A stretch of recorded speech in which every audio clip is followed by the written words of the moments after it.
Chapter 1 Rebirth in 1999. At 5 o'clock in the afternoon, at the exquisite five-star restaurant, Yueya. This is the place, Lin Yan murmured, glancing at his phone for directions. As he pushed the door open and stepped inside, he scanned the restaurant with a dazed expression, his gaze settling on a table by the window. There sat a woman of remarkable beauty, in her early 20s, adorned in a delicate pink Chanel suit. A hint of sorrow shadowed her lovely features.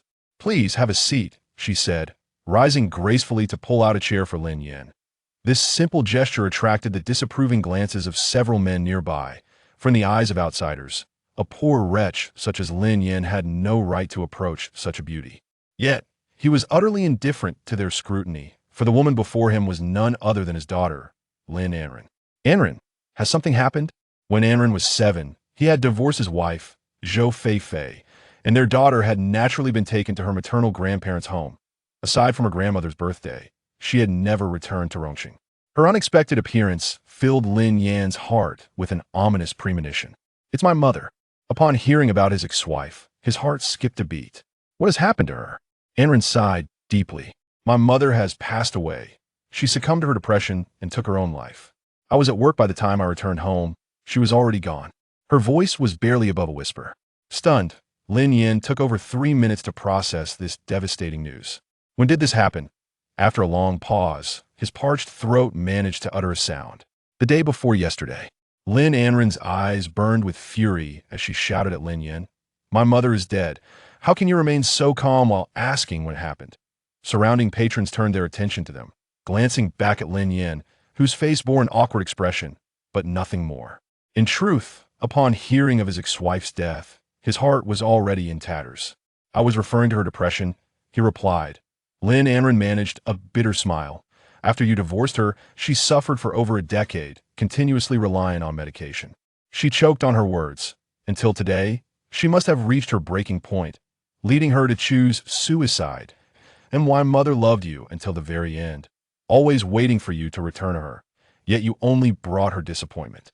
She never lived to see that day." Lin Yan was oblivious to these matters.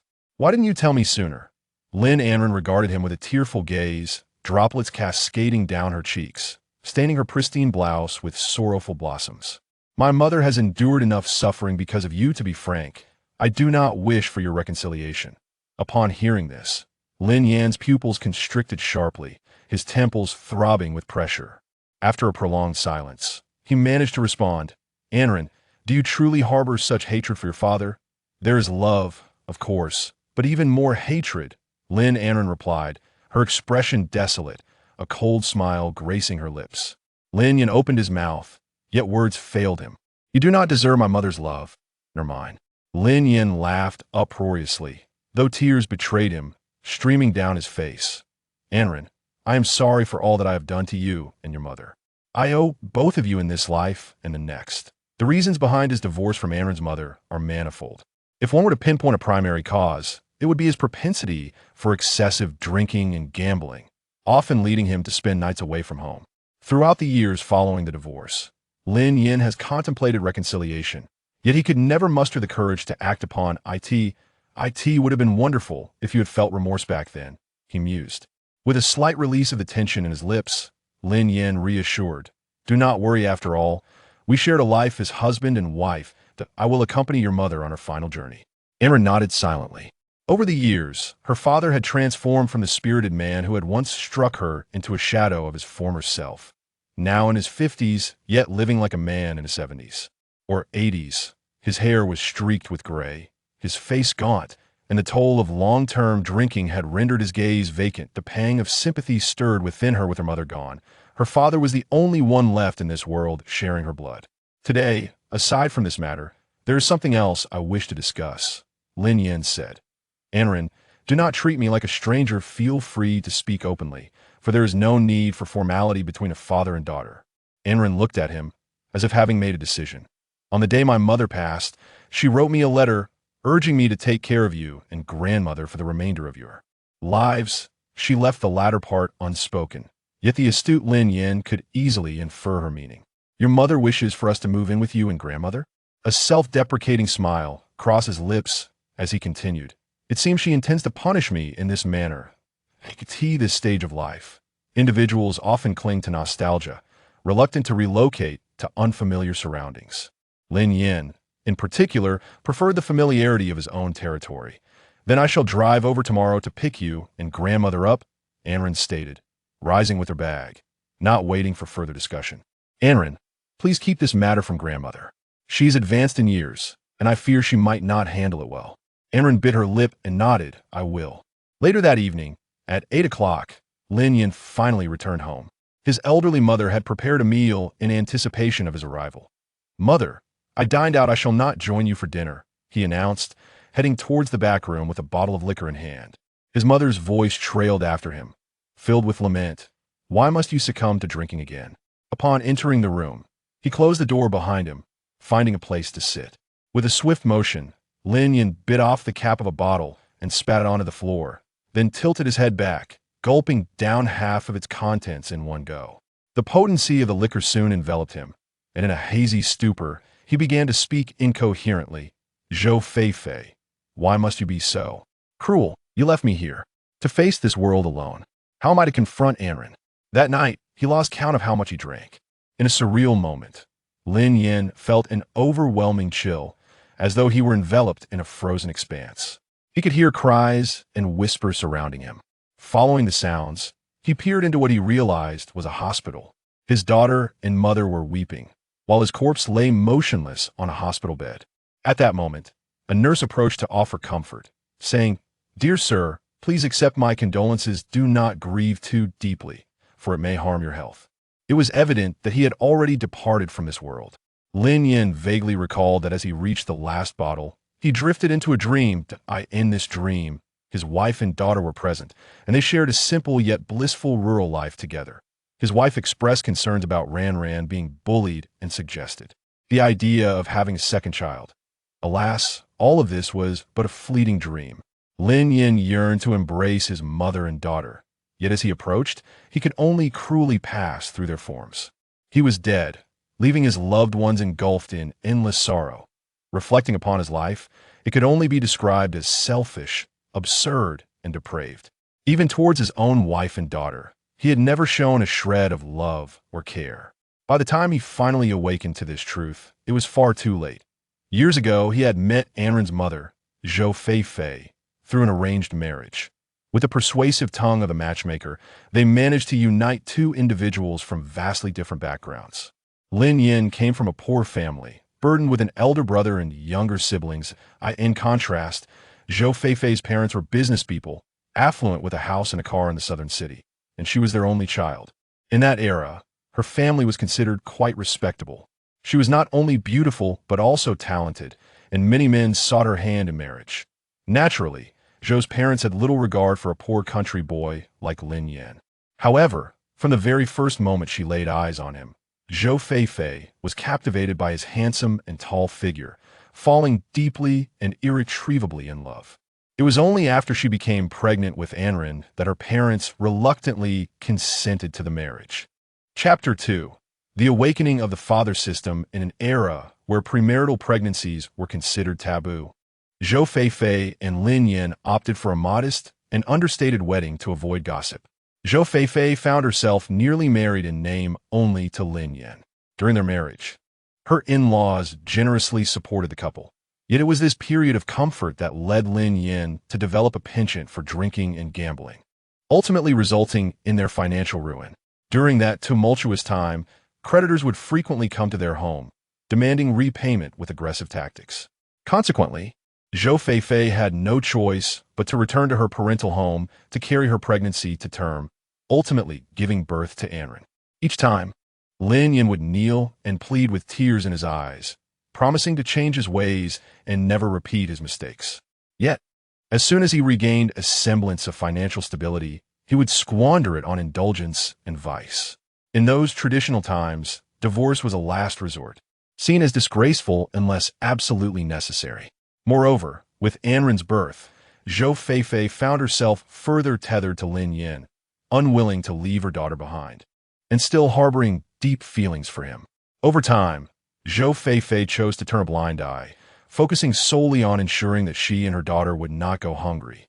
thereby refraining from confronting Lin Yan or engaging in disputes. The final straw came when Anren turned 7, coinciding with Zhou Feifei's second pregnancy. It was New Year's Eve, and Lin Yan was lured by Li Ergu from the village to play cards, returning home with 2 women from the town.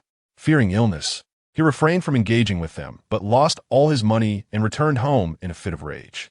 Zhou Feifei, struggling with her emotions during pregnancy, confronted him, leading to a violent altercation that resulted in a miscarriage and lifelong infertility. That very night, her parents took Zhou Feifei back to their home. Shortly after the new year, her parents insisted on a divorce, with custody of Anren naturally awarded to them, as they were deemed more capable of raising her. In the aftermath of the divorce, Lin Yan continued to indulge in a hedonistic lifestyle, even escalating his excesses. He held the misguided belief that a man in his 30s was still in his prime, while a woman of 30 was deemed less desirable. He thought Zhou Feifei, having given birth and been married, would struggle to remarry, and he anticipated that she would eventually return to him when her prospects dwindled. However, one day, he witnessed Zhou Feifei, under her parents' pressure, going on a blind date, leaving the restaurant with smiles and laughter. In that moment, Lin Yan was seized by panic, realizing the depth of his love for Zhou Feifei. From that point onward, he resolved to lead a more responsible life, securing a respectable job in Rongqing. Regardless of the hardships he faced, he persevered, driven by the hope of one day bringing his wife and daughter back together for a better life. Perhaps it was his transformation that led Zhou Feifei to decline any further blind dates arranged by her family. Years passed, and Zhou Feifei found a job that aligned with her university degree, teaching in the county. Anren, influenced by her mother, successfully gained admission to Peking University, creating an ever-widening chasm between them. Lin Yan's hopes for reconciliation gradually diminished, leaving him with a profound sense of insecurity. This situation became a thorn in his heart, a topic he could no longer muster the courage to discuss. If given a chance to start anew, Lin Yan vowed to become a better father and husband in his next life, ensuring a future filled with happiness for both mother and daughter.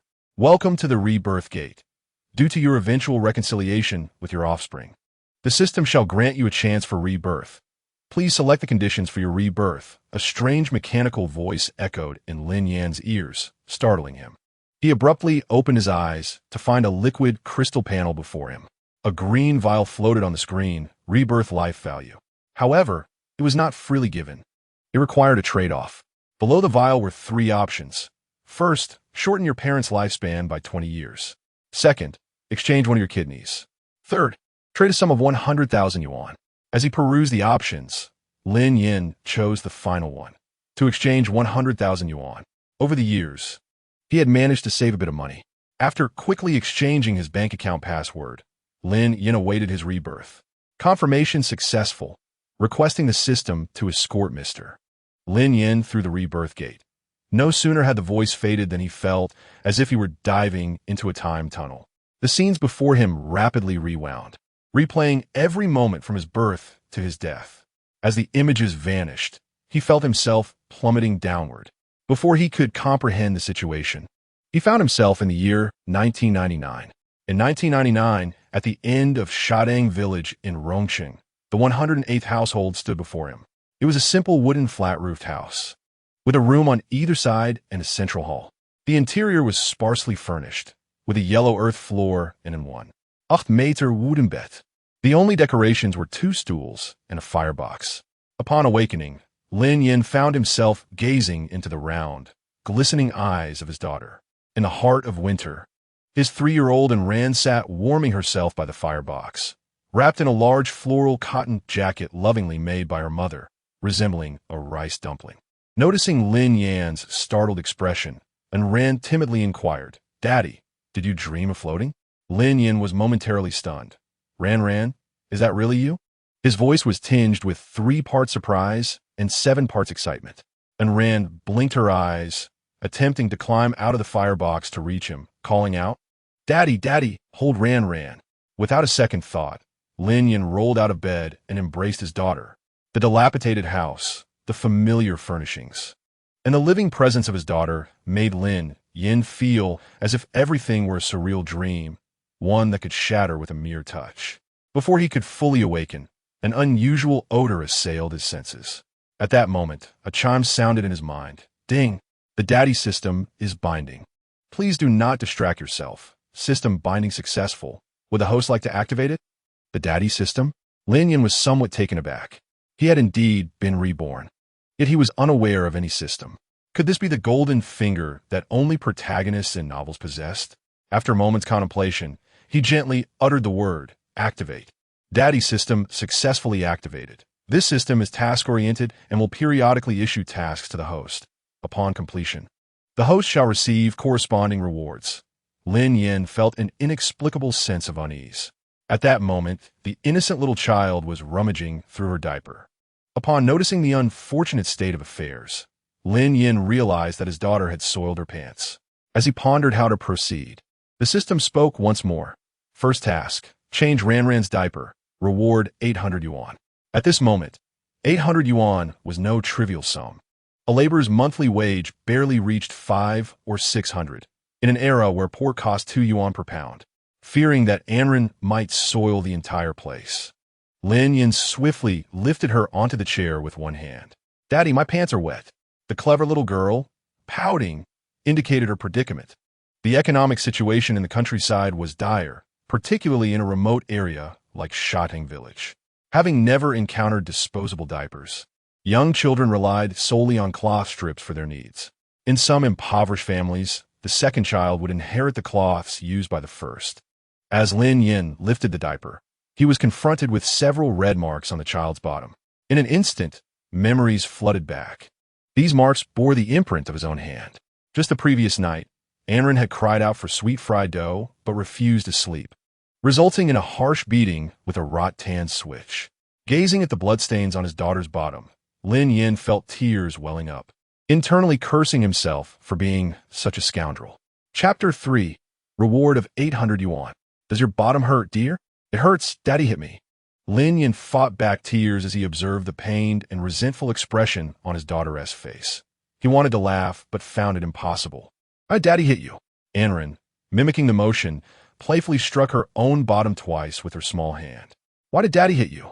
She tilted her head, saying, if Ranran is good and doesn't overeat anymore, Daddy 1T hit Ranran's bottom. The glimmer of hope in her eyes tugged at Lin Yan's heartstrings. He forced a smile and nodded vigorously. Yes, Daddy will never hit Ranran's bottom again. However, the clever little girl countered, but what if Ranran misbehaves? For a moment, Lin Yan found himself at a loss for words. He did not wish to instill bad behavior in his daughter, yet he felt an overwhelming sense of compassion for her. If Ranran misbehaves, Daddy will tell Mommy. Ultimately, he resorted to invoking Zhou Feifei to frighten his daughter. Daddy is wrong. Mommy wouldn't hit Ranran. Mommy loves Ranran the most. A twinge of jealousy stirred within Lin Yan. What about Daddy? His 4 simple words caught the little girl off guard, rendering her speechless. Lin Yan understood. His daughter was afraid of him, but dared not speak ill of him. Changing a child's diaper appeared simple, yet the execution proved challenging. After several attempts, he managed to perform the task satisfactorily. Anran had been developmentally delayed, while other children her age had long since outgrown diapers. She was still relying on them. While others spoke fluently, she occasionally stuttered. Yet, this would not hinder her future ambition of becoming a great writer, perhaps embodying the notion of late bloomers. Congratulations, host, for completing the task. Reward, 800 yuan. The next task will be assigned at an indeterminate time. As the system's voice faded, Lin Yan felt a newfound weight in his pocket. Had the money truly arrived so swiftly? It seemed the system had indeed spoken the truth. Just as this thought crossed his mind, Anran, with a fresh diaper, stood up, her little bottom raised, and stumbled into his embrace. Daddy, she exclaimed. Despite her small stature, she possessed surprising strength, crashing into his chest like a heavy weight. The infant, unafraid of the world, looked up and grinned at Lin Yan, exposing her tiny teeth. In accordance with convention, he was likely to erupt in anger and lash out. Silly girl, did that hurt you? Yet, Lin Yan exhibited no signs of anger. Instead, he playfully pinched her cherubic face and cradled her in his arms. Show Daddy where hurts, and ran, with her chubby little hand, clumsily scratched her forehead and replied, "Here, it's all Daddy's fault. Let Daddy punish himself, shall we?" Lin Yan, with a gentle tone, soothed his child while patting his own face. "Kulme, give Daddy a kiss." After this invitation, he leaned his face toward and ran. Not one to hold back, leaned in and planted a hearty kiss on his cheek. Reflecting on his past life, Lin Yan felt a surge of warmth in his eyes. Look at this wonderful daughter, he thought. Daddy isn't crying. Be good, Ran. And Ran reached up to wipe his face, her soft, tender voice murmuring, "Daddy isn't crying." At that moment, his eyes were filled with tenderness, resembling a doting father. This entire scene left Zhou Feifei, who had just reached the doorway, utterly astonished. She had never witnessed Lin Yan in such a light and assumed he had come home to fetch money for revelry. With a mix of caution and fear, she regarded him. "Lin Yan, there isn't any money left at home. We still owe Aunt Xiaofeng 300 yuan. Seeing Zhou Feifei's wariness, a torrent of emotions flooded Lin Yan's heart. How many misdeeds had he committed in his previous life to instill such fear in his wife and child? Just as he was about to clarify, Zhou Feifei shot him a glare and interjected, "Don't try to plead with me. It won't work." His breath trembled as he clenched and then released his hands by his sides. Lin Yan gazed at Zhou Feifei and, after a moment, managed to muster a gentle yet helpless smile. "I'm not here for money. You're lying to me. How could I deceive you? You come back empty-handed every new year, always taking money from home to indulge in merriment in town." Zhou Feifei recounted. "You've even come home drunk and struck me and our daughter." Her words were undeniably accurate. In his former life, Lin Yan's actions had been even more egregious. He took a deep breath to steady his emotions, silently vowing, "I must not frighten my wife and child again. Feifei, I truly am not here to take money. I want to believe you." Lin Yan swore, "I promise, if I ever take money from home to squander, I will write my name in reverse." At this repeated assurance, Zhou Feifei remained skeptical. "Really? Of course it's true." Her eyes brightened momentarily, sparkling with hope, but soon dimmed as doubt crept in. Suspecting he was merely fabricating tales to placate her, Lin Yan knelt down to set and ran down gently. "I've saved money for my labor this year, and won't be asking you for any." "You always say that," she replied, "but there's never any money." Lin Yan remained silent, merely scratching his head and smiling. It wasn't that he lacked the desire to explain. Rather, his emotions were too intricate to articulate. Though Zhou Feifei was bewildered by the sudden change, she retained her necessary vigilance. He understood her fear and estrangement, given that his previous life had been filled with misdeeds. He resolved to take it slow, to rebuild trust step by step. In this life, he was confident he could be a responsible and devoted husband. Though 800 yuan may not be a substantial sum, it is sufficient to ensure that a family of 3 can enjoy a pleasant new year. Zhou Feifei deftly shifted the subject, remarking on the fact that he was idly amusing the child so early in the morning. "I toil outside all year round and have even distanced myself from my dear daughter, so I thought it best to cultivate our bond."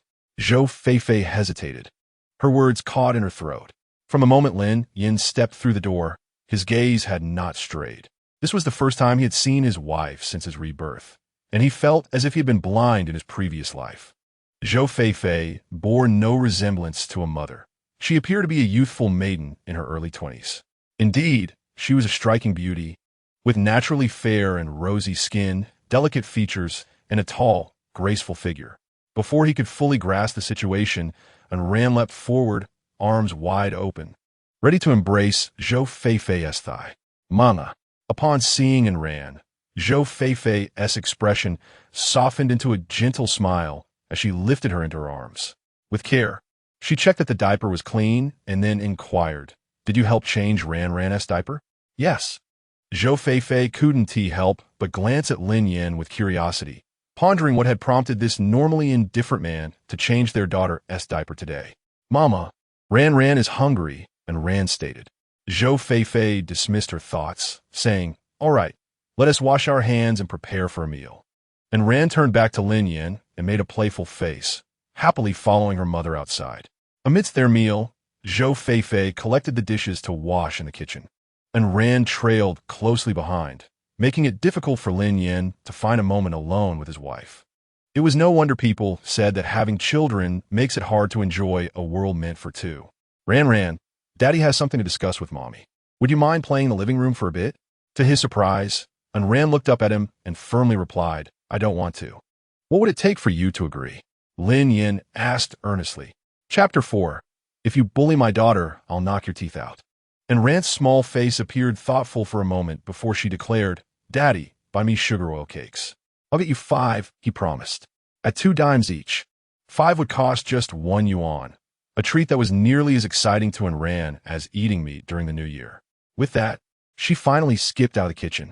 With a creak, Lin Yan closed the wooden door and locked it. He leaned closer, unabashedly pinching Zhou Feifei in a rather intimate spot. What are you doing? Whether from the pinch or embarrassment, her cheeks flushed with a charming hue. I wasn't doing anything, Lin Yan replied with feigned innocence. As Zhou Feifei turned, he took the opportunity to slip his hand around her waist. With a gentle tug, she lost her balance and fell against him. Is something the matter? She asked. Nothing at all. If there's nothing, then don't hold on to me. As she spoke, Zhou Feifei's hands found their way around his neck, her shyness palpable. Why would I hold my wife for no reason? Lin Yan teased playfully. Although Zhou Feifei had experienced motherhood, in his past life he had neglected to foster their romantic connection, leaving her rather inexperienced in such matters. Lin Yan, you. The remainder of her words were swallowed by Lin Yan's eager lips. The two became engrossed in their playful banter in the kitchen. If not for the sound of a dish crashing to the floor, one might have thought the heavens themselves had ignited a spark between them. Alas, how troublesome. I shall summon Ran shortly to witness how you explain this. Zhou Feifei, with her delicate fingers, playfully nudged him at the chest before bending down to retrieve the bowl. Following his gaze downward, Lin Yan found himself captivated by the alluring contours, his throat parched and swallowing hard. However, he was perceptive enough to guide Zhou Feifei aside. Allow me. Be cautious lest you injure your hand. Go accompany our daughter in the main room. Now, not only did he wish to dote upon his daughter, but he felt compelled to lavish affection upon his wife as well. Ensure you tidy up, he added, just as Zhou Feifei was about to step out. A thought struck her, prompting her to return. With her lips pursed, she hesitated for several moments before speaking. Lin Yan, you mentioned earlier that you had saved some money. What is the matter? She appeared somewhat troubled. Previously, when my father fell ill, both my elder brother and second brother claimed they were short on funds. So I borrowed 300 yuan from Aunt Xiufeng. It has been several months since then. Lin Yan gathered the shattered bowl pieces and tossed them into a bag. To prevent Anren from playing and getting hurt, he deliberately tied the bag and hung it on a hook on the wall. Has she asked you for repayment? He inquired. Not directly, she replied. It was merely a kind gesture. We cannot afford to delay the repayment. Sensing Lin Yan's displeasure, Zhou Feifei refrained from speaking further, fearing it might provoke him into anger. His irritation did not stem from her seeking money. Even if it were 800, he would unhesitatingly hand it over to Zhou Feifei. Rather, he found the situation itself excessive. Lin Yan was the second son of the Lin family, with an elder brother, Lin Dezhu, and a younger brother, Lin Hai. In his previous life, he had been quite unremarkable, and Lin Difu had shown him little favor. His mother, Wang Xiua, treated both him and Zhou Feifei with kindness, lavishing affection upon their daughter as well. Yet, she was not the one to make decisions. All matters within the household were dictated by Lin Difu. Lin Dezhu had married first and had taken considerable assets from Lin Difu, even constructing a new house at the village entrance 2 years ago. Lin Hai had just recently wed, yet Lin Difu favored his youngest son, ensuring that all the earnings of the elderly couple were funneled to him. By the time it came to Lin Yan, he possessed nothing but a dilapidated house. Ultimately, when his father fell ill, it fell to him, the least favored son, to provide financial support. It seemed Zhou Feifei, being kind-hearted, was easily taken advantage of. However, Lin Yan was no pushover. Here are 700 yuan. You may return 300 to Aunt Xiufeng, and the remainder should be sufficient for a pleasant new year. He produced 7 crisp bills and handed them to her, keeping 100 for himself, as he had promised their daughter some sweet treats at the market. Zhou Feifei stared at him in astonishment, her eyes wide with disbelief. Why is there so much money? Initially, she had thought Lin Yan's savings amounted to merely 3 or 400 yuan. This year, business at the construction site had flourished, and the foreman had generously bestowed an additional 300 yuan. It was worth noting that Lin Yan had not contributed financially to the family since their marriage. Momentarily taken aback by the sight of the money, Zhou Feifei felt somewhat at a loss. "This is all your husband's hard-earned money," Lin Yan remarked lightly. Only then did Zhou Feifei return the money to her pocket, falling into a contemplative silence. Yet, a flicker of admiration for Lin Yan began to blossom within her. "Lin Yan," she suddenly called out to him, her tone laced with playful reproach. Lin Yan, feigning nonchalance, widened his eyes and asked, "Why not address me as husband? Have you forgotten your husband now that you possess money?" Zhou Feifei's cheeks flushed a deep crimson. She strained her voice and called out, "Husband, is there something you need? Old Wang's son is getting married today. He asked for help, offering a pound of meat per person. Since you're just lounging at home, why not lend a hand?" Old Wang was known as Wang de Quan, and in their village, it was customary for younger generations to address elders with respect, even if they were not related. Lin Yan attentively listened, sensing that she wanted him to accompany her to improve their meal. "All right, I will go with you this afternoon." His motivation was not merely the meat. Rather, he was keen to observe the bride. Lin Yan trusted Zhou Feifei's character, yet he could not tolerate other men gazing at her. After breakfast, the couple took Anren to Wang De Quan's home to assist. Standing at over 6 feet tall, Lin Yan was naturally chosen for the heavier tasks, such as carrying dishes and helping in the kitchen. Zhou Feifei busied herself washing vegetables and collecting bowls while keeping an eye on Anren. Though they worked in different areas, he could always keep watch over her. Throughout the day, no man dared to approach Zhou Feifei for idle chatter. Of course, Zhou Feifei maintained her modesty. She distanced herself from any man who appeared inappropriate. In 1999, the ban on firecrackers had yet to be enforced. In rural areas, setting off firecrackers was a symbol of strength. The wealth of a family could be gauged by the duration and quantity of their firecrackers. It was said that Wang Dequan's son, Wang Jiansheng, had saved quite a bit from his work over the years and had purchased 3 large baskets of firecrackers. They even needed 3 people to manage the display, which filled the courtyard with a cacophony of explosive sounds, deafening in its intensity. As the adults cleared away the baskets, Anren ran over to collect the unexploded firecrackers. "Isn't that Lin Yan's child? She's scavenging." Several boys from the village gathered around, shouting and mocking her. Everyone in the village knew Lin Yan's family was impoverished, and even the 6 or 7-year-olds were aware of it. They knew Anren had no one to defend her and took pleasure in bullying her. "Go away. Leave me alone," Anren pleaded, stuffing the firecrackers deep into her pockets, intent on escaping. A large boy blocked her path, glaring menacingly. "You can't leave. Hand over the firecrackers. If you don't, we'll take them by force. They're mine." Anren's eyes filled with fear as she clutched her pocket tightly. Unable to articulate her distress, she stammered, "Be brothers, help me." At the boy's command, several others lunged forward. One grabbed Anren's hand, while another reached for the firecrackers in her pocket. "Wah! Bad brothers, Dad." Anren fell to the ground, her delicate palm scraped and bleeding, and she cried out in anguish. "What are you crying for? That useless father of yours won't come to save you." Chapter 5. The first time cooking, the large boy, irritated by Anren's crying, shouted loudly. The commotion drew the attention of nearby adults. Someone recognized that Lin Yan's daughter was being bullied and rushed to the kitchen to inform him. Lin Yan hurried to the courtyard. "That brat from Li Fugui's house is picking on your daughter." Upon hearing this, Lin Yan abandoned his work without a second thought and dashed outside. He reached the courtyard gate in 3 strides, forcefully pulling the children apart. Upon seeing his precious daughter sprawled on the ground, Lin Yan's face darkened with fury. "Don't cry. My dear Ranran. Daddy is here." He held Anren tightly, trying to soothe her despite not fully grasping the situation. Anren sobbed, hiccuping, "Daddy, the bad brother hit me." In his previous life, he would have merely dismissed the offender, acting as if nothing had occurred. However, witnessing his daughter weep like a flower drenched by rain shattered Lin Yan's heart. In a low, somber voice, he asked, "Who bullied you, Ranran?" "The chubby brother." Anren pointed at the boy. Observing Lin Yan's serious demeanor, The other boys shrank back, hesitating to speak. We were just playing with Aaron. We didn't mean for her to fall. The chubby boy, named Li Peng, was the son of Li Fugue from the village, 5 years older than Aaron. He was a local bully, leveraging his uncle's position as the village chief to intimidate the other children from one end of the village to the other. Seeing him, Lin Yan didn't think twice.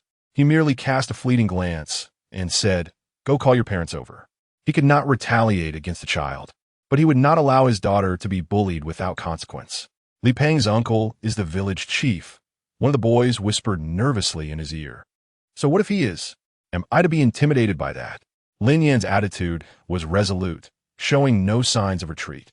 Noticing Li Peng's inaction, he raised his voice. "Aren't you going to hurry?" Frightened, Li Peng took off running. Lin Yan's cold laughter echoed behind him. "Don't run away. Otherwise, I'll go find your parents myself." Li Peng realized the gravity of the situation. He had no idea it would escalate this far. With a forced resolve, he entered the house to summon his parents. Li Fugue and his wife, who emerged in a flurry, fuming about who dared to bully their child. Upon seeing Lin Yan, their demeanor shifted dramatically as they recognized him. "Oh, it's Yan," Li Fugue said, rubbing his hands together. "We're all family here. Is your daughter all right?"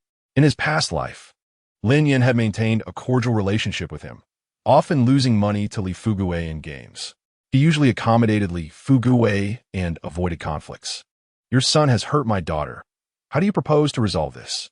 Lin Yan's words carried a hint of coldness.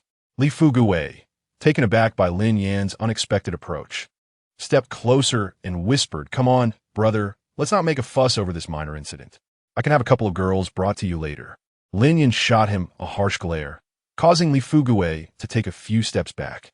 His wife, Zhang Yumei, interjected disdainfully, "It's just a matter of compensation.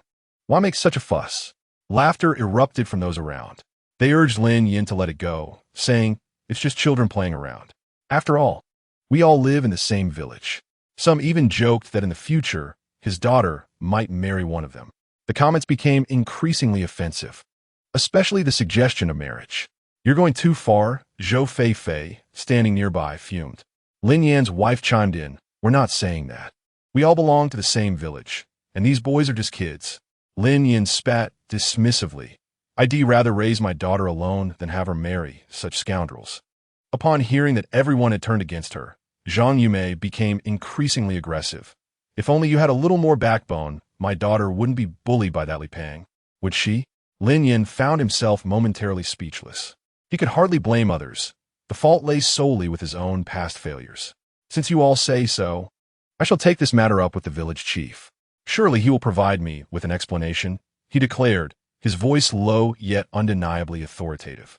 The village chief, Li Peixiong, was known to be a kind-hearted man.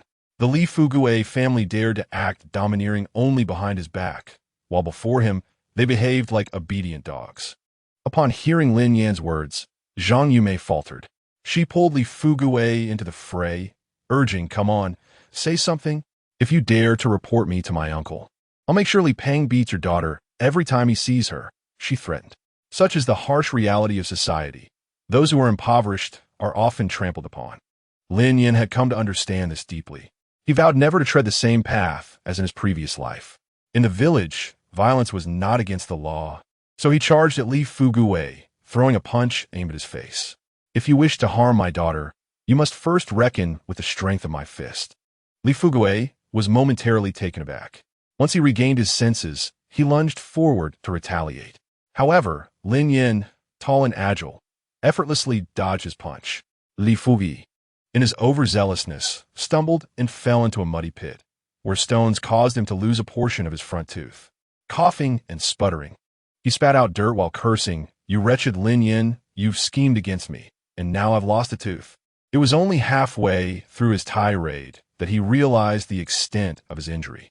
A crowd gathered, unsure whether to laugh or cry at the spectacle. Amidst the chaos, Zhang Yumei hastily rushed to assist her husband, Li Peng. "You deserve it," Lin Yan scoffed, leading his wife and daughter away. He had not intended to let Li Peng off easily, but fate had intervened, resulting in Li Fugue's toothache, a form of poetic justice for his daughter. That evening, the couple did not linger to celebrate their new home. Firstly, the earlier commotion made it inappropriate. Secondly, Lin Yan was eager to return with Zhou Feifei to attend to more intimate matters. They were both in the prime of their youth, full of vigor, and the night seemed interminable. From around 9 in the evening until 3 in the morning, they engaged in passionate pursuits, until Zhou Feifei, with weary limbs, pleaded for mercy. Lin Yan insisted she call him husband. Call me husband, or I want to let you off the hook. Thus, Zhou Feifei, having embarked on this journey, spent the entire night calling him husband.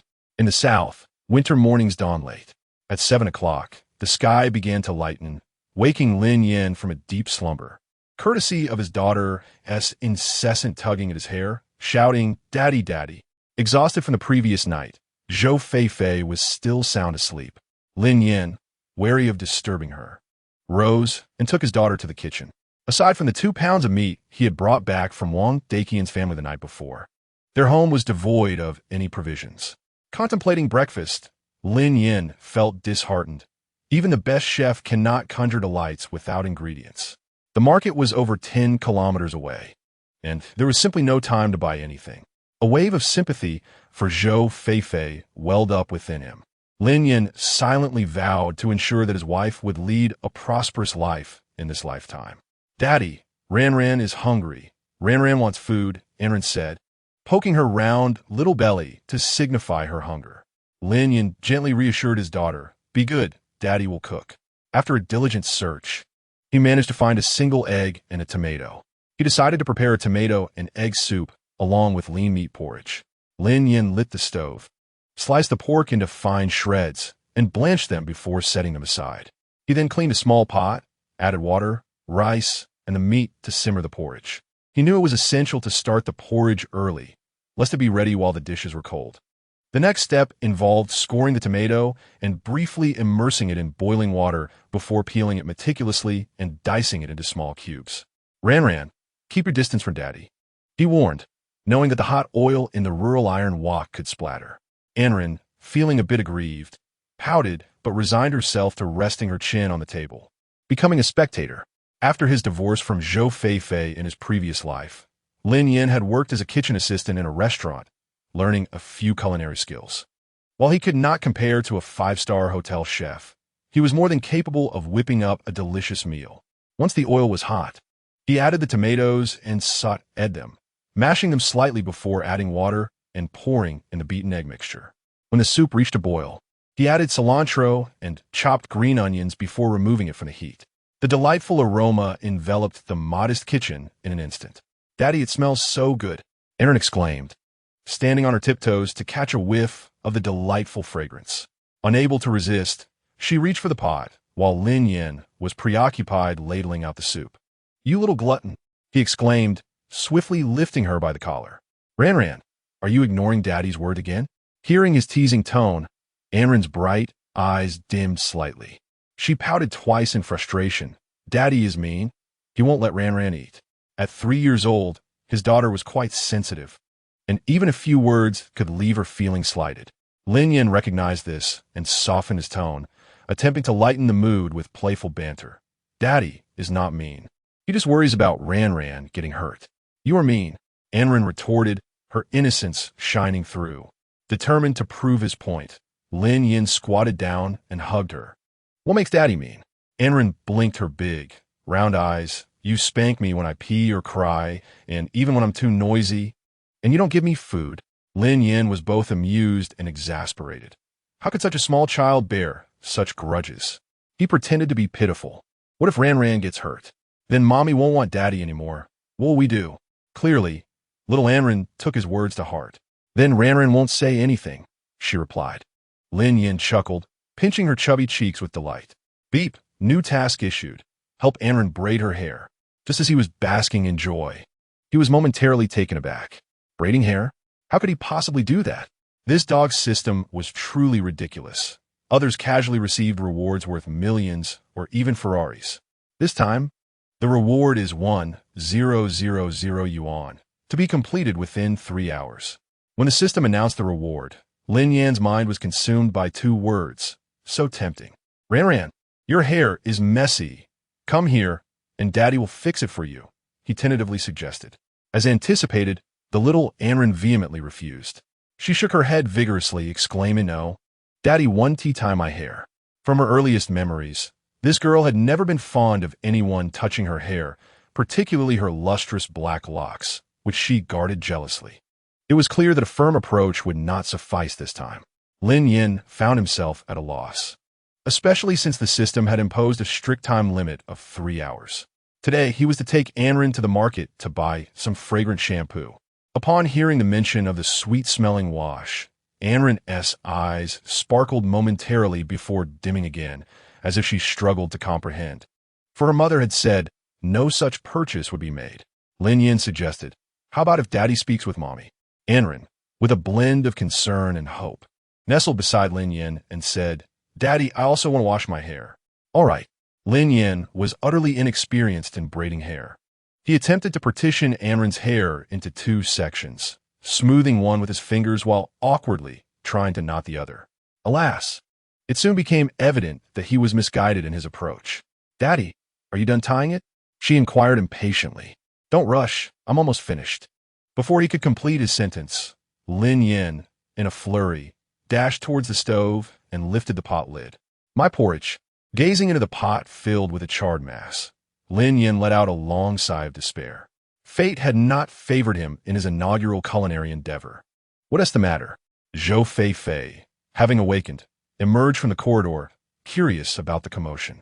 Upon seeing the burnt porridge, she was accustomed to Lin Yan's culinary mishaps.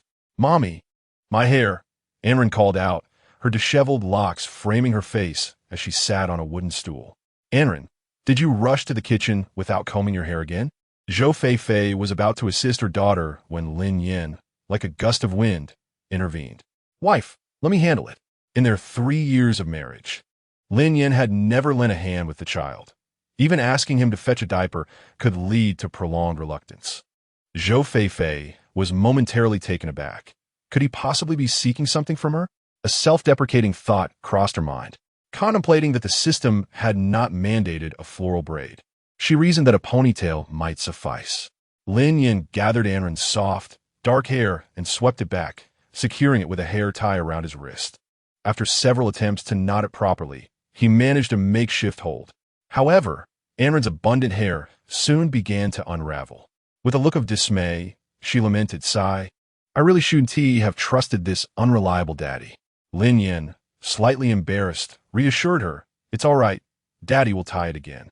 Once, twice, thrice, Zhou Fei watched in bemusement. Half amused, half concerned. "If you keep this up, you'll make her hair bald." Upon hearing the word bald, Anren, though not fully grasping its meaning, noted her mother-esque expression and promptly declared, "Daddy, don't tie my hair anymore." Lin Yan felt a surge of frustration, but recognized he could not compel her. Thus, he resorted to a more roundabout strategy. "I'll go prepare some porridge."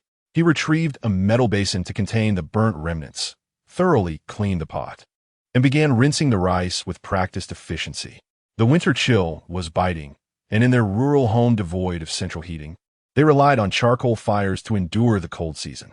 Lin Yan carried the brazier into the main room, hollowing out a space in the earthen ashes to place the charcoal and ignite it. He busily darted around the kitchen like a spinning top. Was it a whimsical day for him to be so industrious? Zhou Fei, unable to bear the sight, muttered to herself, "Dad's gone a bit mad." Anren mimicked her, grumbling as well. Lin Yan, a veritable whirlwind of activity, added firewood, flipped the pot, and casually tossed a few sweet potatoes into the earthen stove to roast. Once the porridge was ready, the trio gathered in the modest kitchen to partake in breakfast. Today marked the market day, occurring every 4 days, when all the vendors from the town convened to sell their wares. Zhou Fei jotted down a list of items that were lacking at home for Lin Yan, fearing he might forget. In truth, the list was brief: 3 bags of salt, 2 tails of pepper, along with a few vegetables and seasonings. To fulfill the second system task, Lin Yan decided to take Anren along. The market was held at Yanggong Temple, a good 10 kilometers away. Lin Yan led the child to the village entrance to catch the bus. In the 1990s rural setting, traveling without change was quite inconvenient. Children traveled for free, while adults paid 1 yuan each.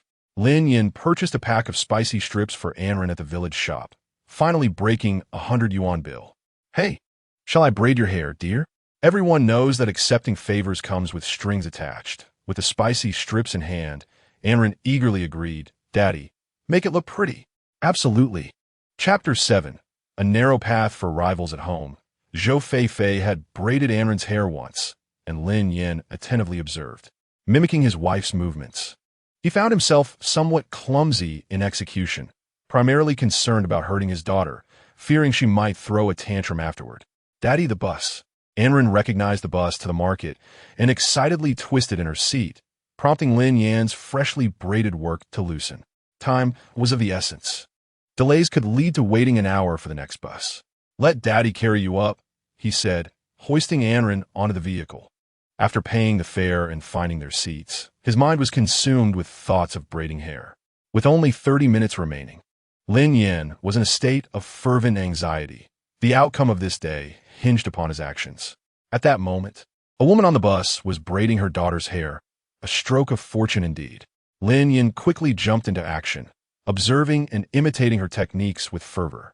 First this, then that, and finally the last step. After completing the process, Anren's flowing hair was finally secured. Lin Yan examined his handiwork. While it may not have been aesthetically perfect, it was passable. Ding! Congratulations, host, you have completed the task.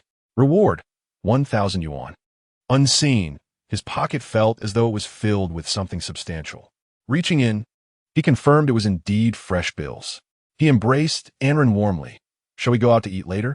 On a whim, he decided against taking her to indulge in sweet fried dough sticks, opting instead for the finest restaurant at Yanggong Temple.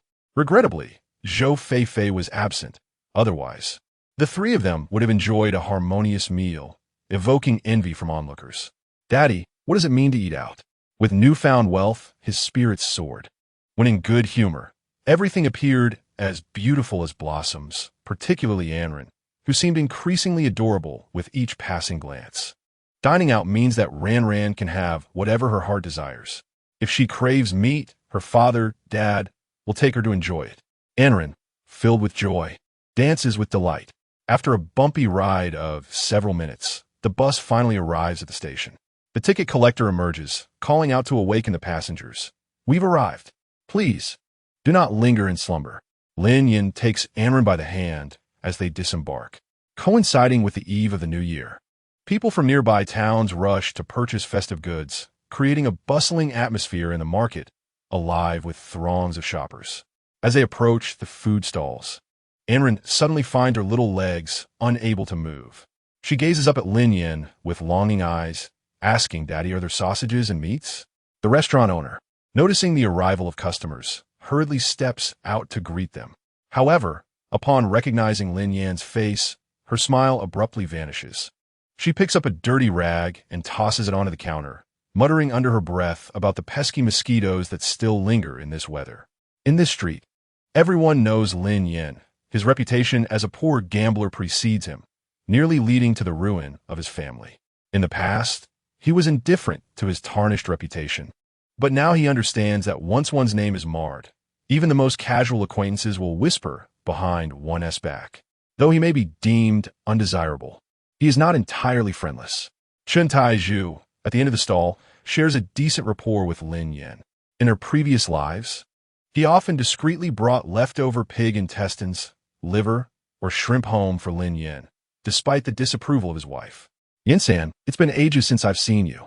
Chen Taizhu, clad in a plastic apron and high boots, greets Lin Yan warmly. Ran, greet Uncle Chun. The little one beams at Chen Taizhu, saying sweetly, Uncle Chun. Little Ran is truly well-behaved. Chen Taizhu exclaims, his joy palpable. If it weren't for his soiled attire, he would have lifted Anren and spun her around, saying, I envy you for having such a lovely daughter. Chen Taizhu and his wife have been married for 3 to 4 years without conceiving. They toil over their stall, managing to make ends meet, yet they are looked down upon by villagers for their lack of children, often labeled as barren. Enough chatter. Weigh me some beef and shrimp for our meal later. Dining out is not for just anyone nowadays. It costs at least 30 to 40 yuan. Chen Taizhu chuckles, feeling helpless. But with the new year approaching, My wife won tea allow me to extend credit. Besides, beef and shrimp together would cost around 20 yuan. Don't worry. I'll pay you, Lin Yan reassures him. Does Lin Yan still need to rely on credit? Chen Taizhu glances at him. Have you struck it rich?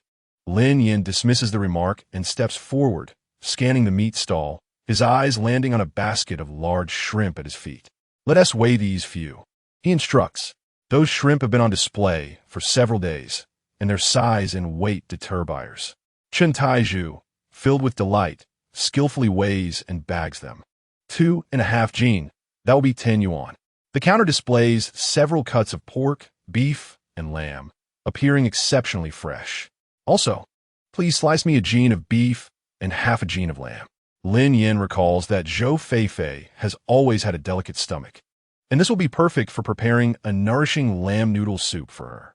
Chen Taizhu's face lights up with vibrant colors as he swiftly begins to cut the meat. The beef costs 7 yuan, and a half jin of lamb is 3 yuan, totaling 17 yuan. Lin Yan was not one to linger. He took a 20 from his pocket and handed it over, saying, "No need for change. Consider the remaining 3 as a token of my gratitude for your past assistance." "That won't do," Chen Taizhu insisted, rushing out to firmly stuff the 3 yuan into Enran's pocket. "Yen San, take your things." "All right." Just as Lin Yan reached for the meat bag, a splash of water sprayed from the side. Quick as lightning, he scooped up and ran, turning to shield her with his back against any impending danger. The icy water soaked through his cotton coat in less than 3 seconds, chilling him to the bone. "Uncle Fuguwei is such a bad guy," and Ran shouted from Lin Yan's embrace.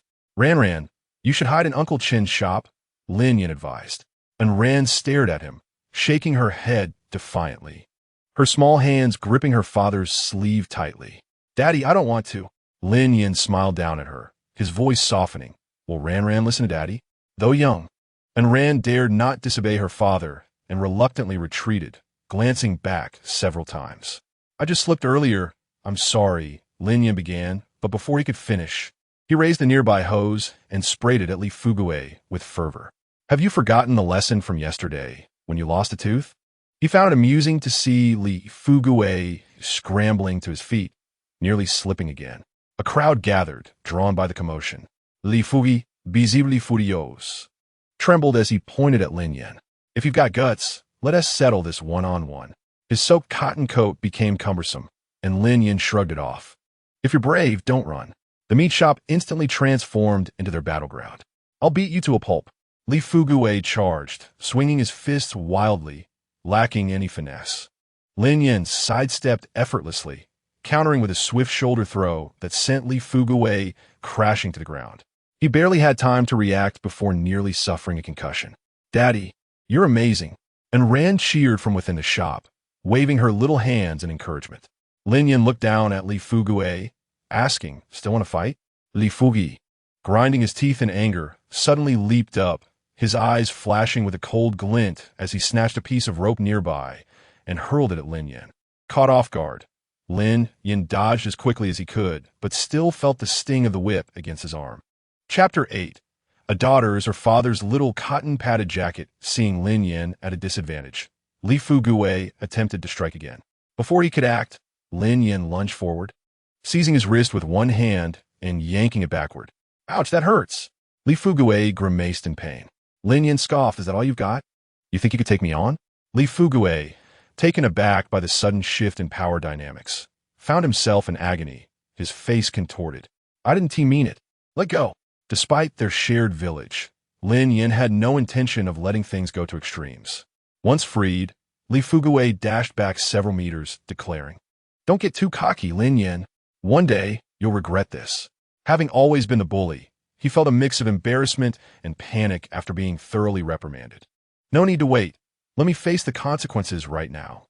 Lin Yanshu stood there, wearing an expression that conveyed a sense of restraint, one that suggested, "If no one offends me, I shall not offend them. But if someone dares to provoke me, I will retaliate without hesitation."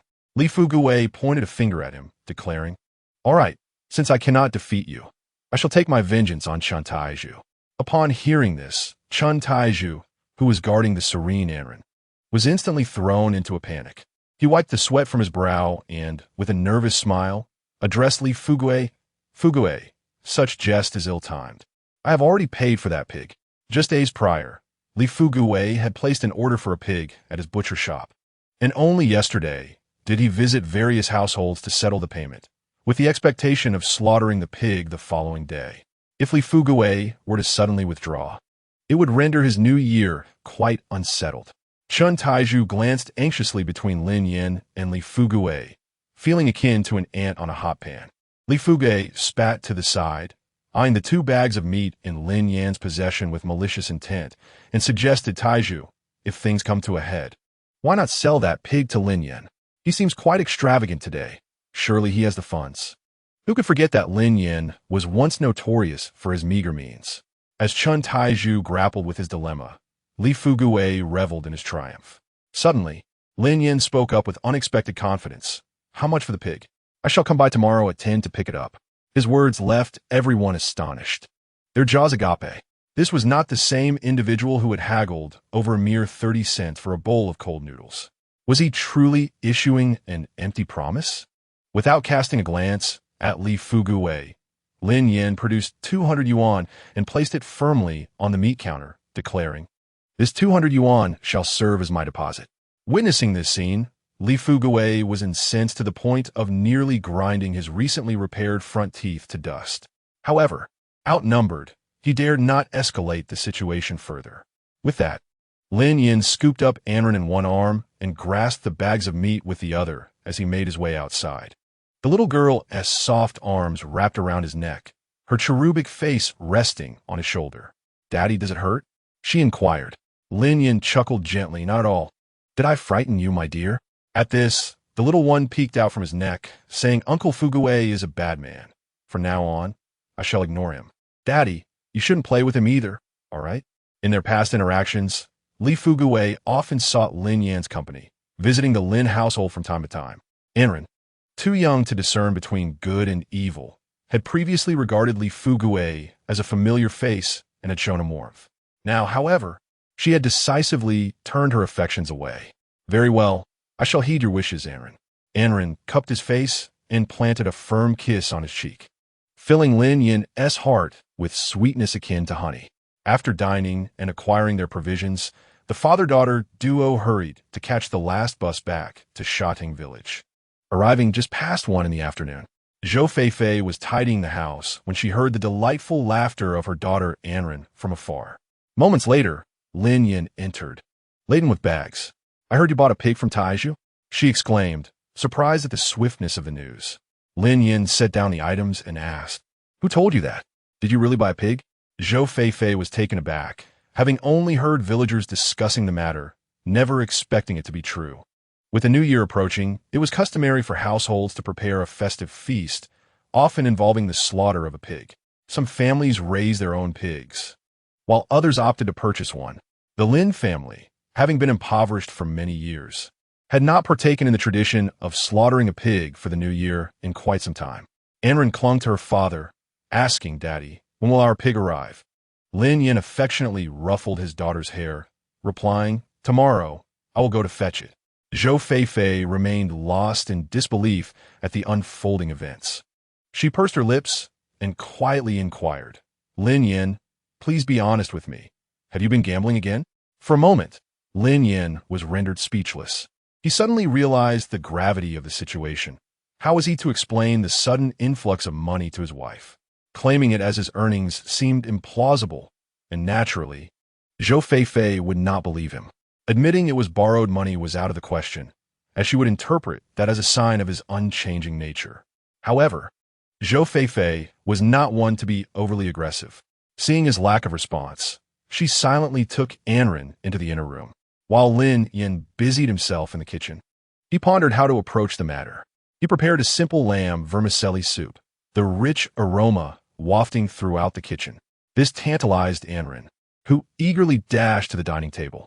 "Slow down. Be careful not to fall," Zhou Feifei cautioned from behind. Lin Yan ladled 2 generous servings of soup for his wife and daughter, reserving only a modest portion for himself. Even so, he felt a profound sense of happiness. Being able to share warmth with his wife and child was enough.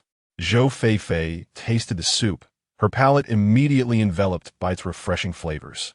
The lamb, after being blanched and cooked, had become tender and succulent, while the vermicelli was both chewy and soft, complemented by the fresh crunch of wood ear mushrooms and vegetables. Lin Yan cautiously glanced at her. Zhou Feifei's expression was devoid of emotion, clearly still upset with him. Tomorrow, he needed to pay Chun Taizhu 200 yuan for pork. He had set aside 300, leaving only this amount for now. Take this to prepare for the new year, he said. Zhou Feifei fixed her gaze on him. Seeking confirmation, you truly did not gamble today? Mom, Dad didn't lose any money. Anren, who had been focused on her meal, chimed in with her soft voice. Today, Ranran followed me the whole way. She can vouch for me. Anren grinned as she leaned against her father, wrapping her little arms around Lin Yan's. Daddy is hurt too. Zhou Feifei's delicate brows furrowed, concern flooding her features.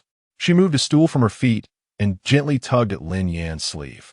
As she rolled it up, revealing his muscular arm, a large bruise appeared, with 2 spots still oozing blood. What happened? Did you hurt yourself while working? Lin Yan adjusted his sleeve and forced a nonchalant smile. It's nothing, just a minor issue. To be honest, if he could, he would like to give Li Fuguwei a good beating. That kid was insufferable. You stay put. I'll fetch some iodine and cotton from the room, Zhou Feifei declared, rising swiftly to retrieve the supplies.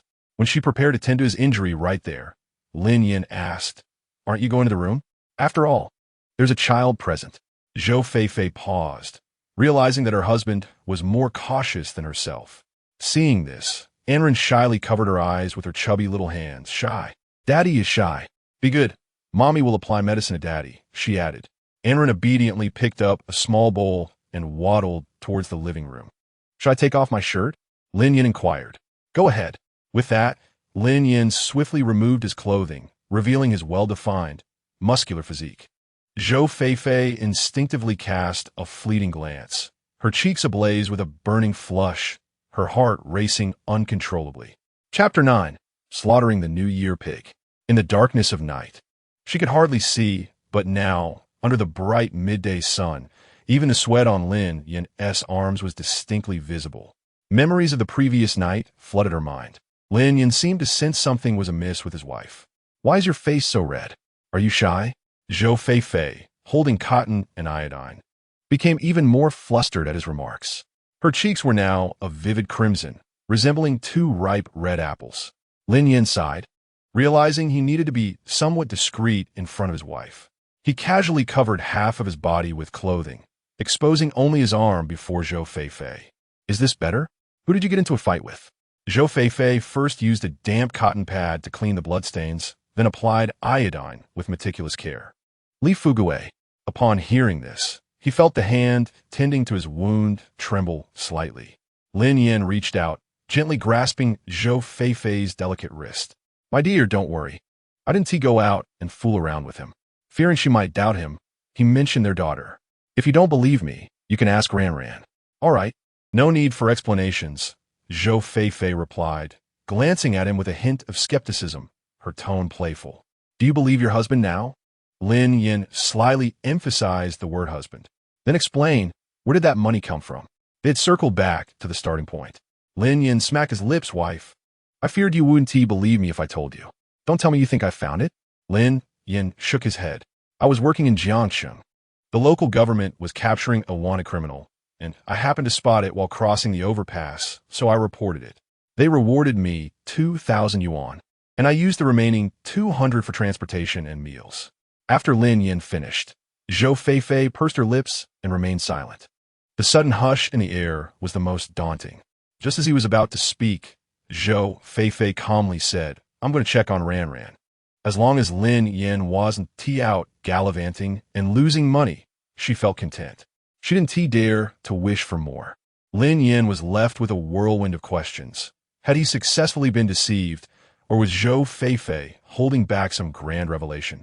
The following day, at 10 o'clock, they would slaughter the New Year pig, and Lin Yan arrived at Chun Tieju's butcher shop by 9. Zhou Feifei urged him to leave early and return promptly, fearing that Anren might want to join him and be frightened by the gruesome scene. After paying, Chun Taiju drove Lin Yan back to Shadang village in his dilapidated tricycle. Yin-san, aren't you afraid of making an enemy out of Li Fugue? Chun Taiju was still haunted by the incident from yesterday, having had a restless night. Lin Yan appeared nonchalant, unfazed. What is there to fear? Chun Taiju looked astonished. In the past, Lin Yan had closely associated with Li Fugue, to the point where calling him Big Brother was not an exaggeration. With such a bold attitude, you must have earned quite a bit of money outside, right? I saved about 1,000 yuan for the new year. Chun Taiju seemed skeptical. Really just 1,000? Lin Yan met his gaze. Do you think I would lie to you? As Chun Taiju drove, he clicked his tongue. Well, never mind. I was thinking of discussing something with you. Lin Yan had only returned a few days ago, and he and Zhou Feifei generally avoided gossip, knowing little about recent events in the village. Is there any good news lately? Feigning nonchalance, he tentatively inquired. Chun Taiju sighed. Alas, it's a good opportunity, but we simply lack the funds. Do share your thoughts.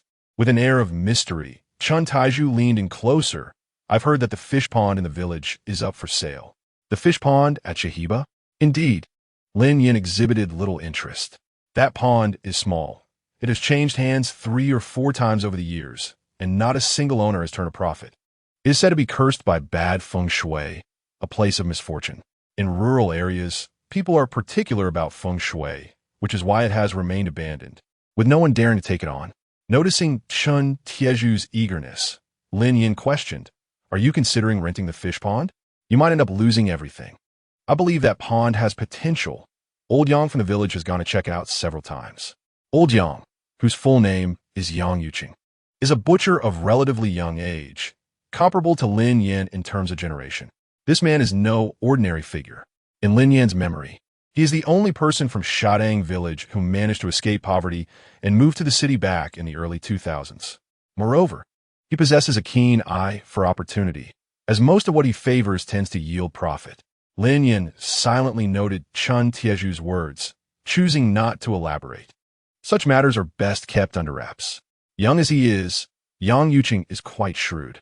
Extracting information or gaining any advantage from him would be akin to scaling a mountain. However, it is not entirely impossible, although he indulges in pleasures and gambling. He has a particular fondness for drinking. Meanwhile, Zhou Feifei prepared a pot of boiling water and tidied up the courtyard. Ran, come back soon. Ran, wait for Daddy. Upon hearing that Lin Yan was at the market fetching pigs, little Anran finished her breakfast and made her way to the front door. Her eyes fixed eagerly on the entrance. Zhou Feifei worried about her daughter catching a chill. Daddy will be home shortly.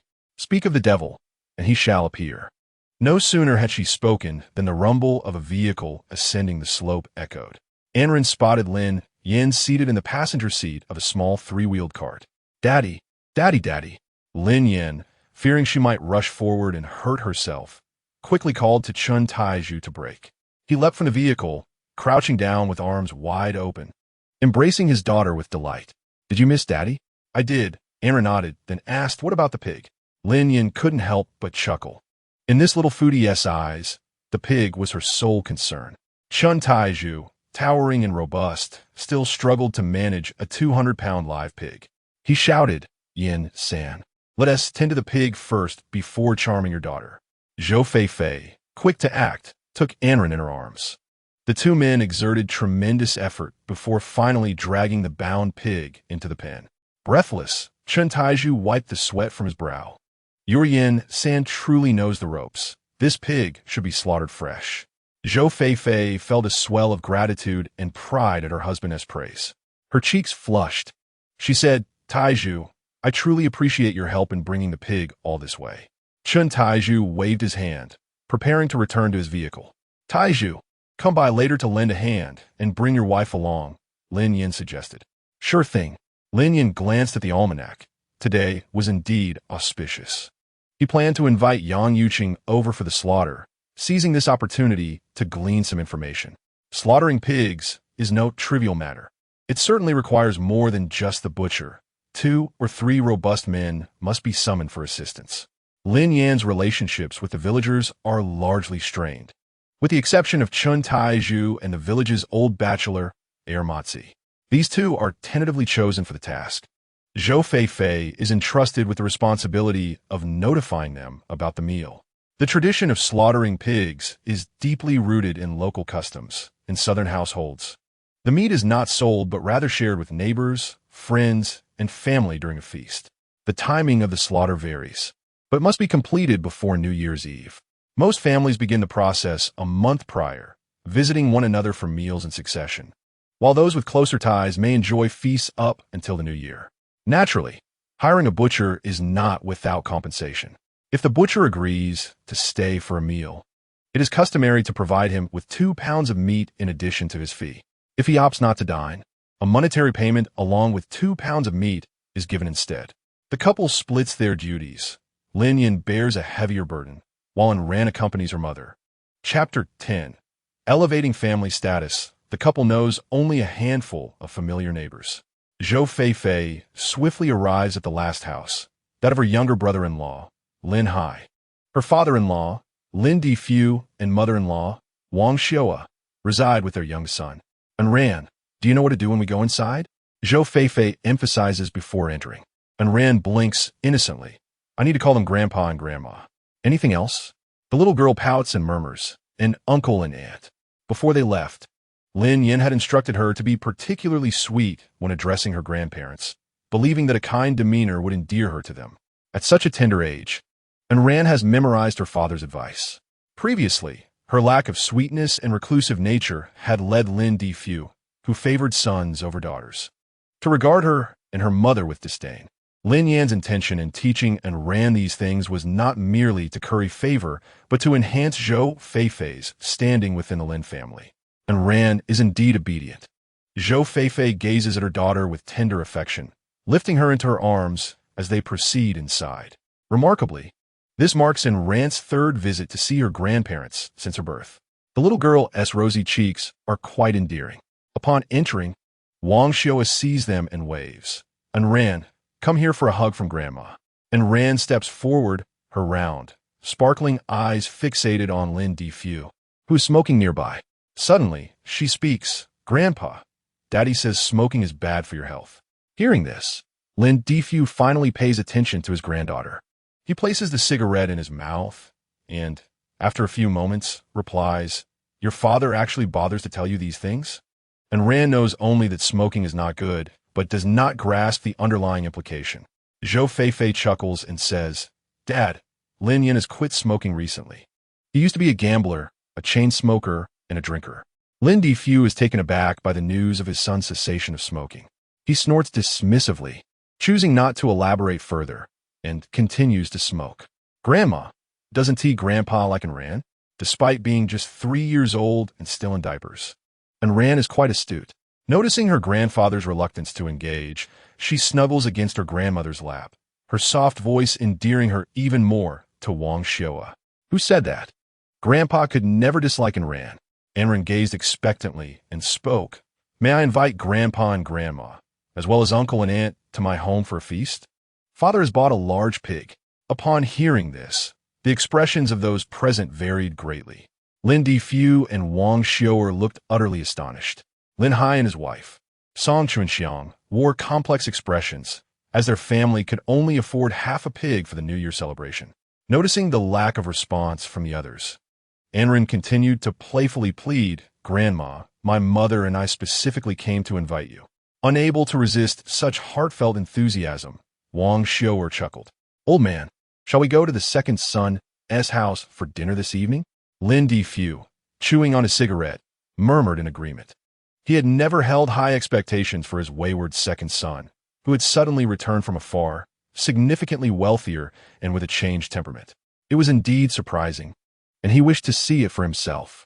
Wang Xiaoer, astute as ever, noticed Ran's eyes lingering on the offerings set out for the ancestors, her lips licking in anticipation. She retrieved a small box of cookies from the drawer. Are you hungry, dear? Grandma has some cookies. Thank you, Grandma, Ran replied, not only expressing her gratitude verbally, but also planting a sweet kiss on Wang Xiaoer's cheek. Oh my, how much you adore your grandma. Wang Xiaoer laughed, her face creased with joy. It was a stark contrast, indeed, as her eldest son, Lin Dezhu, had a son and daughter who showed no affection towards the elderly couple. A couple of years ago, during the new year at the elder son's home, the eldest grandson had scorned the elderly couple, deeming them filthy and insisting they leave. Lin Hi's youngest son, Lin Zipping, was slightly better but hardly by much. Thus, Anren's sweet demeanor formed a striking contrast. Just as Anren was about to take the cookies from her grandmother, a grimy hand suddenly appeared before her, snatching the cookies away. Lin Zipping, having just returned indoors after playing in the mud, spotted Wang Xiu'er offering candy to Anren. Unable to contain his irritation, he tossed the cookie into his mouth in front of Anren and then mockingly made a face at her. "You think you can come to my house and eat my cookies? Not a chance. You're a bad brother," Anren replied, her eyes welling up with tears, though she stubbornly held them back. Lin Zipping scoffed. "Whose fault is it that your father is a good-for-nothing, always gambling? You'll lose everything you have." At these words, Lin Defu, who had been silent until then, furrowed his brow, his face darkening. It was unclear whether he was displeased with Lin Yan's lack of resilience or felt embarrassed by his grandson's indiscretion. Lin Hai and Song Chuanxiang exchanged glances, secretly reveling in the situation. In contrast, Wang Xiu'er and Zhou Feifei felt a pang of pity for Anren. "Anren, don't listen to your brother. Your father is not a good-for-nothing." Anren leaped in her mother's embrace, softly sobbing. Wiping her tears, she murmured, "Daddy is not a good-for-nothing. He is a wonderful father." Conversely, the 5-year-old Lin Zipping showed no remorse, laughing loudly. "You're really not tough at all. A few words and you're crying." Wang Xiu'er, naturally gentle, dare not confront Lin Defu. Zhou Feifei, being kind and magnanimous, refrained from admonishing Lin Zipping in front of everyone, focusing instead on comforting Anren. The little girl, being well-mannered, understood that she was not in familiar territory and did not act out. "Obediently heed your mother's words and do not cause any trouble." As Zhou Feifei departed, she faintly overheard the Lin couple feigning a lecture to Lin Zipping, leaving her with an indescribable feeling. On Lin Yan's side, progress was remarkably smooth. Yang Yuqing hurried over with tools in hand. He returned to the village's inn to summon Ermazai. In an age devoid of communication, summoning someone relied solely on one's own legs. Ermazai's brother happened to return home for the new year and also wished to join in the bustling activity, conveniently bringing their number to 3. When Lin Yan and his companions arrived home, it was already past 3 in the afternoon. Noticing Zhou Feifei's troubled expression and Anren's eyes, which were red as if she had just wept, a sense of unease gripped her. What had transpired? Zhou Feifei swallowed hard and lamented. "I should not have taken Anren over today. Otherwise, she would not have been bullied by Zipping." Hearing that his daughter had been mistreated, Lin Yan was unconcerned about the identity of the offender. Even brothers would keep accounts clear. His face darkened, and he coldly inquired, "Did he strike Anren?" Fortunately, he did not dare to with elders present. Lin Yan turned to his daughter, his heart aching as if it had been wrenched. It was all his fault for being so ineffectual in the past, allowing his wife and child to be wronged. Zhou Feifei was unafraid of enduring hardship herself, yet she could not tolerate hearing her daughter spoken of in such a manner. "Lin Yan, what do you think of the Lin couple?" Lin Yan interrupted her with a stern voice. "Feifei, I will eventually make them pay for this." She paused, then quietly replied, "I do not seek revenge. I simply feel uncomfortable inside. It would be strange if one felt at ease. I feel even more unsettled." Observing her parents bickering back and forth, Anren mistakenly assumed they were quarreling. Chapter 11. A piercing heartache at 4 in the afternoon, the slaughter of the New Year pig commenced, with the men outside and the women inside. Fermin took the lead, responsible for coaxing the pig out of its pen. Zhou Feifei and Li Qiaoyan, Chen Tieju's wife, managed the logistical tasks, such as setting up benches and fetching water basins. Lin Yan partnered with Taiju, each gripping an ear of the pig to pull it out. The pig squealed in high-pitched distress, writhing in pain. For Taiju, butchering pigs was a routine task, yet for Lin Yan, it was his first time actively participating in such an endeavor.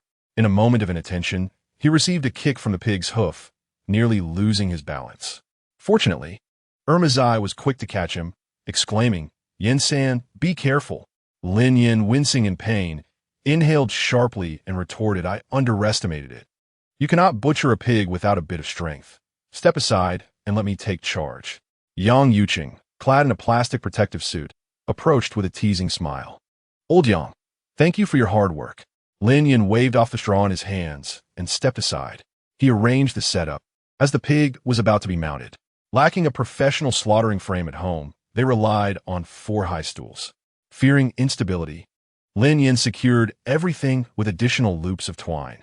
A pig would yield a considerable amount of blood, and Zhou Feifei retrieved the bathtub from home, lining it with a plastic bag to catch the blood atop the stools. Everything was ready, awaiting the arrival of the New Year pig. Yang Yuqing and Chun Taizhu cooperated to lift the pig onto the high stool. Zai, you pull the hind legs, while Taizhu and Yin San handle the front legs. Hold on tightly.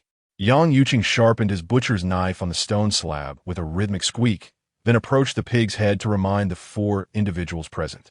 Among them, Lin Yan appeared the most anxious, beads of fine sweat appearing on his forehead. He feared that if he lost his grip, the pig might roll over and kick him. "The poor pig," he lamented softly, and Ran brought a small stool and sat at the door of the kitchen, murmuring to herself, as Yang Yuqing prepared to take action. And Ran's words tugged at his heartstrings. After hesitating for a moment, he teased Lin Yan, "Your daughter must have been a bodhisattva in her past life." The others burst into laughter at this remark. Zhou Feifei called out to her, Ran, turn around. Don't look at the pig." And Ran, feeling sympathy for the pig, turned away and covered her ears tightly with her hands. "I will count to 3, and everyone should be ready. Let's go." The 4 chorused in unison. Butchering a pig is an art form, and those inexperienced struggle to master the correct position and force. It requires a decisive strike, plunging the knife directly from the neck to the heart. 1, 2, 3, Yang Yuqing shouted, and at 3, the knife swiftly pierced the pig's neck.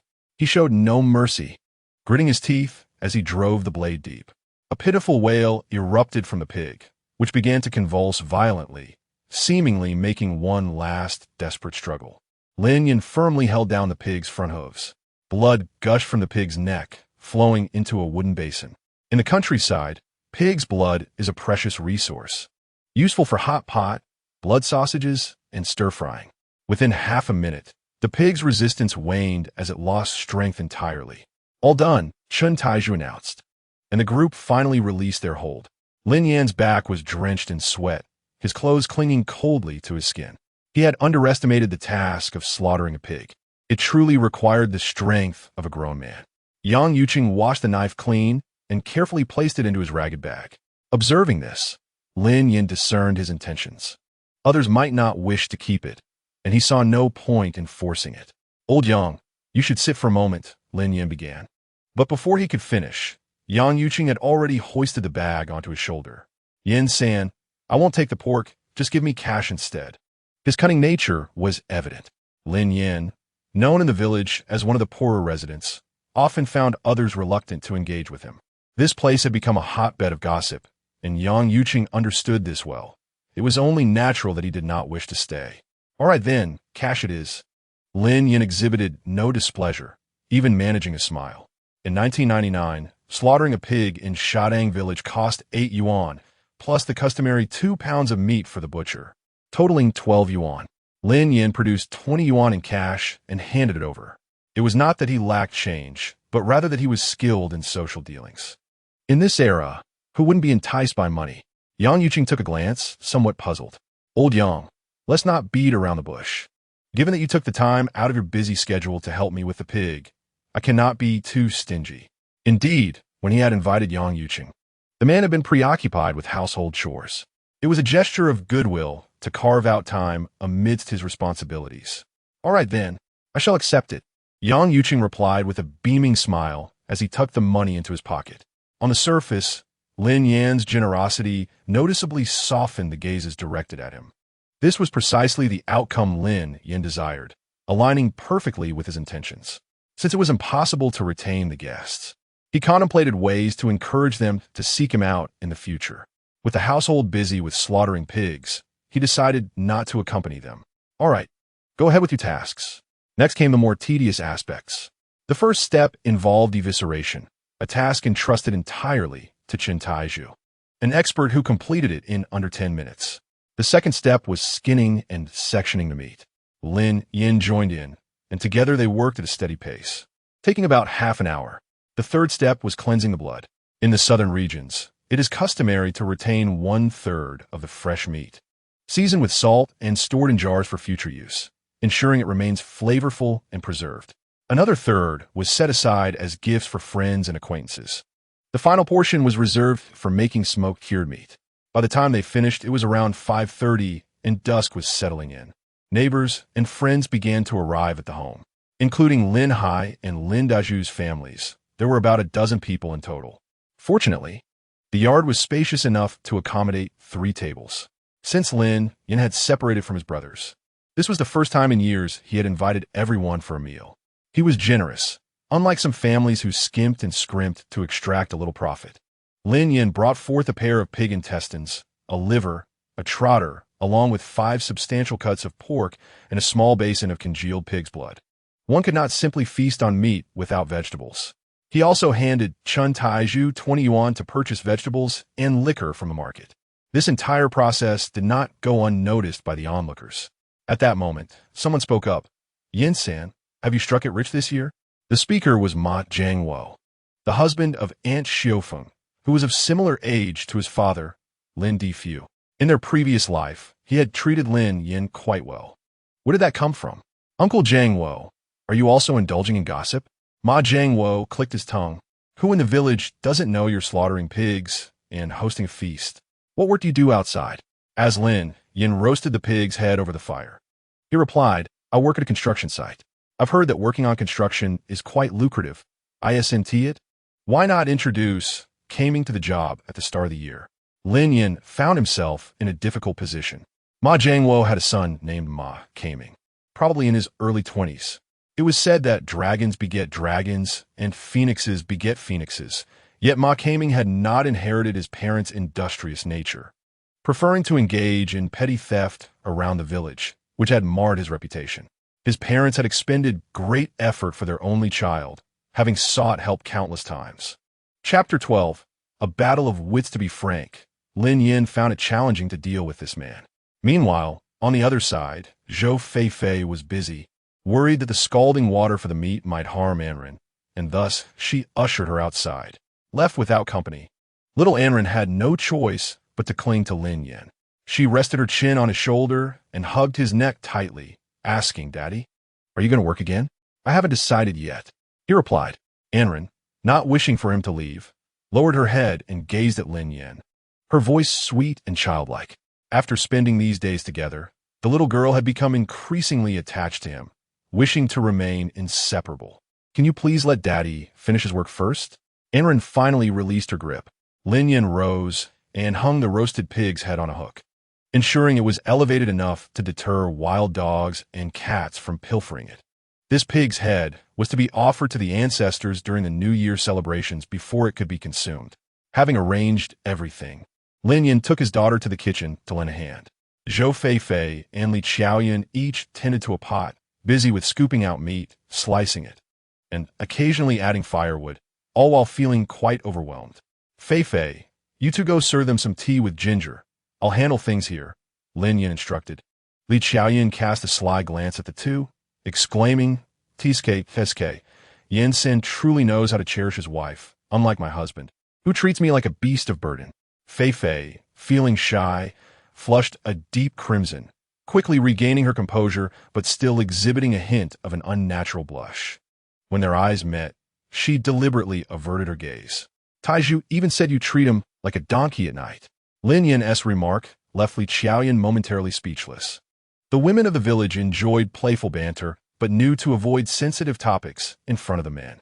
Your Yin-san is even more eloquent than my husband, Li Qiaoyan replied, choosing not to pursue the conversation further as she took Feifei by the arm and exited the kitchen. Little Anren was tirelessly assisting her mother, diligently ladling tea from the teapot into cups. The main room was filled with people. The men were smoking and chatting, while the women were cracking seeds and gossiping, discussing the affairs of various families and the misdeeds of daughters-in-law. Mommy, I want tea, Anren piped up. Busy with her tasks, Zhou Feifei poured a cup for Anren, not realizing whether the little girl actually drank it. When she turned around, the child had already disappeared from sight. Anren, balancing the teacup, waddled outside and approached Wang Xiao, saying, "Grandma, have some tea." Wang Xiao accepted the cup with a smile, saying, "Anren is so well-behaved." "Grandma, you drink it," the child urged, nodding and blowing on the tea before taking a sip. The tea had steeped just the right amount of time, its fragrance pleasing and its taste mildly sweet without bitterness. It must be said that Zhou Feifei's tea-making skills were remarkable. Wang Xiao genuinely liked her second daughter-in-law, finding her far superior to the eldest and youngest. "Anren," she said suddenly, raising her gaze to meet her grandmother's. "Grandma wants to ask you something," Wang Xiao said, lowering her voice. "Did your parents argue today?" "They didn't argue," Anren replied, shaking her head slowly. Wang Xiao was concerned about the troubles in the second household, fearing that the couple might bicker later. "Daddy earns money and gives it all to Mommy," the little one said, looking up with a pout, which astonished Wang Xiao. She had watched Lin Yan grow up, but had never seen him show affection toward his wife. It seemed her second son had indeed changed. Wang Xiao cautioned Anren. "Anren, Grandma tells you, this matter must not be shared with outsiders, understood?" Anren one tea tell. The child assured her. Then she inquired, "Can I tell Grandpa, Uncle, and Aunt?" Wang Xiao smiled kindly. "Only if Grandpa asks Anren. Otherwise we don't speak of it to anyone else." Although the little one was somewhat confused, she listened intently. As long as it was someone who cared for her speaking, she paid close attention. It is often said that the heart of a parent aches for their child. Which mother does not feel pain for her offspring? Wang Xiao was particularly concerned that Lin Yan might squander his wealth, potentially causing harm to himself at the hands of certain ill-intentioned individuals in the village. Dinner was not served until after 6 o'clock, by which time the courtyard had already succumbed to darkness. Lin Yan removed the light bulb from the main room and hung it on a branch of the pear tree in the yard. He arranged the dishes on the table, and to combat the winter chill, a layer of charcoal was placed beneath the table for warmth. As everyone gathered around the table, the men sat at one end, the women at another, and the children accompanied the women. Additionally, seating was assigned according to seniority. For instance, elders like Lin Difu and Ma Jiangwo occupied the primary positions, while Lin Yan and his peers were seated at the sides. "Eat heartily, everyone. Do not hesitate on my account." In 1999, life was not particularly affluent, and meat was a rare treat, reserved for festive occasions. There was no room for politeness. As soon as the dishes were served, they were nearly devoured in an instant, truly a case of the slow losing out. Once everyone had their fill, the men at their table began to toast one another. This was the climactic moment of a rural banquet, an essential ritual. Lin Hai was the first to lift his glass and urge Lin Yan, "Second brother, I'm so happy for you. Shall we have a drink?" Indeed, it was a toast that could not be refused. To abstain would be to waste the meal. It was Lin Yan's first time hosting, and the glasses were filled to the brim. Those nearby began to cheer, as the saying goes. A drink after a meal surpasses even the immortals. Although Lin Yan had no desire to drink, he had tasks to attend to later in the evening and feared that overindulgence would impede his responsibilities. He was unable to resist the fervent encouragement of those around him. Convinced that 1 or 2 cups would not make a difference, he raised his glass and downed half a cup of liquor. In his past life, he had met his demise due to alcohol poisoning.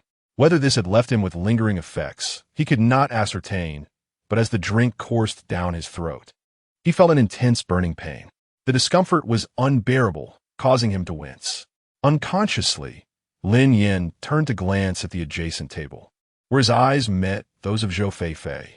Memories of his tragic past flooded his mind, causing his eyes to glisten with unshed tears as he forced a smile, saying, "I'll go fetch a dish."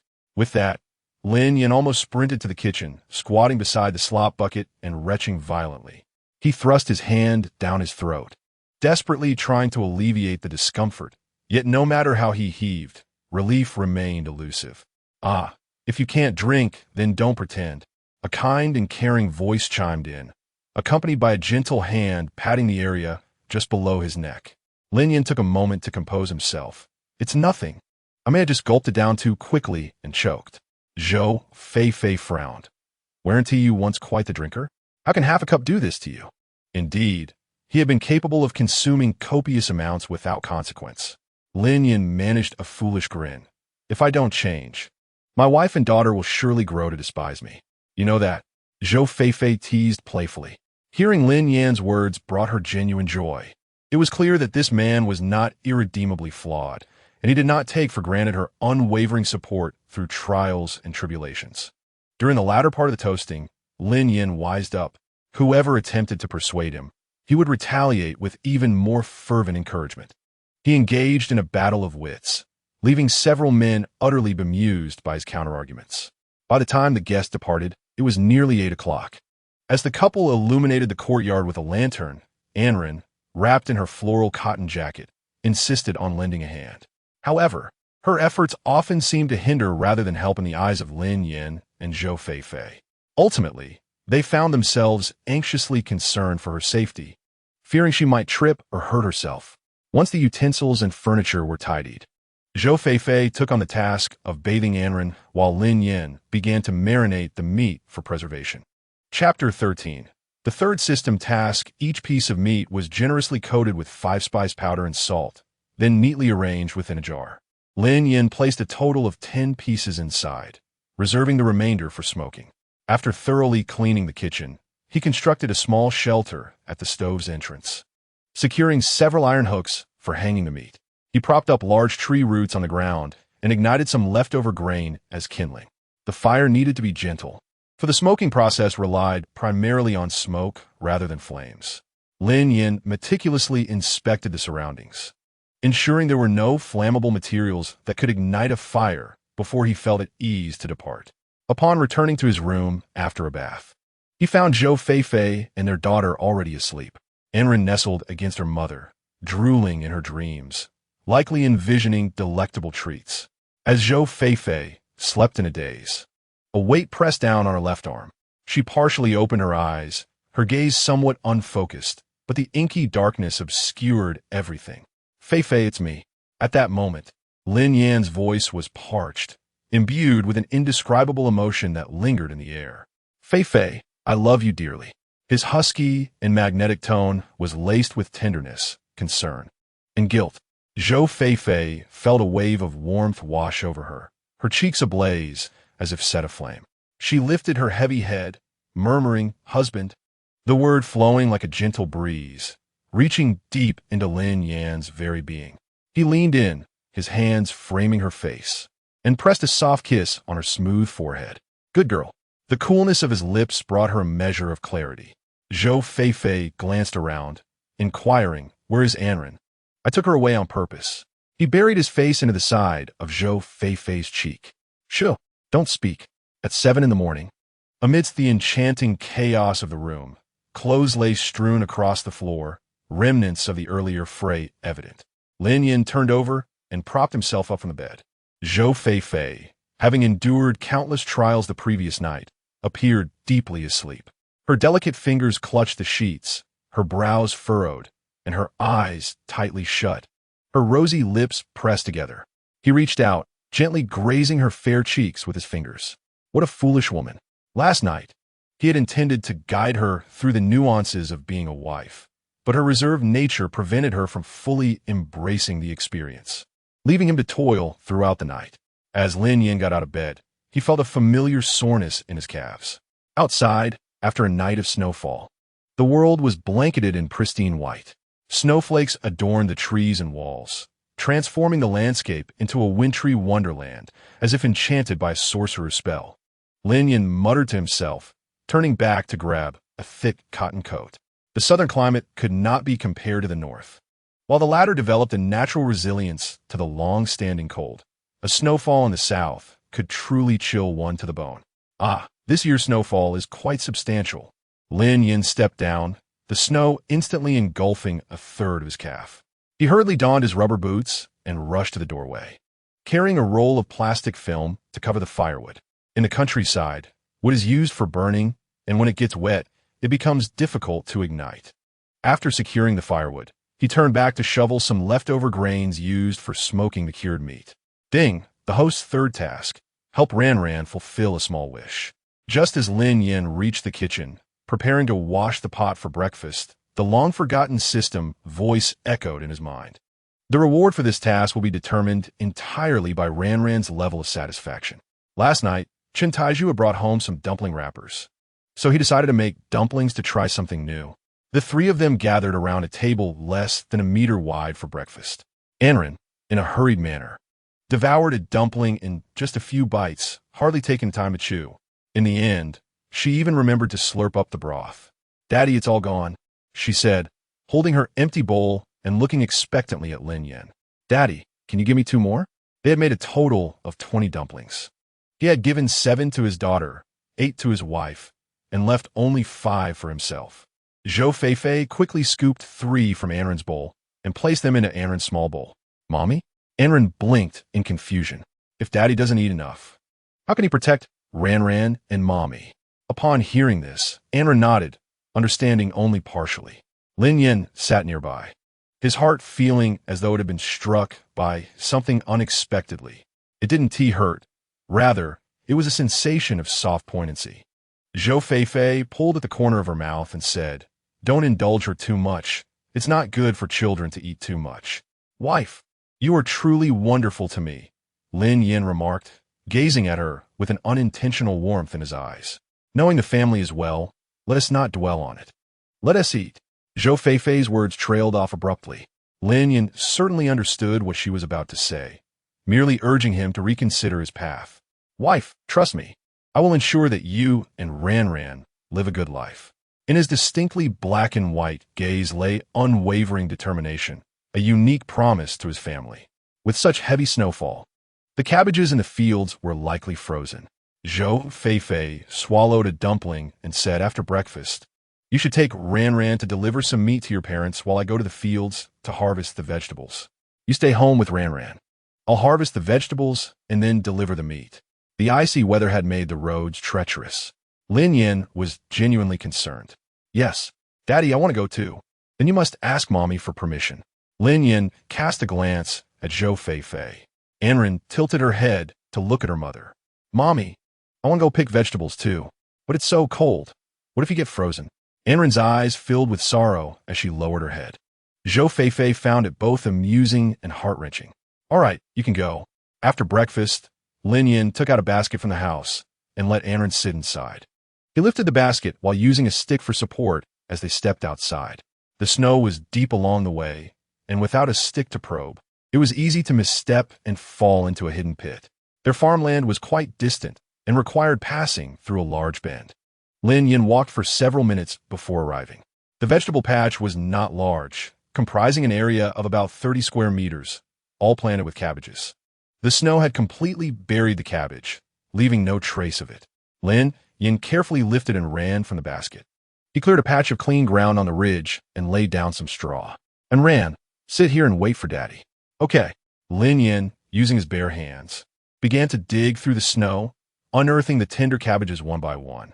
He then used a knife to cut them at the roots, peeling off the outer layers before neatly placing them into the straw-lined basket. Fortunately, the frost and snow had not severely damaged the cabbages.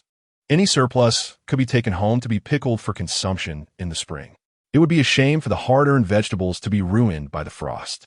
When snow fell, harvesting vegetables became the most pressing task for every household in the village. Ma Jiangwo and a few others from the village had come as well. They exchanged greetings with Lin Yan. The last to arrive was Lin Hai's family of 3. The man carried a burden, while Song Chunxiang led Lin Zipping by the hand. The couple seemed to be bickering, muttering to each other. Lin Yan had nearly finished gathering the vegetables. Lin Zipping stood on a slightly elevated ridge, raising a snowball to throw downwards. It struck Ran, who was standing 2 meters away from Lin Yan, right on the head. Snowflakes exploded upon impact, cascading down into the collar of Ran's coat. Upon encountering the warmth of her body, the snow quickly melted into water. "Daddy, there's water." Lin Yan heard his daughter's voice, choked and distressed, and he tossed the last 2 large cabbages into the basket. And Ran, "What is wrong?" Chapter 14. A father's fury, a bad brother hit me. And Ran pouted, her small face full of indignation as she pointed towards Lin Zipping. Only then did Lin Yan notice that a large patch of her collar was soaked, clinging to her rosy skin. He turned and met Lin Zipping's triumphant gaze. He quickly took off his own coat and draped it over Ran's little frame. Cowardly beggar, Lin Zipping sneered, his eyes wide as he mockingly stuck out his tongue at them. My daddy is not a coward, and Ran exclaimed, her eyes brimming with tears, feeling wronged. He is not a coward? Look at your crumbling house. Lin Zipping retorted, his face pinched and sharp. Soon you'll be begging for food with your mother. Such words were beyond what a 5- or 6-year-old would typically say. They were either taught by adults or frequently overheard. Your parents have taught you well. Lin Yan raised an eyebrow.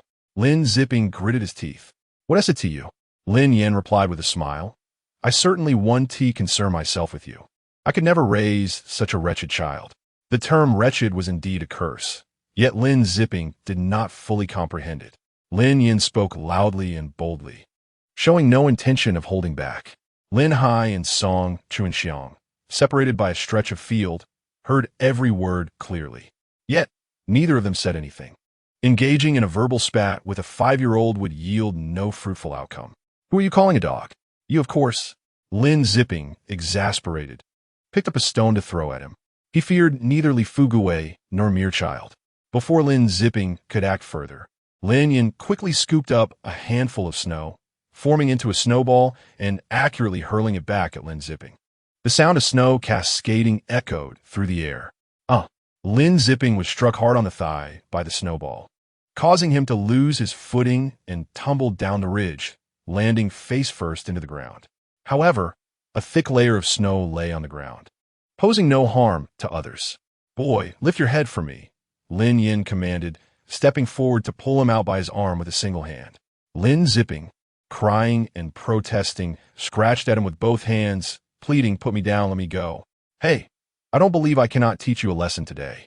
Lin Yan declared without mercy, delivering several firm slaps to his backside. The pain was genuine. His hand felt numb. Lin Zipping cried so hard he could scarcely catch his breath. Woo-woo. Anren, standing on the embankment, widened her eyes in shock, instinctively taking a half-step back. Such a display of beating was something she had previously endured herself. How did your parents raise you? Lacking respect. Lin Zipping wailed, Mom, Dad, come save me. He struggled fruitlessly in Lin Yan's grasp, crying and shouting. You've only been eating for a few years, and you dare to act tough with me? He is not even my son. I won't feel sorry for him if I hit him. Besides, Lin Hai and his wife aren't good people either. They wouldn't dare speak up about any grievances. It would help him. Lin Zipping sobbed, causing Lin Yan to grow impatient. He bellowed, stop crying, or I'll knock you out. Lin Zipping trembled in fear, stifling his sobs. Will you dare bully Anren again? Lin Yan was not one to easily forgive. Yesterday's incident still lingered. Lin Zipping's voice trembled, his eyes glistening with innocence. I won't dare. Apologize to Anren, Lin Yan instructed coldly, releasing him. Anren looked on, wide-eyed and bewildered, glancing between Lin Zipping and Lin Yan, unsure what to do. She had not anticipated her father's fury would escalate to such heights. She scurried to Lin Yan's side, wrapping her chubby arms around his thigh, seeking solace. I'm sorry. Who are you apologizing to? Lin Zipping bit his lip. Anren. I'm sorry. Lin Yan frowned. Speak up. Did your parents not feed you? Lin Zipping, holding back tears, wiped his nose. Anren, I'm sorry. Dad, let us forgive him. Anren piped up softly. After all, they were just children.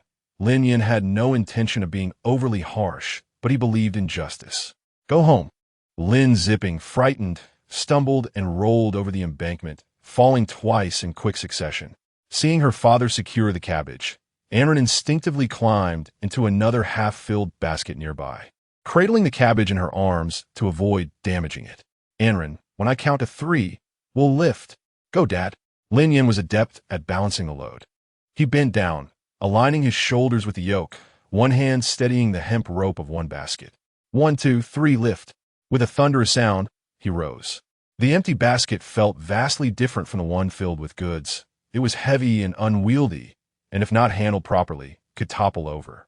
In his previous life, he seldom engaged in farm work. Balancing a load of cabbage, plus Anren, consumed a great deal of his strength. Fortunately, the snowfall was not too heavy, and he retraced his steps along the path he had come. What a disgrace. Unable to bear children, you take your anger out on my son. Your entire family shall face retribution. Song Chu and Xiang trailed behind, cursing incessantly. No one stepped forward to assist her. Instead, they stood by, gossiping and watching the spectacle unfold. Lin Yan feigned ignorance, choosing to disregard the matter entirely.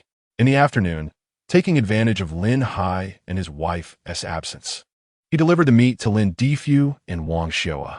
Whether they appreciated it or not was their concern. As a son, he had fulfilled his filial duty. Lin Yan had gained insight from his previous life, understanding the nuances of existence. On his way home, he passed by the only grain and oil shop in Shading Village. In the past, private individuals could not afford such establishments. It was the village government that pooled resources to establish it, primarily for the convenience of the villagers. Considering the arduous trek of over 10 kilometers to the nearest town, with few households owning vehicles. The shop had long been overseen by a man in his 50s, Mr. Liu, known as Lu Laojian, who had lost his wife and had no children. The villagers, feeling pity for him due to his solitary circumstances, voted to allow him to manage the grain and oil shop, which he accepted with a sense of contentment. As Lin Yan approached from a distance, Lu Laojian called out, "Yin-san, come in and sit for a while." Outside, the wind howled and snow fell, making the cold biting. It would not hurt to warm up by the fire. And besides, he could inquire about village matters, serving two purposes in one visit. As Lin Yan entered, he was enveloped by the warmth of the stove. "Ah, it's much warmer in here," he remarked. "Mr. Liu, are you here alone today? Didn't you play chess with the other old men from the village?" Lu Laojian chuckled. "Who would come to see me at this time of year? It's nearly the new year. Indeed, in just 5 days, it would be New Year's Eve, and families were busily preparing for the festivities." Suddenly, Lin Yan felt a pang of compassion. He recalled how Lu Laojian had treated him kindly in his previous life, often coming to the shop to sleep on the floor when Zhou Feifei denied him entry after he had drunk too much. "Are you really alone today?" Lu Laojian sighed. "I have no wife or children, so I must spend my days in solitude. Have you considered finding another partner?" Lin Yan inquired. Lu Laojian's face flushed, and he shifted his stool slightly. In a hushed tone, he confided, "I have someone I fancy." To Lin Yan's surprise, the old man had hidden depths. "Who is it?" he asked, intrigued. Lu Laojian, dismissive, replied, "Why are you so curious? If you share, perhaps I could play matchmaker for you." "There are only a few elderly ladies in the village," Lu Laojian stated, quickly adding, "but I doubt they would look my way." Lin Yan understood the implications but chose to remain silent. After their conversation, he stood up and walked directly to the merchandise counter, selecting a pair of rubber gloves designed for women.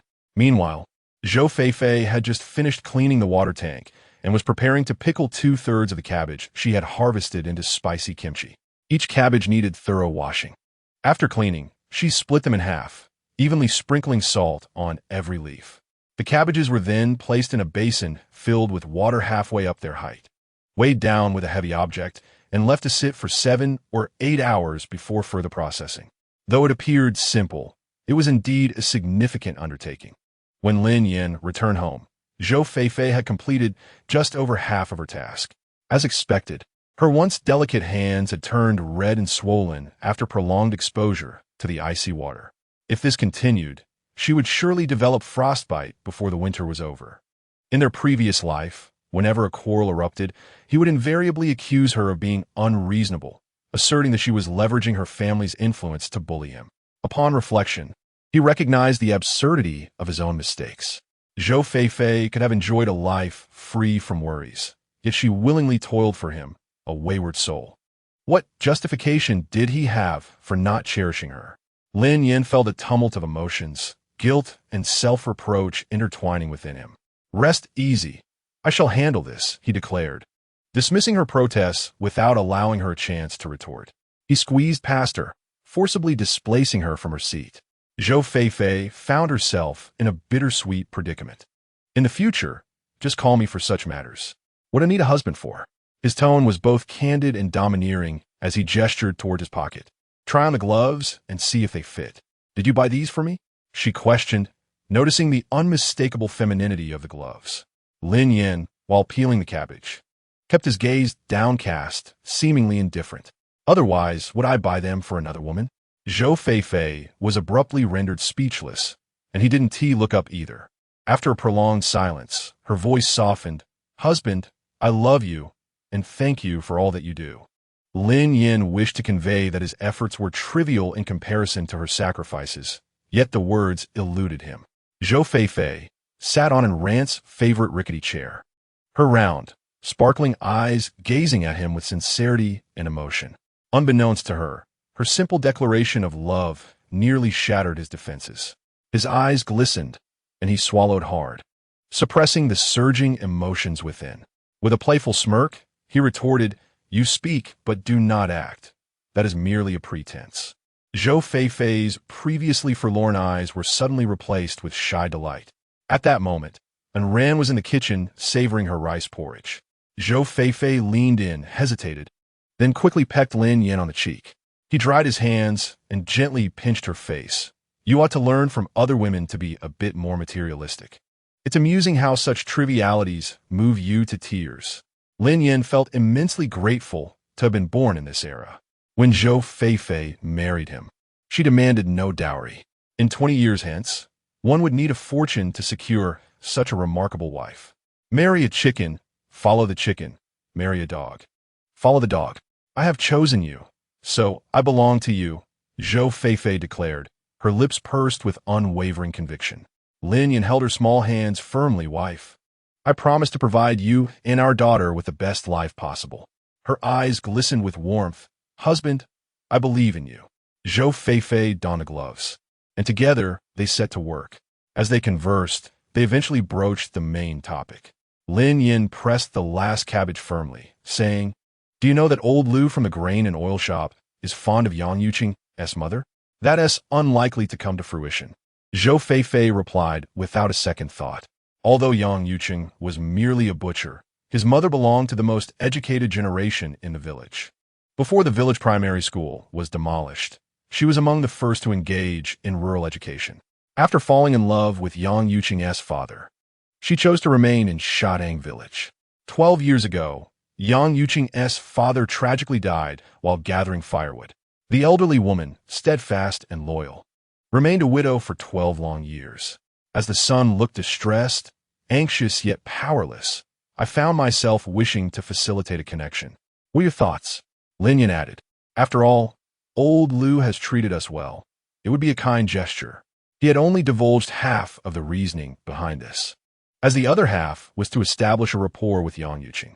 Should this endeavor succeed, Yang Yuqing would undoubtedly be immensely grateful, and Lin Yan could glean information about the fish pond at Shahiba from him. After Lin Yan finished speaking, Zhou Feifei pondered for a few moments and remarked, Uncle Lao Jin should indeed seek a companion. It must feel rather lonely to be alone in such a large grain and oil shop. With the support of his wife, Lin Yan felt a wave of relief wash over him. Zhou Feifei was not merely speaking. She was also brainstorming solutions. An idea struck her as she recalled the market visit a few months prior at Yanggong Temple, where the elderly lady had taken a particular liking to Anren. You should take Ranan over to pay her New Year's respects and discuss this matter casually, she suggested. Lin Yan gazed at her earnestly, enunciating each word. Wife, you are truly brilliant. I adore you. Overwhelmed by his fervent gaze, Zhou Feifei averted her eyes, feeling her heart race as if every capillary was on the verge of bursting. By 3 o'clock in the afternoon, Zhou Feifei sat in the living room, knitting a sweater with yarn. In this era, knitting was an essential skill for most rural women, and those adept at it could sell their creations for a bit of extra income. Anren perched on Lin Yan's lap, as the duo helped Zhou Feifei win the yarn, red, green, pink, and purple. Renan, Lin Yan called out. Anren turned back, sweetly uttering, Daddy, do you have any New Year wishes? After a busy day, Lin Yan was ever mindful of seizing the opportunity to fulfill his system task. Upon hearing his question, Anren's smile broadened slightly. She turned to her mother, her eyes pleading for assistance.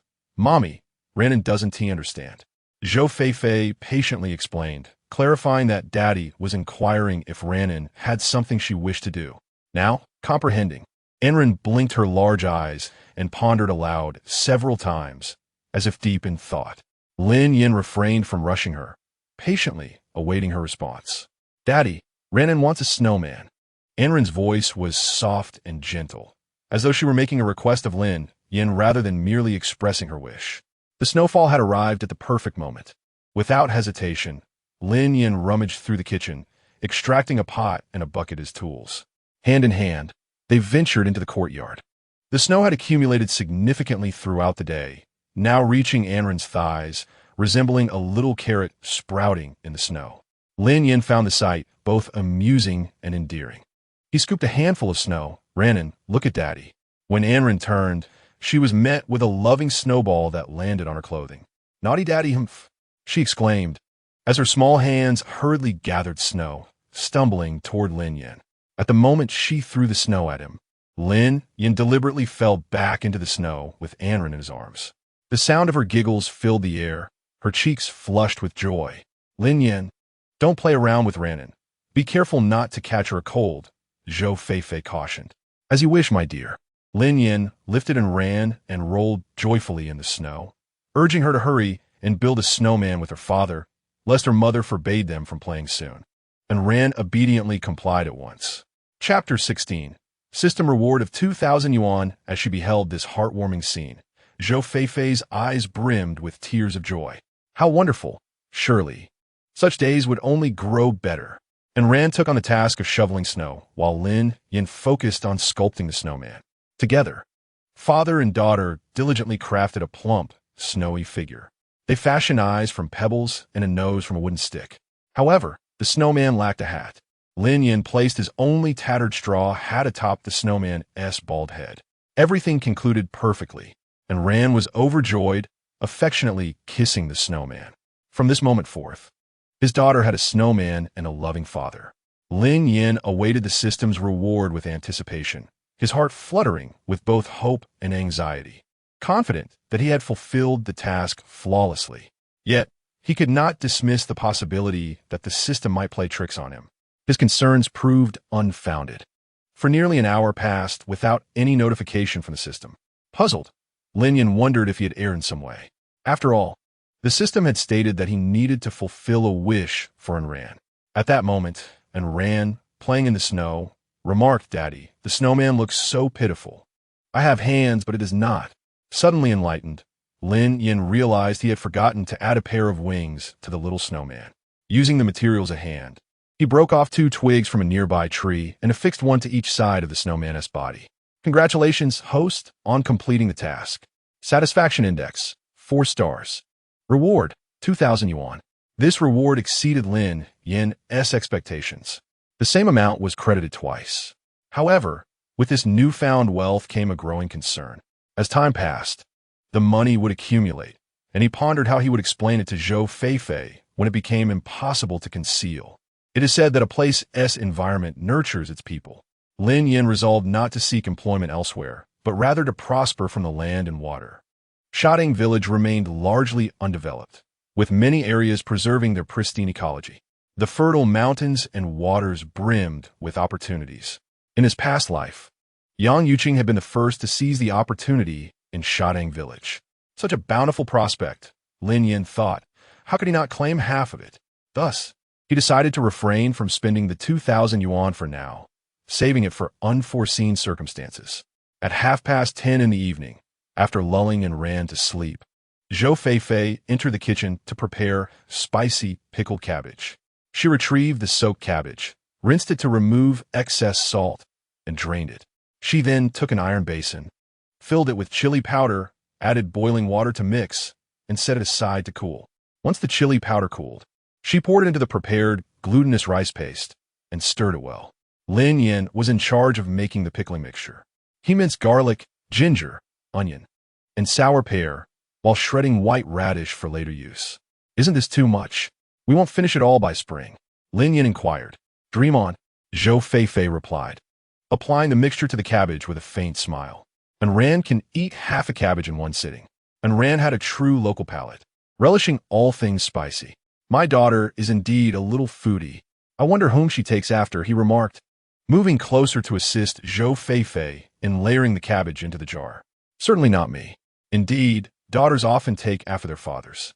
Upon hearing this, Zhou Feifei's lips curved upwards slightly. Time flows like an arrow. Today is the eve of the new year, and the village is bustling with excitement, as every household rushes to the county to procure the last of their festive goods. Unlike previous years, Lin Yan is finally joining the throng this time. Upon learning of the trip to the county, Ran rose early, waiting by the door for her parents to finish their morning routines. Is it all right to take 1,001? Lin Yan's head was submerged in the basin, the sound of his wife's voice echoing in his ears. He gargled a few times and, spitting out the mouthwash, replied, 500 should suffice. The first time, he had given her 700, and even 300 to Aunt Xiaophone. The second time, he again handed over 700. Truth be told, Zhou Feifei was reluctant to part with every penny. However, it was the festive season, and one could not appear too frugal. She bent down, pulling her pant legs apart, and rolled 5 crisp red bills into a circle, tucking them into her flesh-colored stockings. Lin Yan's gaze inadvertently drifted over. He was met with the sight of a pair of long, slender legs. He swallowed hard, suppressing the primal reaction of his body. In broad daylight, this was rather embarrassing. Ahem, and Ran, come here. Lin Yan redirected his attention to his daughter. Usually, and Ran clung to him, but at this moment, she took a couple of steps forward, looking up at Zhou Feifei, and said, Mama, I want you to hold me. With a sigh, Zhou Feifei approached, asking, why not let Daddy hold you? She had grown accustomed to her daughter's attachment to Lin Yan, and Ran blinked her bright, round eyes, and in a childish voice replied, Daddy's clothes are dirty. They will soil my new clothes. So that was it. Zhou Feifei was caught between amusement and exasperation, while Lin Yan felt a pang of sorrow. Throughout Ran's life, he had never bought her a single piece of clothing. While other children flaunted their new garments during the New Year celebrations, and Ran could only make do with last year's attire. The outfit she wore was a gift from Wang Xiaoyi. When the spring weather turned damp and cold, her grandmother, fearing for her granddaughter's health, had ventured out to sell potatoes, earning just enough to purchase a knitted sweater for her. For this, Wang Xiaoyi faced a reprimand from Lin Hai and his wife, who scolded her for being disloyal, and Ran rarely wore it, saving it for special occasions when Zhou Feifei would allow her change into it. Go change into clean clothes, Lin Yan said, as he busied himself in the kitchen preparing cured meat, his hair tousled and his clothes smeared with black soot. Once he had changed into a clean outfit, and Ran finally allowed him to hold her. He lifted her onto his shoulder and dashed outside, exclaiming, hold on tight to Daddy's shirt. Here we go. Half an hour later, the family of 3 boarded a bus to the county. The streets were adorned with festive decorations. Vibrant red lanterns hung high, exuding a rich atmosphere of celebration. From one end of the street to the other, stalls selling New Year goods formed a long, neat line. And Ran held her father's hand with her left and her mother's with her right. Boss, how much are your honey tangerines per pound? Lin Yan squatted down to pick a few from the vendor's basket. They felt substantial in his hand, plump and golden in color, clearly of superior quality. Perhaps the prices were set too high, as the entire basket of tangerines had not seen much sale. The shopkeeper shook the basket twice and proclaimed, 90 cents per jean, but if you're truly interested, I'll sell you a basket for 15. At that time, 90 cents per jean for honey oranges was considered quite a high price. The shopkeeper noticed Lin Yan's indifferent expression and feared he might not make a sale. He quickly revised his offer. If that's too much, I'll let you have it for 12. That's the lowest I can go. 20 jean of honey oranges, especially after the new year, was hardly excessive. Prolonging the search might lead to dissatisfaction elsewhere. Lin Yan decisively declared, all right, I'll take it. The shopkeeper, recognizing Lin Yan's frugality, promptly prepared several plastic bags and handed them over. Despite the availability of several burlap sacks nearby, Lin Yan insisted, since I've purchased so many oranges, could I have a burlap sack? The shopkeeper's expression revealed reluctance, yet he had no choice but to comply when Lin Yan produced the money, ultimately offering him a white burlap sack. Zhou Feifei peeled one orange and offered it to Anren. Anren, is the orange Daddy bought sweet? Anren split it in half and eagerly stuffed it into her mouth, the sweet nectar bursting forth to delight her taste buds. So sweet. Daddy, you should try some too. She was still small enough to barely reach Lin Yan's waist, standing on tiptoe to feed him. Chapter 17. The New Year's goods of 99 are invaluable with a bag of honey oranges slung over one shoulder. Lin Yan advanced. Purchasing oranges was a matter of selection. Yet upon reaching the wholesale candy store, it turned into a frenzy. The soft candies, wrapped in oiled paper, tumbled to the ground in chaos.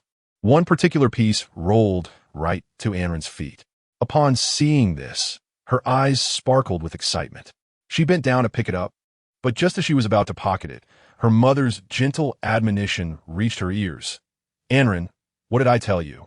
You can't just pick up things. Anren mumbled to herself and returned the candy to the bamboo basket on the stall. She hesitated for a moment, then glanced up at Lin Yan. Today, while shopping for New Year's goods, she could choose freely. Daddy would buy anything.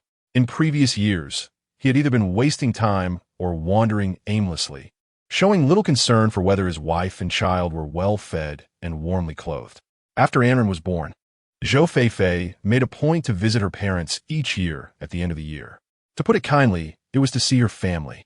To put it bluntly, it was because he was inept, unable to provide for his wife and child, forcing them to return to her parents for New Year's money. Anren was so delighted that she jumped up, wrapping her arms around Lin Yan's leg. Daddy, I want candy, lots of candy. However, being so young, she shouldn't indulge in too many sweets. Lin Yan wasn't stingy with money. He merely worried that Anren might eat too much candy and get cavities. At her age, her lack of self-control regarding food was evident. In the end, Zhou Feifei devised a plan. She would hang the candies from the rafters at home and dispense 5 pieces each day. Subsequently, the family of 3 strolled through the dry goods store, purchasing peanuts, sunflower seeds, and sugar cane couplets. After gathering everything, Lin Yan intended to check out the firecrackers. The firecracker store was rather deserted, with only a few patrons glancing around before shaking their heads and leaving. During that era, rural areas lacked fireworks, and even the variety of firecrackers was limited. The most common were the earth red, measuring several centimeters in length, and even a thin pack cost over $1. Not to mention the larger rolls of firecrackers, which were more expensive than a feast for a family. A tube the size of a pinky finger, when unrolled, could stretch quite long. After Lin Yan compared various options with Zhou Feifei, he ultimately chose the one located to the right on the main street.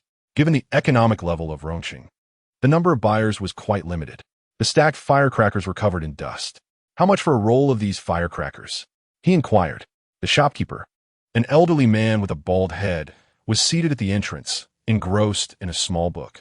Hearing the question, he adjusted his worn-out reading glasses, scrutinizing Lin Yan before casually responding, 6 yuan. It was evident that he did not regard Lin Yan seriously. However, this was to be expected. Who among the wealthy would indulge in such frivolities? Only those with a modest amount of money, yet not enough, would purchase them to appear affluent. I'll take all 10 rolls. The old man stared at Lin Yan, momentarily taken aback. After a brief hesitation, he said, Young man, during this festive season, we don't engage in falsehoods. Lin Yan chuckled upon hearing this. How could I lie with my wife and child present? The old man glanced at Zhou Feifei and then at Anren, who was smiling sweetly. Grandpa, we will pay. She chirped. The old man seemed to shake off his surprise entirely. You wait here. I'll call my son to assist you. The elderly man rose, limping as he made his way into the shop, excitedly calling out, Eldest son, we have customers for firecrackers. Hurry, don't keep the boss waiting. Within 2 minutes, a young man emerged from inside. Boss, how many do you need? He looked up, but his words faltered upon seeing Lin Yan, whose expression mirrored his shock. Yan Sangu, Chung Kai, they exclaimed in unison. Hearing this, Zhou Feifei turned to her husband. Darling, do you know him? Once Lin Yan regained his composure, he felt a rush of anxiety. He had not anticipated running into a gambling friend while out shopping. Unsure of how to explain, he stammered. Noticing his flustered demeanor, Chung Kai smiled and interjected, This must be your wife. Truly a match made in heaven. I knew Yan Sangu's wife would be a beauty. Zhou Feifei responded with an awkward smile. Feifei, don't misunderstand. Yan Sangu helped me before. Lin Yan eagerly chimed in, affirming yes, I assisted him back then. This statement was not insincere. Last year, when Chung Kai lost money gambling and was beaten, it was Lin Yan who came to his aid and called the police, saving his life. However, they later ended up gambling heavily again and were arrested by the police.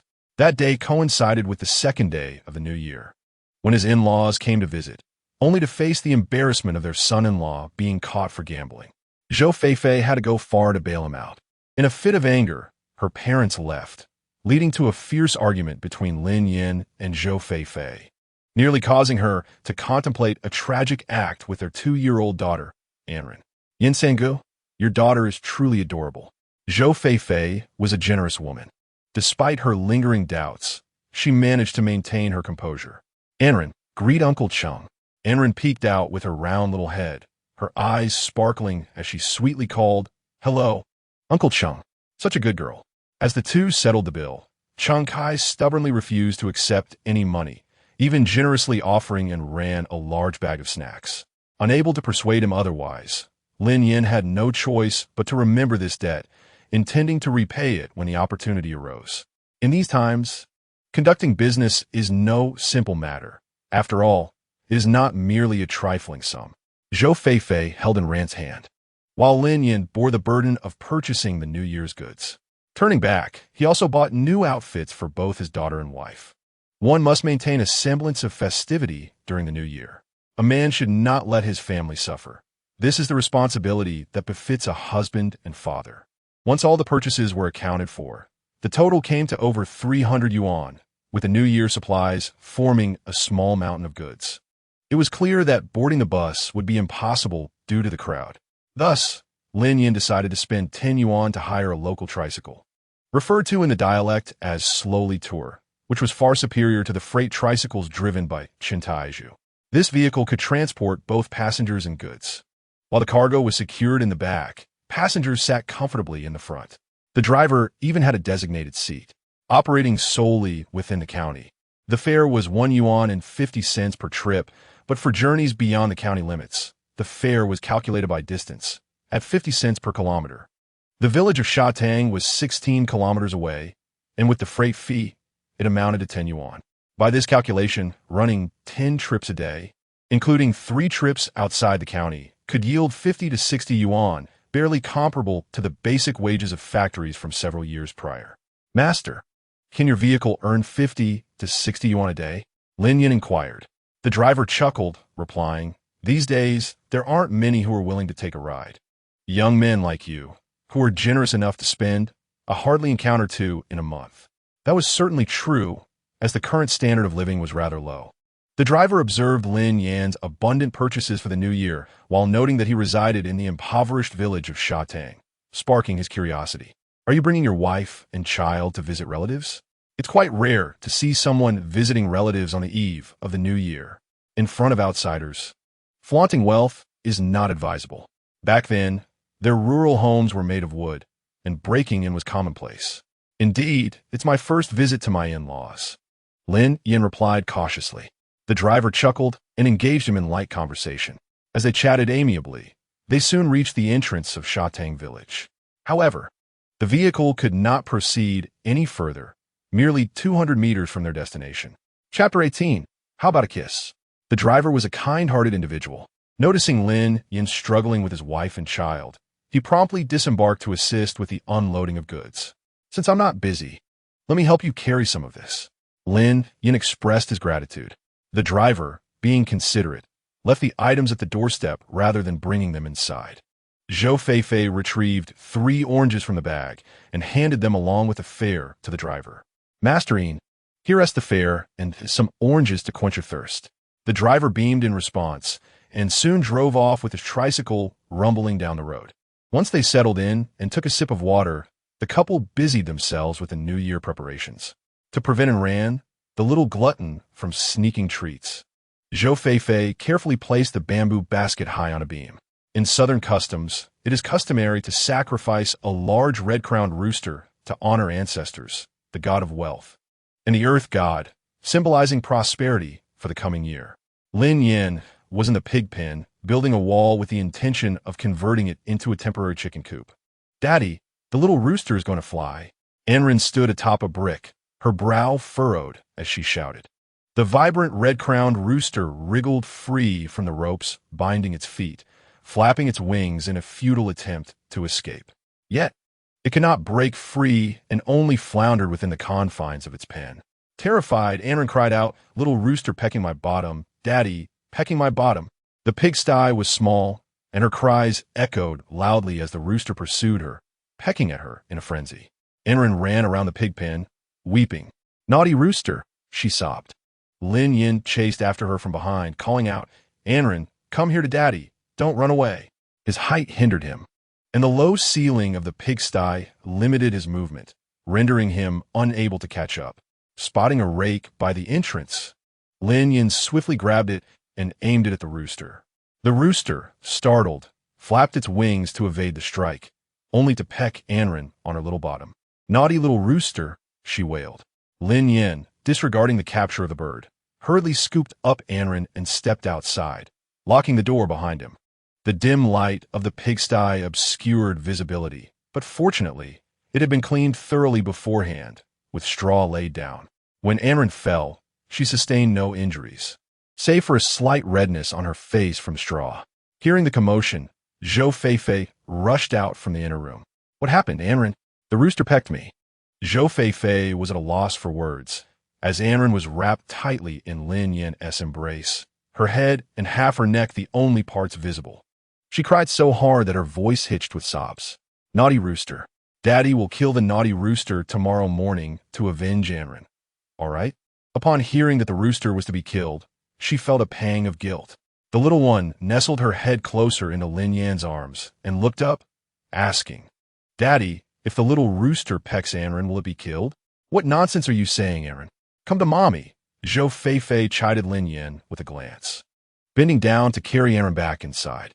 Despite his wife's reproach, Lin Yan felt an immense sense of satisfaction knowing she was teaching their daughter about life. After being pecked, Anrin's spirit waned significantly, and she slept from 3 in the afternoon until 6 the next morning. Lin Yan and Zhou Feifei took advantage of that night, relishing their long-awaited moments together. After a brief resistance on her part, Zhou Feifei found her strength insufficient to withstand Lin Yan's fervor. Lin Yan discovered that in this new life, his physical prowess had significantly increased, and he could complete his endeavors in less than half an hour. At 6 in the morning, as dawn broke, the importance of New Year's Eve was palpable in the countryside. Plumes of smoke began to rise from every household chimney in the village. The family of 3 gathered around their rickety table to finish breakfast. Lin Yan and Zhou Feifei set about preparing the New Year's Eve dinner, a task not to be taken lightly. In previous years, Lin Difu and Wang Xiu'er had to toil from morning until 3 or 4 in the afternoon. They laid out an array of chicken, duck, fish, and meat, ensuring that 8 dishes were prepared, symbolizing peace and prosperity for the coming year. The tasks of slaughtering the chicken and preparing the meat fell to the men, while Zhou Feifei focused on tending the fire and preparing water. Seizing the opportunity while Anrin was away, Lin Yan swiftly slaughtered the rooster, bleeding it and plucking its feathers. He placed half of it on the offering tray and returned to the kitchen with the other half. Zhou Feifei, efficient in her movements, had already prepared a platter of steamed pork and braised meat. The braised meat was layered with dried bamboo shoots and pickled vegetables, infused with the rich aroma of the meat juices as it simmered.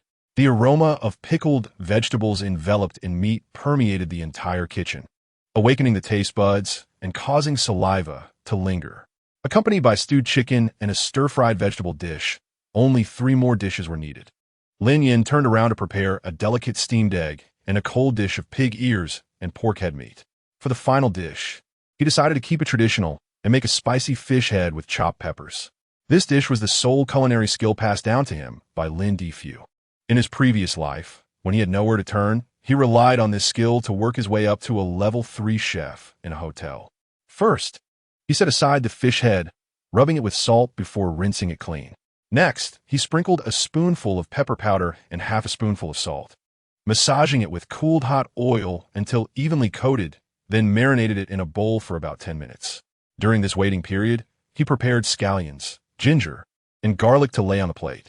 After 10 minutes, he placed the fish head on the plate, covered it with the chopped peppers, and steamed it for 8 minutes, followed by an additional 2 minutes on low heat. To finish, he sprinkled a layer of minced scallions, ginger, and garlic on top. He heated oil in a pan until hot and poured it over the fish head to complete the dish. The resulting spicy fish head was both fragrant and tender, especially the broth, which was perfect for mixing with noodles. How delightful! And Rand's nose twitched as she approached the stove, her lips pale from biting them.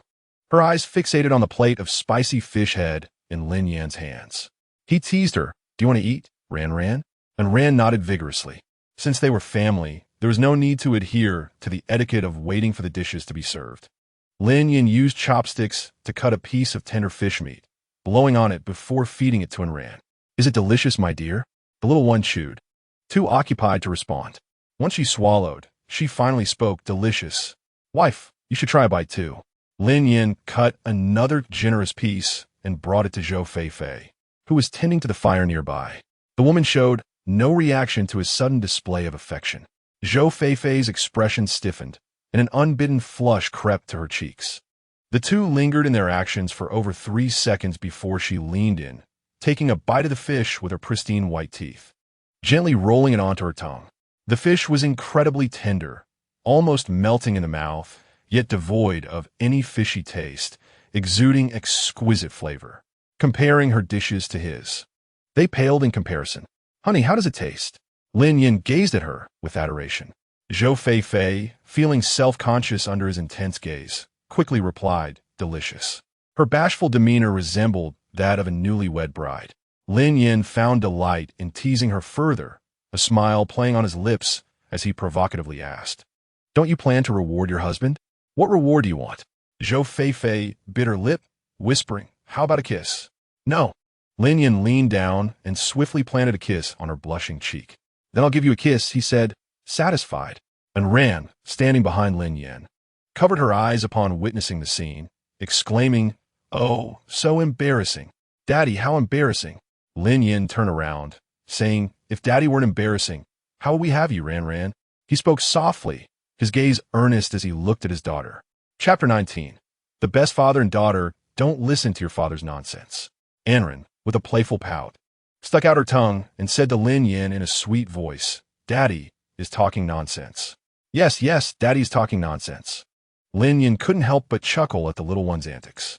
The New Year's Eve dinner preparations extended until 4 in the afternoon. Before the meal, one must pay homage to ancestors, the god of wealth and the earth god. While others hurriedly prepared their offerings by 3 o'clock, outside, firecrackers erupted in a cacophony. Lin Yan lit incense and burned joss paper, leading the family in honoring their ancestors, praying for peace and good health for their family of 3. Zhou Feifei held 3 sticks of incense, kneeling and bowing 3 times. Ran, it's your turn." Anren, somewhat understanding, imitated her mother. She took 3 sticks of incense from Lin Yan and, wobbling slightly, knelt down. Ran wants Daddy and Mommy to have lots of meat. In her eyes, meat was paramount. Zhou Feifei couldn't help but laugh and cry at the same time. She crouched down and picked up the little one. "Is that your only wish, Ran?" Anren shook her head, then quickly added, "Daddy and Mommy shouldn't argue." Lin Yan's heart tightened at her innocent words. He glanced down at Zhou Feifei, who too had reddened eyes, her smile strained. The little Anren's unintentional words revealed a lingering pain for both parents. Zhou Feifei smiled, breaking the tension.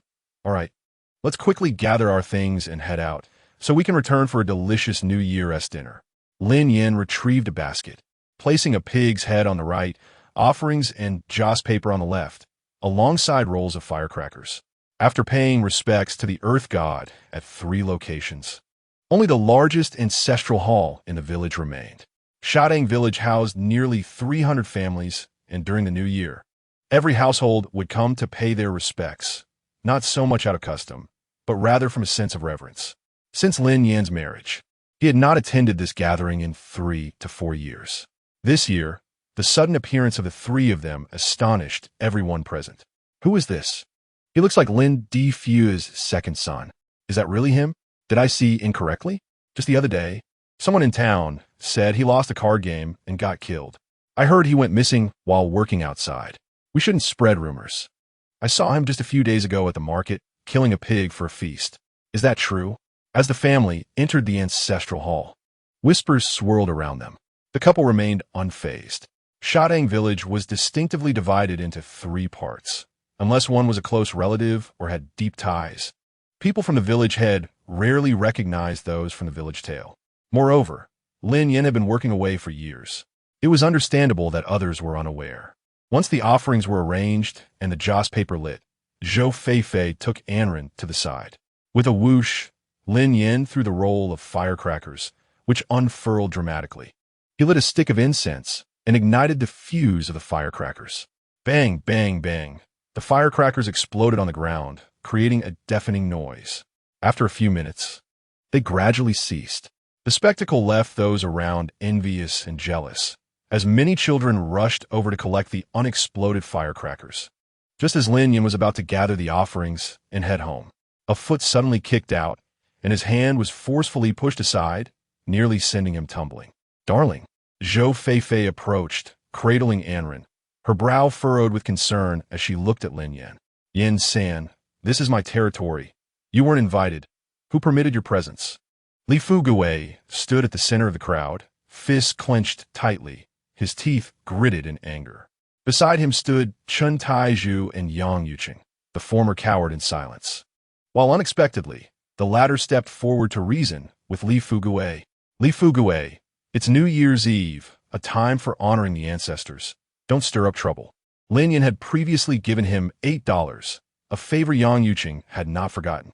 Li Fugui shot him a glare, spat disdainfully, "You pig butcher. I advise you to mind your own business. Otherwise, I'll make you cool off with the fish pond." Helplessly, Yang Yuqing struggled to respond. His words caught in his throat. Li Fugui, you are too overbearing, Zhou Feifei interjected, her brows knitted. You have no say here. I am educating Yin San. Step aside. As she spoke, she reached out to shove Zhou Feifei aside. But before her hand could touch him, Lin Yan seized her wrist with a grip of iron. A sharp crack echoed from Li Fugui's wrist as Lin Yan applied pressure. You may touch me, but try moving my wife and child. Lin Yan's gaze blazed with fury, as if hiding a lethal blade within his cold eyes. Li Fugui grimaced in pain. Get lost, he spat, the word chilling enough to render Li Fugui breathless. Scurrying away from the crowd, the people here had little camaraderie. Lin Yan refrained from conversing with outsiders, and after paying his respects, he led his wife and child home for the New Year's Eve dinner. After the feast, the family began their thorough cleaning. The house, a dilapidated legacy from Lin Fu, offered little to tidy. Lin Yan shoveled mud and leaves from the crevices, while also tending to the roof tiles. He dusted the living room and swept the floor, mopping it afterward. The couple worked diligently for an hour, achieving a satisfactory and clean result. The final touch was to hang couplets. This year marked the first time Lin Yan's family would adorn their home with them. Zhou Feifei prepared the paste, and he climbed onto a chair, brushing the back of the couplets with care, firmly grasping the corners of each piece. He pressed them gently against the door frame of the living room, repeating the motion for each couplet, ensuring no paste went to waste, even decorating the kitchen. Remarkably, once the couplets were up, the atmosphere of the home became considerably warmer, no longer cold and shabby, as if neglected for years. An essential ritual of New Year's Eve was bathing and donning new clothes, which must be worn throughout the night until the dawn of the new year, believed to bring continuous fortune. Mommy, the new clothes Daddy bought, Anren exclaimed, freshly bathed and eager to change into her new attire. All right, let us get you dressed. Zhou Feifei responded, busy yet joyful. After a long day, it was not just her, but even a grown man who would feel thoroughly exhausted. Thus, it was never the parents who celebrated the new year with joy. Ran, where are you going? Just as she donned her new clothes, Anren slipped off the bed, her little bottom wiggling as she made her escape.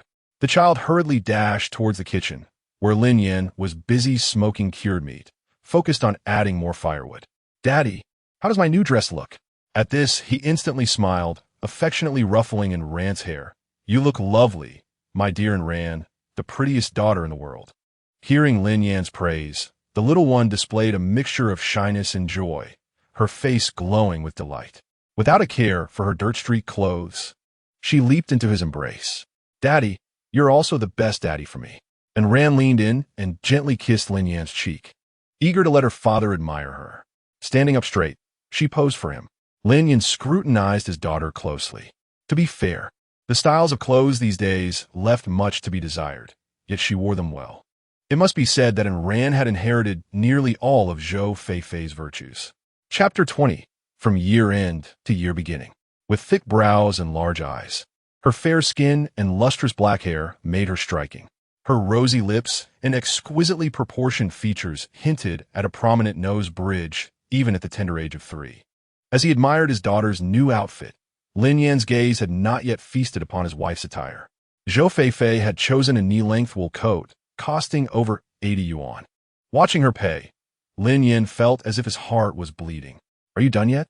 He called from outside the beaded curtain, his impatience growing. "Don't rush me. It will be ready soon." As Zhou Feifei's promise of soon stretched into 10 minutes, the beaded curtain finally parted, revealing her in high-heeled leather boots. "Daddy, look how beautiful Mommy is," Ran exclaimed, her face filled with awe. Lin Yan was equally taken aback. Zhou Feifei, with a bashful expression, bit her lip and asked, "What do you think?" The camel-colored coat exuded elegance. With wide sleeves and a large collar, complemented by a cinched waist, the thigh-high slit accentuated her already graceful figure. It was stylish without being revealing. Her long, lustrous black hair was elegantly styled up, exposing her slender, fair neck.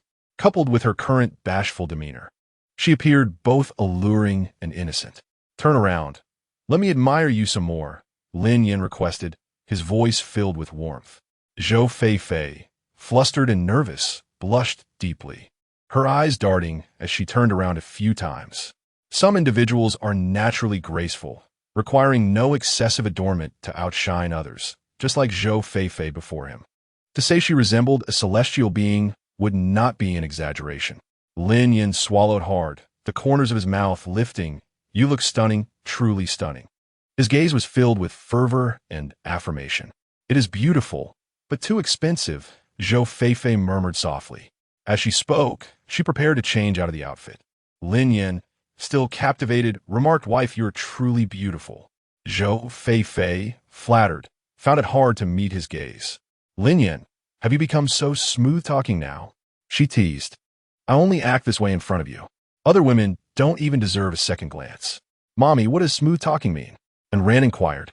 Zhou Feifei paused, glancing at Lin Yan. "Well, like your father. Just don't teach our daughter bad habits." Lin Yan quipped with a smile. He turned his head to Anren and asked Ranan, "Does Daddy seem like a bad man?" The little one shook her head, but after a few seconds, she reversed her stance. "Bad men spank, but good daddies give Ranan meat." "Oh, the little glutton." Lin Yan found himself perpetually enveloped in a blend of helplessness and joy, although he could hardly comprehend. Anren clearly appeared displeased. She furrowed her brow and retorted, "Daddy is the real glutton." "Ha ha." She even seemed a bit irked. If only they had a camera phone at that moment, he would have captured his daughter's embarrassing history. At precisely 12 o'clock, a cacophony of firecrackers erupted outside, reverberating through the mountains, deafening in its intensity. "Darling, wake up," Zhou Feifei gasped, pushing against her husband's chest with her fingers. Lin Yan found himself compelled to respond. With a muffled grunt, he donned his clothes in the dim light and stood up. "Daddy!" The sticky call startled Lin Yan. Zhou Feifei wore a similar expression of surprise. When had their daughter awakened? Had she seen them during their earlier moment of intimacy? What if Anren asked her what they were doing just now? How could they possibly explain? A flurry of questions raced through his mind. With a tense expression, Lin Yan bit his lip and asked, "Ranan, why are you awake?" Anren, having been roused from her sweet slumber by the thunderous firecrackers outside, rubbed her sleepy eyes and said, "Daddy, they're setting off firecrackers." Upon hearing this, the weight on both parents' hearts lifted. "Come, Daddy will carry you." Anren clapped her chubby hands, resting her chin on Lin Yan's shoulder. Zhou Feifei hurriedly dressed and joined them outside.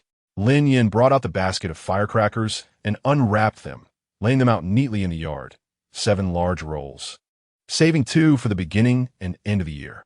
"Ranan, cover your ears. Daddy is going to light them." Anren joyfully bounced around the yard, shouting, "Daddy, I can't hear.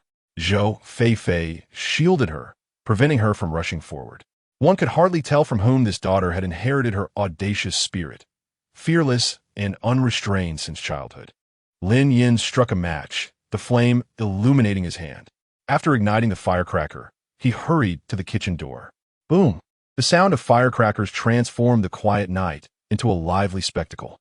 The bright light captured a heartwarming scene of the three of them together.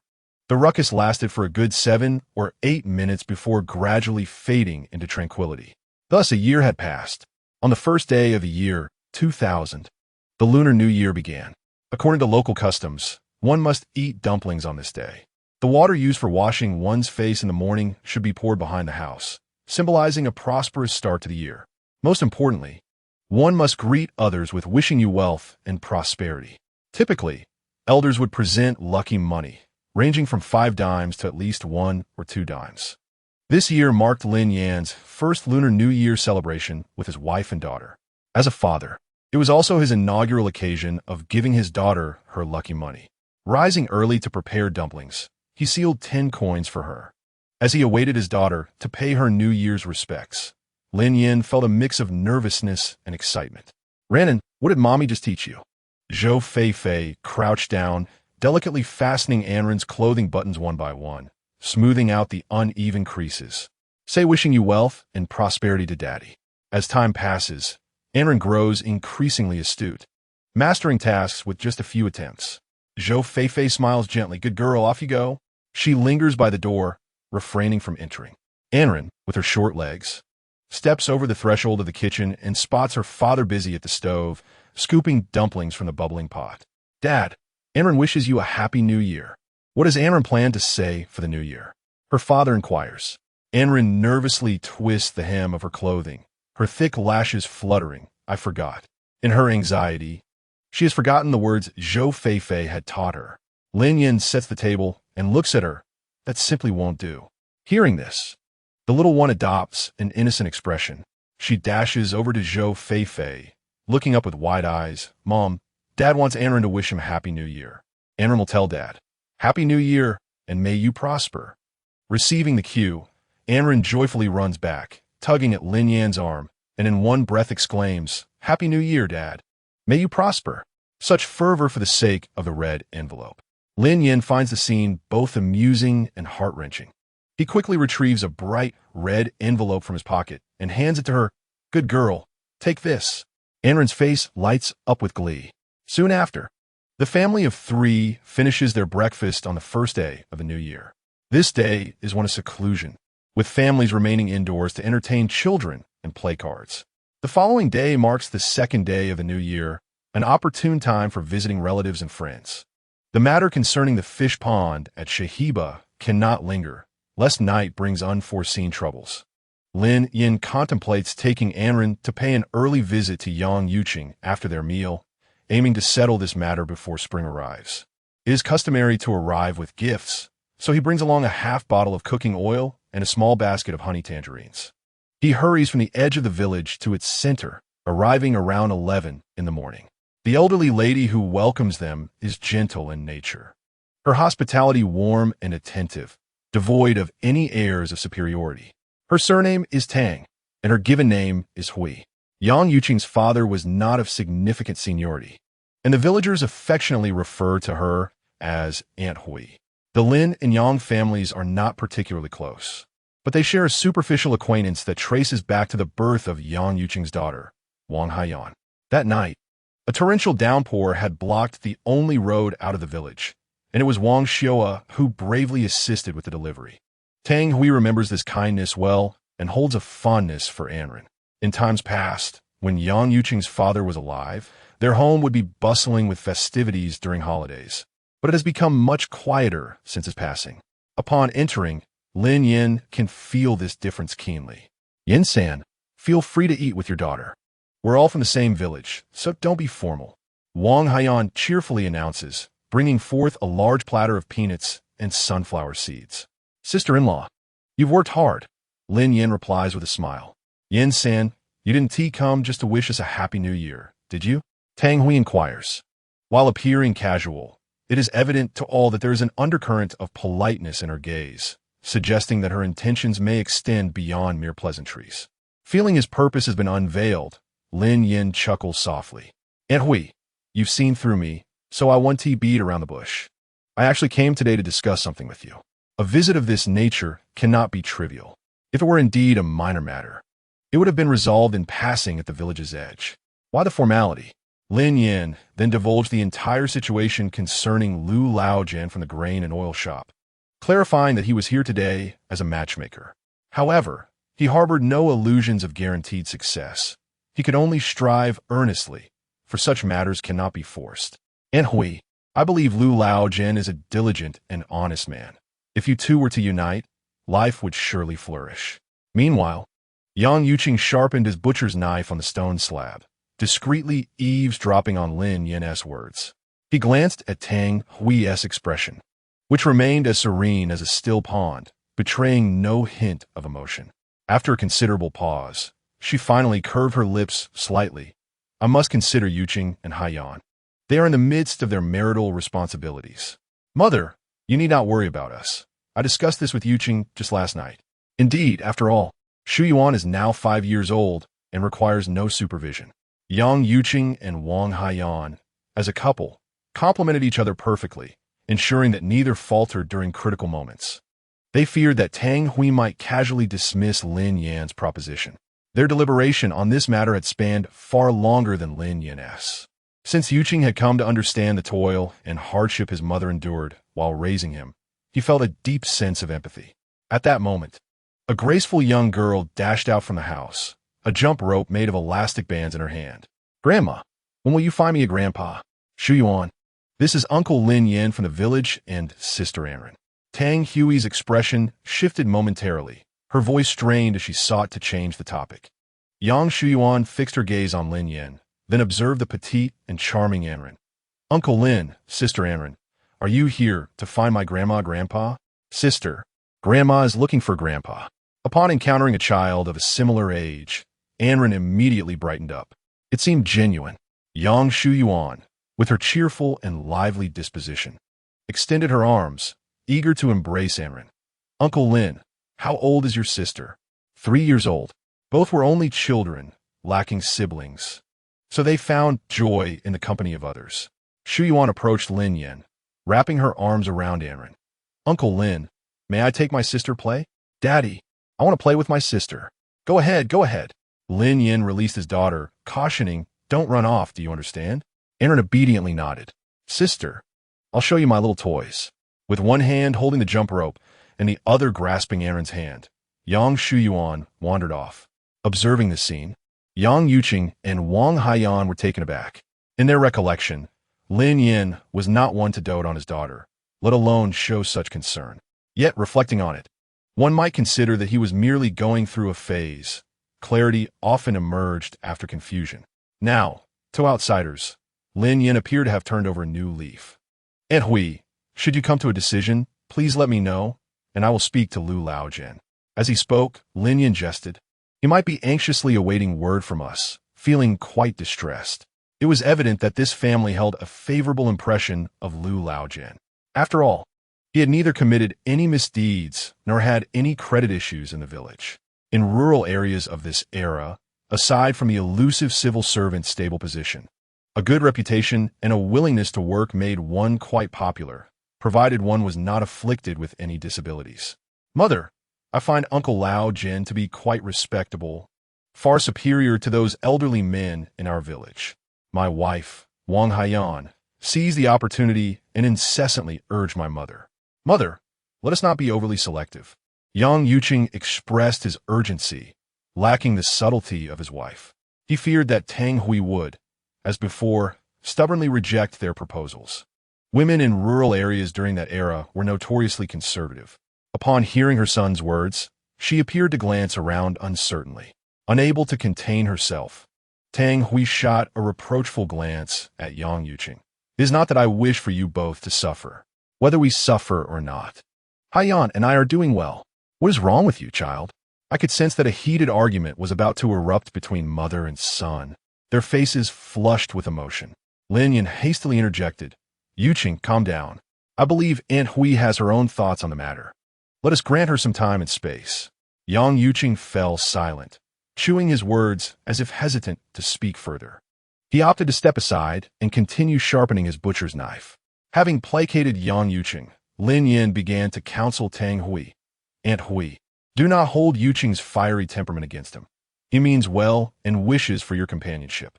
For many years, Tang Hui's reputation had been impeccable, yet internally, she endured much anguish. Before Wang Haiyan joined their household, the two of them lived in a desolate silence. Those elderly men from the village would occasionally come knocking at her door in the dead of night. Numerous times, the pair had lived in fear, not to mention the whispers among the village women, accusing her of being a husband killer, of luring widowers. Yin-san, I appreciate your good intentions. Allow me to ponder this matter further, if you please. Lin Yan discerned her meaning clearly. It seemed he had made significant progress. If he could persuade Lu Laojin to pay a visit to the Yang family, success would be nearly assured. Very well. I shall await your good news. Yin-san, why not stay for lunch before you depart? Yang Yuqing suggested. Yes, indeed. Today we shall prepare a pig's trotter. Wang Haiyan chimed in. Successfully winning Tang Hui's favor would make Lin Yan a great benefactor to the Yang family. Of course, Lin Yan had come prepared, fully expecting to be invited to stay. Gratefully, he replied, that would be delightful. It is the festive season after all. Though typically frugal, Yang Yuqing would not be excessively stingy. He sliced half a piece of cured meat from the beam and fetched a pig-ass trotter. Wang Haiyan tended to the fire in the stove.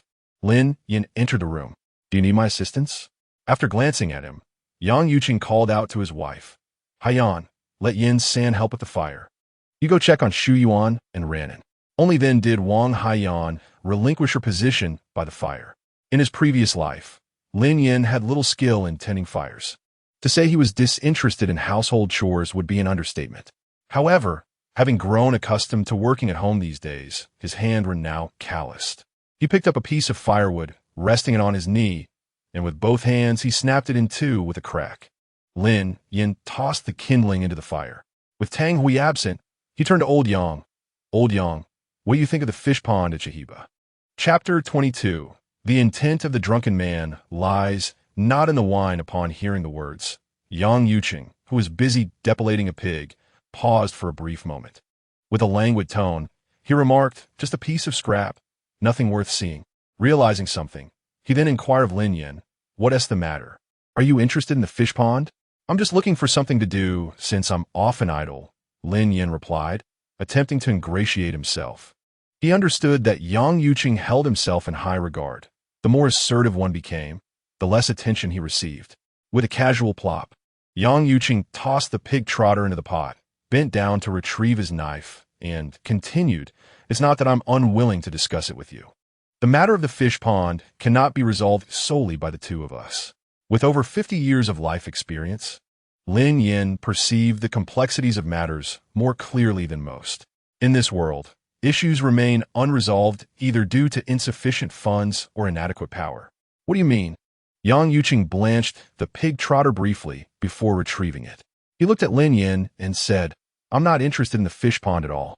It's the land beside the pond that piques my interest. Lin Yan's expression instantly brightened, a spark of realization igniting in his eyes. So that was it. Memories from a past life resurfaced, revealing that Yang Yuqing had indeed thrived in the tourism industry thanks to that very parcel of land. For a moment, Lin Yan found himself at a loss for words, his heart brimming with elation. If this venture succeeded, financial concerns would no longer plague him.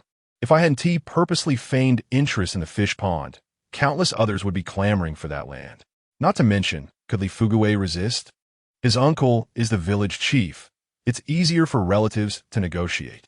After hearing Yang Yuqing's words, Lin Yan truly felt that a single conversation could be worth 10 years of wealth. But you just mentioned it couldn't be done. What do you mean? Yang Yuqing shrugged in resignation. Lack of funds. How much are we talking about? 5,000 yuan, including the fish pond. I inquired about this last year, and they stated that not a penny less would suffice. Lin Yan nearly forgot that, at the turn of the millennium, this man destined to become a wealthy magnate was merely a struggling individual. Coming up with 5,000 yuan was no simple task. Missing this opportunity would mean losing out on favorable policies.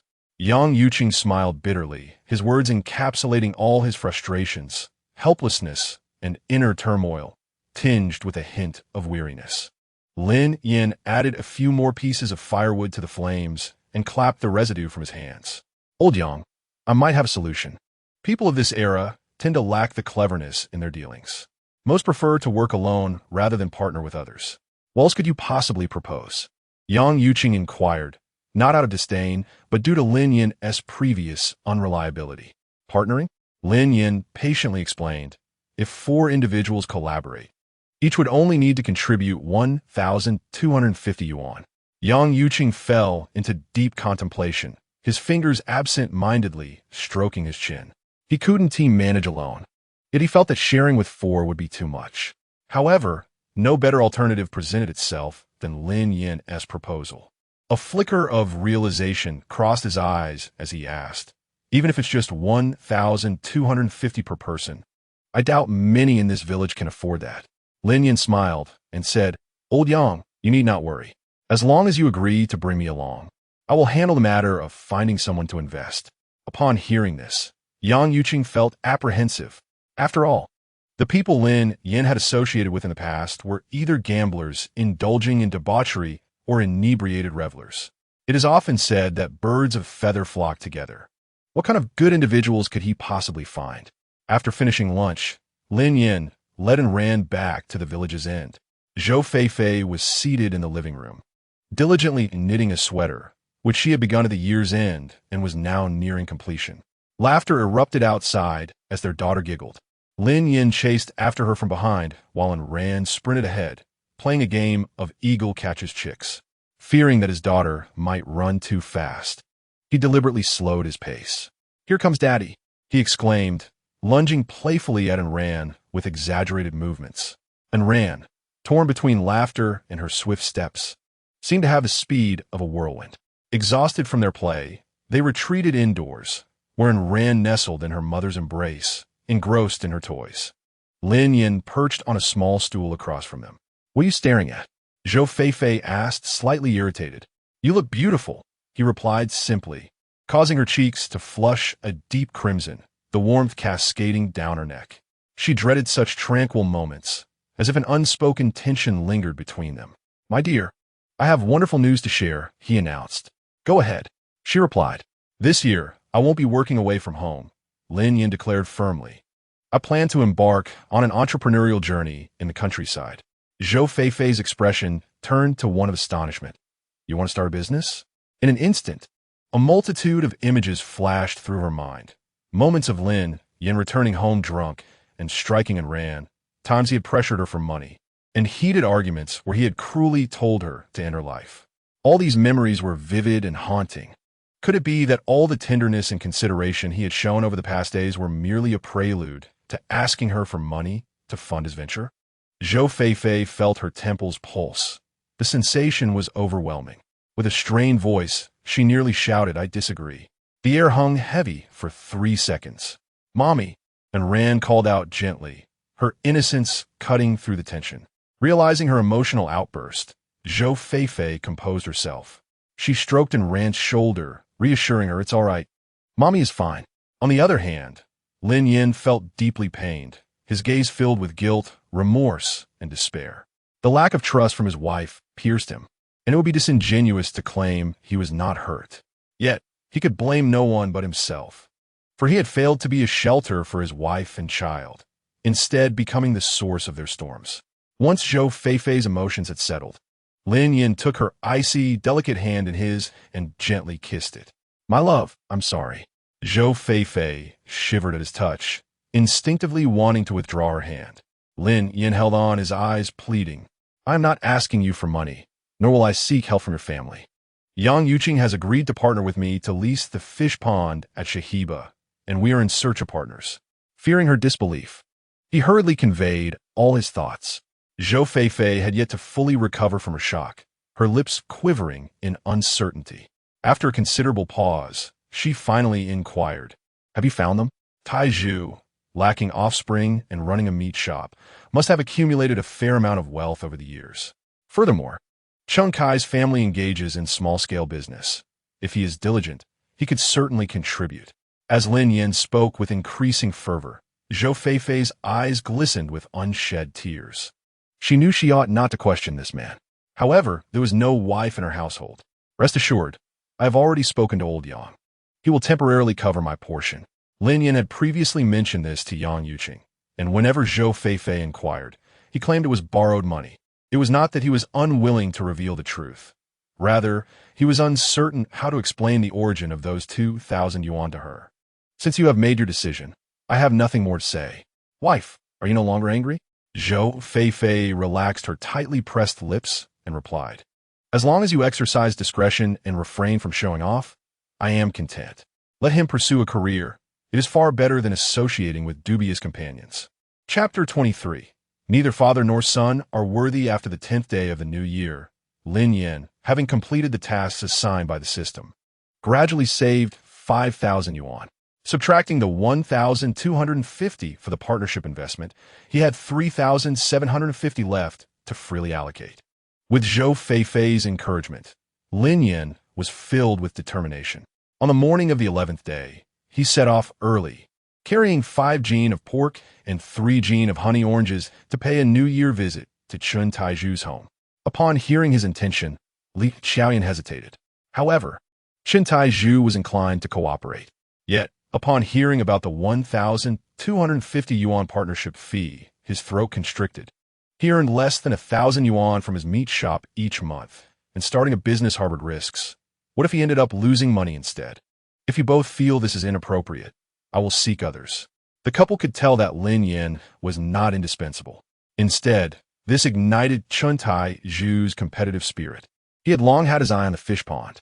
It's only a little over 1,000 yuan. I will invest in this business. Hey, I haven't even spoken yet. Li Xiaoyan looked at Chun Taiju, who instinctively recoiled, fearing he might be reprimanded. Observing this, Li Xiaoyan's expression turned complex, a mix of anger and amusement. I agree. We shall invest. Having secured Chun Taiju's support, Lin Yan hurried to the county town to meet Chung Kai that afternoon. Passing by the grain and oil shop, he picked up 2 bags of rice, half a bucket of oil, and 3 sausages. Given Lu Laogan's demeanor, the matter was likely settled.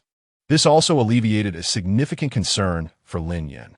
Lu Laojin even gifted him 300 yuan as a token of appreciation.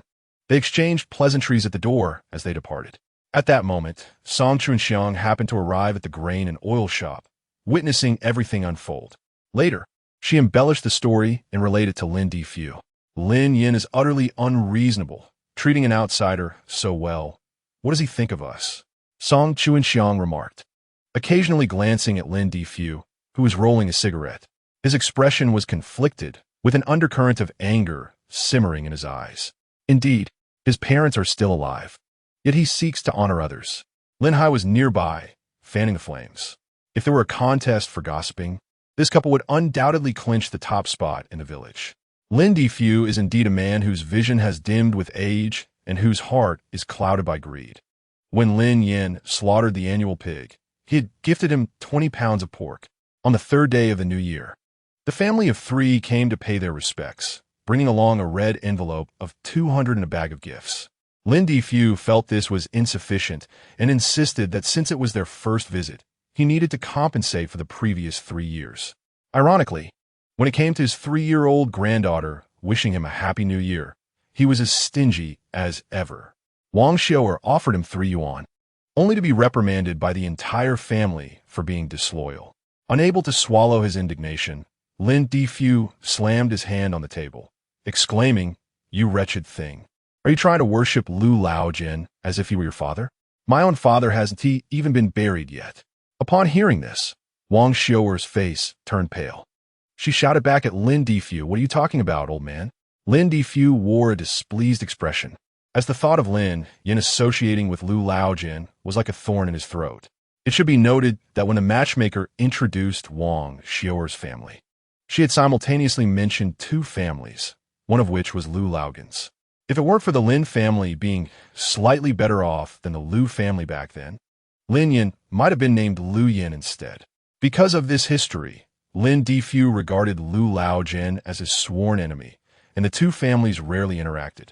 Lin Difu reproached Wang Xiu'er, bringing up old grievances. How can you still have the audacity to speak? Not to mention the troubles your family caused back then. Lin Yan has become so unrecognizable because you spoiled him. What does it mean to be unrecognizable to one's kin?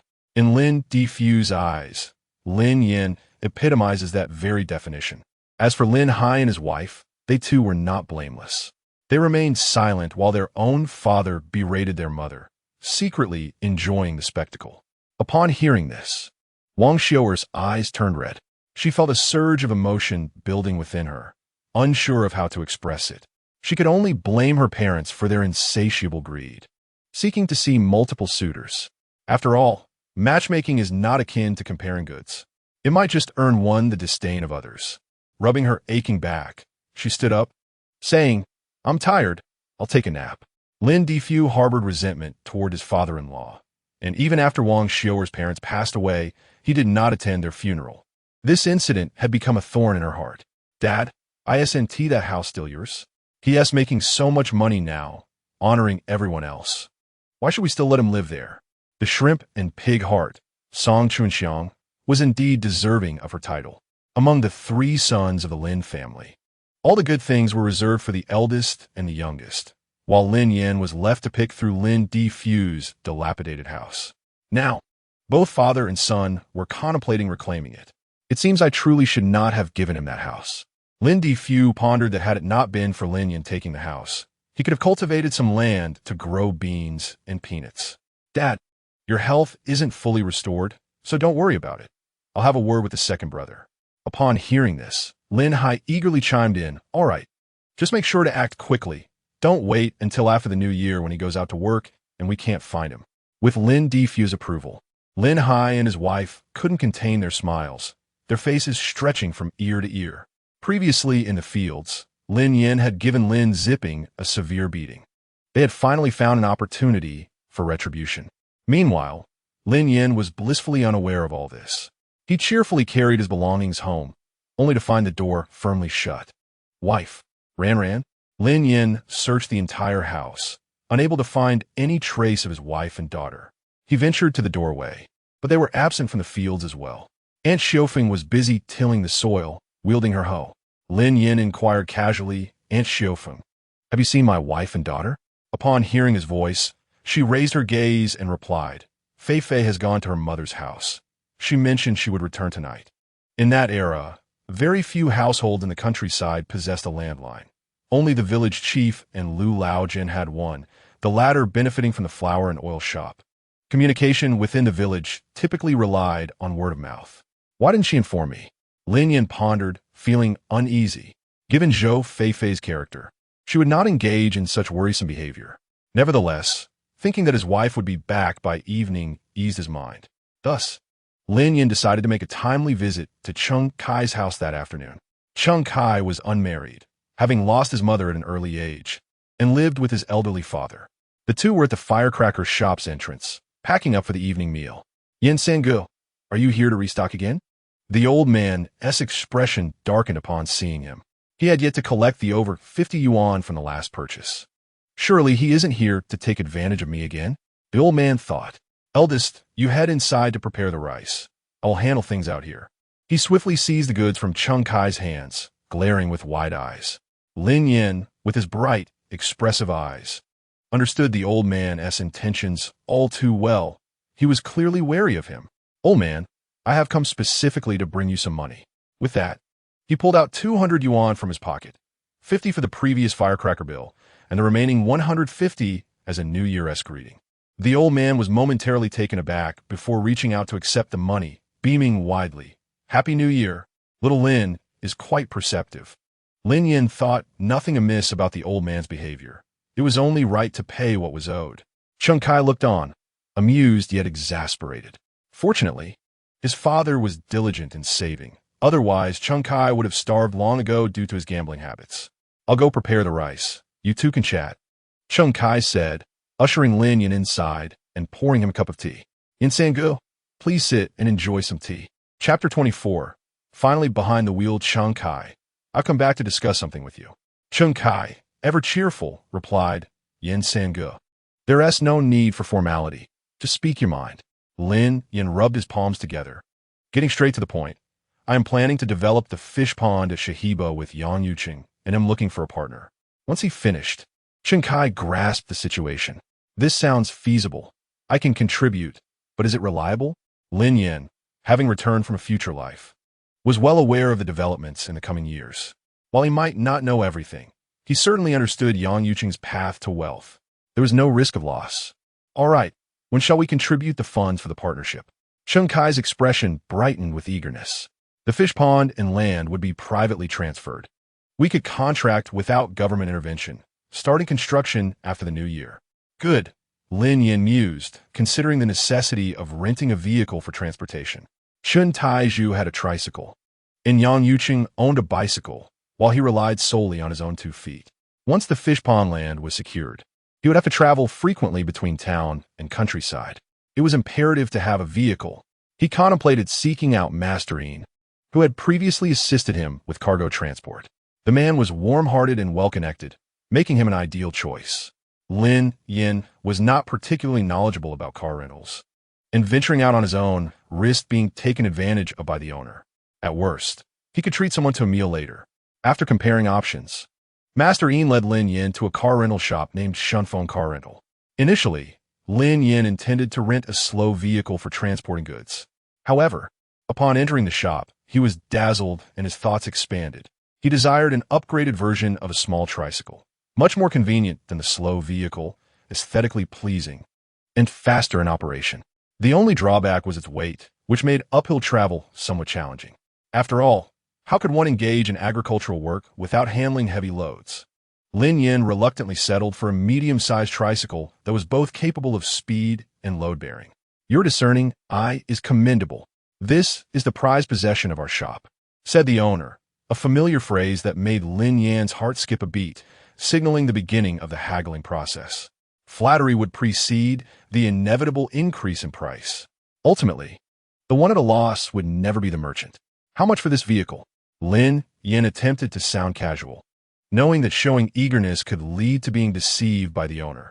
I can see you two are genuinely interested in purchasing.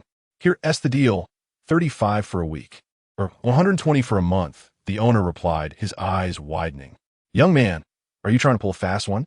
No one rents cars at such rates. Are you looking to rob me? His vehicle rented for only $1.50 a day. Come on, how about a discount? I'll rent for 3 months, Lin Yan proposed. The owner, a young man in his 20s, saw the two negotiating and his eyes darted back and forth. 3 seconds later, he raised his offer, $270 for 3 months. That's my final price. $230, Lin Yan countered. Master Yin jumped in with a decisive offer, $200 flat. Lin Yan couldn't help but admire him. It seemed he still had much to learn from seasoned negotiators. The young owner exploded with disbelief. 200? Do you think this is a junk shop?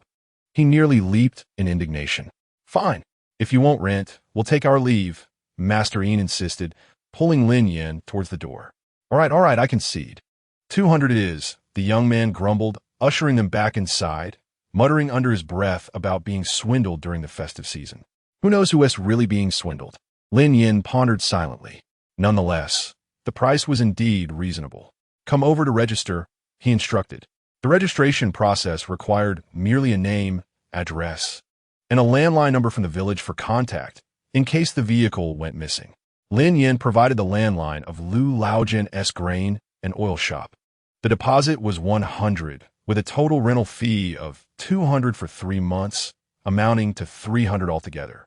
Once the paperwork was completed and payment made, it was around 5 or 6 in the evening. Lin Yan treated Master Yin to a modest meal nearby and bought a box of oil cakes as a token of gratitude. Only then did he start the vehicle and head towards Shating village. In his past life, he had driven numerous vehicles, and a small tricycle was a piece of cake for him. He smoothly entered the village, passing by the homes of Li Fugua, Lindaju, Lin Hai, and others along the way. The cacophony of barking dogs and incessant chatter filled the village. Has fortune truly smiled upon us? Who can say? This year, The ritual of slaughtering the annual pig coincided with the customary New Year visits.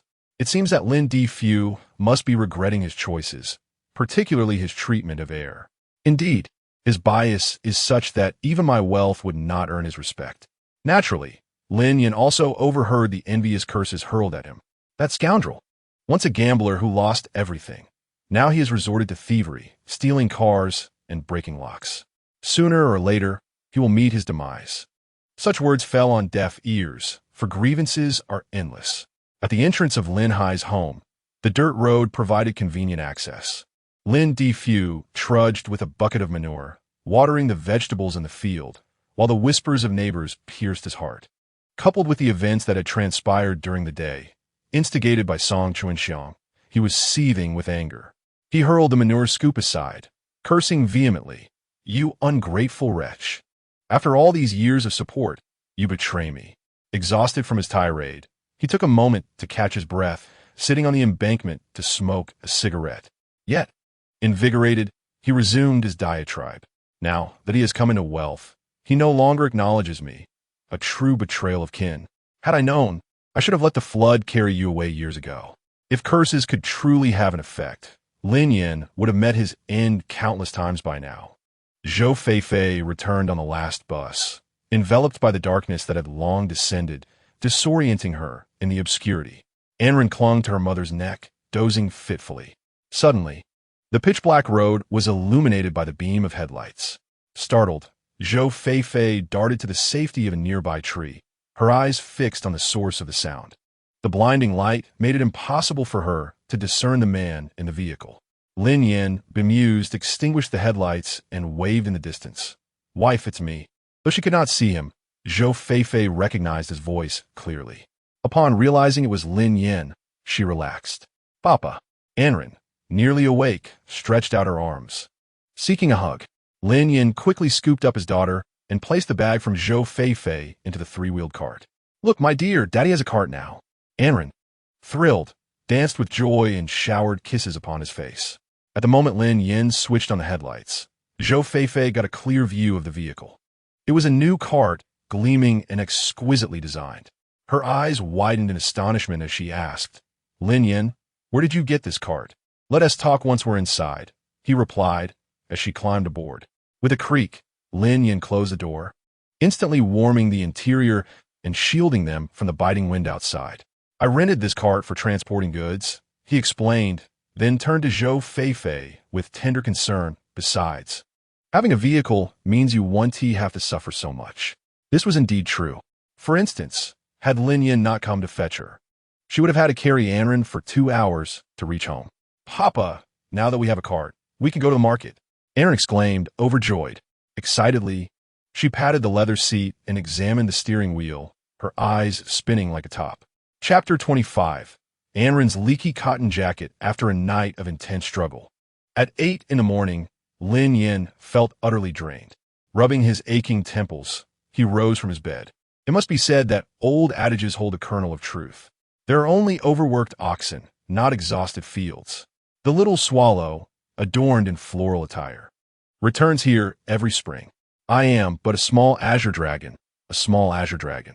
Anren sits comfortably with her feet perched on the stool, cradling a bowl of rice porridge, humming a tune she has just learned. "Father, are you awake?" Upon seeing Lin Yan, her eyes instantly sparkled with starlight. "Where is Mother?" "Mother left home after Father spanked her last night." Anren pondered for a moment, feeling inexplicably a bit resentful, oblivious to her own nonsensical words. "Ran, did you not sleep well last night?" Lin Yan's expression shifted dramatically, his breath laden with urgency. Simultaneously, his mind raced as he interpreted his daughter's profound words. Anren blinked her eyes. Ran heard Mother crying, "Wah wah." Mother said to let her go and not to hold her. "Father, did you bully Mother again?" The more he explained, the more exaggerated it became. Even though there was no trace of unusual expression on his daughter's face, Lin Yan was drenched in cold sweat. He resolved that in order for the couple to find happiness, Ran must sleep in a separate room. At 10:30, Zhou Feifei hurried home from her engagements. Typically doting on their daughter, Lin Yan surprisingly neglected Anren, who was playing with stove ash. "Lin Yan, Why aren't you attending to Ran? She asked, somewhat irked, her voice a few notes higher than usual.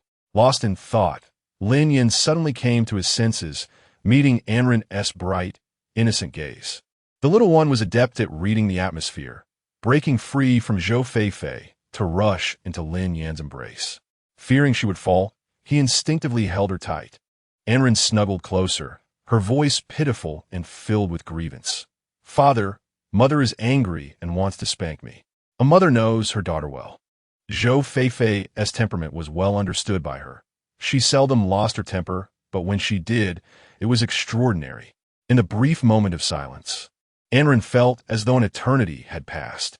All right, it is normal for children of this age to play and be mischievous. Zhou Feifei's gaze was resolute as she stated, that does not mean she can be neglected.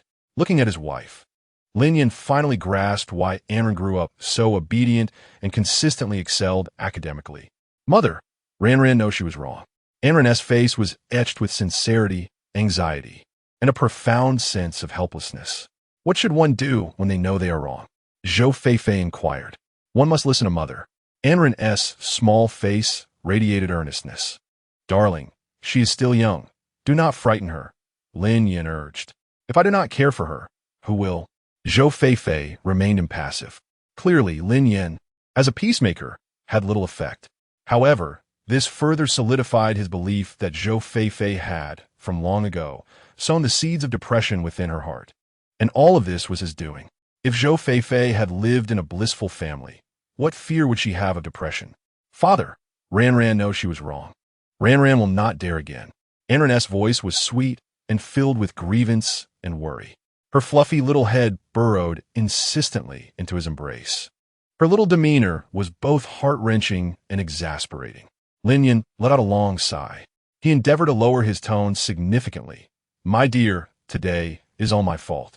Ran mentioned that I spanked you last night, and I became flustered, my mind racing with thoughts of what transpired, which caused me to neglect our daughter. If you harbor any resentment, direct it towards me. Zhou Feifei had never been fond of his overprotective demeanor. Yet, the more she pondered his words, the stranger they sounded. What do you mean by spanking her? Ran told you that you hit me? She said you cried and asked me to let go, not to hold you. Lin Yan felt an overwhelming urge to find a crevice to hide in, abruptly halting mid-sentence. It was the first time he felt an extreme embarrassment over the matter. He couldn't fathom how he would face their daughter when she grew up. Perhaps he should remodel the adjacent room for Ran to stay in? Zhou Feifei's taut emotions were instantly overwhelmed by an onrush of mirth. She couldn't help but laugh. Lin Yan, what on earth are you thinking? Lin Yan embraced Anren, turning her to face him.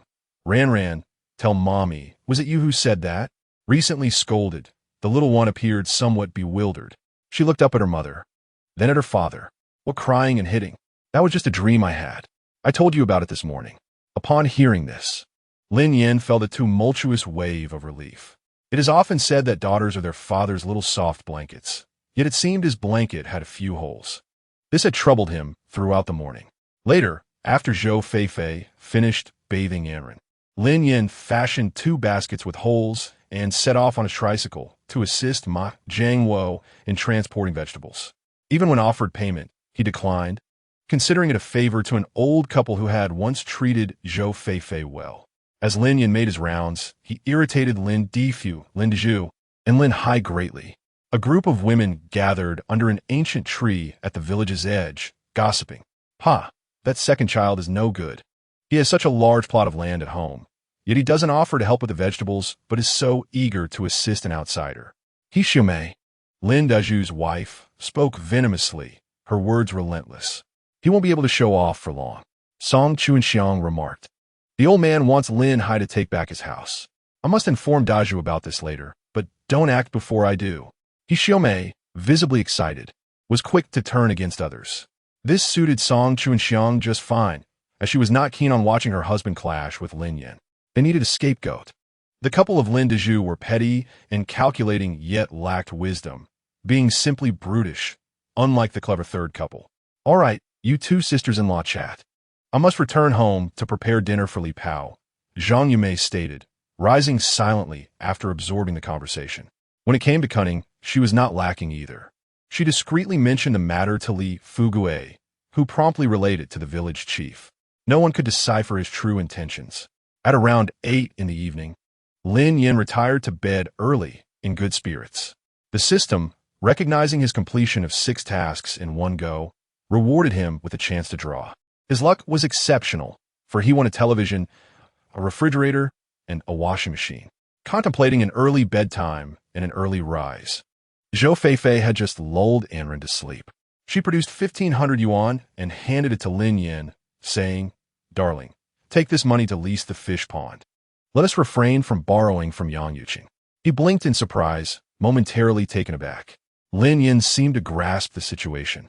It dawned on him that Zhou Feifei's sudden return to her family home was to gather funds for him. Given her somber demeanor that night, it was evident she had been making excuses to her in-laws. Instantly, Lin Yan felt a lump in his throat. He had an abundance of words he wished to express, yet found himself utterly speechless. Zhou Feifei's heart was laid bare before him. A surge of remorse, guilt, and resentment enveloped him, and he was unable to withstand it. His eyes reddened as he gazed foolishly at his wife. "Why do you stare at me after taking the money?" Chapter 26. The Heart's Desire. Lin Yan, disregarding everything, enveloped Zhou Feifei in his embrace, his hands gripping her waist tightly, as if fearing she might dissipate into thin air. His voice trembled as he softly murmured, "Wife, I am so sorry. It is entirely my fault for my previous gambling. Had it not been for me, you could have celebrated the new year with your parents in harmony." Zhou Feifei managed a faint smile. "Let us not dwell on the past. Since I chose to marry you, I will not abandon you or Anren." Her parents had never approved of Lin Yan, and for years she had been mediating between them, striving to maintain the fragile bond of affection.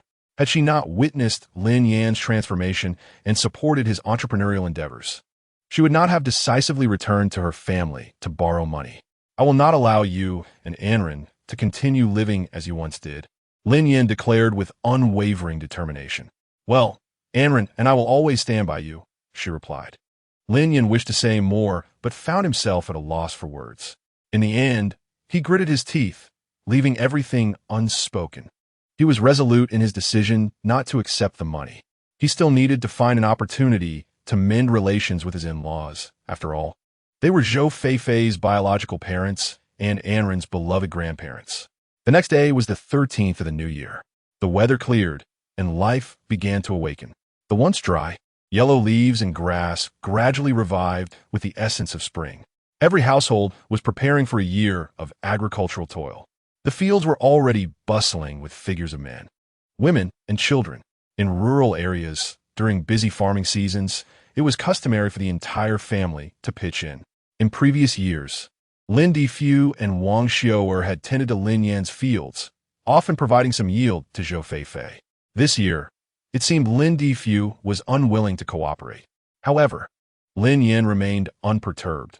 Once the fish pond leasing was settled, he would have a proper conversation with Lin Difu. After breakfast, Lin Yan drove his wife and daughter to the county town to collect supplies. As for the television, refrigerator, and washing machine, the arrangements had already been made by the system, sparing him the need to explain to his family. Guangdong Electrical Appliance City.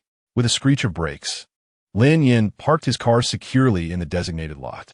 The grand shopping center exuded opulence. The first floor showcased a dazzling array of gold and jewelry. The second floor was dedicated to tea and incense, while the third floor housed the home appliance section. Anren experienced her first ride on an escalator, nearly frightened to tears. The family of 3 meandered through the bustling aisles, eventually reaching the service center in the home appliance section. "Hello, I am here to collect my prize," she stated. The service desk was manned by a young woman in her early 20s, possessing a charming appearance and dressed in a neatly tailored uniform. However, she paled in comparison to Zhou Feifei in terms of elegance, allure, and poise. After glancing at the two, the young woman greeted them with a radiant smile. "Mr. Lin, please follow me." A striking couple walked through the crowd, attracting envious glances from many. "How do you conduct your business?" One customer demanded. "Bring your manager over. I want to understand why I cannot purchase this television and washing machine today." Another echoed, "Exactly. Who made that rule?" The prize area was rife with commotion. with customers attempting to purchase prizes that the mall refused to sell.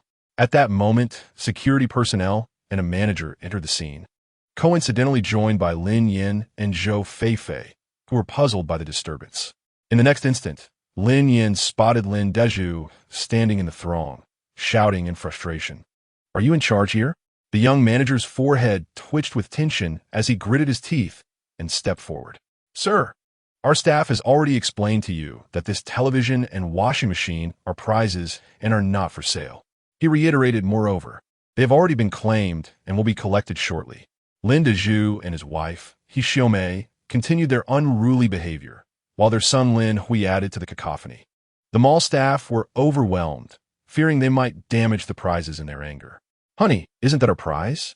Zhou Feifei observed the prize card with the name Lin Yan affixed to it. "Second brother?" Lin Zhu happened to glance over and, seeing the family of three, scoffed derisively. "What brings you here to stir up trouble?" "I am here to collect my items," Lin Yan replied cheerfully, also offering a greeting. "I didn't expect to run into you, big brother." Lin Dezhu was momentarily stunned, then regained his composure with a smirk. "Second brother, don't joke. How could you come here to buy something?" At present, Guangdong Electric City is the largest shopping center in the entire Rongqing, renowned for its premium appliances. "I apologize, but the television you just touched, big brother, belongs to me," Lin Yan declared, pointing to the washing machine and refrigerator nearby. "Those washing machines and refrigerators are also mine." "Yours? You must be joking," He Xiaomei retorted mockingly. "Does your entire family have enough to buy it?" And Ran, anxious, interjected, "That is my father's prize." Upon hearing this, not only Lin Dezhu and He Xiaomei were taken aback, but He Hui was equally astonished.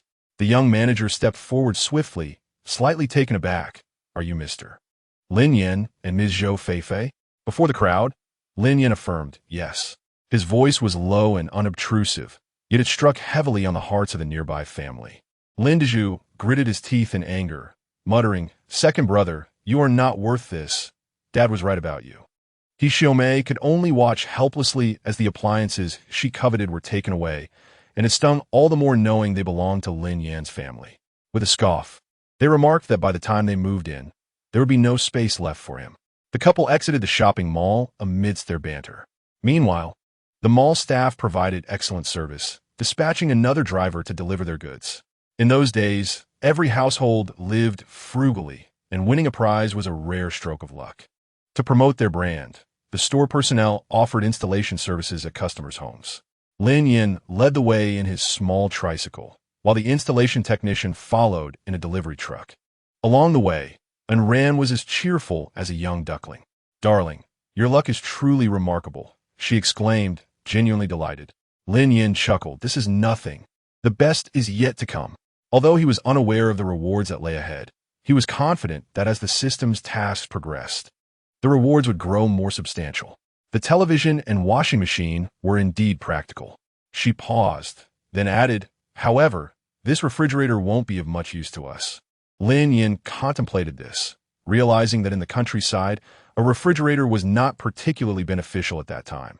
It was more advantageous in the city. "All right then, I'll find an opportunity to visit your family and gift this refrigerator to your parents." Little did Zhou Feifei dream that Lin Yan would one day voluntarily propose a visit to her family. In the past, he had always avoided her family, claiming they looked down on him due to their influence. She pursed her lips and softly inquired, "Aren't you afraid my parents will scold you?" Lin Yan replied candidly, "Yes, but I can't hide forever, can I? After all, they are your parents and Rant's grandparents, my in-laws." In his previous life, he had been stubborn and fond of gambling. Otherwise, with the support from Zhou Feifei's parents, he could have easily started a small business to support their family of three and live happily. Chapter 27. Contracting the fish pond today is the 15th day of the first lunar month, the Lantern Festival. Since acquiring the washing machine, Zhou Feifei found household chores to be much simpler. Early in the morning, everything was spick and span. And Ran, with her tiny hands clutching 2 socks, helped her mother hang the laundry. "Mommy socks." And Ran was truly obedient. Suddenly, a rumbling noise from downstairs startled the little one. She craned her neck to peer down and exclaimed, "Mommy, Daddy is starting the car." Having not cooked for 2 days, Lin Yan decided to test the engine. He circled the yard a few times. "Where is Daddy going?" And Ran asked anxiously, her eyes fixed on the tricycle. "Daddy is going to Uncle Yang's for some business." "Mommy, is it Sister Shuyuan's house?" Zhou Feifei turned back and smiled at her, nodding yes. "Do you remember her?" "I do. She gave me toys." And Ran liked Yang Shuyuan a lot. Among children, there was no deceit. Whoever treated her kindly, she favored. "Mommy, can I go with Daddy to Uncle Yang's?" And Ran inquired, her big eyes wide with hope. Although she was just over 3 years old, she was clever and observant. Generally, at home, Daddy would heed Mommy's words. And Ran was obedient, knowing Daddy was busy but would return soon. "Okay." And Ran leaned over the railing, her gaze fixed on the tricycle and Lin Yan. It wasn't until he drove out through the gate and turned a corner, disappearing from sight, that she reluctantly withdrew her gaze. Zhou Feifei descended the stairs, holding a bamboo basket in one hand and leading Anren with the other. The girl's complexion was pale, her eyelids drooping, and she appeared utterly listless. "Are you upset because I disallowed you from going?" Zhou Feifei inquired. Anren, maintaining a tranquil demeanor, merely shook her head gently. Zhou Feifei affectionately ruffled the soft hat atop her head. "My dear Anren, would you like to stay home and keep me company while I knit? Once I sell these, I will buy you a toy." Upon hearing the word toy, a spark of excitement flickered across Anren's face. She looked at Zhou Feifei with a blend of surprise and joy. "Mommy, I want a little duck." "You wish for a little yellow duck?" Anren nodded fervently, recalling how much she adored the squeaking yellow duck from her last visit to Yang Yuqing's house. However, Yang Shuyuan had only one, and she had been reluctant to part with it, allowing Anren only a few minutes of play. About 10 minutes later, Lin Yan arrived at the village entrance, where Yang Yuqing's home was located. Cheng Kai and Chen Taizhu had already arrived, and the group was gathered around a hot pot, their faces flushed with pleasure. Yang Yuqing was renowned in the village for his exceptional liquor, and once intoxicated, he would regale everyone with tales that could last for 3 days and nights. Lin Yan, concerned that Yang Yuqing's drinking might interfere with matters at hand, urged him, "Yuqing, it's best you stop drinking now. You might truly get drunk."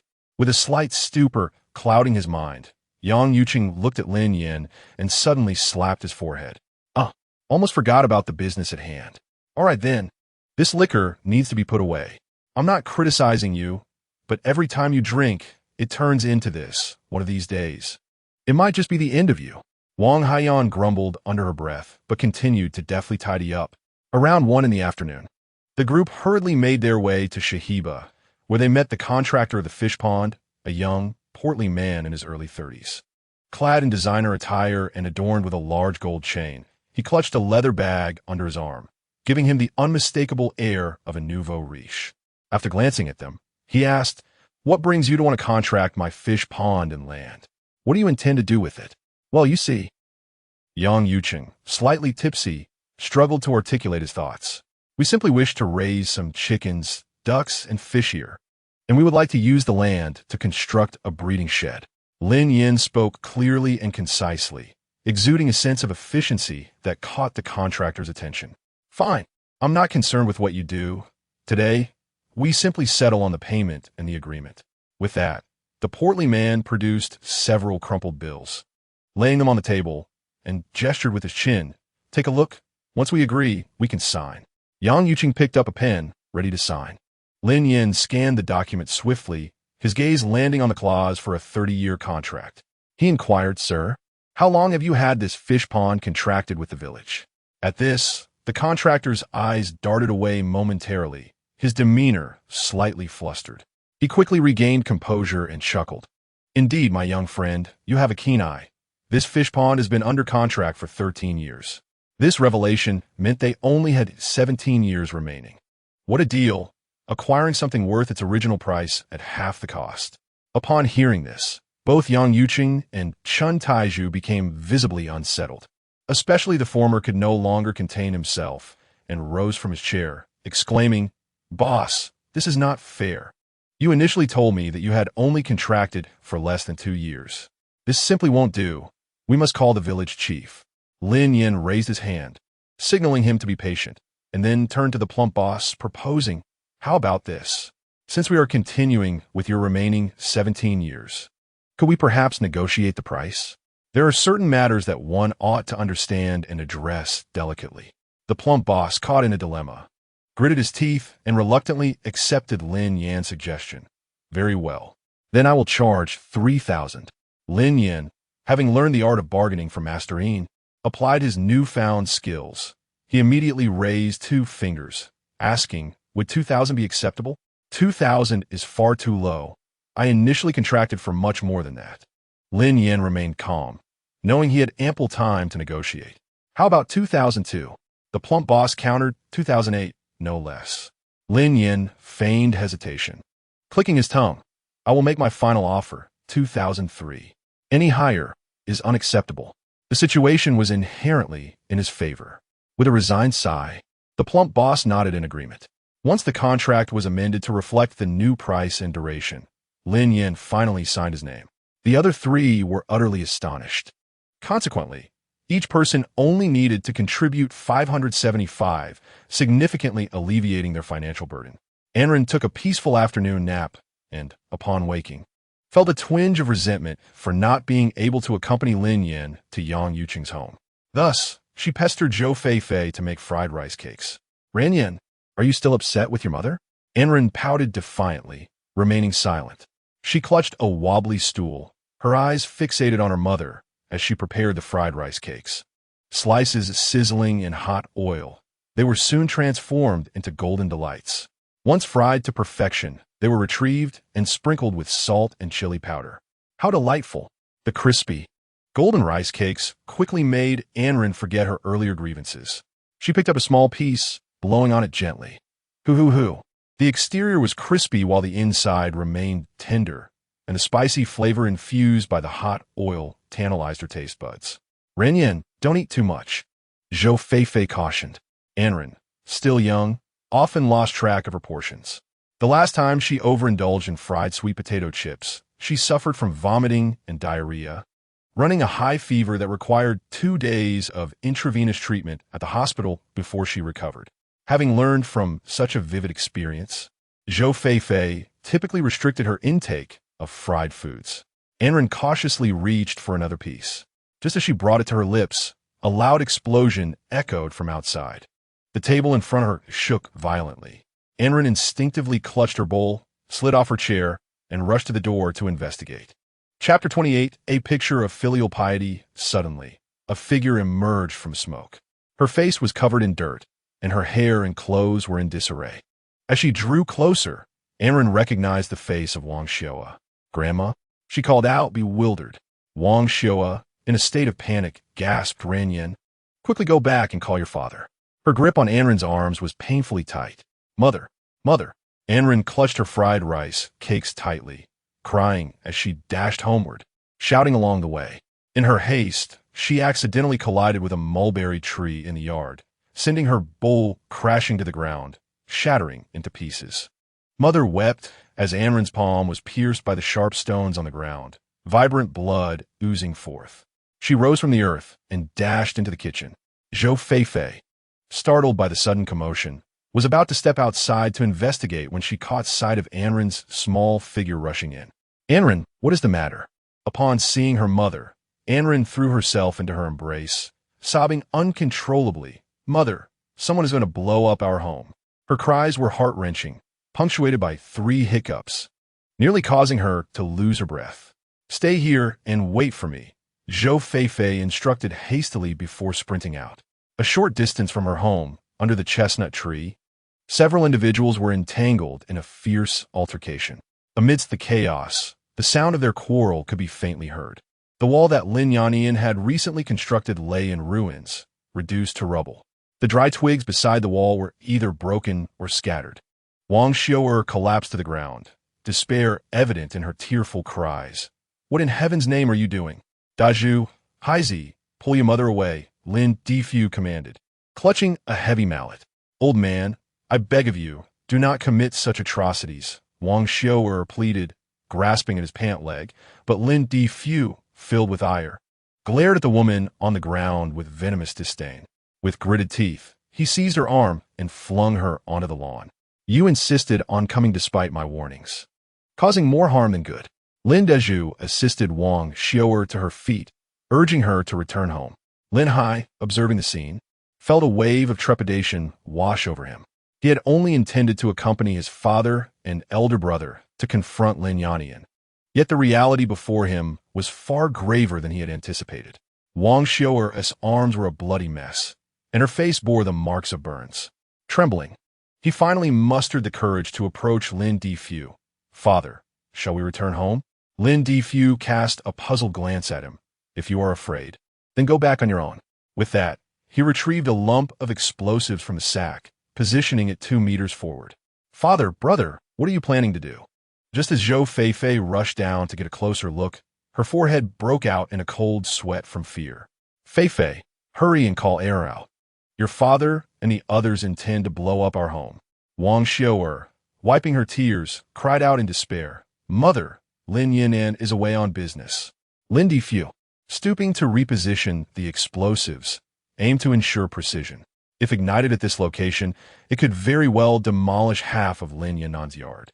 The house was already in disrepair, having faced a landslide from the hillside behind just a few years prior, which required considerable effort from the villagers to rectify. If it were to explode, it was certain the structure would be uninhabitable. Zhou Feifei stood frozen for a moment. 2 seconds later, panic surged through her as she ran back. "What have I done to deserve this?" Wang Xiu'er rolled on the grass, crying out in agony. Being a woman, she lacked the strength to contend with Lin Defu. Zhou Feifei rushed into the kitchen. "Anren, come with me." She scooped Anren, who had been sitting on a rickety stool, into her arms and hurried outside. Anren, with a face full of grievance, protested, "Mother, my glutinous rice cake." "Be good, Anren. I will make you more later," Zhou Feifei reassured her. As Zhou Feifei ran while glancing at the roadside, she anxiously feared that Lin Defu might act impulsively and ignite the soil mound. "Mom, Grandpa, let us find Dad." They planned to commence work on the fish pond and the land in a couple of days. The 4 of them agreed on a timeline, set for the end of the month. Yang Yuqing and Lin Yan were tasked with the overall structure, while Cheng Kai and Chen Taizhu would handle the transportation and construction, including recruiting workers. With the arrangements finalized, Lin Yan felt a surge of good spirits and returned to the grain and oil shop, engaging in idle chatter with Lu Laojin for half an hour. "Lin Yan, get in the car," came a call. A rumbling sound announced the arrival of the pickup truck in front of the grain and oil shop. Inside were Li Fugue and Li Peixiang, along with 2 other individuals Lin Yan recognized as newly appointed village officials. It was the village head, Li Peixiang, who called out to him. "Village head, is there something you need?" Lin Yan responded lazily, still sipping tea with Lu Laojin, harboring a dislike for Li Fugue. "Your father has taken your elder brother to blow up your house," Li Fugue shouted. No sooner had the words left his mouth than Lin Yan swiftly hopped onto his little tricycle. Starting the engine, he sped towards the edge of the village, with Li Fugue's pickup in close pursuit, almost unable to keep up. Midway, he spotted Zhou Feifei and Anren in the distance and slammed on the brakes. The tires screeched as the vehicle skidded around a bend before finally coming to a halt. "Quick, get in the car." Zhou Feifei, cradling Anren, stepped inside. "Darling." Lin Yan interrupted. "I know, hold on to Anren tightly." His hands gripped the steering wheel firmly as he focused on accelerating. Once both parties had gathered, Lin Defu had already detonated the second soil mound.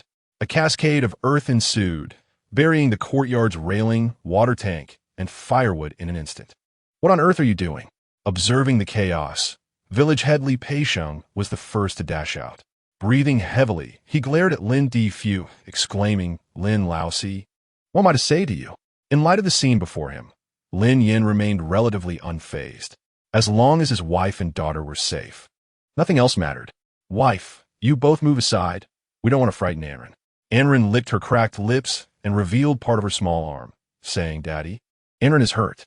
Lin Yan picked up Anren, squatting down to place her on his lap, examining her injury closely. "Anren, does it hurt?" Anren pouted, tears welling in her eyes. "Anren doesn't hurt. Grandma hurts." Lin Yan turned to see Wang Xiu'er being carried onto Li Fugue's pickup, presumably heading to the hospital.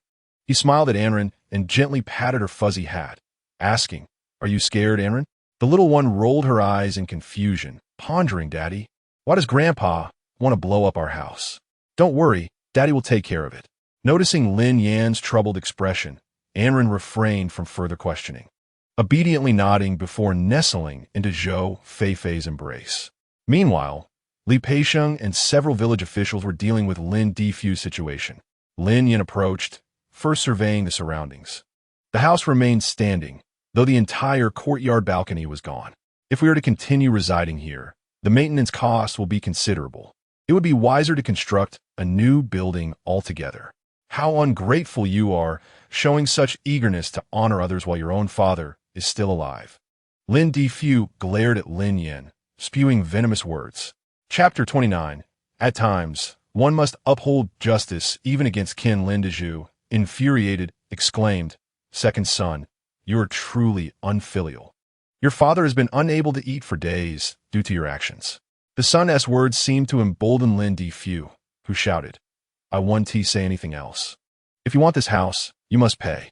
Upon hearing this, the people present exchanged glances, but Lin Yan remained unperturbed, his demeanor showing no signs of emotion. For son Lin, how can you act like this? Village Chief Li Peixiang tried to mediate, stepped forward. Isn't Yan, send your son?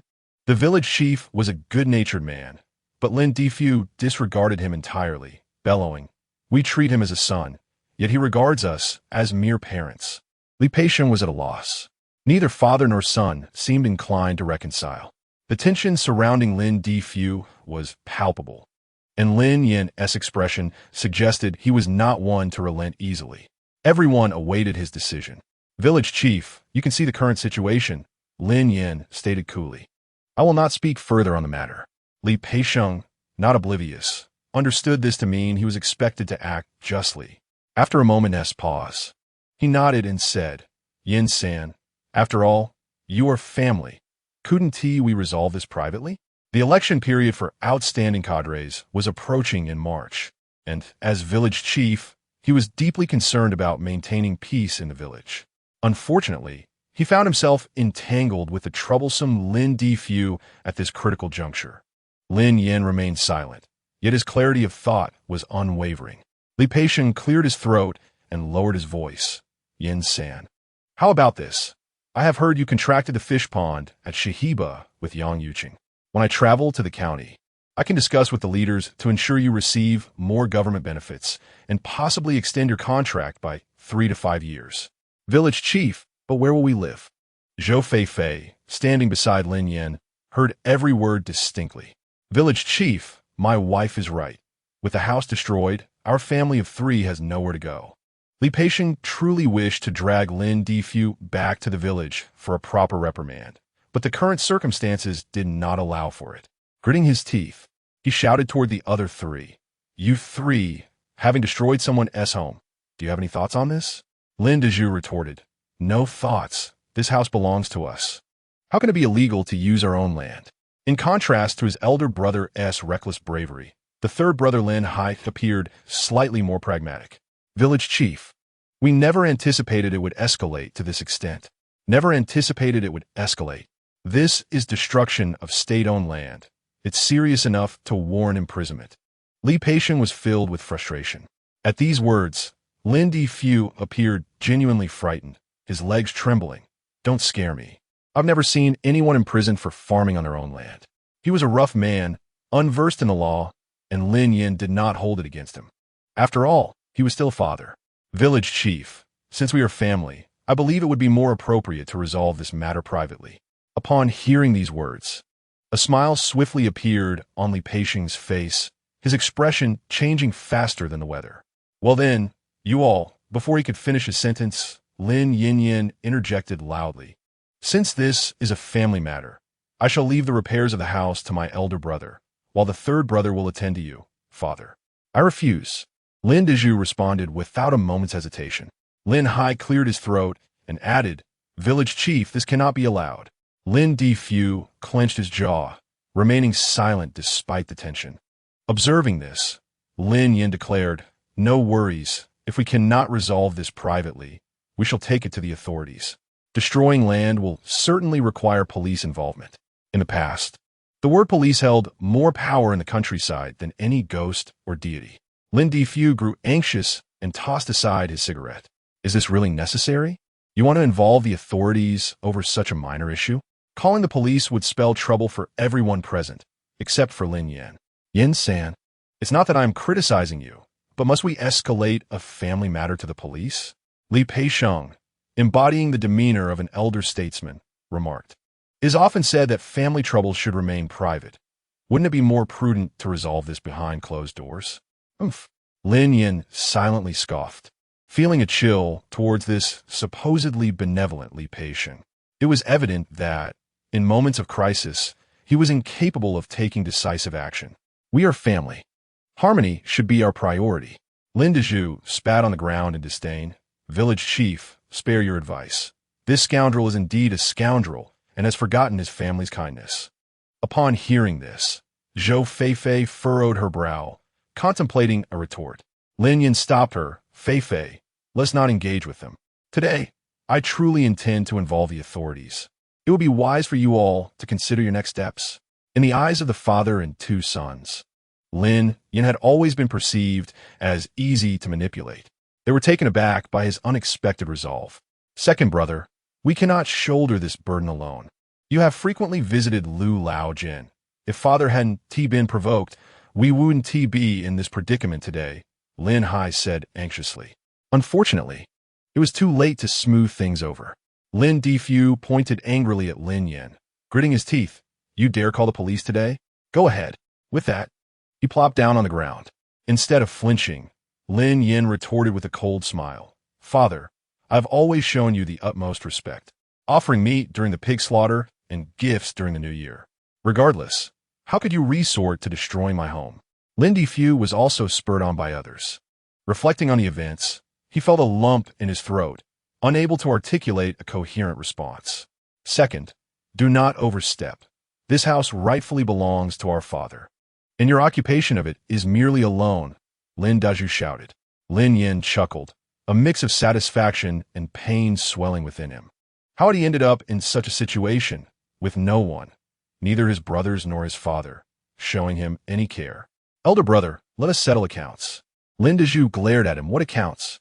Despite his financial struggles due to gambling, he had not withheld funds from Lin Defu.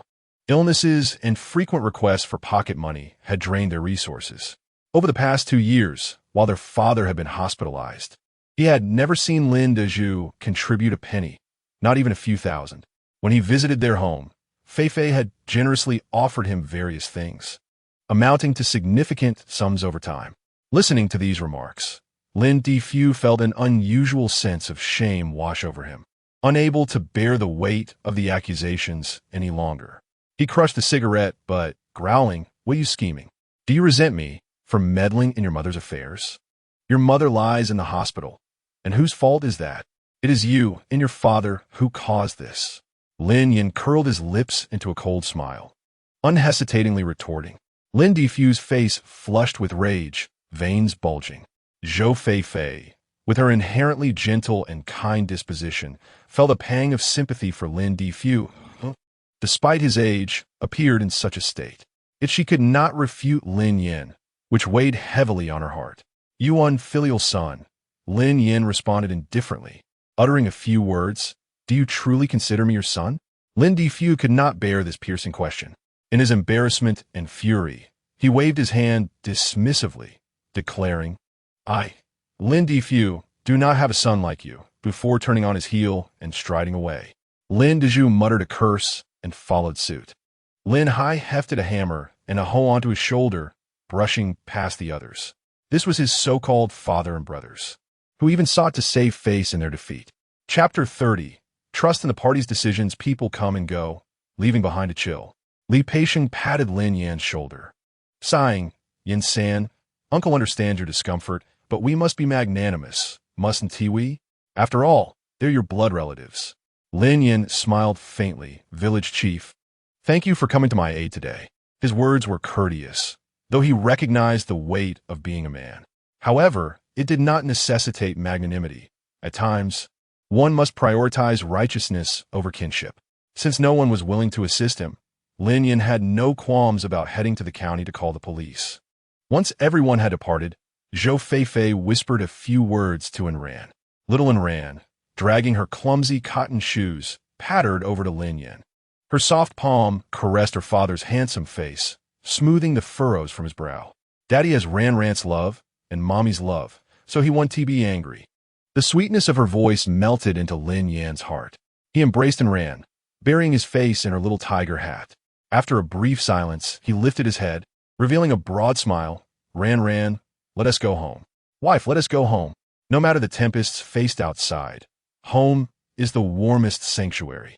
The following morning at 10 o'clock, the police arrived from the county, taking Lin Difu, Lin Dezhu, and Lin Hai into custody. The three men, now confronted by the police, lost the bravado they had exhibited while taunting Lin Yan, particularly Lin Hai, who trembled with fear. Are we going to jail?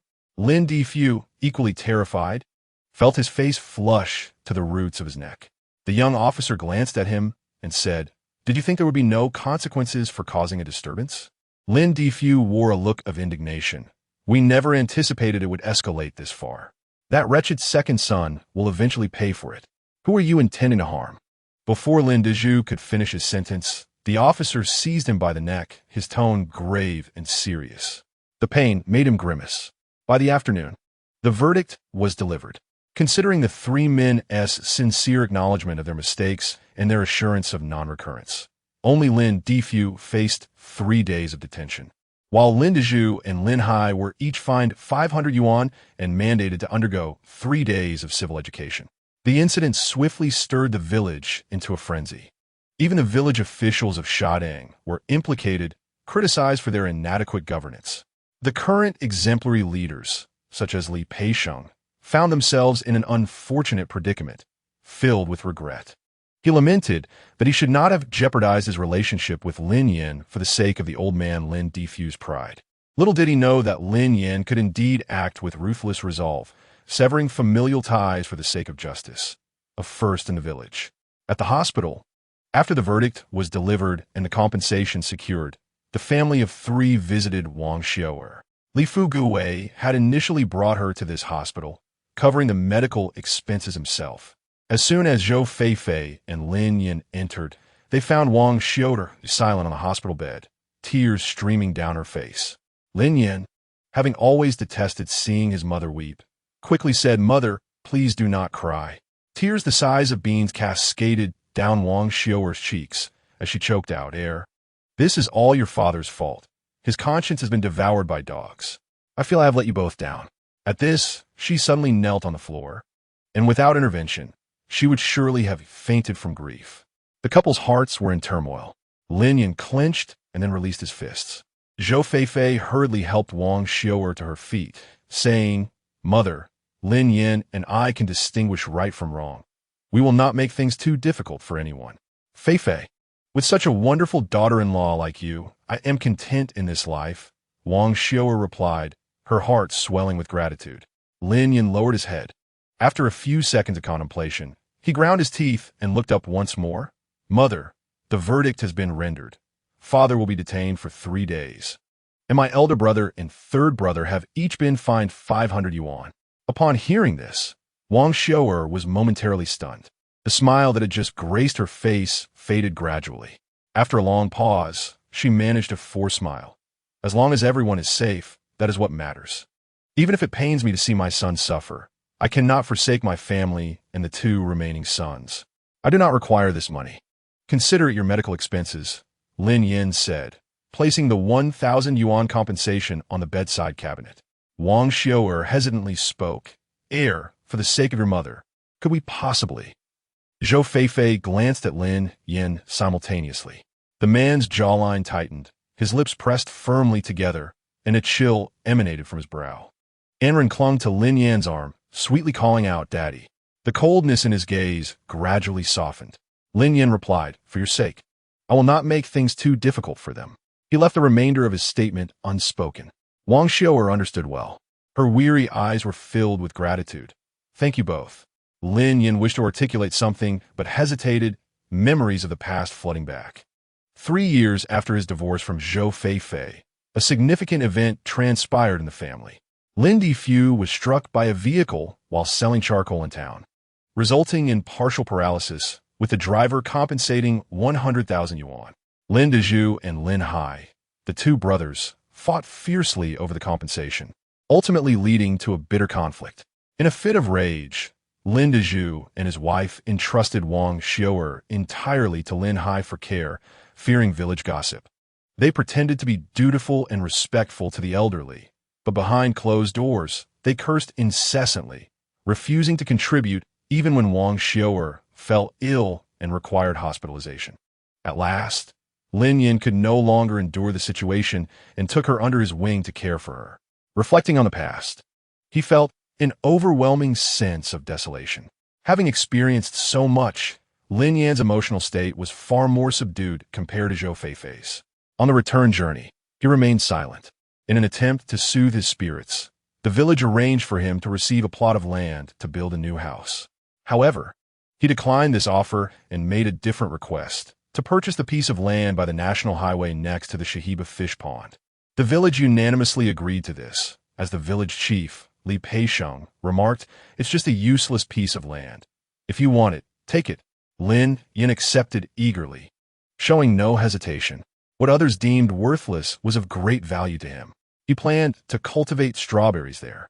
The strawberry season spans from January to March and again from June to August. Having missed the first harvest, planting now would coincide perfectly with the second crop's maturation. Moreover, strawberries command a good price in the south, and a successful harvest could yield a significant profit.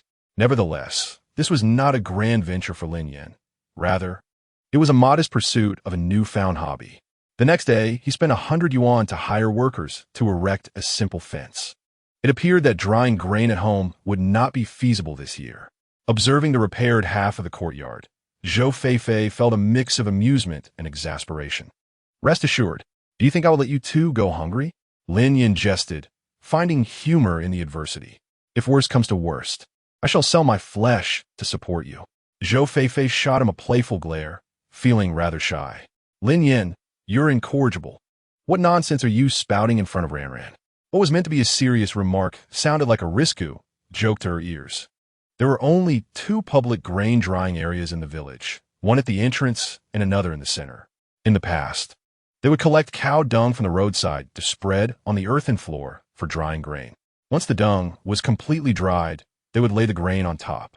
With the courtyard now in disrepair, they had no choice but to use the public drying ground. Consequently, Lin Yan had to extend his vehicle rental period. As April arrived, Lin Yan found himself busier than ever. He was occupied with preparing the fish pond land, while simultaneously needing to plant rice seedlings. The typical window for sowing early rice is from late March to early April, making the timing ideal. Lin Yan made a trip to the county town, where he first renewed his vehicle rental for 3 months and then purchased a pound of high-quality rice seeds at 40 yuan per pound. He bought 2 pounds, sufficient to plant an acre. Upon returning to Shadang village, the sky had already darkened. With the arrival of spring, the temperature fluctuated greatly between day and night. The days were bright and sunny, yet the nights were shrouded in frost and mist. The cold wind howled along the road, and the sound of the tricycle rumbling over the dirt road often set off a chorus of barking dogs in the village. This cacophony bolstered Lin Yan's courage. In those days, rural burials were common, and numerous graves surrounded the area, particularly along the road from the village center to the edge, with a grave every few meters. If silence enveloped the night, traversing that road could instill genuine fear. As Lin Yan focused intently on the path ahead, he dared not let his mind wander. Suddenly, as the vehicle sped up a hill, a cacophony of cawing crows erupted overhead, their deep calls resonating eerily in the stillness of the night. It is commonly believed that the cawing of crows heralds misfortune, foretelling death in the near future. This desolate stretch of road was flanked by towering, dense trees. Lin Yan shivered, a wave of goosebumps coursing over him. With a rumble, he accelerated, pressing the accelerator with fervor, his mind solely focused on escaping this cursed place. Before long, he arrived at his doorstep, exhaling a sigh of relief as the fear gradually ebbed away. Yet the haunting cries of the crows echoed in his mind, sending shivers down his spine. He felt a genuine sense of dread. After parking the car, he picked up 2 large bags of corn seeds and entered the house. Zhou Fei stood by the stove, retrieving the smoked bacon. She inspected it thoroughly, then climbed onto a stool to hang it from the beams. A few days prior, Lin Yan had whimsically crafted a rocking chair for Anren, who had taken to it with great affection, spending entire days rocking back and forth. While she was lost in her play, she heard a commotion at the door. Anren clung to the rope and slid down, making her way to the kitchen door. "Daddy," she called out.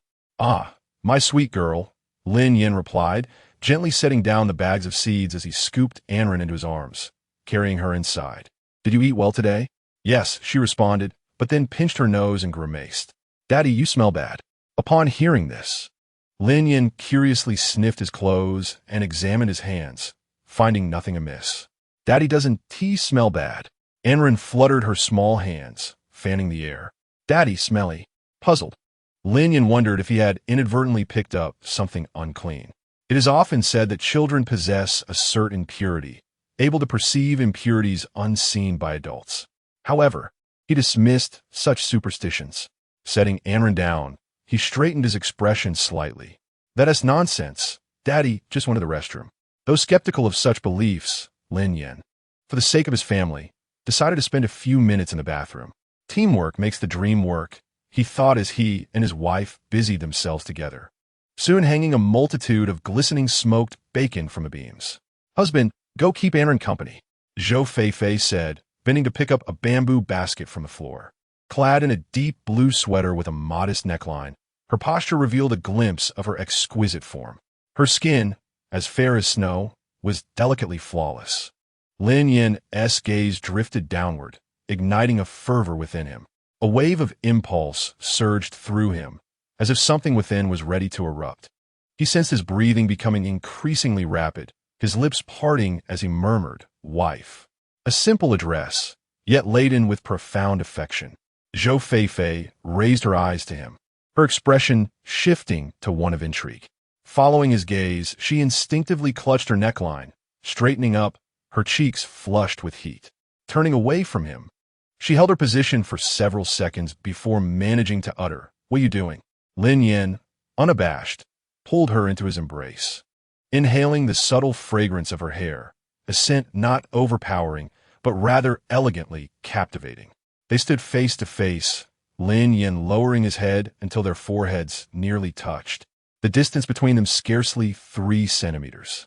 Zhou Fei could distinctly hear the weight of his breath and the rhythm of his heartbeat. Her delicate fingers glided gently along Lin Yan's waist. "Oh, have you become so bold?" Lin Yan's lips curled into a triumphant smile. Zhou Fei's cheeks resembled ripe tomatoes, blushing with a vibrant hue. Her heart was in turmoil as she released her tightly clenched lips. "Oof. You find amusement in teasing me? I shall ignore you." Lin Yan could never bear to toy with her. He was far too pained by that notion. He swiftly gathered her back into his embrace, holding her against his chest with just the right amount of pressure to ensure she could neither escape nor feel discomfort. Gazing at her delicate, rosy lips, he succumbed to the temptation and pressed his lips against hers, tasting her sweetness. The long night stretched on, and Lin Yan savored the pinnacle of masculine ecstasy. Upon awakening the next day, his body ached all over, not to mention the strain on Zhou Fei. At that moment, she was deep in slumber, her eyes tightly shut, thick lashes casting shadows on her cheeks. Lin Yan, bare-chested, leaned over to pull her into his arms, gently brushing aside a few stray strands of hair from her ear. His warm lips brushed against her fair, smooth forehead. "My dear wife, I love you." Though he struggled to articulate his feelings, he expressed them with those 3 words and through his efforts to cherish her. Ding! New task for the host. Teach Ran to write her name. The long-awaited sound of the system echoed once more, stirring fond memories within Lin Yan. He immediately pondered. What is the reward? Reward: 30,000 yuan. The prospect of 30,000 yuan instantly brightened Lin Yan's spirits. What did 30,000 yuan signify in the year 2000? At that time, one could build a 3-story small villa for that amount. With a single system task, he could earn back a small house, leaving Lin Yan feeling as though he were in a dream. However, teaching Anren to write was no simple feat. It was akin to climbing a mountain. At just 3 years old, she struggled with speaking fluently, let alone writing. After getting out of bed, Lin Yan racked his brain for ways to teach his daughter. This task held the key to whether their family of 3 could reside in that small villa. He approached this task with newfound seriousness. Setting up the paper and grasping the pen, he took hold of Anren's tiny hand and began to guide her slowly. With a sudden motion, Anren thrust her hand forward, creating a large hole in the paper. Staring at the gaping tear, Lin Yan felt a wave of frustration wash over him. This was the 10th attempt, and Anren still showed no progress, unable even to master the grip of the pen. Looking at his daughter, he felt a tumult of love and exasperation. Suppressing his emotions, he patiently encouraged her. Ran, do you remember how Daddy taught you? The 3-year-old blinked her big eyes and beamed at him with a silly grin. At that moment, Lin Yan almost believed that the system had placed a curse on Anren, preventing him from completing the task. Daddy, Ran doesn't want to write. Writing is tiring. Her pitiful expression filled him with a sense of defeat. Once you write well, Daddy will take you to the fish pond.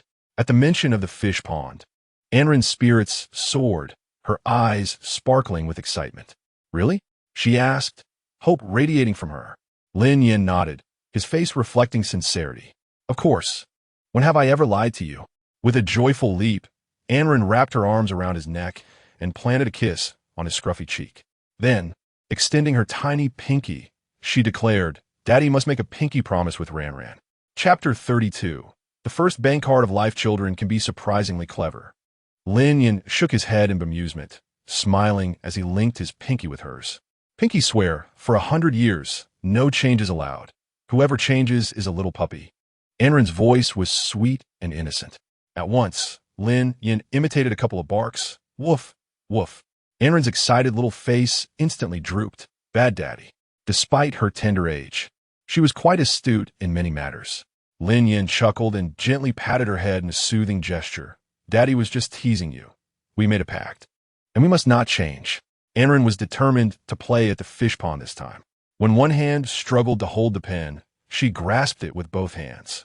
After much effort and many twists and turns, she finally managed to scrawl a highly imperfect character for Lin.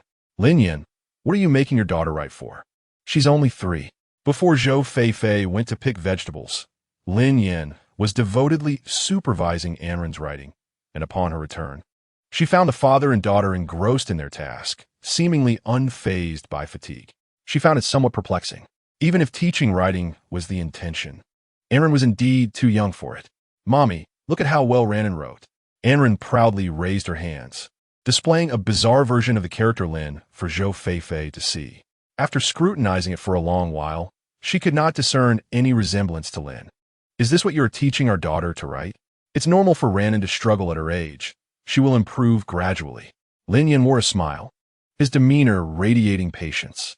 Since both father and daughter seemed content, Zhou Feifei decided not to interfere further and went to hang the clothes from the washing machine. Next, let's write in. Lin Yan retrieved a stack of small square papers, neatly arranging them on the table. He wrote the character in Ran. Can you see how Daddy writes this? Anren appeared to understand, pouting as she replied, got it. The next moment, she began to imitate him, clearly having absorbed the visual cues. Though her hands seemed to veer off course, Lin Yan patiently instructed her for over 3 hours, yet Anren still could not grasp the character Ran. Even when he guided her hand, the little one would often redirect it elsewhere. Lin Yan scolded himself inwardly for his frustration. He would have to persist in his teaching endeavors. Anren, weary, began to nod off, yawning incessantly. Growing discontent, she turned and leaped into Lin Yan's embrace, mumbling, Daddy. Ran doesn't want to write anymore. Ran wants to sleep. At that moment, Lin Yan, too, felt a bit fatigued. All right, come on.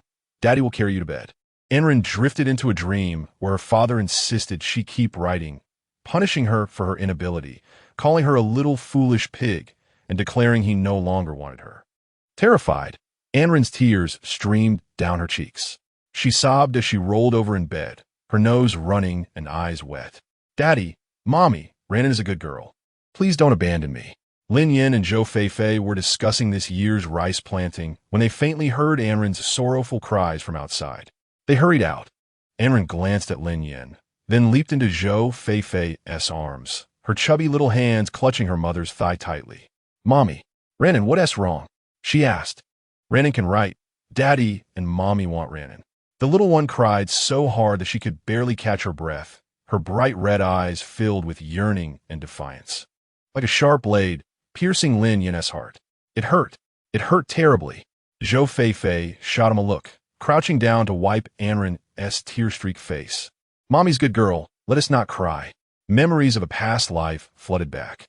Like a vast net, it enveloped Lin Yan from head to toe. He struggled in vain, helplessly watching it tighten bit by bit. His heart was filled with self-reproach and guilt. Yet, it was all his father's fault. If not for his father's impatience in seeking quick results to accomplish his task, the timid Anren would not have been left with such a shadow in her heart. Hic! Anren let out a small hiccup. She blinked her big, dark eyes and softly said to him, Daddy, Ran will write well. Perhaps seeing the pained expression on her father's face, she, in her innocence, approached and took Lin Yan's large hand, offering him a warm smile. Good girl. Lin Yan took a moment before letting out a single word. His throat burned uncomfortably, and his heart felt as if it were being scorched by a fierce flame. Throughout the afternoon, Lin Yan refrained from mentioning writing. He busied himself with preparing seeds while Anren dutifully kept him company. Her dependence on her father remained unwavering despite the morning's incident. In the evening, the family of three gathered around their modest kitchen to share a meal. Zhou Feifei was responsible for bathing their daughter, while Lin Yan took on the task of washing dishes and tidying up. Daddy, look, Anren exclaimed, rushing into the kitchen with several sheets of white paper in her hands. The threshold was high, and Lin Yan worried she might fall. Setting down the bowl, he hurried over to catch her, saying, Slow down, be careful not to trip. When he finally discerned the letters on the paper, a warm wave surged through him, reaching every corner of his being. Neatly written were three large characters, Lin Anren. This name was given by Anren's grandfather, symbolizing peace and resilience, as the elder wished for her to be safe and strong. Indeed, Anren embodied her name as she grew, fulfilling the hopes of her elders. Tears welled up unexpectedly in Lin Yan's eyes, breaking his reverie. Ran. He paused, clearing his throat to slightly mask his sentimentality. You truly are Daddy's good girl. Lin Yan forced a smile. Anren gazed at him eagerly, articulating her question. When will Daddy take Ran to the fish pond? Will it take a long, long time? Lin Yan replied, Of course not. In a few days, Daddy will take you, all right? She reached out her chubby little hand and gently tugged at Lin Yan's arm, her voice sweetly pleading, Daddy mustn't lie to Ran. We made a promise, and lying is for little dogs. Lin Yan's heart ached at her words. He picked up Anren and, as they walked back inside, reassured her Daddy would never deceive you. Anren's pout transformed into a big, sweet smile. As he turned back to wash the dishes, Lin Yan was in no hurry, leisurely awaiting the system to announce his reward. With the addition of 30,000, his total savings amounted to 36,000. Ding! Congratulations, host. Task completed. The system will reward you with 30,000. He absent-mindedly patted his pocket. This time, in contrast to previous occasions, it was not cash that entered his account, but a bank card adorned with a peony pattern from the Industrial and Commercial Bank. This was Lin Yan's first encounter with a bank card from this era. Such a sight was not particularly unusual. In the entire village, it seems he is the sole possessor. After admiring it for a while, Lin Yan happily tucked it back into his pocket, planning to visit an ATM in the county in a couple of days. He pondered quietly, deciding not to disclose the matter of money to Zhou Feifei for the time being, primarily out of concern that it might raise her suspicions and lead to discord between them. He resolved to wait until his career flourished before broaching the subject. Nevertheless, he intended to withdraw a portion of the funds to create an opportunity to bond with his in-laws. Chapter 33. All was foretold on a chilly night. Lin Yan found himself waking multiple times. Every 5 or 6 hours, he would pour warm water over the soaked grains. For a farmer, the quality of the seeds determined whether the year would yield a bountiful harvest. This year's seeds were promising. In a large basin, only a few grains floated to the surface. Lin Yan sifted through to discard the bad seeds, draining the excess water before finding a warm corner to stack them. Now, he awaited the seeds to sprout, eager for the moment when the grains would show their white tips, signaling the time for planting. The planting process included a crucial step, tilling the seedbed. Thus, most families owned a prized water buffalo. Plowing was a skilled task, traditionally passed down through the male lineage. In his past life, Lin Yan had not experienced the legacy of Lin Fu. In previous years, the elderly couple tended to their fields, and during harvest time, they would give Zhou Feifei 2/5 of the grain. That meager amount could hardly sustain them until year-end, necessitating further purchases from Lu Laojin in the latter half of the year. This year, Lin Yan was determined to sow before Lin Fu. Without delay, he finished breakfast and rushed to borrow the water buffalo from Ma Jiangwo for tilling the seedbed. Clad in suspenders and leather pants, with a faded blue work shirt, he held the plow handles in his right hand while wielding a willow whip in his left. With a swift crack, Lin Yan struck the buffalo's hindquarters. The animal let out a grunt of discomfort and began to move forward, pulling the plow along. Yan San, put some strength into it, or the plow won't turn the soil. Ma Jiangwo shouted from the edge of the field. After several exhausting laps, Lin Yan was panting heavily and drenched in sweat. He tightened the reins on the buffalo, forcing it to pause for a moment's respite. Wow, what a big buffalo!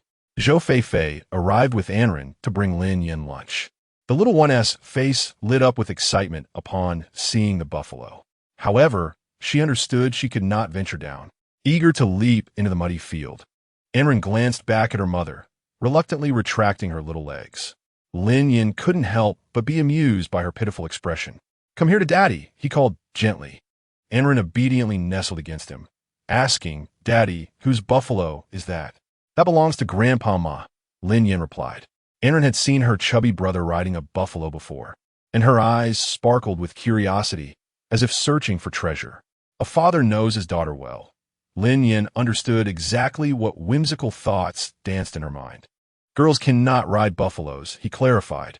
Anren tilted her head towards Zhou Feifei, inquiring, "Then Mommy can't ride the buffalo either?" Lin Yan nodded with a smile, affirming, "Of course not. Yin San, please accompany your wife and daughter. I shall assist you in plowing once more," said Ma Jiangwo as he donned his farming attire. "Very well. Thank you, Uncle Ma. There is no need for formality between us." Ma Jiangwo, a man of honesty and kindness, was concerned that Yin San's rice paddies had not been plowed adequately this year, potentially jeopardizing the harvest, so he offered to till the fields again. One cannot deny that an experienced hand excels in such matters. Zhou Feifei set the table, calling out to Ran, "Come here, don't cling to your father. He needs to eat and work." Okay. The meal consisted of 2 dishes and a soup, stir-fried vegetable hearts, pork ribs stewed with potatoes, and egg drop soup. Zhou Feifei possessed commendable culinary skills. The pork ribs were cooked to perfection, tender and aromatic, while the potatoes were soft yet not mushy. A sprinkle of scallions and pepper enhanced the flavor. Lin Yan picked up a piece of vegetable heart, savoring its crispness and slight sweetness after being drizzled with sauce. However, the egg drop soup was somewhat lacking. The eggs had been boiled for too long, rendering them less tender and flavorful. This was one of the rare occasions Lin Yan could enjoy Zhou Feifei's cooking. He chewed slowly, relishing the meal, feeling a sense of lingering satisfaction. Aaron looked up, smiling at Lin Yan. "Daddy, is Mommy's cooking delicious?" He affectionately tousled his daughter's hair, replying, "Of course it is." "Daddy, are you full?" Aaron asked, glancing at the few remaining ribs in his bowl, licking her lips in anticipation. Lin Yan placed a piece in his mouth, replying, "Daddy is almost full. Have you eaten enough at home?" "I'm still hungry," Anren said, her eyes sparkling as she leaned closer to Lin Yan, gazing longingly at the meat in his bowl. Drooling slightly, Lin Yan chuckled. "Do you want to eat the meat from Daddy's bowl?"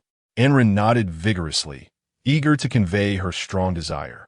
Lin Yan, feeling fond of his daughter, though still not completely satiated himself, handed over his bowl, saying, "Daddy won't eat anymore.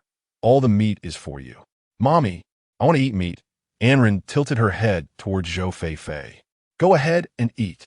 Look at how your father spoils you," she replied. Compared to their daughter, She was more concerned for her husband. Lin Yan needed substantial strength for his work in the fields, and proper nutrition was essential. Anren, however, had come home well fed. "How delicious!" the little one exclaimed, munching away. Lin Yan smiled, affectionately patting her small face, his heart brimming with happiness. In his previous life, he had never experienced such a blissful existence surrounded by his wife and child. Thankfully, fate had granted him a chance for redemption. After finishing lunch, the fields were nearly plowed. Lin Yan led the large water buffalo to the creek for some grass. After securing the buffalo, he trudged home with muddy, dripping trousers. As he approached the door, he spotted Li Fuguei parked by the roadside in his dilapidated pickup truck. The man jumped out, exclaiming, "Yin-san, your father has had an accident." Lin Yan, disinterested, retorted brusquely, "It's your father who is in trouble. Don't be ungrateful. The last time your old man caused trouble for my family, it was I who informed the village chief, and I even lent your mother money for her hospital bills. What do you expect? Should I be grateful to you?" In his previous life, Li Fuguei had not missed an opportunity to cause Lin Yan distress. Even if Li Fuguei had done good deeds, Lin Yan could not regard him as a good person. Otherwise, Lin Yan rolled up his muddy sleeves and coldly snorted, "Do not assume I am unaware. Your intent in reporting was merely to enable your second uncle to achieve recognition as an exemplary village cadre. Yet, the outcome was contrary to your expectations." Li Fuguei, in a fit of anger, exclaimed, "Truly ungrateful." He leaped into his vehicle, slammed on the accelerator, and sped away with a roar. He uttered something, but Lin Yan did not catch it.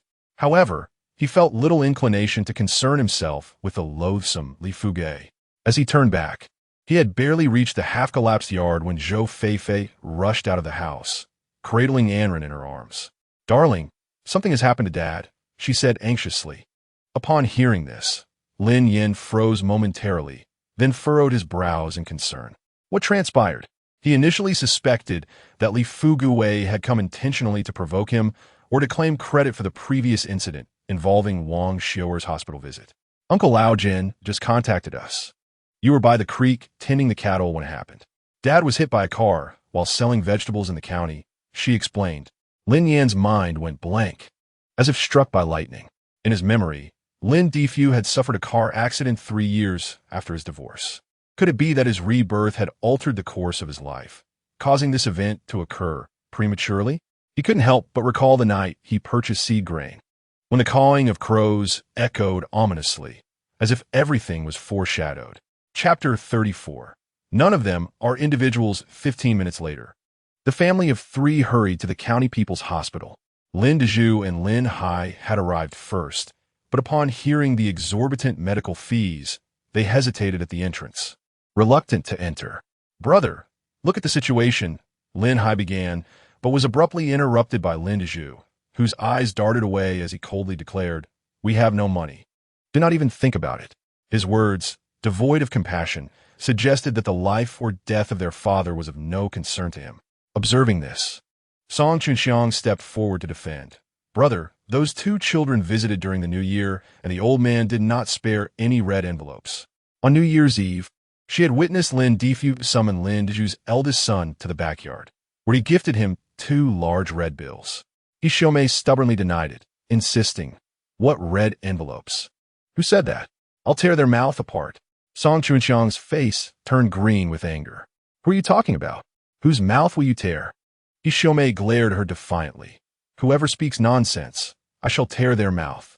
Provoked, Song Chunxiang could no longer contain herself and lunged at her.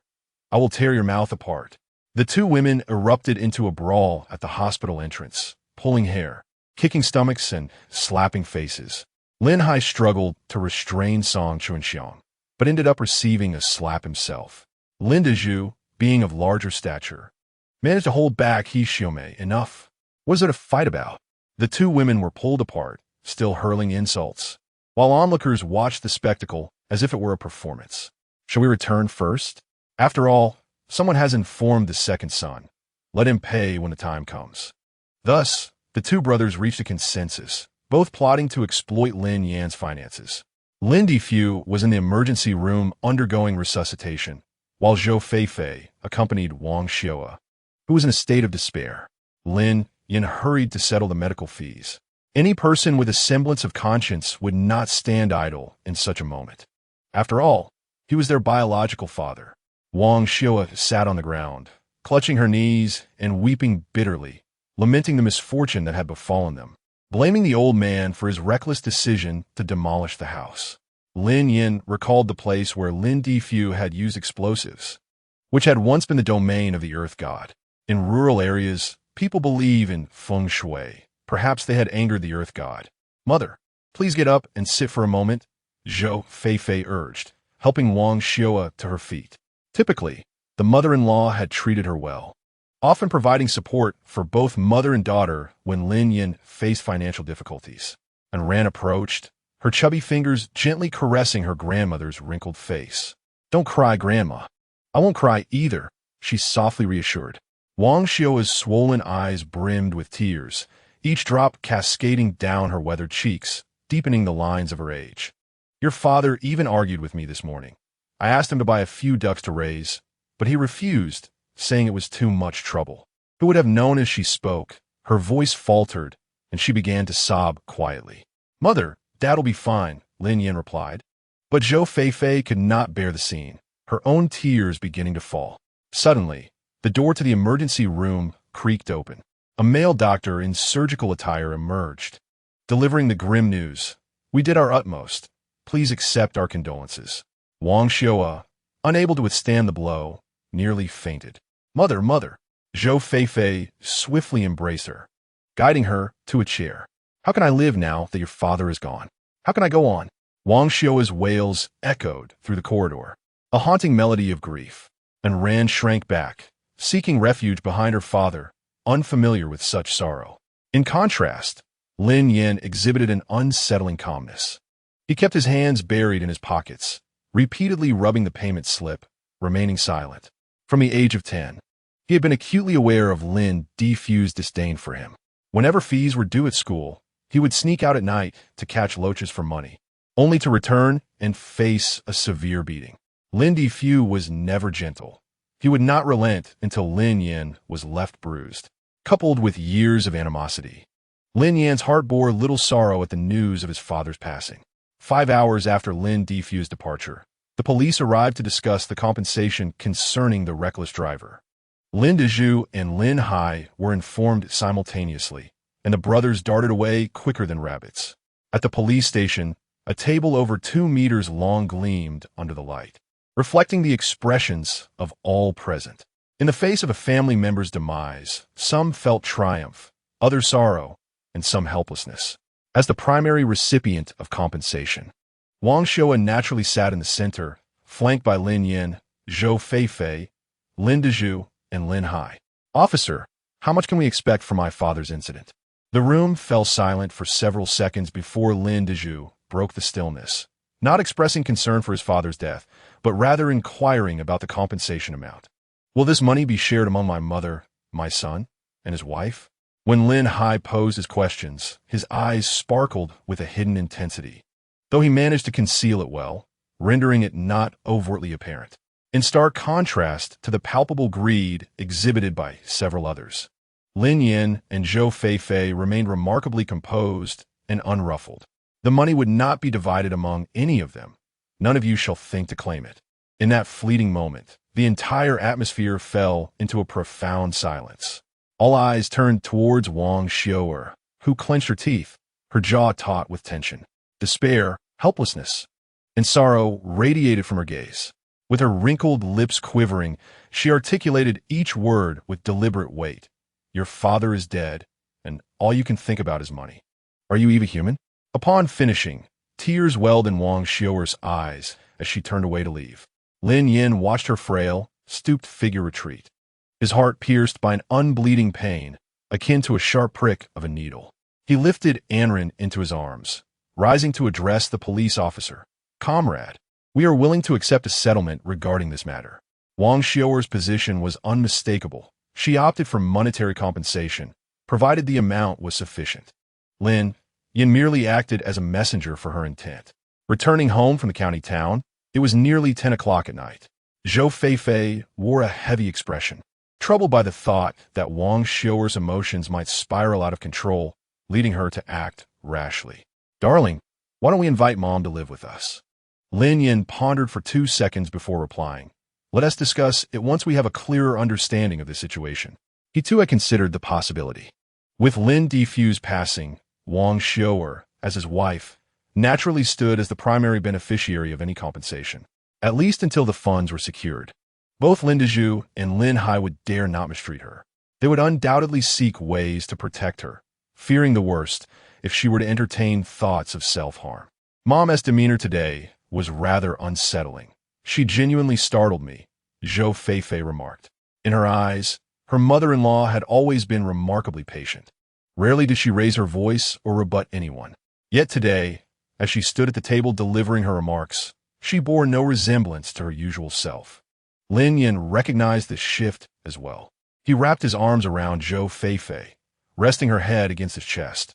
"For all these years, she has endured my father's oppression, possessing not an ounce of agency over her life. My father directed her every move. Eventually, everyone has their breaking point. Suppression will inevitably lead to an explosion." Chapter 35. Mothers come into my house with 100,000 in compensation. Women share an unspoken understanding. Lin Yan's previous conduct had not been exemplary. While Zhou Feifei sympathized with Wang Xiuer, she couldn't help but reflect on her own circumstances. In a woman's life, fulfilling the roles of wife and mother often goes unrecognized. Failure, however, invites harsh criticism. For countless years, her mother had endured untold trials in silence. Speaking of Wang Xiuer, Lin Yan vividly recalled an incident from when he was just over 7 years old. Wang Xiuer's family home was ravaged by flooding, leaving their crops destroyed and them seeking refuge elsewhere. His in-laws wandered aimlessly with their children, having nowhere to turn. Fearing that Wang Xiuer might pilfer the grain stored at home for their relief, Lin Defu took the drastic measure of locking the granary, declaring that anyone who dared to tamper with the lock would face dire consequences. At the tender age of 7, Lin Yan stole 3 pounds of rice from their home and set off to find his grandparents in the village, only to be intercepted by Lin Defu on his way back from plowing, narrowly escaping with his life. In an era where women were expected to be subservient to their husbands, Lin Defu embodied that role to the fullest. In Lin Yan's heart, Wang Xiuer's feelings for her husband were tinged with a complex mix of dependence and perhaps even resentment. Hatred for his heartlessness and lack of discernment consumed him. Gripping Zhou Feifei's fingers tighter, he pressed a soft yet profound kiss upon her fragrant skin. Lin Yan's deep voice broke the silence. "My dear wife, rest assured, I shall not allow you to endure what your mother did." Zhou Feifei nestled her silky black hair against his chest. "Lin Yan, have you truly changed?" she inquired, her lips trembling slightly as she spoke. A sense of fear gripped Zhou Feifei, a worry that this beautiful moment might dissolve into a mere dream. The hardships of her past had left her weary and battered. Lin Yan gently patted her back with his calloused hand, jesting, "Perhaps I was such a scoundrel before that heaven has granted me a chance for redemption. Should I fail to improve, I dare say divine retribution may befall me." At his words, Zhou Feifei suddenly lifted her gaze, scrutinizing the sincerity of his statement. The window of the rustic wooden house was adorned with intricate carvings, its thin oil paper shielding them from the wind. The luminous moonlight filtered through, casting a gentle glow.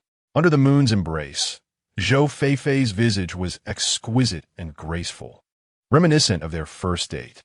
He had nearly been late, rushing to a local noodle shop, only to find her standing beneath the eaves in a pristine white dress. "Shy and flustered. Are you aware of your past misdeeds?" she playfully reproached, her eyes sparkling with a mix of affection and complaint, igniting a longing within Lin Yan. Indeed, a woman's playful charm in bed is often irresistible. "My dear, let us not dwell on the past, but rather converse about the present. What is there to discuss?" Zhou Feifei's brow furrowed. "Husband, I still worry about mother." Lin Yan smiled gently, affectionately ruffling her hair. "Do you wish for me to soothe you to sleep like Ranran?" She lifted her delicate face, defiantly retorting, "What is wrong with that? Can you not pamper me?" Very well, he acquiesced, employing a unique method to lull Zhou Feifei into slumber. The following morning, at 6:30, Lin Yan accompanied Wang Xiu'er to the police station. Alongside them were Lin Dezhu, Lin Hai, the village chief Li Peisheng, and several village officials. The room buzzed with discussions, each person with their own agenda. Wang Xiu'er, her expression as calm as a still lake, sat quietly with her head bowed, her tears having dried, leaving her face gaunt and weary. Her eyes seemed sunken, as if they might fall from their sockets, and her cracked lips bore patches of dead skin. Lin Yan prepared a cup of warm water and offered it to her. Speaking softly, "Mother, please have some water." In a sudden surge of emotion, Wang Xiu'er grasped him tightly, weeping uncontrollably. Through her sobs, she whispered near his ear, "Second son, I wish to live with you in Feifei." Her voice was barely a whisper, and Lin Yan strained to catch her words. "What did you say, mother?" Wang Xiu'er wiped her tears, pursing her lips. After a prolonged silence, she declared to everyone present, "Since you are all here, I have something to clarify." Her tone brooked no discussion, resembling an announcement rather than a request. Lin Dezhu and Lin Hai held their breath in anticipation. Taking a deep breath, Wang Xiu'er proclaimed, "From now on, I will live with my second son and his wife." As her words hung in the air, a myriad of expressions crossed the faces of those present. The most prominent among them were Lin Hai and his wife, Song Chuanxiang. Lin Dezhu had little concern, for ever since his parents' demise, he had not lived in their home. He chuckled softly, "Mother, what were you thinking going to the second son's house? It's remarkable enough that he can support his wife and children. How could he possibly spare any funds for you?" Lin Hai remained silent, contemplating that if he were to visit Lin Yan's household, it might not be a favorable situation. Shedding a burden would certainly alleviate the family's financial strain. Wang Xiu'er did not even spare them a glance. Coldly, she declared, "I will take your father's compensation with me. There's no need for the second son to spend money on my upkeep." Her words detonated like a bomb before everyone present. Lin Hai and Lin Dezhu nearly leapt from their seats in disbelief. "What did you say? You intend to take father's compensation to the second son's home? No way. Our family absolutely disagrees. We will not permit this." Lin Hai's eyes widened, bloodshot with fury as he slammed the table twice. In contrast, Lin Dezhu fixated on the compensation amount, asking the police officer, "If my mother moves in with the second son, how will the compensation be divided?" The officer explained, "It will be distributed equally." After negotiation, the total compensation amounted to 100,000 yuan. Based on equal distribution, each family would receive 25,000 yuan. Lin Dezhu frowned, clearly dissatisfied with this figure. "Mother, why not reconsider?" "Officer, if I had a will from my spouse, would that mean the money need not be divided?" Before Lin Dezhu and Lin Hai could react, Wang Xiu'er had already retrieved a piece of paper from her coat's inner pocket. The paper was yellowed and bore distinct creases. The handwriting was somewhat erratic, but still legible. It succinctly stated, "Lin Defu and Wang Xiu'er are united in marriage, to walk hand in hand for a century. Should either pass away, their wealth shall be allocated by the surviving spouse." This notion had initially been proposed by Lin Defu, gaining unanimous approval from Wang Xiu'er and both families. The intention behind signing this agreement was Lin Defu's fear of facing unfilial children in old age, left alone and destitute. After all, it was not uncommon in rural areas to witness cases where parents, having raised their children, ended up in dire circumstances. Even Lin Yan and Zhou Feifei were taken aback. Lin Defu had almost given all his life's earnings to Lin Dezhu and the latter half to Lin Hai, only to find himself having to guard against his two sons. "What proof do you have to claim this document is from father?" Song Chuanxiang muttered. He Xiumei, who had often found herself at odds with Song, chimed in, "Officer, you must investigate this. Could a deceased person concoct such schemes?" The conversation grew increasingly harsh. Lin Yan's expression tightened, and he coldly commanded, "Watch your language." His voice was low and authoritative, leaving no room for dissent. "They're my father's fingerprints and name on the document. While one might forge a signature, they cannot counterfeit a fingerprint." Amidst the din of voices, Wang Xiu'er's words rang out with conviction. At that moment, the police officer interjected, "We will take this will for verification. If it proves authentic, then the compensation will be entirely at Wang Xiu'er's discretion." Rural women often lack knowledge of such matters. She was acutely aware that the cooked duck in her grasp was on the verge of being snatched away by another. Chapter 36. The Fool Returns Home. Lin Dazhu could hardly contain his fury. Have you gone mad in your old age? He glared at Wang Xiaoer, berating her. It's one thing to act out home, but why cause a scene out in public? He resembled a ferocious beast, baring its fangs. Wang Xiaoer, filled with trepidation, took several steps back. Lin Hai approached the police officer, pointing to his head and murmuring, "Officer, my mother is not in her right mind. She cannot manage this money." The officer, seasoned in handling various situations, cast a disapproving glance and replied, "That is not for you to decide. If there are indeed mental health concerns, a doctor must provide an assessment." At this, Lin Hai felt a wave of discouragement wash over him. The thought of that 100,000 yuan falling into Lin Yan's hands made him wish he could strangle Wang Xiaoer, resentment coursing through him. She had truly lost her sanity. Ignoring everyone else, Wang Xiaoer approached the village chief, Li Peixiang, and with a thud, fell to her knees. "Chief, you oversee matters in the village. Please vouch for me. I wish to take the money and live with heir. Only they will treat me, this old woman, kindly." Upon witnessing her kneel, Li Peixiang felt a headache coming on. Lin Yan helped her rise. "Mother, if you have something to discuss, speak with the chief. We do not kneel before others. Mother, why not come to our home? Lin Hui and Lin Wan will be there to keep you company." He Xiaomei suppressed her own desires, attempting to ingratiate herself with her mother-in-law, offering kind words. Wang Xiaoer remained unyielding, her lips pressed tightly together. He Xiaomei continued with a smile, "We will surely take good care of you. Father would rest easy in the ground." Song Chunxiang dismissed her attempts with a cold glare. Muttering under her breath, unsure of what to say, "I do not require care," Wang Xiaoer declared emphatically. "I only wish to live with heir. Have you lost your mind? I am your eldest son." Lin Dazhu shouted, his voice rising. The more he yelled, the calmer and more indifferent Wang Xiaoer appeared. Finally, he directly attempted to snatch the will agreement from her. Before the police could intervene, Lin Yan grasped her wrist, applying just enough pressure to raise it. "Remove your hand. Do not touch it." Lin Dazhu struggled to free himself, but he found that the more he pulled, the tighter Lin Yan's grip became. "Where are you anyway? Father never acknowledged you. You're a harbinger of misfortune." With a resounding slap, Wang Xiaoer struck Lin Dazhu across the left side of his face. Glaring fiercely at him, "You shall not speak of heir in such a manner." The night Lin Yan was born, an entire family at the edge of the village perished in a fire. Lin Difu had always believed that his birth was inauspicious. "Eldest, I might have considered you my own and given you a share of the 10,000 yuan, but it seems I cannot grant you a single cent now." Wang Xiaoer's eyes appeared vacant as she smirked coldly. Her words struck Lin Hai like a warning, a chilling reminder. With a thud, Lin Hai pulled Song Chunxiang to kneel before Wang Xiaoer. "Mother, I am sorry. I have failed to care for father all these years. If not for my urging him to sell those vegetables, he would not have met with that accident. It is all my fault." He lamented while slapping his own face. Feigning distress, Wang Xiaoer's resolute refusal to yield was a testament to her unwavering principles. After 3 hours of negotiation at the police station, a resolution was finally reached.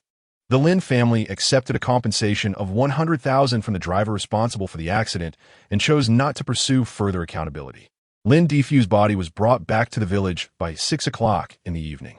It is a common belief that those who die unexpectedly in accidents should not be brought into the house. The villagers assisted in erecting a shelter by the roadside to conduct the necessary rites. The suddenness of his demise left the family unprepared with a coffin. Consequently, Lin Yan traveled to the county town to procure a brand new coffin. Village chief Li Peixiang sought out a practitioner from a neighboring village to perform the rituals. Such tragic deaths are considered ominous, necessitating a skilled practitioner. In light of the gravity of the situation, Li Peixiang was diligent in his preparations, ensuring that the practitioner was well fed and welcomed before inviting him into the village for the rites. In rural customs, burials typically occur 3 to 7 days after death. The practitioner divined that Lin Difu had lived a life lacking in virtue, filled with malevolence, and thus required 7 days of spiritual guidance before interment. For the majority of the time, The practitioner recited scriptures, with his disciples taking over during breaks. Each evening, Lin Yan and his family, clad in mourning attire, circled the altar until the practitioner ceased his chants, allowing them a moment's respite. Lin Dezhu and his wife Lin Hai were also present, though their attendance seemed more a pretense, driven by ulterior motives. They wept the loudest, feigning deep sorrow, and if the villagers were unaware of their true nature, one might have believed their grief was genuine. On the second day, following the rites, it is customary for families to host a gathering in honor of the deceased, providing a meal for the villagers. A total of 10 tables were set. All those expected attended, except for Wang Xiua's siblings, who were conspicuously absent. Zhou Feifei knelt before Lin Defu's portrait, cradling Anren in her arms. The little girl, imitating the gesture, knelt and bowed. "Mommy, why is Grandpa up there?" Upon seeing Lin Defu's likeness, her curiosity piqued. Zhou Feifei's expression darkened with fatigue as she replied, "Grandpa is no longer with us." "What does no longer with us mean?" Anren inquired, her innocent mind struggling to comprehend. "It means he has passed away, dear. Your foolish father has given birth to a foolish daughter, and now the foolishness has returned home." Anren turned to see a boy of about 10, licking a lollipop, who mockingly laughed at her. Her face fell immediately. "You're lying. Grandpa isn't dead," she retorted, pointing at Lin Hui, her frustration palpable. Zhou Feifei felt as though a sharp needle had pierced her heart. Despite Lin Defu's shortcomings, he was still Lin Yan's father. "Anren, let us not listen," she urged. The arrogance of her parents had evidently been passed down to Lin Hui, who stomped on a paper effigy nearby and cruelly remarked, "Grandpa never liked you, so why are you so sad about his death?" Tears streamed down Anren's cheeks as she sobbed and buried herself in Zhou Feifei's embrace. "Mommy, Grandpa is not dead." At that moment, Xiaomei arrived and inadvertently overheard her son's callous words. Under normal circumstances, she would not have taken notice. At this critical juncture, unless one truly wishes to forego even a single cent, she forcefully pulled Lin Hui to her side and, without hesitation, unfastened his trousers. Grasping a fallen branch from the ground, she struck it against the child's rear with unrelenting vigor. "Mama, sobi, Lin Hui cried ao Qingpeng." Xiaomei was indeed performing her role with great fervor, tears streaming down her face as she lamented, "Why are you so disobedient?" In an instant, the crowd gathered around, some urging her to stop. Enough, he's just a child. Do not harm him." Others, sensing the ominous nature of the scene, kept their distance. Zhou Feifei felt a dark shadow loom over her. Wang Xiua, her voice hoarse, called out, "Feifei, you should join Ranan." Then, her murky yet piercing gaze turned to Xiaomei. "You should cease this punishment and kneel instead." "Mother, it is my fault for not raising him properly." Xiaomei dragged Lin Hui towards the altar, forcing his small frame to kneel before her. Chapter 37. Disdain? Purchased the boss's goods. Lin Hui knelt, his knees aching. Pouting in grievance, he muttered, "Father still calls Grandpa an old fool. Why do you not punish him?" Xiaomei, taken aback, found herself at a loss for words. 5 days later, at 6 in the morning, the dawn barely casting a pale light across the horizon, 8 men carried the coffin up the mountain for burial. After laboring until nearly 11, Wang Xiua instructed Lin Hai to bring back Lin Defu's memorial tablet as a form of punishment for his filial disrespect. She returned to the old house with the Lin Yan couple. The 4 of them filled the once vibrant home with an air of desolation.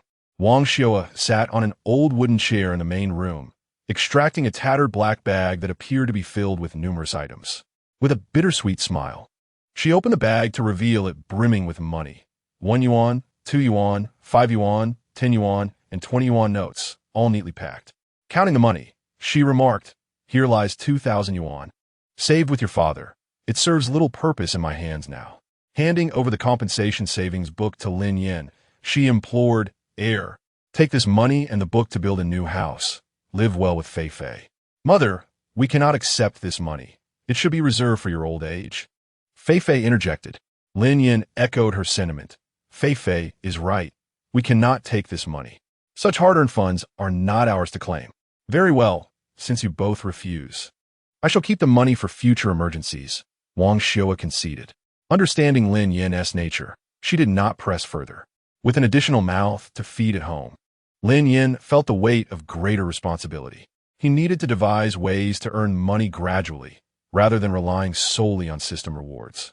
The seedlings would be ready for planting in the fields after 10 days. During this interim, Lin Yan planned to procure a sufficient quantity of strawberry seedlings from market.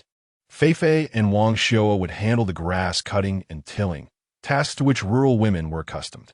As there were no strawberry seedlings available in the county, a trip to the seedling market in the city was necessary. Lin Yan and Ran set off from home at 10 in the morning, taking 3 hours to reach the bustling seedling market, which spanned a vast area of over 1,000 square meters in a rectangular layout, with aisles flanked by shops selling fruit tree seedlings and produce. Anren seemed to have discovered a new world, filled with excitement and wonder. She struggled to break free from Lin Yan's embrace, exclaiming, "Daddy, Yaya, so many orange fruits." The little girl was nearly in tears from longing, urging, "Boss, please buy some fruit."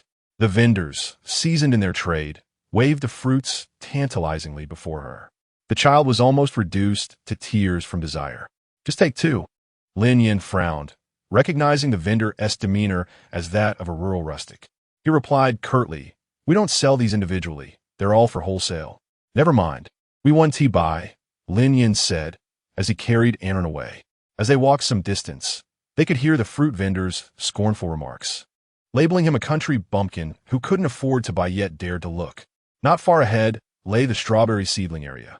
Lin Yan wasted no time and headed straight toward it. Rows of fruit seedlings formed a long, orderly line, occupying 1/3 of the market. In this era, few could afford strawberries, with only a couple of well-known varieties available. "Boss, are you selling seedlings?" The strawberry seedling vendor, a middle-aged man dressed in a tattered shirt, greeted Lin Yan warmly as soon as he noticed him inspecting the seedlings, his demeanor a stark contrast to the previous vendors. Lin Yan's spirits lifted. "Brother, how much for each strawberry seedling?" The vendor showcased one, stating, "This is a lesser variety, typically priced at over 10 cents wholesale." He then lifted another. "This is our best variety, the Hanyan, priced at 25 cents wholesale."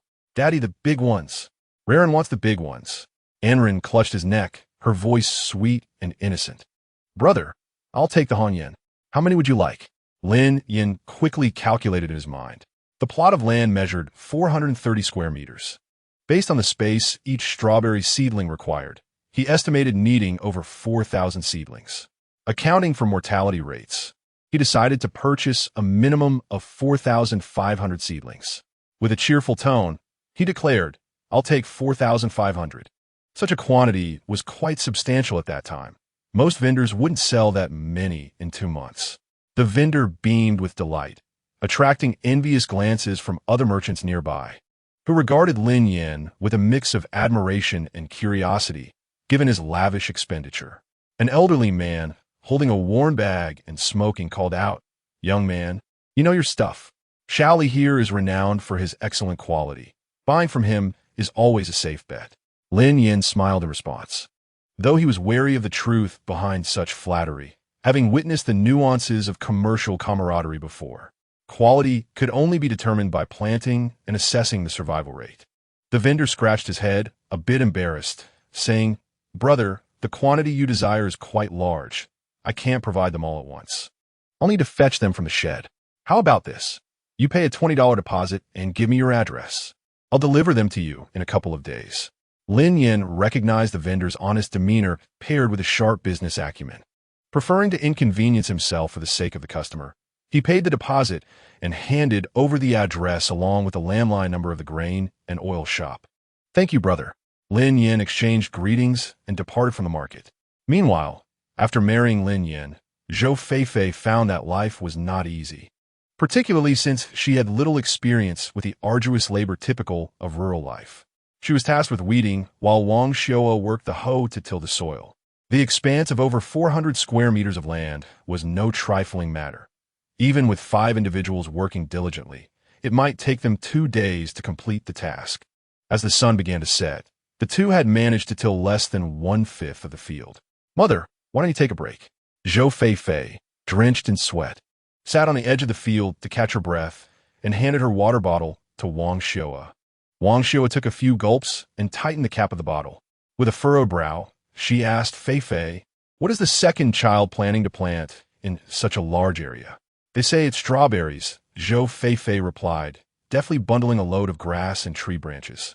"They will be taken home to dry and used as kindling." "What kind of vegetable is a strawberry? Is it profitable?" Wang Shua had never even heard of it. Zhou Fei Fei, only partially informed, recounted what Lin Yan had told her. "I'm not entirely sure either. He mentioned it's a type of fruit and quite expensive." Wang Shua laughed. "My second child. He used to love gambling, but he's always been clever.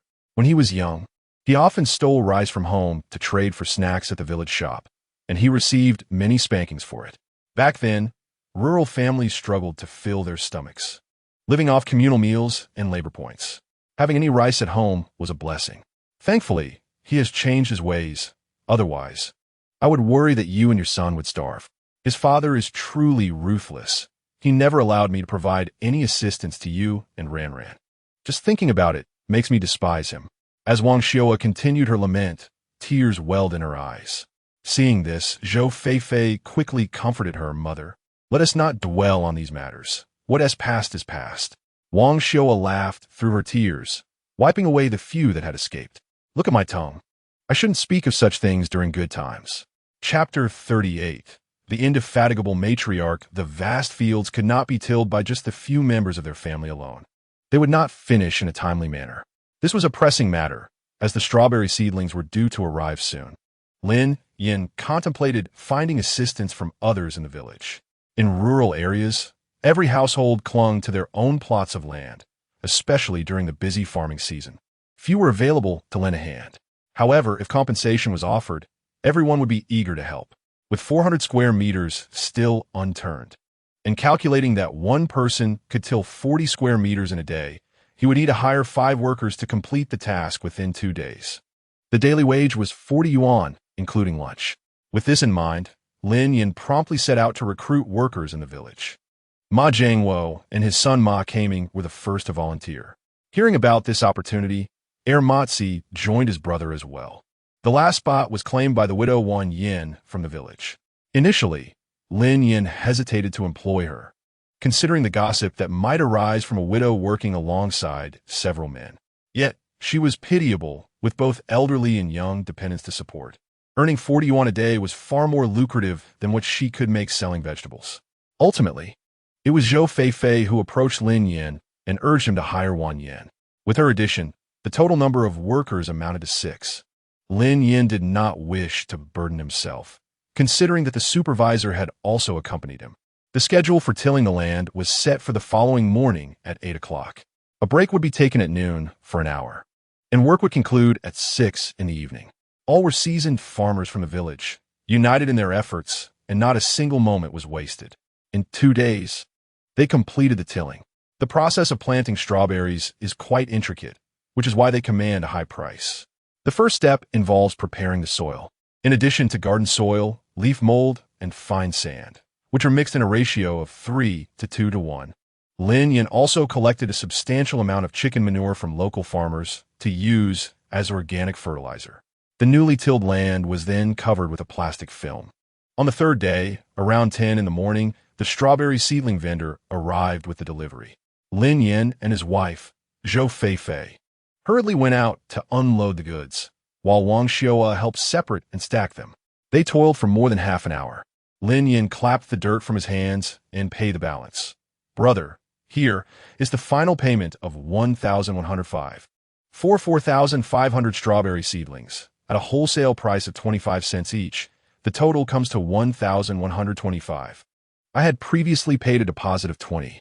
The vendor counted the money, smiled, and tucked it into his pocket. "We have a rule in the market. If the survival rate of this batch of seedlings falls below 70%, we will compensate you. Just come to the market and ask for me, Li Sheng." Lin Yan escorted the vendor to the gate and watched as the vehicle drove away. Once it disappeared around the corner, he turned to head back. Rural folk are not accustomed to idleness. Since Lin Yan hired workers to till the land, Wang Shua felt restless all day. In the half-morning and the entire afternoon, she managed to plant strawberries over 100 square meters. Zhou Feifei and Ran were responsible for bringing meals to the mother and son, occasionally stopping by to plant a few seedlings themselves. By evening, Lin Yan felt completely worn out, his back aching and his calf muscles stiff. Wang Xiua cleaned her boots and prepared to cook dinner, and Ran sat on a wobbly chair, keeping her grandmother company, though she was quite hungry. Lin Yan reclined on the dilapidated sofa in the living room, pulling up half of his shirt. Zhou Feifei helped him apply some medicinal oil, massaging his back. In the future, we must avoid bringing Mom along when we work. Spending a little money is not worth such suffering. She frowned. Otherwise, if you let her sit idle, she won't be able to stay put. Lin Yan could only sigh in frustration. A spark of inspiration lit up his eyes as he suddenly slapped his thigh. The fish pond and the land are about to be developed. I could have her help out there. Zhou Feifei thought this idea was impractical. It would be better to buy 12 pounds of peanuts and have Wang Xiua shell them. I don't think Mom wants to go, she added. Lin Yan donned his jacket and fastened the buttons, saying, I'll go ask her. Wang Xiua was by the stove, adding firewood. She had prepared a stir-fried dish of pig liver and intestines, while a pot of white rice porridge simmered nearby. Upon hearing Lin Yan suggest she assist at the fish pond, her expression soured. If you think I'll be a hindrance, I can stay home and watch Ran. Wang Xiua politely declined the offer to help at the fish pond. Zhou Feifei smiled and intervened. Mom, you need to stay home to watch Ran. They'll soon start work on the fish pond, and we'll need to hire a master. You could go to town and buy several dozen pounds of peanuts to shell to prepare as snacks for them. Wang Xiuer's expression softened somewhat. She replied, all right. Lin Yan found himself both amused and helpless. It was rather unfortunate that his mother lived in the present. Had she been living 20 years hence, she would likely be dancing in the square with a group of elderly gentlemen and ladies every day, with Wang Xiuer's assistance. Household chores would be considerably easier for the couple. For instance, after a long day of work, they would still be able to enjoy a warm meal. Naturally, she was inclined to take charge, as her granddaughter was quite attached to her grandmother. The plans for developing the fish pond and the land had been placed on the agenda, and their days would only become busier. Zhou Feifei spent her days shuttling between the city and the countryside with Lin Yan, dealing with countless tedious tasks such as purchasing fish fry and building materials. And Ran found herself somewhat neglected in the process. It was once again the day for the market, occurring every 4 days. Wang Xiuer took Ran to the town to buy vegetables. Outside, a fine drizzle fell, enveloping the surrounding fields in a thick mist. And Ran held the small floral umbrella that Lin Yan had bought for her. Wang Xiuer gazed up at the sky, her brows furrowing. The rain had persisted for several days without a hint of sunshine, and it was unfortunate that the couple had to work in such weather. Not far away, Yang Yuqing's mother, Tang Hui, was approaching with Lu Laojian from the grain and oil shop. After Lin Yan's matchmaking, the two elders had recently tied the knot. The woman had moved to live at the grain and oil shop, and the couple managed the store together. Sure, are you going to the market too? Tang Hui asked with a smile. Indeed, my little granddaughter keeps pestering me for snacks, so I must bring her along. As she spoke, Wang Xiuer's face radiated with joy. She was very fond of Ran, a clear example of the bond between generations. Typically, Lin Yan and his wife would not dare to reprimand her in the slightest. Grandma Tang, Uncle Laojian, and Ran called out sweetly. The three burst into hearty laughter, and Lu Laojian's face flushed with embarrassment. Wang Xiuer pointed at Lu Laojian and explained, Ran, you should call him Grandpa Lu. Your father can call him Uncle. And Ran, however, could not distinguish these familial titles. She had always heard Lin Yan refer to him as Uncle Laojian and had followed suit. The little one felt her cheeks warm, revealing a set of tiny white teeth. Grandpa Lu, she said. Lu Laojian was delighted by Ran's affection, reaching out to pat her head. This girl is truly clever. Yin-san is fortunate. Ah, by the way, Laojian, didn't you mention you had something to discuss with Yin-san? Tang Hui pulled him gently. Let's show her no. And she can relay it to Yin-san. We wouldn't want to make another trip. The weather in the south had yet to warm up since spring, especially on rainy days. Lu Laojian rubbed his cold, reddened hands and said, I have a nephew who was recently assigned to a government position in the town. He told me that the government is supporting rural housing construction. I thought of Yin-san, especially since his house has partially collapsed. I wondered if he is considering building Building a house is no simple task. Merely having funds is insufficient. The foundation presents the greatest challenge. Generally, the government would not assist with land for construction unless one was in dire straits. Even if one were to build, neighbors might ostracize them. As for land, Lin Yan was not without options. However, the plot given by Li Peisheng was not particularly suitable for construction, causing delays in the building process. Chapter 39. The unfortunate fate of my little granddaughter. Shall we discuss this with a second? Grandma, does Daddy want to live in a big house? Anren tilted her head, her small figure exuding a delightful cleverness. Wang Xiu'er replied with a smile. Let's not dwell on anything else. Home is a sanctuary from a storm, and it must possess some charm. In the future, when Zhou Feifei's family visits their daughter, they shouldn't feel too shabby. Is our house as big as Uncle's? Anren asked, her face alight with anticipation, her eyes unwilling to blink. Wang Xiu'er pinched her chubby cheek and said, Our home is even larger and more beautiful than Uncle's. The little one gleefully stomped her feet, dancing with joy. Yet, to Wang Xiu'er, it was a sight that only tugged at her heartstrings. After a brief bus ride of over 10 minutes, they arrived in Yangamiao town. The streets were bustling with people, buyers and sellers alike. At merely 3.5 years old, Anren was filled with curiosity about everything around her. Wang Xiu'er, fearful of losing her, held her tightly in her arms. With the fish pond and land development project underway, Lin Yan and his wife had vanished by 6 in the morning, leaving a note for her to purchase groceries. After perusing the market, Wang Xiu'er's small bamboo basket was filled to the brim with 2 pounds of pigskin, 3 pounds of dates, 1 pound of noodles, and 5 pounds of shrimp. Little Anren emerged from a food stall, licking her lips. Having just finished a bowl of cold noodles, she felt a lingering desire for more. With remnants of sesame seeds still clinging to the corners of her mouth, Wang Xiu'er set down the bamboo basket and said, Look at you, little flower cat. Come here. Let Grandma clean you up. Grandma, I still want to eat oil cakes, Anren said, pointing to a stall just 2 meters away. The glutinous rice paste mixed with flour was sizzling in hot oil, releasing an enticing aroma. Wang Xiu'er, already quite hungry, felt her stomach rumble. However, accustomed to frugality, she hesitated to spend even a penny unnecessarily, deciding to wait until they returned home to eat. But upon hearing Anren's wish, she promptly took out some money to buy them. You truly are a little glutton. How many do you want? 3, Anren replied, having just consumed a bowl of cold noodles for 30 cents. Concerned that she might not finish, Wang Xiu'er asked, Can you eat that much, Anren? Anren blinked around, sparkling eyes, and declared, 1 for me and 2 for Grandma. Then she added sweetly, Grandma, you must eat, otherwise you won't have the strength to take me home. Wang Xiu'er's eyes immediately glistened with unshed tears, the mist blurring her vision. She wiped her eyes with her sleeve. Honoring Anren's wishes, she purchased 3 oil cakes. The little one took a bite and cheerfully asked her grandmother, Grandma, is it delicious? Very delicious, Wang Xiu'er replied, and the two shared a knowing smile. As Wang Xiu'er savored the taste, her heart brimmed with sweetness. Her granddaughter was growing up, learning to show concern for her grandmother, making all the affection she bestowed upon Anren worthwhile. Stepping away from the stall, they prepared to head home. By the roadside sat a scruffy old man on the muddy ground, surrounded by a few odd trinkets laid out on a snakeskin bag. The collection included wooden carvings, jade pieces, small bracelets, and even some old, worn-out notebooks. Among the crowd, the old man's gaze fell upon Wang Xiu'er, who was holding Anren's hand. He stroked his unkempt beard and called out, Hey there, miss, could you pause for a moment? I have something to discuss with you.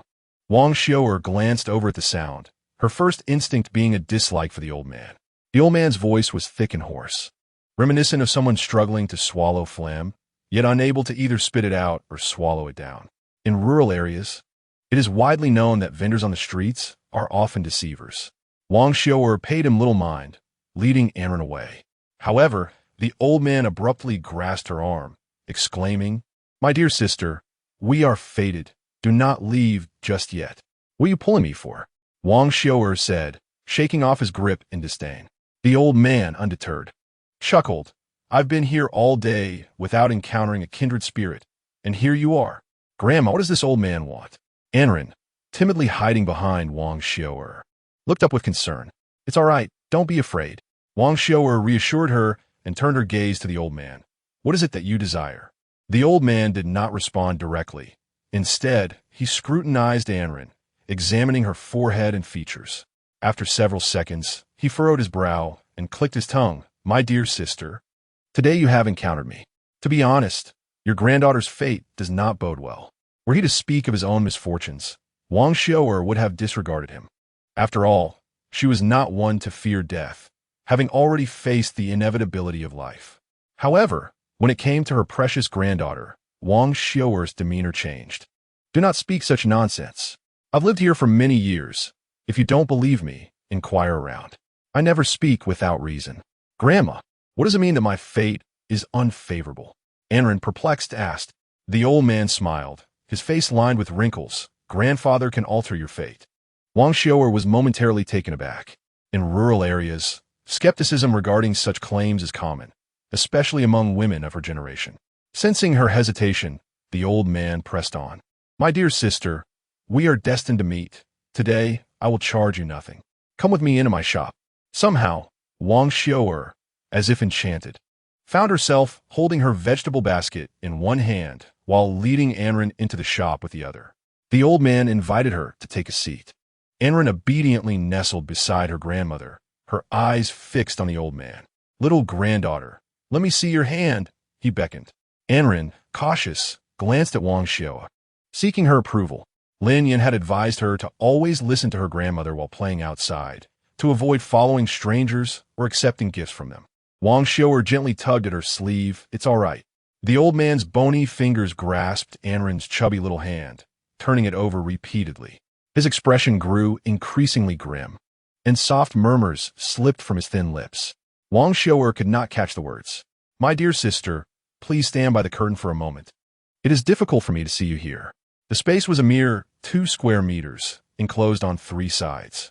Wang Xiu'er felt no fear of Anren being taken away. Before stepping behind the curtain, she reassured the little girl not to be afraid. Minutes passed on the bench outside, without any sign of movement from within. As people passed by and the cold wind blew, Wang Xiu'er's senses sharpened.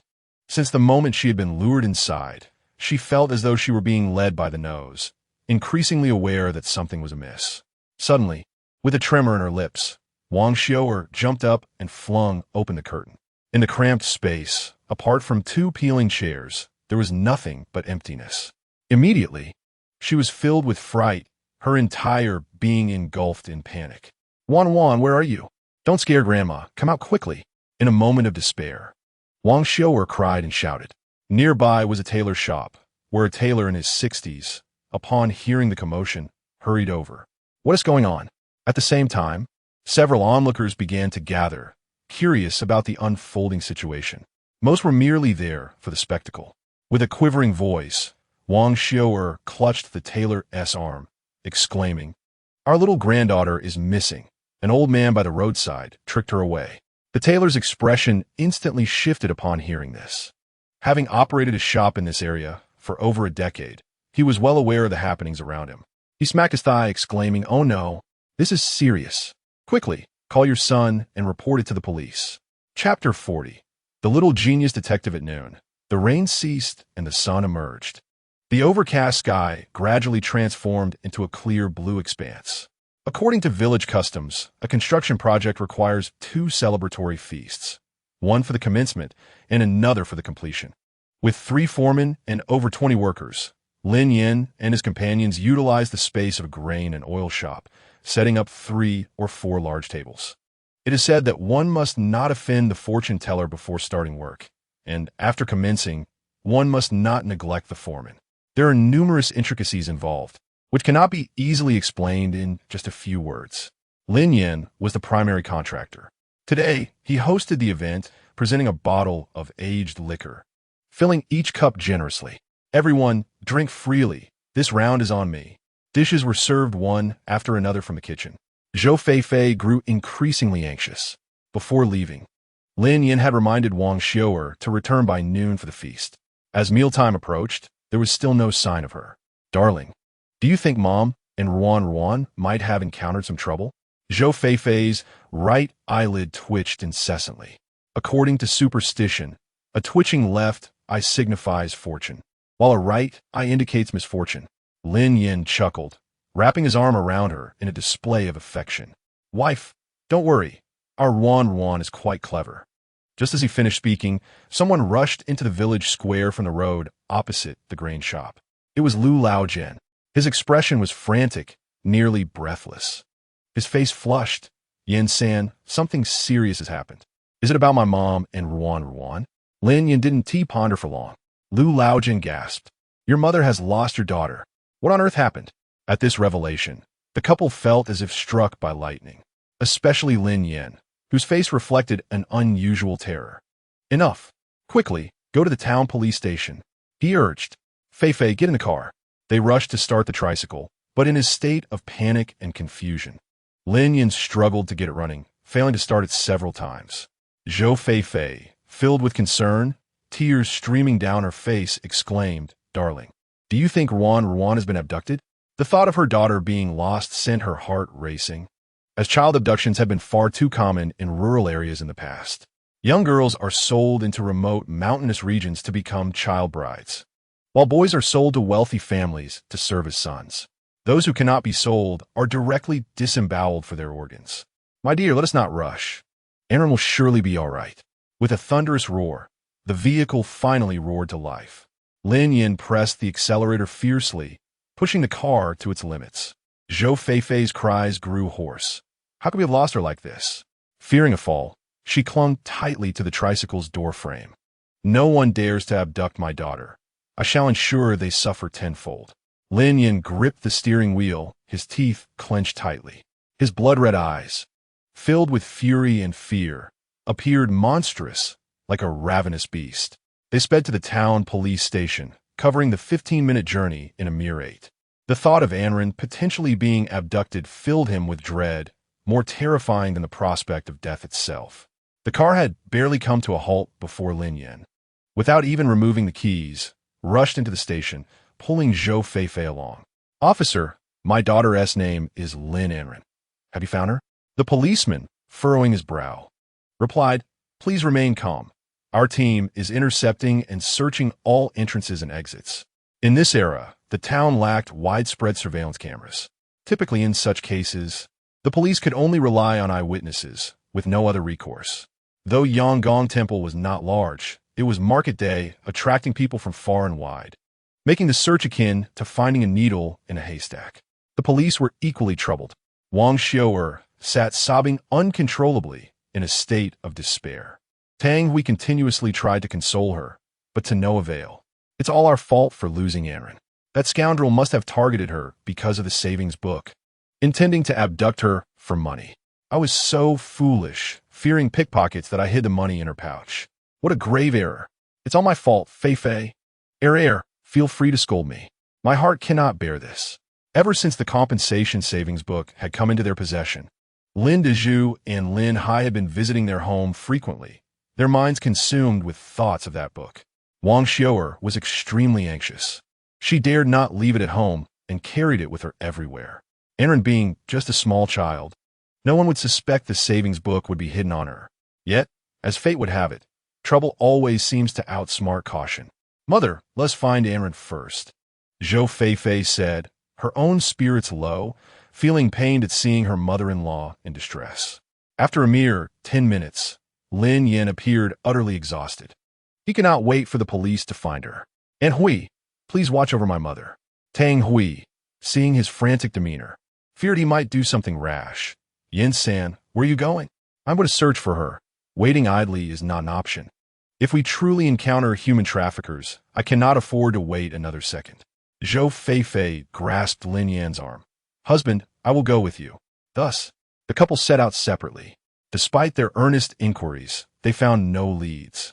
People only mentioned seeing Anren with an old fortune teller, yet no one knew her whereabouts. In a cramped 2-square-meter booth, could a person truly vanish without a trace? Vanish without a trace? For words prompted Lin Yan to recall something from a previous life. He had encountered a similar news story before. A couple visiting a bridal shop, only for the wife to vanish after entering the fitting room. The police, upon investigation, discovered a hidden door within the fitting room. Such occurrences are not as rare as one might think. Following the clues provided by Lin Yan, the police proceeded to investigate. As expected, they found an invisible secret door inside. "Officer, this concerns the life and death of my daughter. I must follow," Lin Yan insisted, determined to enter. Naturally, Zhou Feifei accompanied him. Upon entering, they descended a dark, stone staircase. The group proceeded cautiously, flashlights in hand. "Be careful, my dear," Lin Yan cautioned. As echoes reverberated in the pitch-black, confined space, the cold ground and walls evoking a sense of dread. It is said that a mother's love makes one strong. Zhou Feifei, who typically feared the dark, found herself braver than anyone else, aside from Lin Yan. After descending for several minutes, they reached a dead end, a place resembling a rural cellar, cluttered with debris, garbage, and straw, emitting a foul stench. The faint scent of decaying animal corpses was particularly pungent. The police began a thorough search. Holding his nose, Lin Yan picked up a wooden stick and began to sift through the clutter, leaving no stone unturned. "However, I am a mother. Where are you?" Zhou Feifei whispered, concerned that their child might have been knocked unconscious and hidden in a secluded corner. After walking a few steps, Lin Yan's gaze fell upon a tattered cloth. It was layered, and after some effort, he finally uncovered what lay beneath. Upon seeing the concealed object, his pupils constricted sharply, and his heart raced. His lips twitched violently as he let out an uncontrollable growl. "Daughter, my daughter." Chapter 41. Bully his daughter? All sent to prison, and Rant's small form curled up in fear, her eyes wide with terror. She froze in place, staring at the person before her, overwhelmed to the point of forgetting to cry. "Sweetheart, it's Daddy," Lin Yan said, crouching down and enveloping and Ran in a tight embrace, his voice trembling. "Don't scare your mother," Zhou Feifei said, tears welling in her eyes. Seeing Ran in such a state brought both relief and heartache.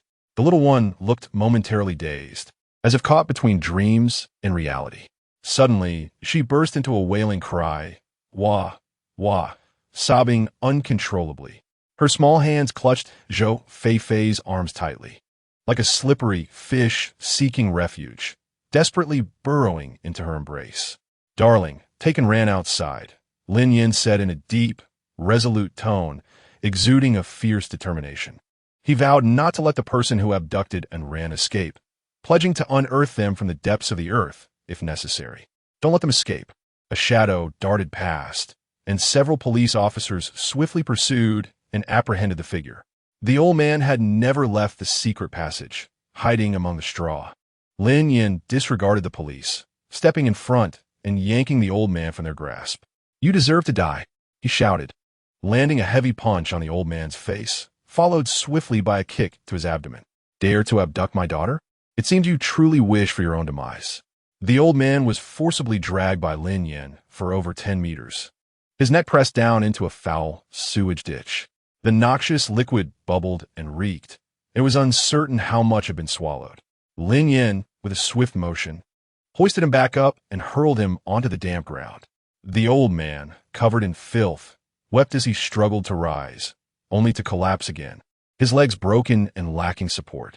"Spare me," he pleaded, terror etched across his face as he repeatedly bowed his head to the ground, begging for mercy. "I was deceived as well." A flicker of intrigue crossed Lin Yan's gaze, and he immediately seized the man's collar. "Who deceived you?" His keen instincts sensed the complexity of the situation. The old man's face turned pale with fear. "3 individuals. The leader is a local thug named Fu Gui." Lin Yan's eyes narrowed, his grip tightening. "What are the other 2? A fat one and a very thin one. They appear to be brothers." The old man trembled, revealing the details. A stout and a slender man, reminiscent of Lin Daju and Lin Hai. Lin Yan's brows arched slightly, his lips pressed into a firm line as he shouted, "Where's the money?" The old man, utterly frightened, confessed they took it. "Those brutes promised me 5,000.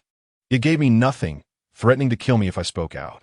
If they hadn't coerced me, as a mere fortune-teller, I would never dare to engage in such deeds." There was truth in his words. Lin Yan believed him. He lacked the audacity for such actions. Lin Yan released the old man, clenching his fists and striking the nearby wooden table with a resounding thud. Brutes. By the time the police arrived to rescue the victim, he had already fled far away. The old man continued to lament his injuries, but the police paid him little heed. You abducted someone's child. What do you expect? You'll be spending time in the station. Having dealt with that matter, Lin Yan returned home with Wang Xiao, his wife, and daughter. The following morning at 10 o'clock, Lin Dazhu and Lin Hai were at home plotting how to withdraw the money. The family had split 40,000, leaving 20,000 for their accomplice, Li Fugui. Their faces were alight with pride and greed, oblivious to the danger that was quietly approaching. Eldest brother, third brother, what joyous occasion has transpired at home? Why all the commotion? Lin Yan entered, cradling and ran, and accompanied by Zhou Feifei, Wang Xiao, several police officers, and village officials, a throng of people following behind. Lin Hai, caught off guard, dropped the savings book he was clutching. As he bent to retrieve it, cold, silver handcuffs clamped around his wrists. Officer, what are you arresting me for? He exclaimed, now realizing the situation, struggling futilely against their hold. The police, however, offered him little opportunity to resist. Lin Zhu sat in shock, paralyzed with fear, while Li Fugui wore an expression of mixed despair and confusion, suddenly kneeling at Li Peixing's feet. Uncle, they coerced me into this. Li Fugui, what nonsense are you spouting? Lin Zhu leapt from his chair, seizing Li Fugui by the collar. Observing the standoff before him, Li Peixing felt a profound headache. He understood that Lin Yan was no longer the same man and would not let the matter rest easily. Even as the village head, what power did he truly possess? With a wry smile, he turned his back. The fist clenched and then relaxed as he spoke softly. Yin-san, I believe there must be some misunderstanding in this matter, village chief. The police are here now. If there is any misunderstanding, we might as well clarify it. Lin Yan's lips curled into a smile, his voice resonant and robust. His brow was filled with calculating intent. Did they truly think he was a sickly cat just because he refrained from dealing with such despicable individuals? The scoundrel was right. Was he intending to harm his own brother? Lin Dazhu strained his neck, his face flushed with anger, and Ran trembled in fear, burrowing into her father's embrace. Even at death's door, your tongue remains foul, Lin Yan remarked coldly, his taut features exuding resolve. His deep, indifferent gaze bore down on the others. Mother, you must testify for us. Lin Hai, rolling and crawling, his face stained with tears, pleaded, I didn't do anything with my elder brother. The savings book was found. Wang Xiao remained silent, her pained expression betraying her inner turmoil. Lin Yan lazily scrutinized Lin Hai, his tone unhurried. Found? Where did you find it? Truly, you revealed too much. Lin Hai fell silent, his body collapsing to the ground. He deeply regretted listening to Lin Dazhu and Li Fugui's instigation. Poor uncle. And Ran gazed at Lin Hai with pitiful eyes, her voice faint. Indeed, they are not deserving of sympathy. Had it not been for my father, they would have sold you, Zhou Feifei asserted, her usual gentleness replaced with unwavering resolve. And Ran seemed to grasp only a fraction of the situation. She glanced at Lin Hai and then at her mother. Officer, I have provided all the evidence I can. After Lin Yan finished speaking, he carried and ran away. As for how these individuals would be judged, that was a matter for the law. Of course, he believed that justice would prevail. And Ran had suffered tremendous fright. For many days following, Zhou Feifei refrained from working and stayed home to accompany her daughter. Upon hearing of the incident, Wang Haiyan brought Yang Shuyuan to visit and Ran. Among the children in the village, it seemed only Yang Shuyuan could truly play with and Ran. Sister Shuyuan, I'll give you a little yellow duck, she said, sharing one of the 3 little yellow ducks her mother had bought. Thank you, little sister, Shuyuan replied, her delight evident upon receiving the toy. Ranan is so well behaved. Zhou Feifei smiled, gently stroking the child's fluffy head. Mother, Ranan is growing up. The little one was quite playful, her large eyes sparkling like 2 shiny black grapes. Auntie, since Ranan is growing up, can I go to school with her? Yang Shuyuan asked Zhou Feifei. And Ran, confused, mumbled, Mommy, what is school? Will I see Daddy there? Yang Shuyuan explained, Sister, at school there are teachers, but you won TC Daddy. Chapter 42. Only one kiss allowed per day upon hearing that there would be no Lin Yan present, and Ran pouted and immediately protested. Then Ran and doesn't T want to go to school. Yang Shuyuan turned to Zhou Feifei with a pleading gaze, observing the two children at play. Her eyes brimmed with contentment. Shuyuan, your sister is still young. Wait until she grows up before you tell her, all right? MHM. As spring passed and early summer began, the temperature warmed. Today, the sun shone brightly, reaching over 20 degrees. Every household started planting the medium rice. A glance across the fields revealed farmers bent over, toiling in the paddies. Lin Yan rose early, donned his rubber boots, and headed to the rice field to transplant seedlings. If he arrived too late, there wouldn't be much time left for planting after the seedlings were pulled up. Wang Xiao and Zhou Feifei were in the kitchen preparing breakfast. Once the meal was ready, she called Lin Yan to come eat. Dad, it's time for breakfast. Anren held her little porcelain bowl, sitting at the kitchen door, shouting. What are we having today? Lin Yan smiled as he quickly cleaned the mud off his boots. Anren scooped a meatball and smacked her lips. Grandma made meatballs. They smell so good. This made Lin Yan's mouth water as well. He took Anren's hand, leading her to the kitchen. The mother-in-law and daughter-in-law were just setting the dishes on the table. The meal was plentiful, featuring rib soup, beef meatballs, stuffed tofu, and stir-fried pork. Most of the dishes were prepared by Wang Xiao, with Zhou Feifei assisting. As Lin Yan sat down, he picked up a meatball. This is for my granddaughter. You eat the other dishes. Wang Xiao swatted the meatball from his hand with her chopsticks and placed it in Anren's bowl. Eat more, dear, if it's not enough. Grandma will make you more. Last night, the couple was intent on enjoying their romantic world together, while Anren naturally slept with her grandmother. Throughout the night, the little one mentioned meatballs 4 times, even calling out for them in her dreams. Lin Yan found it amusing. He had seen spoiling a granddaughter before, but never to this extent. Zhou Feifei placed a piece of meat into his bowl as an act of compensation. Darling, you should eat too.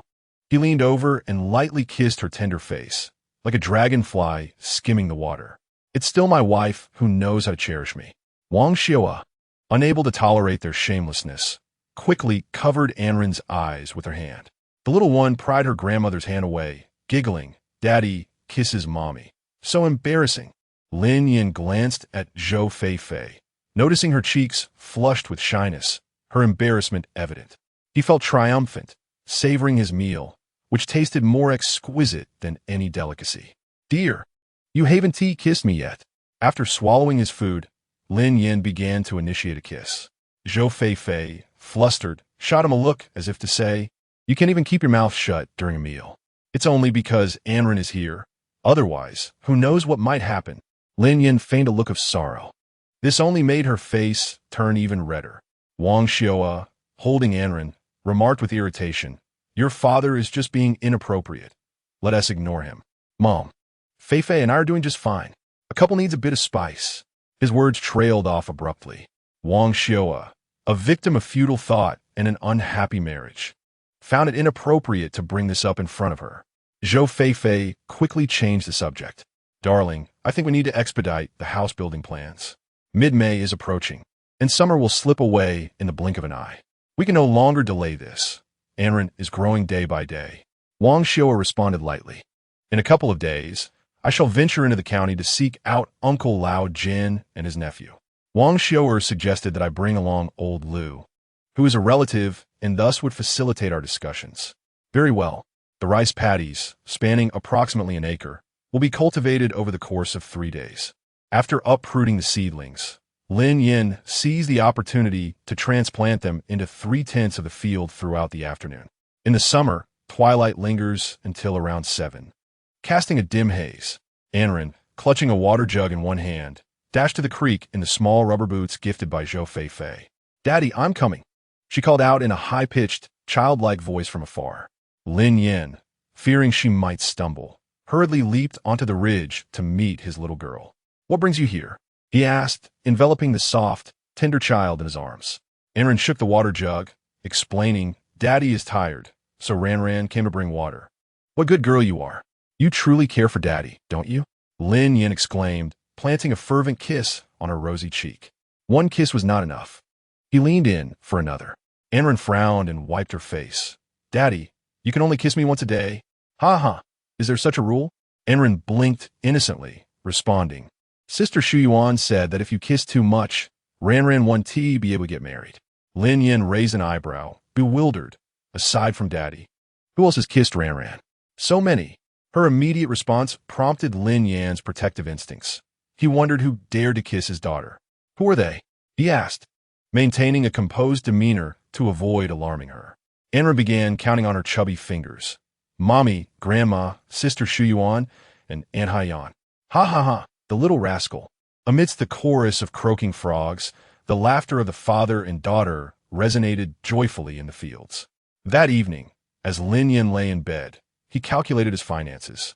After deducting the wages for land development and fish fry, as well as the cost of building materials, he found himself with less than 10,000 left. He felt fortunate to have partnered with others in this endeavor. Otherwise, undertaking such a vast project alone would have been overwhelming. However, Lin Yan was not naive. The road ahead was long, and he knew he would need to invest significantly once everything was in order. At that time, he could increase his stake by purchasing shares from the other 3 partners, thereby becoming the principal shareholder. As the rice planting concluded, Ma Jiangwo made a special trip to Lin Yan. His intentions were transparent, having heard that Lin Yan was engaged in the tourism sector in the village. He was eager to work with him. In the countryside, aside from farming, there were few alternatives. One could either migrate to other provinces to work in factories or on construction sites. On the morning of the 3rd day, Lin Yan intended to supervise the fish pond. The nearby agritourism area was nearing completion, and some workers had begun to slack off, attempting to collect wages without proper effort. Anren waited eagerly at the door of her parents' room, fearful that a mere moment of distraction would result in her father's absence. As Lin Yan stepped over the threshold, the little one leaped up and clung to his leg. Daddy, you promised to take Ranran to the fish pond. Who told you that Daddy is going to the fish pond today? He asked, bemused. Anren replied with wide eyes. I heard Grandpa Ma talking to you yesterday. The clever little imp. Nothing escapes your notice. Zhou Feifei, who was folding blankets behind them, couldn't help but chuckle. She takes after her father. Anren mimicked her perfectly. She takes after her father. Suddenly, Lin Yan recalled something important. He turned to Zhou Feifei and said, Dear, why don't you accompany me to the county tomorrow? Zhou Feifei expressed her confusion. What purpose do I serve as a woman in this regard? Initially, Lin Yan's schedule for tomorrow involved meeting with Lu Laogan's nephew to discuss construction and land allocation. Tomorrow, you should bring Mom along, and I will take Ranran. Our family will have a portrait taken together, and perhaps we can also capture a wedding photo. Upon hearing this, Zhou Feifei's expression momentarily faltered. When she married Lin Yan, she possessed little more than a new outfit. The thought of wedding photos was far beyond her imagination. Suppressing her joy, she replied, How can we afford such things? Lin Yan, with his tall stature, leaned closer, his strong arm encircling her waist. He lifted Anren with one arm while holding Zhou Feifei with the other, softly murmuring, Wife, I apologize for not being able to provide for you both in the past. Now that I have the means, I hope you can grant me this opportunity to make amends. Chapter 43, 2,000 yuan deposited, Mom. Let us take pictures. Anren tugged at Zhou Feifei's arm, her voice sweetly coaxing. Pouting, she leaned in and planted a kiss on her cheek. Zhou Feifei, caught in her hesitation, felt her heart melt instantly. Darling, it's rare for Ranran to be happy. We shouldn't disappoint her. Zhou Feifei playfully shot Lin Yan a reproachful glance, saying, I'm just concerned for you. You work so hard every day. Each time she wished to assist, he would refuse her help. Zhou Feifei watched this unfold, her heart aching. Lin Yan chuckled. What woman works in the fields? She retorted, which woman in the village doesn't? If we were to count, one could easily tally them. That may be true for others, but you are my wife, and I relish in pampering you, Lin Yan replied, his tone both commanding and affectionate. How annoying. Zhou Feifei's lips parted slightly, her voice barely above a whisper. She feared that speaking too loudly would betray the deep flush on her cheeks. Anren jumped to her side, pointing out, Mom, your face is even redder than mine. Is it? Lin Yan feigned curiosity, bending down to look closely. Zhou Feifei felt her mind racing. Memories of that night, when they embraced in bed, flooding her thoughts. His warmth, scent, and touch all felt so vividly intense. She turned away, taking a deep breath to quell the tumult within her. "Dear, let us head outside. Mommy is feeling shy." Lin Yan playfully lifted Anren, teasing her as they exited. "This little wife of mine is so easily embarrassed," he mused, delighted. Men possess an inherent possessiveness. None wish for their women to be promiscuous. Observing her shyness, Aaron thought to inquire, "Daddy, I want to be shy too." Lin Yan, concealing his inner joy, replied, "You'll have to wait until you grow up and get married to feel shy." Aaron pondered this, perplexed by the implication.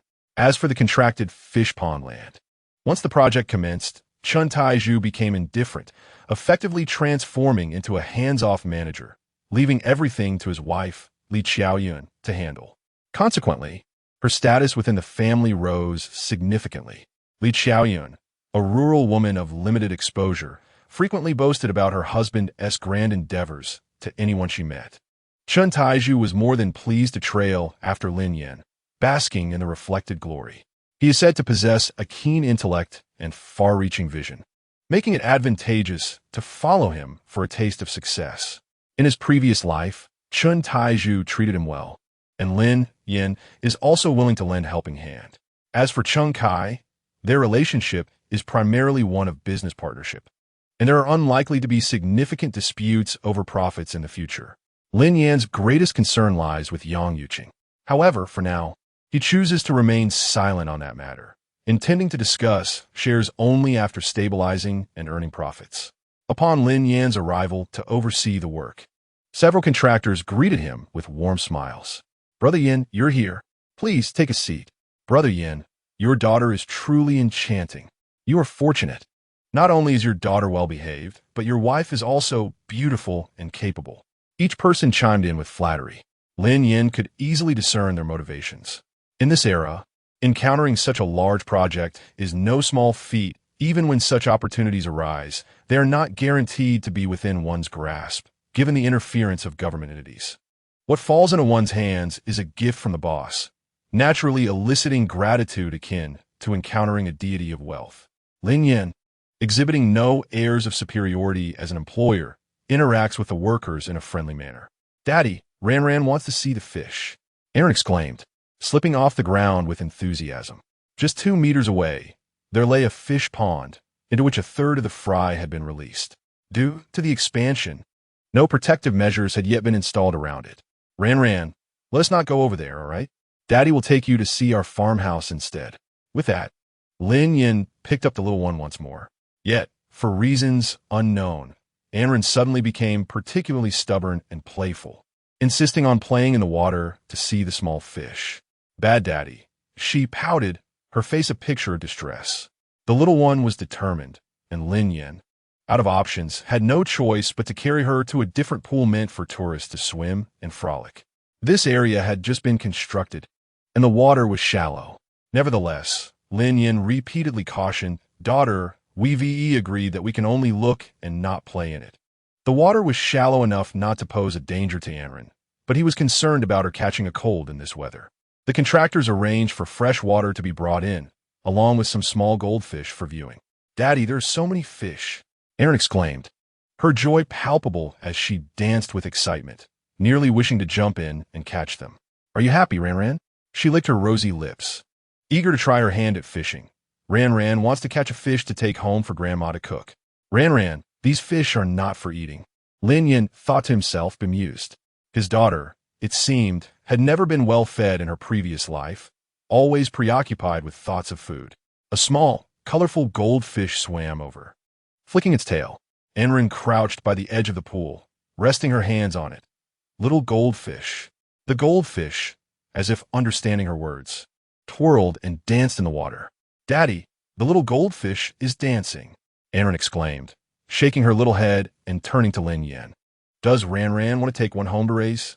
Anren nodded vigorously, fearful that if she didn't express her eagerness enough, Lin Yan might change his mind. Then, a hint of uncertainty crossed her small face. "Daddy, do little goldfish have parents?"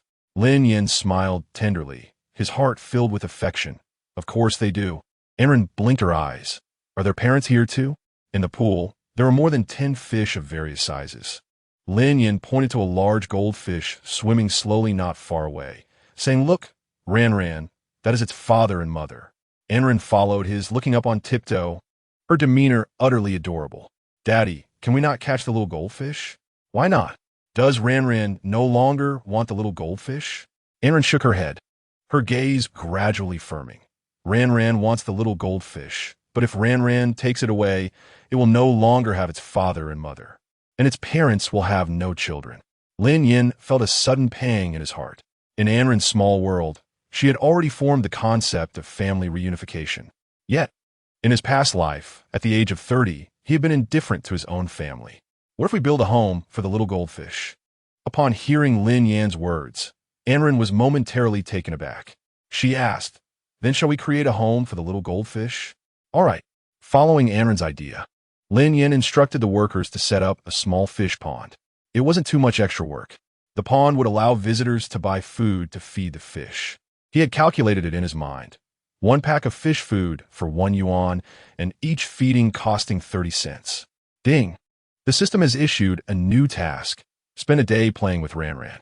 Before Lin Yan, the host, could respond, the system chimed again. "Congratulations, host, for completing the task. You have been rewarded 20,000 yuan, which has been transferred to your bank account." 20,000 yuan? Indeed, the system's rewards grew larger with each task.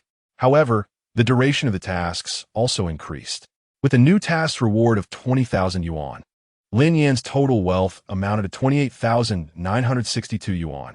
One must not underestimate this sum. At that time, it was considered a modest fortune. Chapter 44. This dreadful sense of oppression is strong. Upon hearing about taking a family photo, Wang Xiu'er exploded with frustration, concerned about the expense. Fortunately, she was even more worried about her daughter-in-law and granddaughter. Under the persistent coaxing of Zhou Feifei and Anren's adorable charm, her resolute heart gradually crumbled.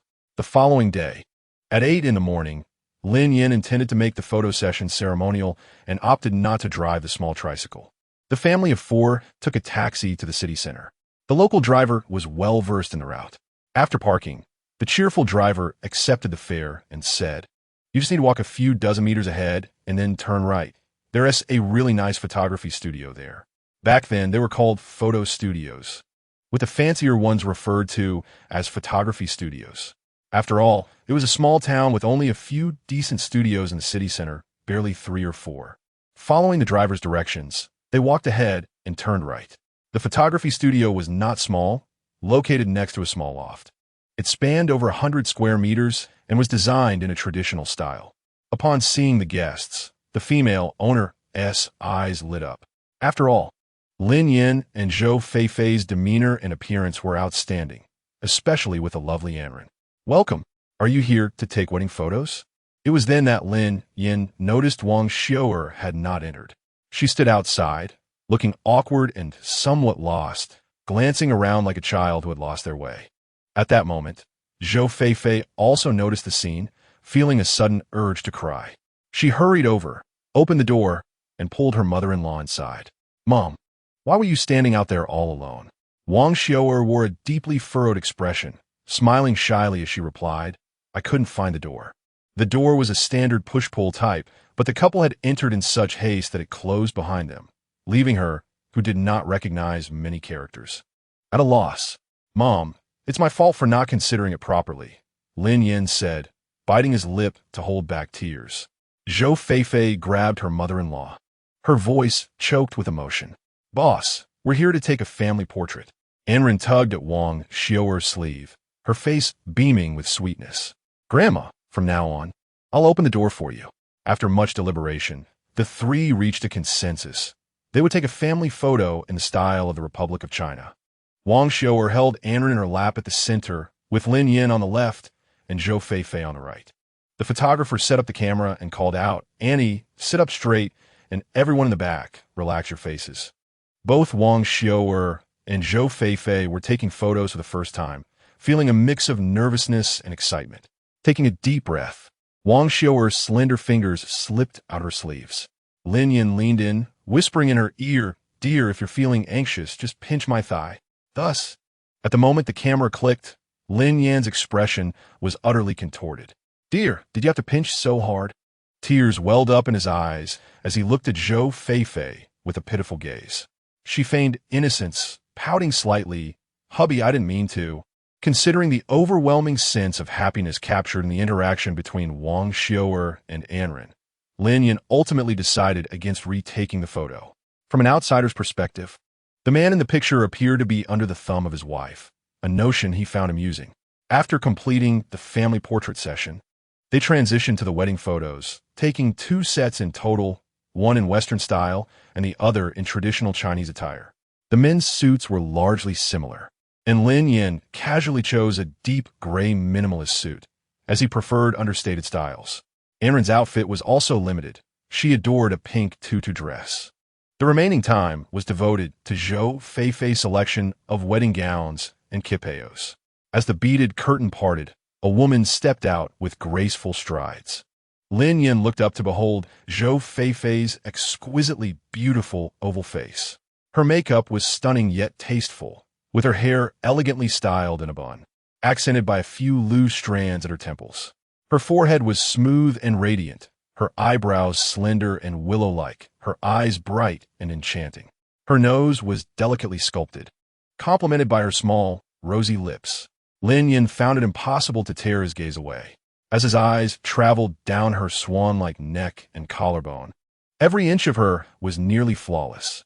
If the wedding dress did not fully showcase Zhou Feifei's enchanting figure, then when she changed into another classical qipao, even the likes of Shi and Diao Chan would have to concede. After years of running a photography studio, he had never encountered a woman so captivating. The female owner of the studio gazed at her with admiration, clucking her tongue in praise. "Anren, join in the cheer, Mom. You're so beautiful. Just like the little fairy on our TV." Of course, her compliment was heartfelt. "Darling, you truly are stunning." Until Lin Yan, a complex emotion flickered in his eyes. An emotion that all men understand. He was no Lu Xiaohui, unmoved by the beauty of his wife. The design of her qipao perfectly accentuated her slender waist and the voluptuous curves of her figure. The slit of the dress revealed glimpses of her long, fair legs. Under the scrutinizing gaze of the crowd, Zhou Feifei blushed deeply, wishing she could find a hole to hide in. Women of this era were largely conservative, unlike those 2 decades later who flaunted themselves on the internet. During the photo shoot, Zhou Feifei found it difficult to relax in front of others, adhering to modest poses. Most of the time, the shots captured Lin Yan holding her waist or turning to kiss her cheek. In those days, retouching technology was non-existent. The most one could do was adjust the lighting. Nevertheless, the photographs were still breathtaking. After completing 3 sets of wedding photos, Lin Yan ordered custom framing, spending a total of 1,200 yuan, including a family portrait. The photos would not be ready for another 2 weeks. As they hurried home, it was nearly 5 in the afternoon. "Little bunny, be a good girl and open the door," called and ran. "I want to open it. Mommy isn't back yet." She replied cheerfully, humming nursery rhymes along the way. Zhou Feifei, holding her, pinched her little nose and asked, "Who taught you that song?" "The little bunny on TV." The energetic child replied, her memory sharp and her learning eager. "Our daughter is truly clever." And Rant's eyes sparkled as she exclaimed, "Daddy, you haven't kissed me today." Lin Yan smiled and leaned in, receiving a hearty kiss on his cheek from his daughter, leaving him with a face full of drool. And Ran stretched her neck to kiss Wang Xiu'er, exclaiming, "And Grandma." The family of 4 joyfully entered their home, each carrying bags, eliciting envy from many in the village. Once, Lin Yan's family was looked down upon, accused of bearing a worthless child and indulging in gambling, destined for ruin. Yet against all odds, they flourished. Particularly, the couple Li Peisheng and his wife harbored deep resentment. They were childless, and Li Fuguwei had lost his father in childhood, his mother having run away. The bond between them was deeper than that of father and son. After Li Fuguwei's misfortune led to his arrest, their home fell desolate. Li Peng clenched his fists, seething with anger. "Second uncle, I want to kill Lin Yan," he muttered angrily. The thought incensed Li Peisheng as well. He believed Lin Yan could have easily turned a blind eye, yet he chose to expose everyone. What do you do at your age? Goodness knows, you only learned the wrong ways from your father. Although Li Peixing said nothing, he felt deeply aggrieved. Li Fugui's troubles had cost him much face in the village. Who would bow to him now? Chapter 45, Truly a Treasure of a Woman's Second Uncle. You must get Li Peng's father out, or how will we survive? Zhang Yumei lamented, her face awash with sorrow. After just a few words, her eyes welled up with tears. Li Peixing was no less anxious. He depended on Li Fugui to support him in his old age. Li Peng, kneel down and pay your respects to your second master. Li Peng knelt on both knees, bowing several times to Li Peixing. Zhang Yumei's expression was one of deep sorrow, with traces of resentment flickering in her eyes. Second uncle, you watched Fugui grow up. You know him better than anyone. Li Peixing smacked his lips, hesitating to speak. Sung Meixiang, seated on a rocking chair knitting, glanced up with a disapproving look. Suddenly, she interjected, Yumei, your second uncle lacks the means to protect Fugui. As for this nephew and niece-in-law, they have brought their misfortune upon themselves. Upon hearing this, Zhang Yumei's tears flowed even more fiercely. Second aunt, how can you say such things? Fugui has always shown you respect and filial piety. Now that he is in trouble, why can't second uncle protect him? Sung Meixiang, an educated youth sent to the countryside, had initially been drawn to Li Peixing due to his upright character. Over the years, her teachings had greatly influenced him. Otherwise, how would he have garnered such a good reputation? Now, with Li Fugui's troubles, it tarnished not only Li Peixing's name, but also Sung Meixiang's years of devoted effort. Yumei, I understand your feelings, but this matter is beyond your second uncle's involvement. In the countryside, severing ties is not so merciless. Zhang Yumei stood up abruptly, wiping her tears with a bitter smile as she shouted, I see clearly now. He is not my flesh and blood. Li Peixing furrowed his brows tightly. His expression darkened. Yet his ingrained composure forbade him from losing his temper in that moment. After a few seconds of contemplation, he replied, I will find a way to handle this. Peixing, have you thought this through? Li Peixing was not entirely a naive, good person. He simply played his part well in front of the public. One cannot have both fish and bear's paw. If he had to choose between caring for the elderly and pursuing fame and fortune, he would unhesitatingly choose the former. With a sigh, he stated, I've made up my mind. I'll go to the end of the village tomorrow. The one who tied the bell must untie it. Li Peixing intended to speak directly with Lin Yan. Upon returning home and setting down his belongings, Lin Yan, seizing the fading daylight, carried 2 loads of firewood into the house. Zhou Feifei was busy around the stove, preparing dumplings. A large section of her delicate, lotus-like arms was exposed beyond her sleeves. Her slightly bent posture accentuated her already full and rounded figure. Her slender waist swayed gracefully. Lin Yan discovered that Zhou Feifei was truly a treasure of a woman. In terms of charm and grace, she could rival those in their 30s. In terms of shyness and vitality, she was no less than a young girl of 18 or 20. The scenes from the daytime photography studio flooded his mind, igniting a restless desire within him. Suddenly, an unusual thought crossed Lin Yan's mind. He wanted to wrap his arms around Zhou Feifei's waist from behind. Indeed, he acted upon this impulse, though he did not proceed to the final step. His broad palm rested on her soft waist as he leaned his chin on her shoulder. Wife, you are truly virtuous. In the rural context of this era, finding a virtuous wife was not difficult. However, finding one as beautiful and virtuous as Zhou Feifei was indeed rare. With a silver tongue, Lin Yan playfully brushed his fingers against her nose, then chuckled. But at night in bed, you don't say it like that. Who calls for their husbands so eagerly? Zhou Feifei quickly covered his mouth with her hand. With delicate brows furrowed, she inquired, Are you not the least bit embarrassed? Lin Yan gently clasped her small hand in his palm and bestowed a soft kiss upon it, saying, There is no need for embarrassment when expressing affection towards one's own wife. His reasoning was sound, leaving her without a retort. Let us discuss serious matters. Zhou Feifei chided him with a playful glare. Today, Mother inquired again about the house construction. Have you spoken to anyone about it? Lin Yan embraced her. Feeling the warmth of her presence, though his thoughts wandered. Dear husband, are you truly listening to me? Yet, her persistent questioning forced him to pay attention. A fervent light sparkled in his eyes as he entwined his fingers in Zhou Feifei's hair, caressing it gently. I will take care of this matter. She appeared visibly displeased. Then why didn't you ask when you returned? Traveling from the city back to the village required 2 bus transfers. During the layover at the county, Lin Yan had ventured to the land bureau, only to learn that Lu Laogan's nephew was unavailable and that he should return the following day, only to find the same situation upon his return. Zhou Feifei pondered. Why didn't you enlist Uncle Laogan's help? Last night, Wang Xiu'er had specifically advised him on this. I was pressed for time, and I was unaware of the urgency of the situation. Zhou Feifei's face displayed mild frustration as her bright eyes turned towards Lin Yan, her anger adorably endearing. Lin Yan felt a warmth surge in his heart. My dear wife, shall we retire early tonight? Upon hearing this, Zhou Feifei initially knit her brows, but soon was enveloped in an unmistakable blush. She playfully shoved Lin Yan, exclaiming, What are you thinking about all day? The coyness of Zhou Feifei nearly caused Lin Yan to lose his composure.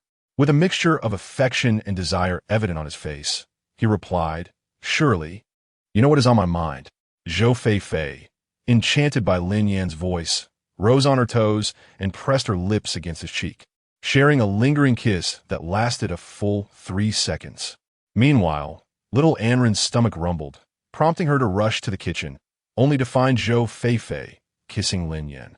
Wang Xiu'er swiftly pulled her away, muttering, ba, which elicited laughter from both Lin Yan and Zhou Feifei.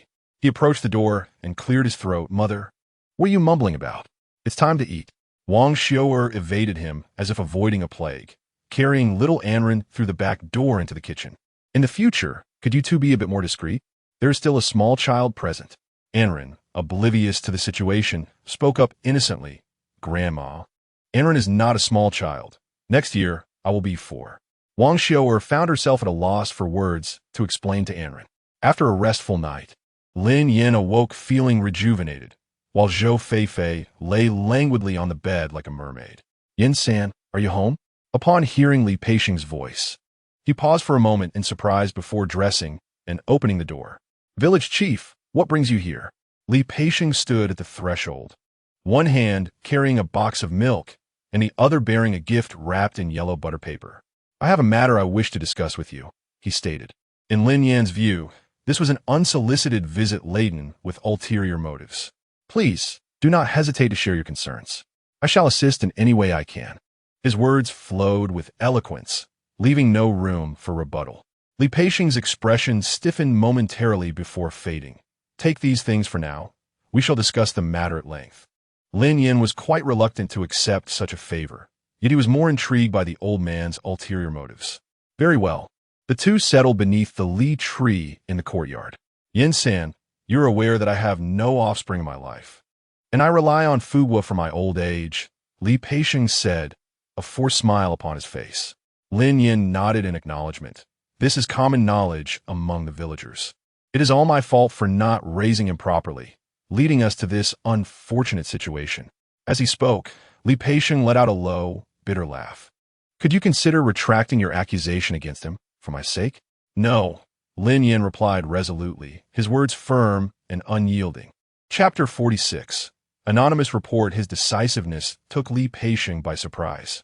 After a brief pause, Li Peixing continued, as the village head, I sincerely hope you will reconsider. Lin Yan pursed his lips and regarded him with a smile. If I were you, I would never humble myself to plead for a wayward child. The sharpness of his words was laced with a hint of derision. The atmosphere between them thickened, each gaze sharp enough to pierce. A flicker of resentment crossed Li Peixing's face, quickly masked as he smiled faintly. Yin-san, I heard you have contracted the fish pond and land. It must have cost you quite a bit. Not too bad, around 5,000 or 6,000.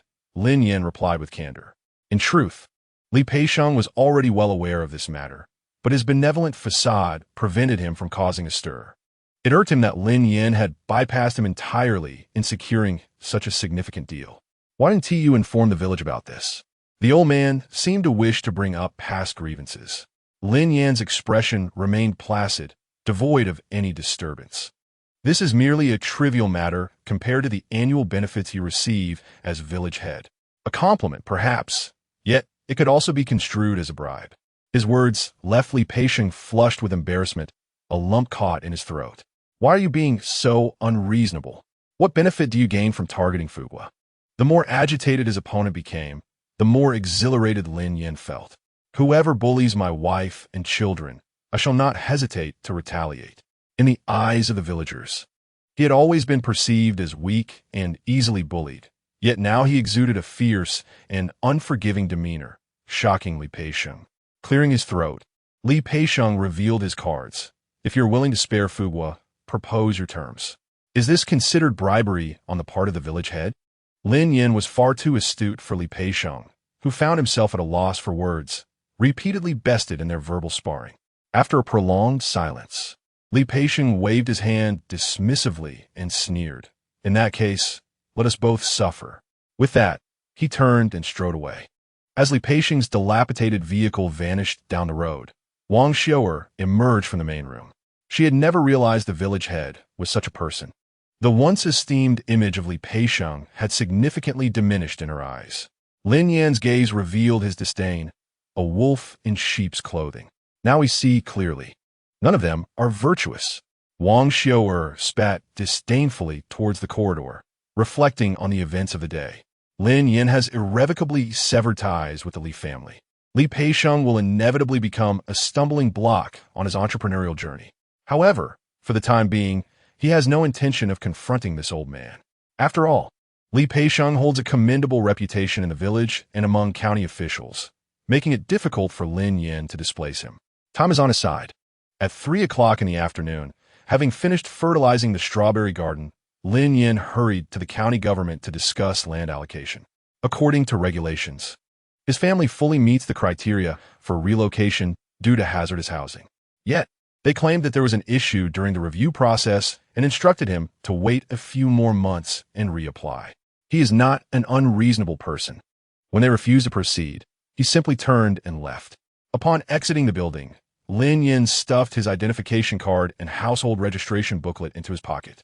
With a loud roar, he started the tricycle. Lu Laojin sat in the back seat, scratching his head and asking, "Yin-san, have you offended someone?" Indeed, there are quite a few whom he has displeased, but if one were to single out the most resentful, it would undoubtedly be Li Peixiong. Lin Yan gripped the steering wheel, his gaze fixed ahead, and replied with a calm smile, "Someone anonymously reported that my source of income is illicit, and now the higher-ups are investigating me." Lu Laojin became agitated upon hearing this. Is there really such a person in the village? Who on earth is so vile? Li Peixiong, our village's esteemed leader. Lin Yan deftly employed the term esteemed. At first glance, it seemed to portray Li Peixiong as a hypocrite, presenting a fade while concealing his true nature. In truth, he was indeed that way. Li Peixiong, he would do such a thing? Lu Laojin exclaimed, utterly incredulous. For so many years, the village head has prioritized the greater good, always considering the development of the village's interests. He questioned Lin Yan, "Yin-san, have we possibly made a mistake?" If only he had a mobile phone at that moment. He would have recorded Li Peixiong's words from a morning to play for the entire village. "Uncle Laojin, individuals of your benevolence are becoming increasingly rare." Upon hearing Lin Yan's words, Lu Laojin realized he had a firm hold on the situation. He clicked his tongue in disbelief. "I never expected that old rascal Li Peixiong could be such a person, bringing shame to our village. He reported me out of loyalty to Li Fugu." Lu Laojin sighed deeply and then asked, "Yin-san, what do you plan to do about this?" "I have intentions in mind," Lin Yan replied. Lu Laojin opened his mouth to speak, but held back, knowing that Lin Yan would never let this matter rest easily. However, he also feared that the villagers might retaliate against Lin Yan. Furrowing his brow, Lu Laojin cautioned, "We must think carefully. We cannot engage in actions that would harm others while also inflicting damage upon ourselves." Lin Yan chuckled, "Uncle Laojin, it's a matter of inflicting 1,000 in harm while suffering 800 in return. The specifics of 1,000 or 800 are inconsequential. What matters is that we must not act impulsively. You are not alone in this. You must consider Fei Fei, Anren, and your mother. Lin Yan understood all of this. Otherwise, he would not have restrained his temper, choosing to settle scores later. In his previous life, he acted recklessly, leading to numerous tragedies.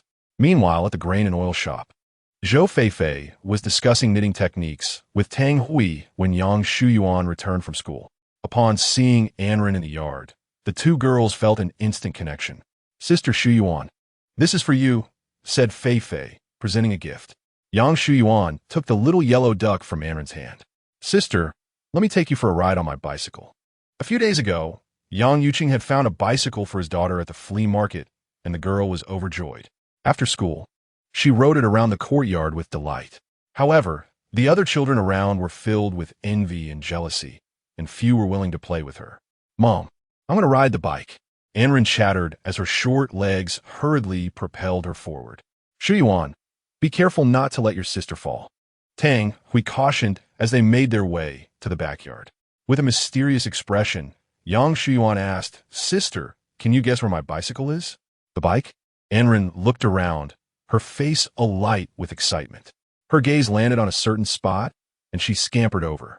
The bike, Sister Shuyuan, your bike, she exclaimed, pointing at the tattered cloth inside the threshing machine. Yang Shuyuan was momentarily taken aback, feeling a pang of disappointment. She had hidden it so carefully, yet Anren had effortlessly discovered it. After much effort, they managed to retrieve the bicycle from the threshing machine. Sister, I'll ride it first, Anren said, her eyes filled with admiration as she watched Yang Shuyuan sway in front of her. She tottered over, gripping the handlebar. I want to ride too. Yang Shuyuan nearly stumbled. Stretching her long legs, she steadied herself. You can't ride. I will carry you. Anren blinked her big eyes, furrowing her brow in defiance. I want to ride too. Yang Shuyuan felt helpless and resigned, so she dismounted and placed Anren on the seat. Sister, don't look at me. Hold on here. The bicycle stood over half a meter high. Anren, undeterred by her inexperience, pedaled vigorously with her chubby legs. The back gate of the yard was left open, and soon enough, she rode out, traversing the front yard and onto the dirt road. Sister, we can't ride back, or Dad will scold me. Yang Shuyuan called out as she ran after her, grabbing the handlebars. Speaking of scolding, Anren was no stranger to it, having often been on the receiving end of Lin Yan's discipline. She rolled her big eyes and pouted. Does Sister Shuyuan's dad also spank? Yes, it hurts, Yang Shuyuan replied, and Anren frowned. Then you ride, and I'll sit. She deftly climbed onto the back seat, clutching the handlebars tightly. The bicycle was newly acquired, and Yang Shuyuan had yet to master her cycling skills. She was hesitant to let go, her feet occasionally touching the ground. The bicycle wobbled as it moved forward. After a stretch of smooth road, it began to descend, and the speed increased dramatically. Yang Shuyuan squeezed one brake, beads of sweat forming on her forehead. The bicycle veered dangerously downwards. Anren, frightened, clutched her sister's shirt tightly. Sister Shuyuan, the bike is going to flip. Sister, hold on tight. Yang Shuyuan urged. But the bicycle was too fast, and she struggled to control it. Suddenly, they crashed into a poplar tree by the roadside, sending them tumbling outward. Anren felt stars dance before her eyes, her head spinning. After rolling several times, she landed in a heap in a sand pile by the road. In the instant the vehicle was launched off the road, Yang Shuyuan resolutely relinquished her grip and leaped from the car, landing on the pavement. After a brief pause of several seconds, Anren struggled amidst the sand, managing to rise to her feet. Fortunately, due to the pliant nature of the sand, she emerged unscathed from the fall. Shuyuan, the elder sister, noticed the little one brushing off the grains of sand from her clothes and hat. Upon seeing Anren covered in dirt, the 5-year-old Yang Shuyuan felt a surge of panic. While she herself might only face a scolding at home for her injuries, the thought of Anren being harmed sent shivers down her spine. Her father would surely unleash his wrath upon her. Frantically, Shuyuan scrambled to her feet, momentarily disregarding the pain from the cuts on her face and palms. She hurriedly assisted Anren in shaking off the sand. Sister, are you hurt anywhere? Shuyuan, yeah. There's blood on your face, Anren exclaimed, tugging at Shuyuan's sleeve in an attempt to wipe the injury. Iem mifine, Shuyuan replied. Straightening herself, as she rushed to right the fallen bicycle. The bike had sustained considerable damage. The handlebars were askew, and one tire appeared to be punctured. The sight of it made Shu Yuan frown deeply, nearly bringing her to tears. Yet, with Anren present, she held back her emotions. "The bike is broken," Anren said, staring blankly at the wreckage before looking up at Shu Yuan. "Shu Yuan, Jia, don't cry. Ranran will ask Daddy to buy a new bike." The mere mention of this made Shu Yuan's sense of grievance intensify. Sitting on the ground, she buried her head in her knees, covering her head and softly sobbing. In the year 2000, for rural children, owning a bicycle was a cherished blessing. Watching her beloved bike reduced to a heap of scrap metal was heart-wrenching. Anren bit her lip, squatting beside Shu Yuan. "Shu Yuan, Jia, don't cry. Just ignore me," Shu Yuan whimpered softly. Little Anren, feeling somewhat lost, reached out her small hand to rest on Shu Yuan's arm. After a few minutes, Shu Yuan regained her composure. She lifted her gaze, her eyes swollen and glistening with tears. "Pouting," she said, "Sister, please don't tell anyone about this, all right?" Anren nodded vigorously, her commitment unwavering. Shu Yuan, fearing deceit, extended her pinky. "Then let us make a pinky promise. If you don't keep it, you'll be a little dog." Anren obediently extended her hand to seal the promise. With a gentle smile, her expression radiated warmth. Just as Shu Yuan rose and they prepared to push the damaged bicycle home, a mocking voice interrupted from behind. "Look, even a little beggar has someone willing to play with her." Lin Zipping, just dismissed from school, approached the corner and caught sight of the two girls. His furious gaze bore down on Anren. "You're just as wicked as your father, little beggar." These words were instilled in him by his song Chuanxiang. After Lin Hai was taken for educational detention, had spent her days at home teaching Lin Zipping how to harbor resentment towards the Lin family. At such a tender age, he was already filled with bitterness. Shu Yuan instinctively placed herself before Anren, shielding her small frame. "Lin Zipping, you are not permitted to insult my sister's father." Anren's eyes glistened with unshed tears, a mist enveloping her dark, glistening orbs. She quivered her lips in protest. "Daddy is not a bad person, and neither is Ranran." Lin Zipping towered over the two young girls by a considerable margin. As a boy, he possessed considerable strength. He reached out and grabbed Anren, dragging her along for half a meter. "Ouch!" she exclaimed, clinging tightly to Lin Zipping's arm, her small tiger teeth sinking into his flesh. A sudden jolt of pain caused Lin Zipping to release his grip. Anren tumbled to the ground, her head spinning as if it might burst. She let out a heart-wrenching wail, sobbing uncontrollably. "Zipping, what are you doing?" Both women cried in unison. Zhou Feifei rushed to embrace Anren, gently patting her back. "Ranan, you are the bravest. Don't cry, don't cry." Observing this, Yang Shuyuan, filled with indignation, pointed an accusing finger at Lin Zipping. "Auntie, it's all his fault. He bullied my sister and even insulted Uncle Lin. Zipping, how could you behave this way? What has your aunt taught you?" The beautiful woman, Song Chuanli, tugged at Lin Zipping, her expression stern as she scolded him. She was a cousin from Song Chuanxiang's maternal family, who had come specifically to offer some guidance. Seeing her cousin in distress, "Come here and apologize to your sister." With one hand, Song Chunli attempted to lift Lin Zipping's arm, but her strength was insufficient. Lin Zipping shrugged her off, declaring, "I refuse to apologize to her. It's her father who caused my dad to be taken away by the police." A flicker of surprise crossed Song Chunli's eyes, soon replaced by a hint of disappointment. She glanced at Zhou Feifei and her daughter, her pupils narrowing slightly as jealousy crept into her gaze. Suddenly, a screech of brakes echoed from the roadside. Upon spotting his wife and daughter from a distance, Lin Yan parked the car and stepped out. Seeing her father was like finding a lifeline. Anren, disregarding her headache, scampered forward, her small arms wrapping around his thigh. "Daddy, Ranan missed you." Lin Yan noted a small scratch on her face. His wife, Zhou Feifei, gently called out to him, but he did not respond. "Sweetheart, who bullied you?" His expression calm as still waters, Lin Yan softened the corners of his lips and inquired gently. Anren cast a fleeting glance at Lin Zipping. Biting her lip, she replied, "Daddy, no one bullied Ranan." The little girl, perceptive and delicate, fear that revealing the truth might implicate Yang Shuyuan. However, Yang Shuyuan could no longer contain herself, stepping forward to defend her. Uncle Lin, it was Lin Zipping who bullied my sister. He threw her to the ground. At this revelation, Lin Yan's warm gaze turned sharp and cold. Lin Yan, it truly is you. I never expected to see you again. Chapter 48. A Fateful Reunion, Jealousy Brews. Song Chunli's voice was soft and melodic, her cheeks flushed with a hint of urgency. It has been 4 or 5 years since that last blind date, hasn't it? The mention of blind date pierced Zhou Feifei's ears like salt in a wound. Her expression stiffened momentarily. Darling, do you know her? Yes, from the neighboring village. The matchmaker introduced us before you. Lin Yan believed he should respect Zhou Feifei's position and identity. Thus he revealed everything without reservation. Upon seeing Song Chunli, his gaze was complex. The connection between them was neither deep nor shallow. In their era, parents were fervent in arranging marriages for their children.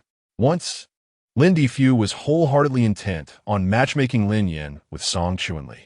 To speak honestly, her conditions at that time were quite favorable.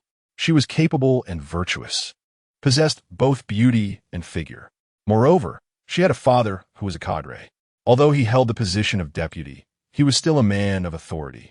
Apart from Lin Difu, both Li Fugui and Chen Taiju had aspirations to marry her, yet she deemed them unworthy. Song Chunli was not one to be trifled with. She held many calculations in her heart. Despite the numerous suitors who came to propose, she found none to her liking. With a hint of arrogance stemming from her modest wealth, she was not merely a frog wishing to eat swan meat, nor was she one to disdain the poor while desiring a beautiful wife. Her father was no better. Whenever a man came to propose, he would boast about it throughout the village, nearly making it impossible for others to find wives. Once word spread that someone had proposed to the Song family, other girls were reluctant to become the second choice. In those days, Lin Yan himself was among the unfortunate ones. It was not that he genuinely liked Song Chunli. Rather, at that time, he lacked understanding of love and marriage. He believed that a beautiful wife was preferable to an unattractive one. Young and handsome, with a silver tongue, Song Chunli held a decent impression of him. Yet, she was a woman enamored with vanity and looked down upon his family's poverty. Within a few days, she had set her sights on a wealthy man from the town. Nowadays, Lin Yan reflects that the so-called wealthy man was not truly wealthy.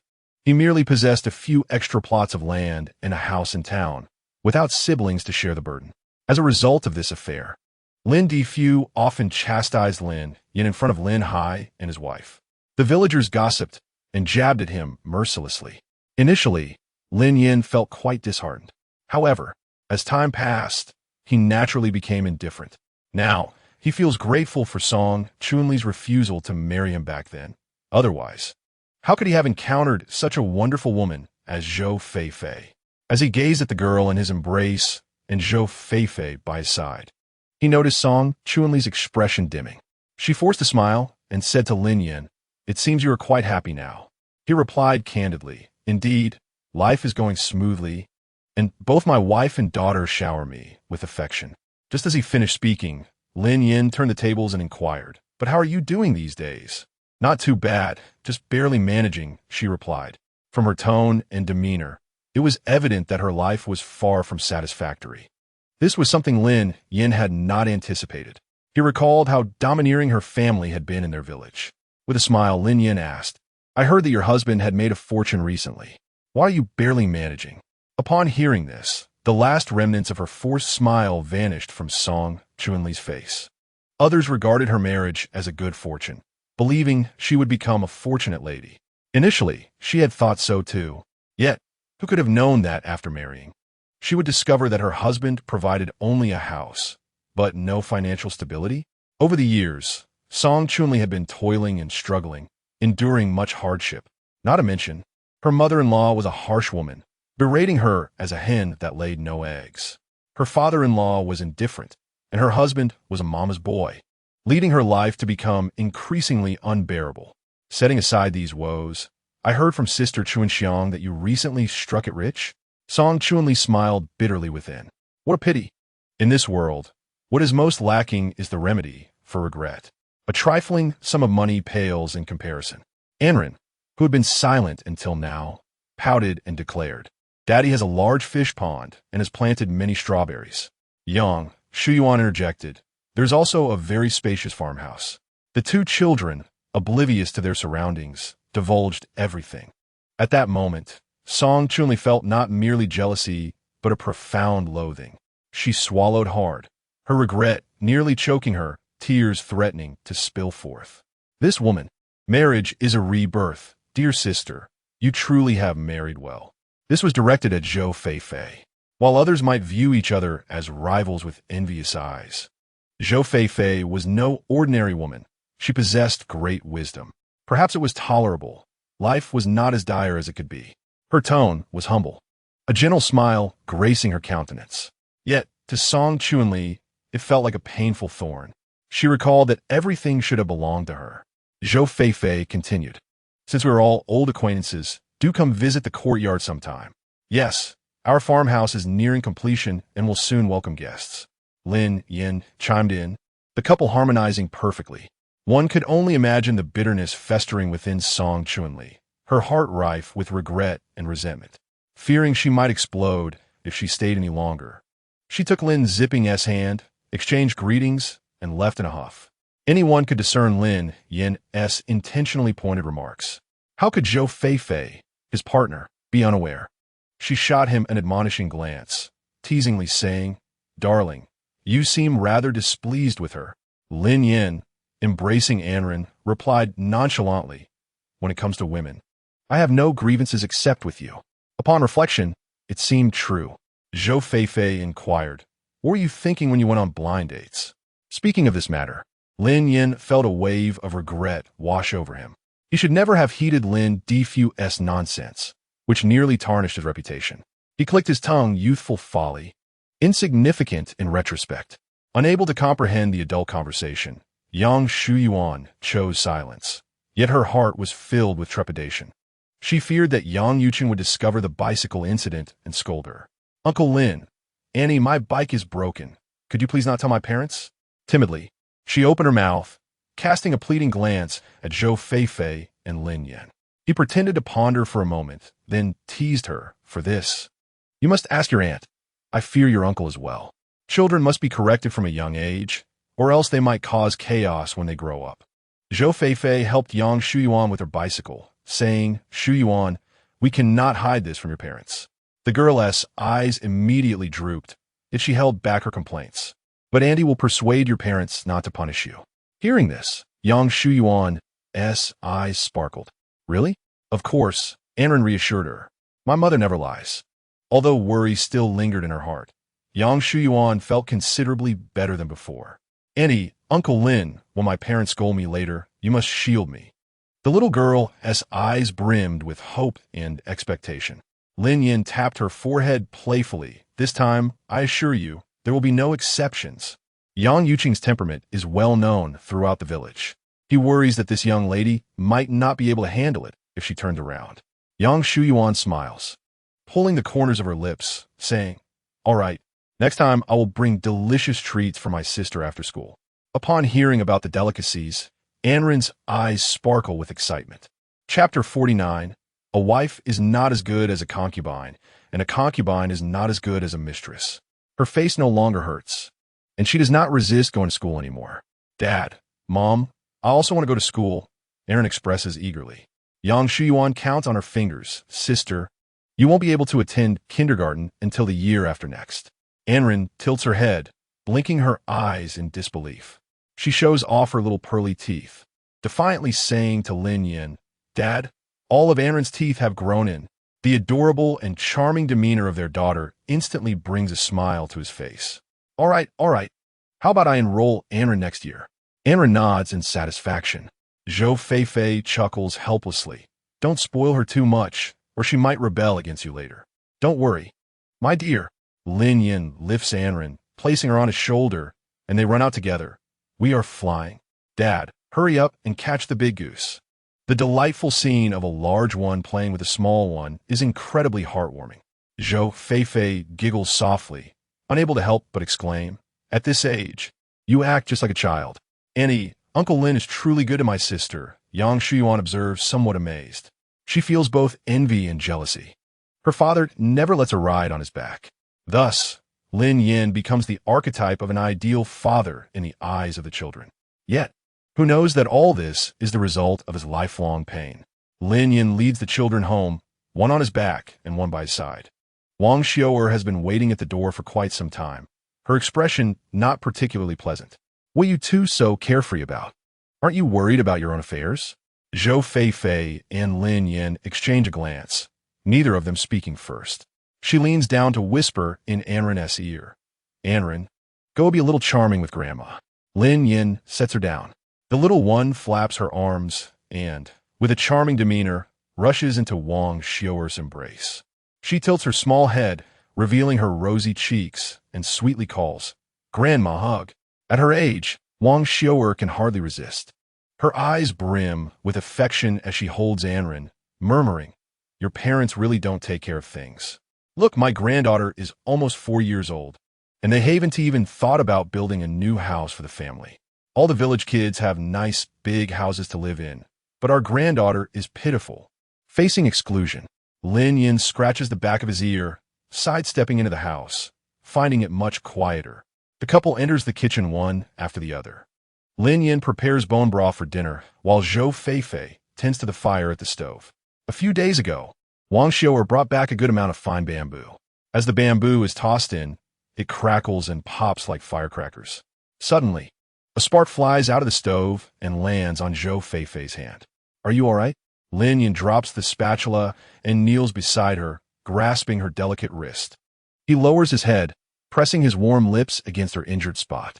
A small red mark appears on her hand, particularly noticeable against her fair skin. Lin Yan raises his gaze, his expression serious and discontent as he looks at her. How could you be so careless? Zhou Feifei bit her lip, hesitant to utter a sound, resembling a child caught in wrongdoing. I do not intend to scold you. I merely fear for your safety. He clenched his fists, striving to maintain a steady and congenial tone. Unbeknownst to him, his attempts only served to moisten Zhou Feifei's eyes. Husband, she spoke, her voice slightly muffled. Wife, you must take care of yourself. Otherwise, I will be deeply saddened. Heaven knows how anxious he had been moments ago. A faint smile graced Zhou Feifei's lips as she bent down, wrapping her arms around Lin Yan's, resting her cheek against his sturdy shoulder. Thank you for everything you have done for me and for our little Ran. His heart trembled at that moment. It is I who should express gratitude for your belief in me and for granting me the opportunity for redemption. Otherwise, Lin Yan's palm gently rested on Zhou Feifei's back, patting her softly as one would child. Memories that had nearly vanished resurfaced, incessantly reminding him to reclaim his humanity. Husband, about the house. Though Zhou Feifei was curious, she suppressed her inquisitiveness, her words trailing off. Lin Yan had no intention of disclosing the matter regarding Li Peixing's report to her. It was not that it was inconvenient, but rather that he wished to spare the family from unnecessary worry. He replied softly, I will find a way to handle the house situation. Please speak to your mother and assure her not to fret. Zhou Feifei responded with a quiet enough of this pity party from you two. Wang Xiu'er interjected as she entered to collect the slop bucket, then turned to leave. After taking several steps, she returned, somewhat embarrassed. We are considering your well-being. I may have spoken harshly earlier, but please don't take it to heart. She harbored no ill intentions, merely wishing for her son, daughter-in-law, and granddaughter to lead a good life. While she harbored resentment toward Li Peixing, she also felt frustrated with her own impotence. After being subjected to disdain at the grain shop, Lin Zipping returned home in tears, demanding to see his father, which led to a severe beating from Song Chunxiang. In a fit of rage, she struck him while weeping. Why can't you behave? I told you not to provoke that loser. Why won't you listen? I am your mother. Would I harm you? Your father has become a labor reformer. Do you wish to follow him? Lin Zipping, merely a child, was fiercely stubborn. The whip struck him hard, yet he remained silent, his heart filled with resentment, not only toward Lin Yan, but also toward Wang Xiu'er and Lin Hai. Sister, stop hitting the child. He can't bear it. Song Chunli pleaded from the side, but her words were evidently ineffective. Song Chuanxiang's blows were too fierce, and she dared not intervene. Mind your own business. We will discipline our child ourselves. But you cannot strike him so harshly. What if you injure him? Song Chuanxiang's eyes flared with anger. She glared at her cousin, Song Chuanli, and hissed, "We do not need your interference. No one should meddle in our affairs." Speaking of Song Chuanxiang, she too was an unfortunate woman, having been overlooked by her parents since childhood. In the rural areas, the prevailing preference for sons over daughters meant that all good things were tightly held for the sons of the family. Years ago, when she married Lin Hai, her dowry amounted to nothing, and she even ended up providing a considerable sum as a bride price to her family for her younger brother's house. Throughout her life, she had relied on her husband and son. Who would have anticipated such a turn of events? Song Chunli found herself in a state of discontent. She lamented her own folly in not recognizing the true potential of Lin Yan, who now seemed to thrive in life. Observing his happiness, surrounded by a loving wife and daughters, and witnessing his burgeoning career, a malicious thought crept into her mind. She contemplated divorce to rekindle her past romance with Lin Yan.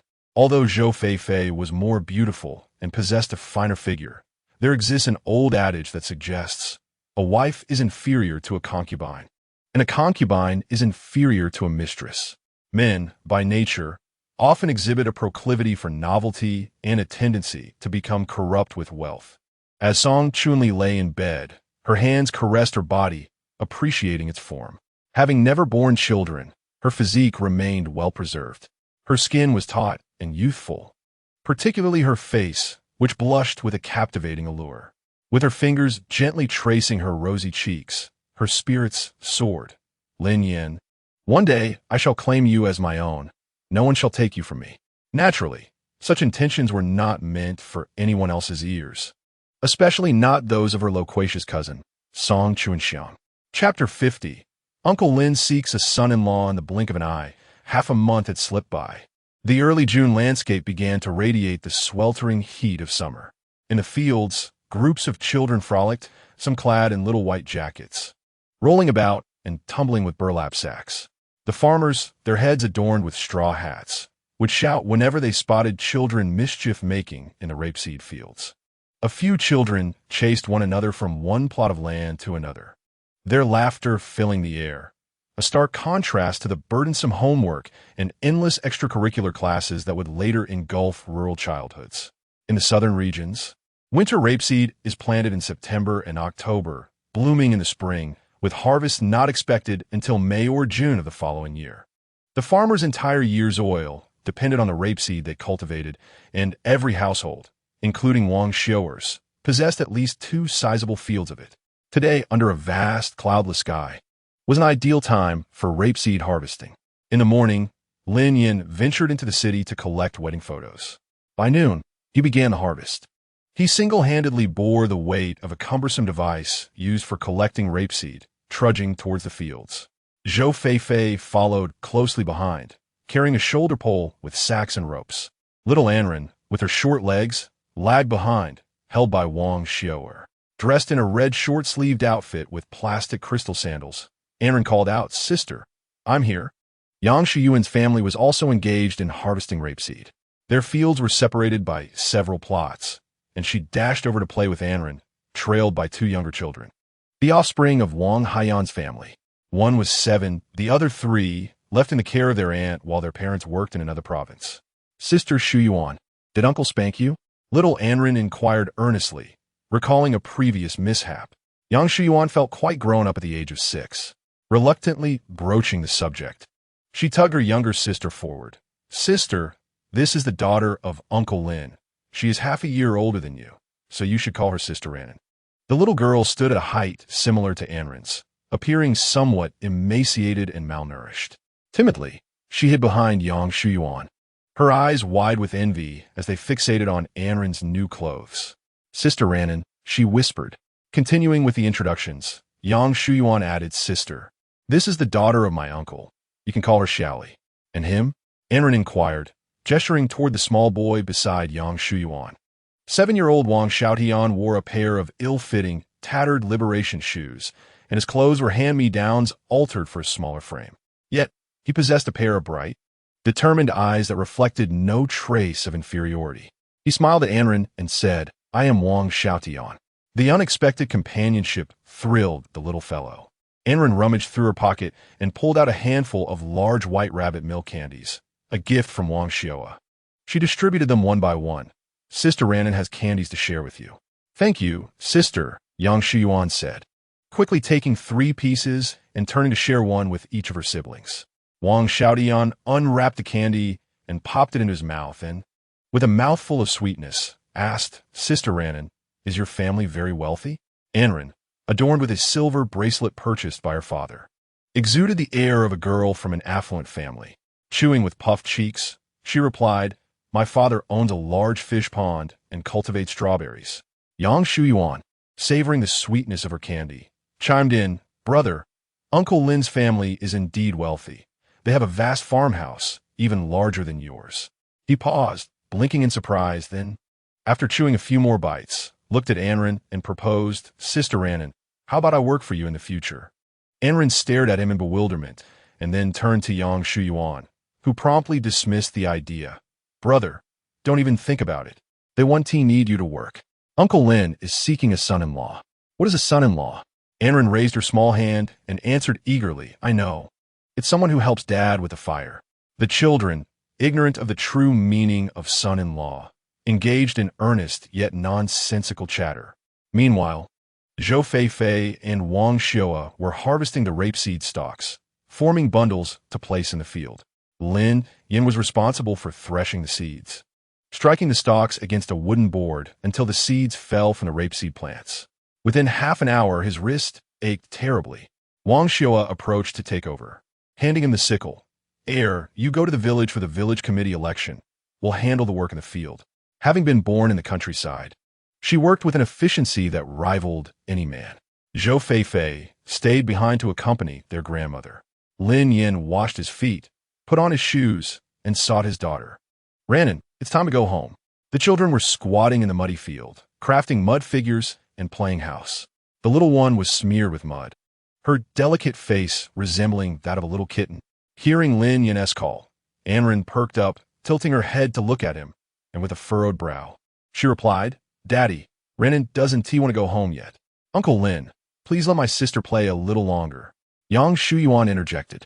Several children cast pleading glances in his direction. In the afternoon, the village was to select exemplary leaders, requiring each household to send a representative to vote. Lin Yan had gathered intelligence indicating that officials from both the county and city would be present for inspection. His meticulously crafted strategy hinged on this singular moment. It was imperative to expose Li Peixing's hypocritical facade right there and then. Bearing the weight of numerous inconveniences, he resolved to let the little one play to her heart's content. "Shuyuan, keep a watchful eye on your sister and ensure she doesn't venture near the water," he instructed. With Lin Yan's consent, Yang Shuyuan breathed a sigh of relief, promptly assuring him, "Uncle Lin, you need not worry. I will look after my sister." This ritual of selecting outstanding leaders occurred annually during this season. Li Peixing had already served 3 consecutive terms as village head, marking the twilight of his tenure. For Lin Yan, this day held particular significance. He dressed with utmost formality, for if he were to undertake a decisive action, it required both diligence and respect for his opponents. The journey from the village's outskirts to its heart took nearly 20 minutes on foot. Yet Lin Yan managed to cover the distance in a mere 8 minutes by car. Upon arrival, the venue was still relatively sparse, with only a few attendees. It was not until after 2 o'clock that villagers began to trickle in. For the common folk, the selection of exemplary village leaders was merely a festive occasion. Yet for the village officials, it was a pivotal juncture in their political aspirations. Li Peixing approached the event with caution and meticulousness. But he could never have anticipated Lin Yan's unexpected presence this year. It was akin to a bombshell that sent him into a state of panic. A slight tremor crossed Li Peixing's countenance. What is he doing here? Has the county completed its investigation? It seems so. I've heard there are no issues, and the land allocation is nearly finalized.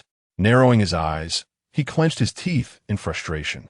This outcome was entirely beyond his expectations. Keep an eye on him. Do not let him speak out of turn, Li Peixing's voice dropped ominously. This was not the same as before. Lin Yan showed no mercy even to his own brother, let alone the village chief with whom he had a strained history. Chapter 51. A gentleman's revenge is never late. Lin Yan was no fool. He would not recklessly expose himself to public scrutiny. That would undoubtedly mean sacrificing his own reputation before the entire village. Li Peixing was a quintessential old fox in sheep's clothing. If toppling Li Fugui merely required a flick of the finger, then dealing with the latter would necessitate shrewdness. Many attendees had come to the meeting with their families. Everyone settled. Today marks our annual selection of exemplary leaders in Shading Village. We are grateful for your presence amidst your busy schedules, Li Peixing announced from the makeshift podium, dressed impeccably in an outdated Zhongshan suit. His outwardly amiable demeanor masked the wild greed within. Today, we are also honored by the presence of leaders from the county and city. Let us refrain from excessive praise. He continued, his words drowned out by a thunderous round of applause. This routine was a yearly affair, designed to portray himself as magnanimous and beloved in the eyes of the officials. Were it not for Lin Yan's awareness of certain undisclosed secrets, he might have been deceived as well.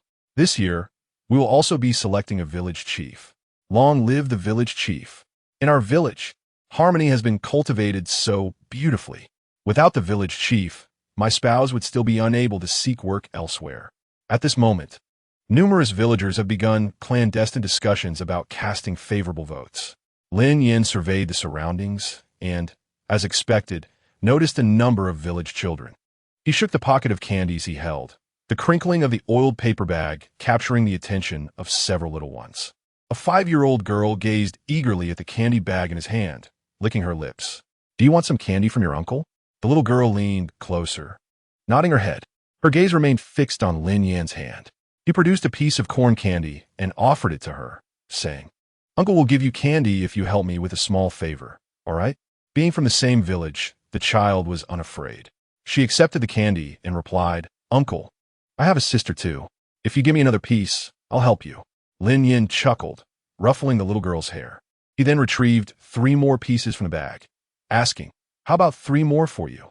The little girl was overjoyed, quickly stuffing the candies in her pocket and looking up to ask, "Uncle, what do you need my help with?" Lin Yan beckoned her closer. "Help me find some children around your age." The girl appeared momentarily bewildered, wanting to ask further, but Lin Yan added, "Later, I'll give you more chocolates." The child, unable to grasp the deeper implications of the saying, "You catch more flies with honey," understood the game nonetheless. "Uncle, wait for me. Don't give the candy to any other kids," she exclaimed before dashing off, disappearing around a corner. Lin Yan resumed listening to the speeches on stage, internally scoffing. He fiddled with the candy bag to pass the time. About 3 minutes later, a small finger poked at the back of Lin Yan's head. "Uncle, I brought some people for you." Turning around, Lin Yan saw the little girl confidently leading a group of younger children behind her. He stepped aside as a dozen kids trailed closely behind. Each received 10 candies. "When it's time to vote, you all run up together and follow my instructions," Lin Yan instructed, urging them to disperse and avoid gathering too closely to prevent detection. He returned to his seat, awaiting the unfolding spectacle. The eager children below were restless with anticipation.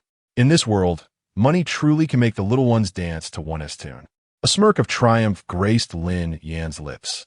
After a lively discussion on stage, the official voting commenced. If the votes exceeded 80%, Li Peixing would secure another 5-year term as village chief. Ballots were tossed into the voting box, and, as the numbers approached a majority, a sudden commotion erupted among the children below, growing increasingly restless. The village chief is a bad man. He has taken so much money from the village and seized land to build his own farm. They shouted. Yes, he sold the land given to the village by the county to others. The venue fell silent for a moment before erupting into chaos. Several leaders exchanged bewildered glances, uncertain of how to respond. Their disdainful gazes turned towards Li Peixing, whose expression darkened significantly. He was now too preoccupied to silence the uproar. The leader, having cast aside his sleeves, gave a disdainful glance before descending from the platform with a scoff. The county official, pulling him aside with a furrowed brow, expressed his urgent discontent. "Old Li, you have made a grave mistake. Forget about your village's construction. You may not even retain your official hat." Li Peixing's face turned a mottled shade of blue and purple as he repeatedly bowed and apologized to the leader. This matter surely must be the result of some child's mischievous antics. The county leader blinked thoughtfully, then replied, "Very well. You must urgently write a self-critique, ensuring to emphasize the contributions you have made to the village over the years. I will submit it to the higher authorities." The mutual protection among officials is hardly a rarity, something Lin Yan had anticipated. During a brief interlude while taking wedding photos, he had taken the opportunity to visit the government office, where he submitted an anonymous letter detailing Li Peixing's dealings over the years. Unless unforeseen circumstances arose, investigations into Li Peixing's accounts and connections had commenced the day before. Regardless of his attempts to wriggle free, it would likely be too late. Lin Yan had calculated the timing precisely, leaving no room for opposition. Could it be? The village chief is such a person? It is truly a case of knowing the face, but not the heart. One would never have guessed his amiable demeanor concealed such actions. No wonder our village has struggled to thrive. The Li family is doomed now, and the old Li family is pitiful indeed. At that moment, a voice rose in rebuttal. Pitiful? 2 years ago, my father-in-law sought land to build a house. He claimed the higher-ups refused to approve it, dragging his feet for 3 to 4 years. He even hinted at needing money to smooth things over, which likely ended up in his own pocket. His conscience has been devoured by a dog. It serves him right that his nephew ended up in prison and his grandson's wife turned out to be a traitor. As the murmurs of criticism echoed around him, Lin Yan felt a surge of elation. A gentleman's revenge may take a decade, but he had no intention of waiting that long.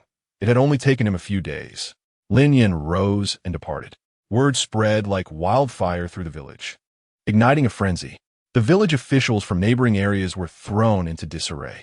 Some wielded shovels, hurling mud and excrement at Li Peixing's home, denouncing him as a corrupt lackey. In the rural landscape of that era, farmers harbored the deepest disdain for corrupt officials. By 7 o'clock that evening, Lin Yan and his family were relishing delicious shrimp dumplings in their kitchen when a commotion erupted from the neighbor's house. Officials from the city had come to investigate Li Peixing's muddled accounts, taking him away for questioning. While it was formally termed an interrogation, it was essentially a one-way trip. At the table, the 4 of them sat in silence. Wang Xiao'er grumbled, "He deserves it. Why target anyone else but us?" The couple remained unresponsive, focusing on their meal. Lin Yan picked up a large shrimp and placed it in Wang Xiao'er's bowl, saying, "Mom, enjoy the shrimp." She regarded him with a hint of suspicion, her eyes betraying her thoughts. "Second son, could this be your doing?" Chapter 52.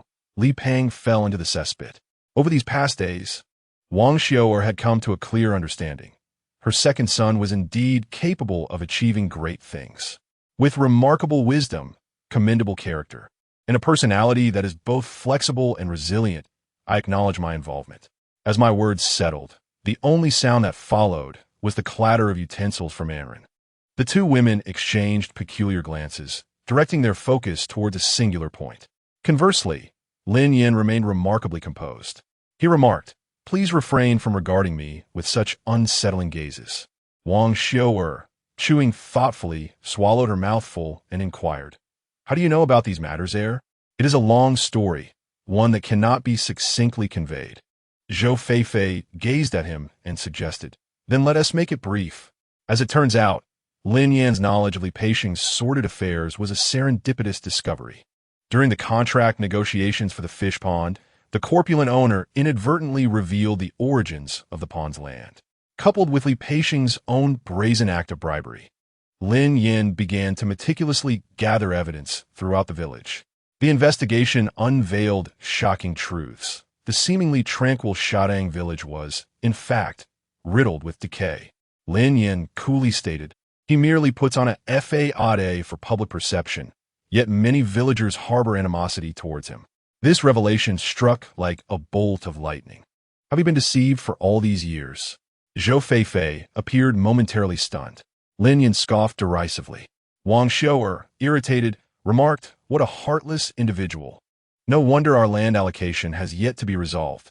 While the adults discussed serious matters, Anren, unable to comprehend the conversation, set her empty bowl aside.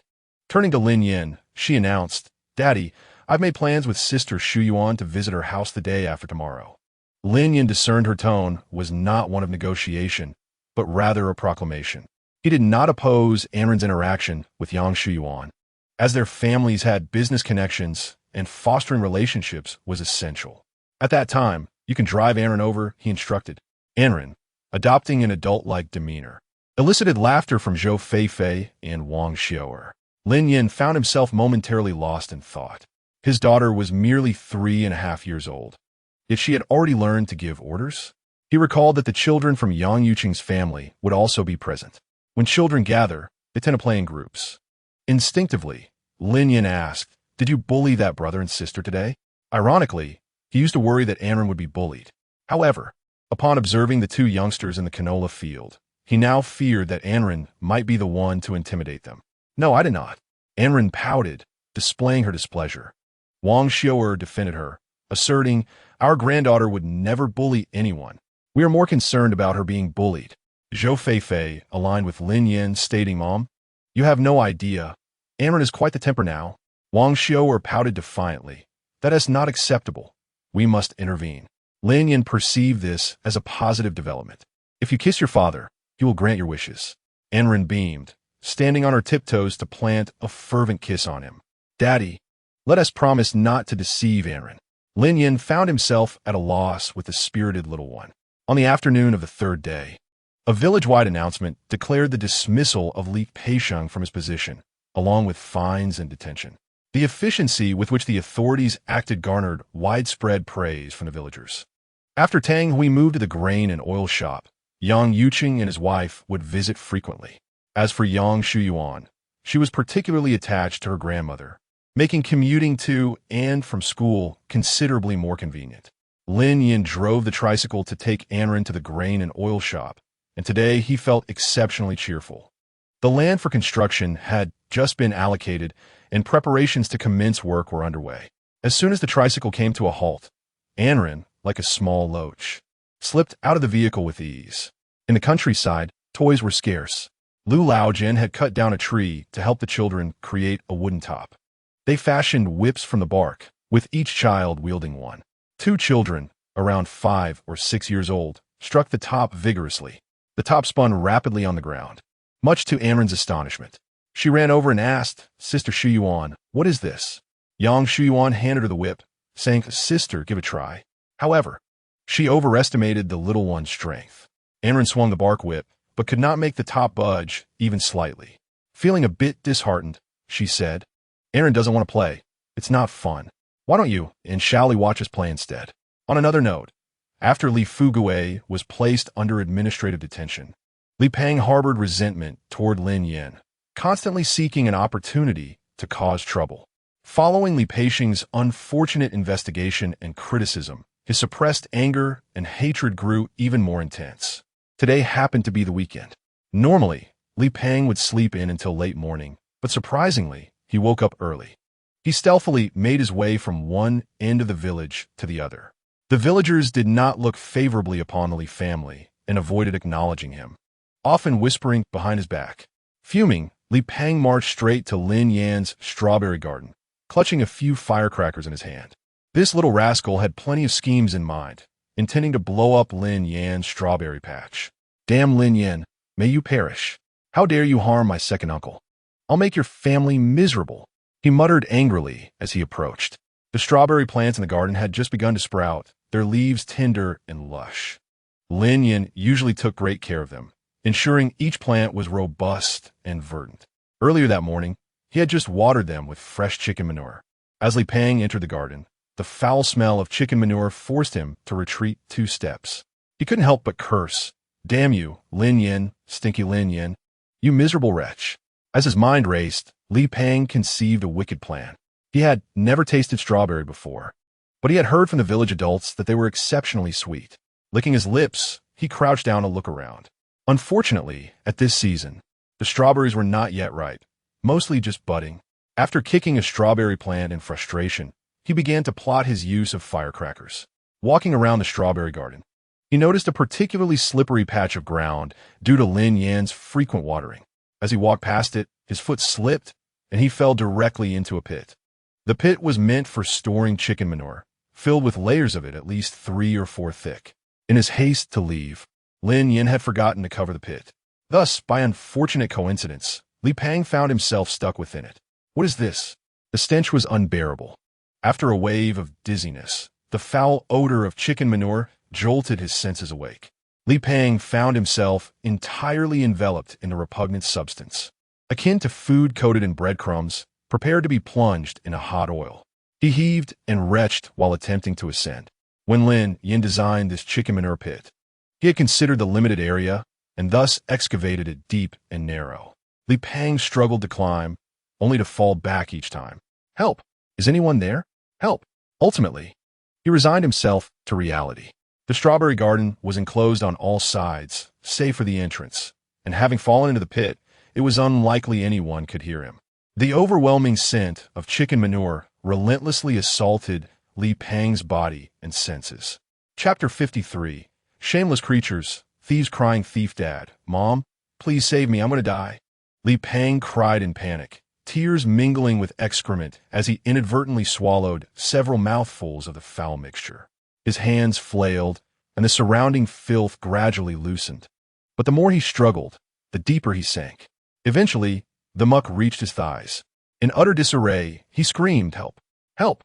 His body swayed side to side, resembling a stirring stick incessantly churning in the chicken manure pit, rendering the already loose manure even more viscous. In the morning, Lin Yan borrowed a large iron shovel from Ma Jiangwo. When Ma Kaming came to retrieve it, he approached the strawberry garden and faintly heard muffled whimpers. Not paying close attention, he pressed his ear to the thin membrane of the shed to listen intently.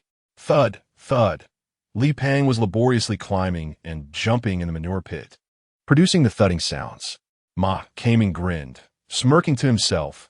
I never expected brother Yan had such a hobby, engaging with his wife in broad daylight in the strawberry garden.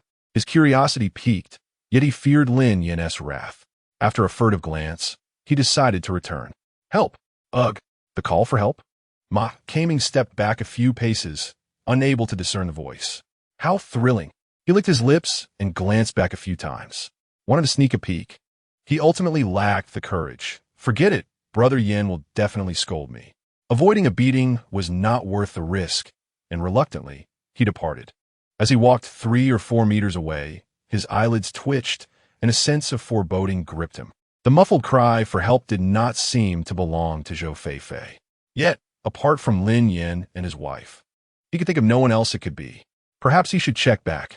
Driven by curiosity, he retraced his steps, only to find a strawberry garden's gate ajar. The bamboo curtain had evidently been disturbed, the ropes askew. Several strawberry plants bore signs of damage, appearing fresh. Who was inside? Ma Kaming glanced around cautiously and whispered, Don't play tricks on me. Still, there was no response. Meanwhile, Li Pang was utterly exhausted, his head spinning, on the verge of fainting. We're all from the same village. Come out, and I promise I will 1T report to Brother Yan. Ma Kaming was equally anxious, fearing it might be a thief come to steal strawberries, prepared for an ambush. He proceeded down the central passage, the stench overwhelming. Ma Kaming was overwhelmed by the pungent stench of chicken manure, forcing him to pinch his nose and take several steps back. Was someone inside? However, he quickly regained his composure and bent down to look. He found Li Pang's face buried in a heap of chicken dung, with a few strands clinging to the corners of his mouth. The majority of his body was submerged in the pit of manure, appearing utterly wretched. He seemed on the brink of life and death. Without a second thought, Ma Kaming picked up a stick and prodded Li Pang a couple of times, exclaiming, Hey kid, how are you? The murky darkness obscured everything but his face and part of his body. Could it be that he had drowned in there? The mere thought sent a wave of panic through Ma Kaming. With no one else around, if Li Pang were to perish, he would become the prime suspect, destined to face the police's scrutiny. Ma Kaming slapped himself twice, the stinging pain causing him to gasp. Get a grip, saving a life is paramount. Hearing the commotion, Li Pang weakly called out again, Hey, wait up. Ma Kaming contemplated going to fetch help, but quickly dismissed the idea. By the time he summoned someone, it was likely that Li Peng would have lost consciousness. He grabbed a length of hemp rope that Lin Yan had left by the well to fetch water and thrust it into the pit of manure. Li Peng, grab the rope. I'll pull you up. Li Peng, realizing someone was trying to rescue him, exerted every ounce of strength to grasp the rope. Fortunately, the walls of the manure pit were smooth, posing no danger. Ma Kaming, standing at just over 1.7 meters and weighing only 120 pounds, resembled a slender monkey. With all his might, he finally managed to drag Li Peng back to solid ground. However, Li Peng collapsed in a heap, unconscious. Hey, why did you faint? Ma Kaming stood there, exasperated. Li Peng was reeking of the foul-smelling manure, and Ma Kaming dared not touch him. Holding his breath to save him was already a considerable challenge. With Li Peng rescued, he felt no rush. As long as he was alive, that was enough. It was only after a good 10 minutes that Lin Yan and the others arrived. Who could have anticipated that Li Peng would fall into the manure pit in his family's strawberry garden? It was utterly astounding. Aside from Zhang Yumei and Song Meixiang, the others had come merely to witness the spectacle. They all claimed that when a wall falls, everyone pushes. This was precisely the situation with the Li family. At this point, Li Peng was gradually regaining consciousness. Upon opening his eyes, he found countless gazes fixated upon him, prompting him to hastily cover his face with his hands and bury his head in his knees in embarrassment. Song Meixiang, a cultured individual, displayed a hint of shame at the absurdity of the situation. Zhang Yumei, sitting on the ground, shouted at the top of her lungs, "You all saw how the Lin family has been bullying us. You must help us seek justice." A glint of cold disdain flickered in Lin Yan's eyes as he retorted sarcastically, "Who do you expect to help you seek justice? And how do you intend for it to be done?" He refrained from mentioning her poor parenting and her meddling in the strawberry garden, yet she had struck first, attempting to turn the tables on him. Zhang Yumei's face was a mask of fury. To an outsider, it would seem as if Lin Yan had committed some heinous and unforgivable crime. Compensation. We demand compensation. This declaration was met with laughter from the crowd, who believed it to be an absurd joke. Compensation? Shouldn't it be me demanding compensation from you? Lin Yan's expression darkened. Did he truly believe that the tiger would not roar, that he had no temper? Zhang Yumei, perpetually unreasonable, retorted, "If our Li Peng hadn't fallen into your chicken manure pit, would he be in this predicament?" "Mom, please stop," Li Peng murmured softly. "Compensate us 500 yuan, or I won't leave today." Having encountered shamelessness before, Lin Yan was astonished by the audacity displayed. "Fine, since you were so adamant about the compensation, let's present this matter to the village committee." Upon hearing that they would be taken to the committee, it was evident that Zhang Yumei and her daughter would be the ones facing scrutiny. Standing aside, the previously silent Song Meixiang interjected, "Yan-san, we are all from the same village. Yumei is simply hot-tempered. Do not stoop to her level." Regardless of their current situation, the couple, Li Peixiang and his wife, would ultimately depend on Li Fuguwei for support. Song Meixiang, wishing to maintain harmony, felt compelled to protect her niece-in-law. Meanwhile, Zhang Yumei appeared oblivious to her folly. She leapt up, flailing her arms, attempting to strike, but several strong men from the village restrained her. "What is this? You still want to hit someone?" Everyone had a keen sense of the prevailing dynamics. It was clear who was in power and who was not. The villagers rallied behind Lin Yan. Even the children mocked Li Peng. "Stinky fatso, turns out you're a thief who fell into the chicken dung pit after trying to steal strawberries." The humiliation was profound, and Zhang Yumei wept uncontrollably, yet no one showed her an ounce of sympathy. Lin Yan turned his face away, calmly stating, "Aunt Meixiang, you are the most educated person in the village. What do you think I should do in this situation?" Generally, such covert and sneaky behavior, once discovered, warranted a reprimand. The pressure rendered Song Meixiang speechless. Chapter 54. Flattery backfires. Li Peng was in the wrong. He should not have disrupted your strawberry garden. Song Meixiang was forced to muster the courage to utter some diplomatic words. Lin Yan, however, was not as easily swayed as she had hoped. "I believe we must report this to the acting village head, as stealing the village is no trivial matter." At that moment, Ma Kaming interjected. His words struck a nerve with Zhang Yumei. What are you, Ma Ming? Just a dog following our second uncle around, quick to turn against others. Blushing with embarrassment from the ridicule, Ma Kaming could only swallow his anger, muttering, shrew. He had his share of misdeeds as well, but was fortunate to have the good graces of Ma Jiangwo, his father, to support him. Thus, it did not escalate into a significant issue. Witnessing Zhang Yumei's aggressive demeanor, it seemed she might leap forward to strike him. Ma Kaming, a young man in his 20s, had not encountered such public berating before, unlike Lin Yan, who was disinterested in engaging with the shrew. With a slight smile, he remarked, I find his perspective rather commendable. Yin-san, I promise your Uncle Li to protect both of them. I will take responsibility for this matter. Song Meixiang felt weary and helpless. I fear not a formidable opponent, but rather a foolish ally. Zhang Yumei was indeed that foolish ally. While the matter could potentially be settled privately, she had one condition. Zhang Yumei, eager to retaliate, opened her mouth to unleash a torrent of invective. Song Meixiang cast a glance at him, saying, Yin-san, do not stand on ceremony with me. Feel free to voice any requests you may have. Let Li Peng assist me in tending to the strawberry garden for half a month. After a brief pause, Lin Yan continued, of course, I will conduct daily inspections. Should he deliberately cause any damage, let us leave it at that. Those who understand, understand. Firstly, Li Peng has not committed any heinous acts. Secondly, escalating the matter would bring him no advantage. Lin Yan believed in showing mercy when possible, treating this incident as a lesson for the other party. However, with malicious individuals, he had no intention of letting them off easily. How else could he establish his standing within the village? Li Peng, covered in chicken droppings, was dragged back home, while Ma Kaming accompanied Lin Yan back to the Lin household. The entire journey was filled with incessant flattery and praise. Brother Yan, you are now the most prominent figure in our village. I have made up my mind to follow you from now on. Wherever you direct me, I shall not stray. To this, Lin Yan scoffed derisively. Why does that sound so familiar? Did you not just say the same to Li Peixiang recently? Not at all. We hold a grudge against him. Ma Kaming lied with his eyes wide open, without a hint of embarrassment. Ma Kaming, you should have a good chat with Brother Yan. I shall prepare dinner for you both. Zhou Feifei emerged from the main room, holding a piece of cured meat. A slight smile graced her beautiful face, akin to a gentle spring breeze that touched the depths of Ma Kaming's heart. He had seen attractive women before, but none possessed the enchanting grace of Zhou Feifei. Lin Yan frowned and coldly interjected, What are you staring at? Keep it up, and I shall gouge out your eyes. Brother Yan, you are indeed fortunate to have married such a beautiful and capable woman.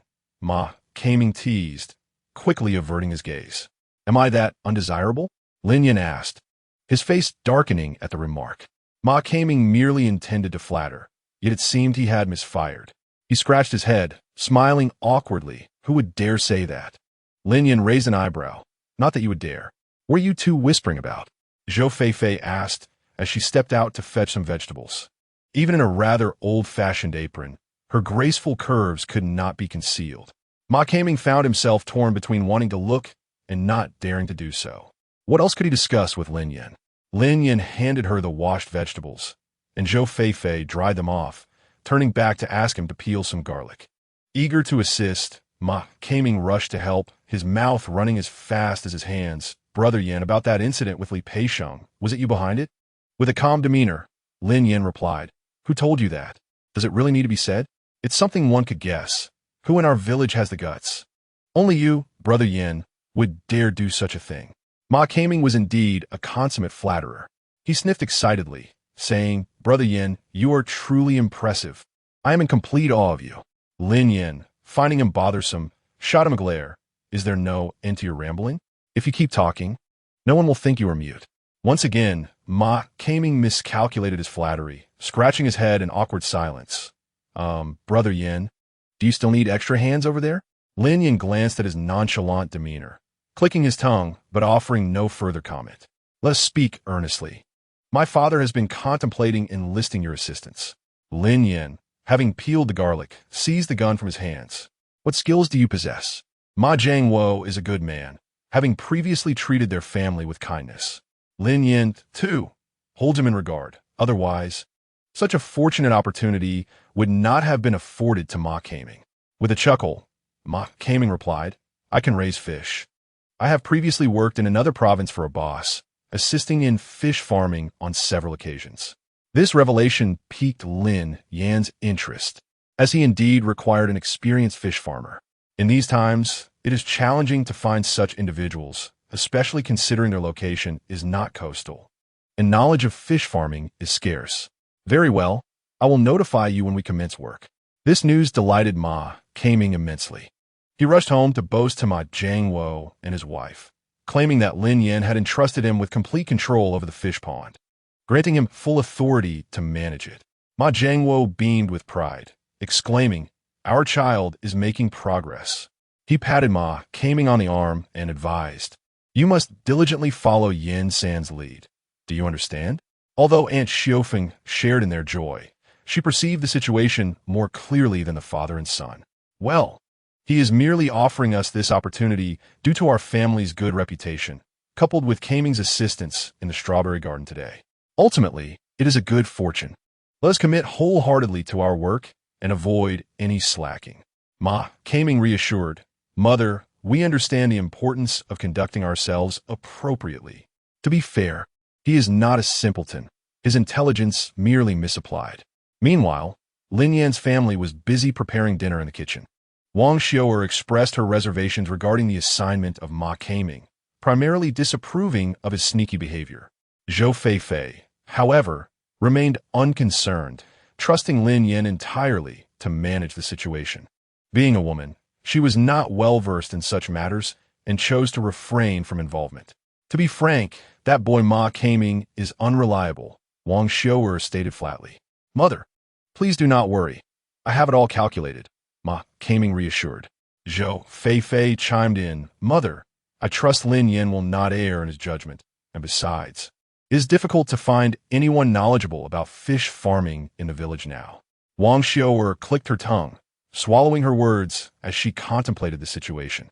Very well, I shall refrain from interfering. Though she said this, a sense of frustration lingered within her.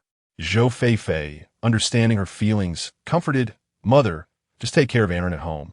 We will soon be building a house, and you'll have little time to rest. Wang Xiao'er's face lit up with contentment as she gently stroked Aaron's little head, her touch as delicate as falling feathers, her expression one of affection. Ah, we have no other aspirations, merely hoping for your happiness and for our granddaughter to grow up healthy and joyful. On a side note, dear readers, if it pleases you, consider supporting the author with a small token of appreciation or a comment, as it greatly motivates the continuation of this writing endeavor. We also extend our heartfelt gratitude to those who have previously contributed. Chapter 55. The Little Secret of the Daughter. Since Wang Xiao'er moved in, Aaron has been sharing a room with her grandmother. The couple's sweet moments together have been increasing. Within their home, the faint glow of the moonlight dances, casting shadows where two figures merge into one. Soft, barely audible breaths can be discerned in the stillness. Over the years, they have genuinely forged a marital bond. In the past, Lin Yan approached this aspect primarily as a duty to perpetuate the family lineage. In his previous life, he held traditional views, believing that among the three unfilial acts, having no heirs was the gravest. He could not bear the thought of leaving his lineage without successors, hastily concluding each encounter. As for Zhou Feifei, she proved to be quite fortunate. While others struggled for years to conceive, she became pregnant shortly after their wedding night. The pregnancy progressed smoothly, with only one incident of a quarrel leading to Lin Yan accidentally striking her.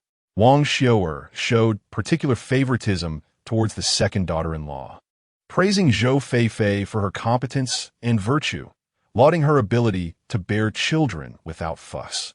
During that period, Lin Yan was embroiled in gambling, earning the disdain of the villagers, who mocked her for doting on her son's wife. After an hour, he rose, drenched in sweat. A few droplets clung to his temples, trickling down his handsome, chiseled profile. Zhou Feifei grasped the bedding, covering much of her body, with a blend of shyness and desire. She ventured, Darling, what if I? Lin Yan swiftly gathered his scattered clothing from the floor, donning them with agility, preparing to take a shower and enjoy a restful sleep.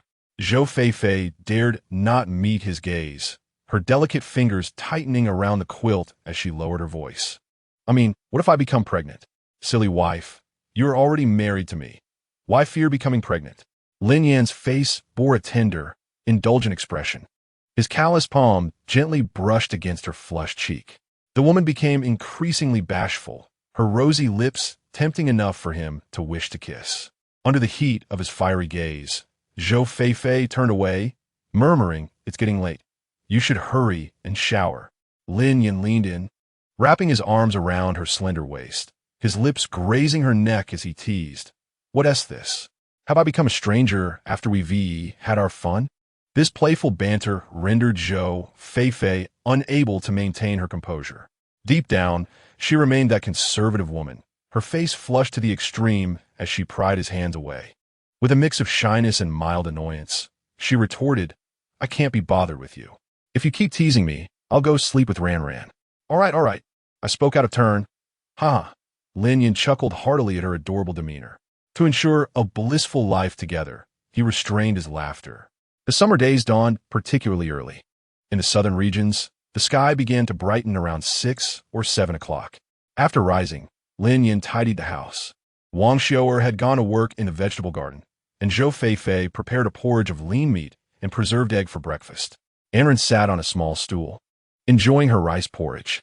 Lin Yan added a bit of milk powder, and the little one, reluctant to waste even a morsel, licked the spoon repeatedly.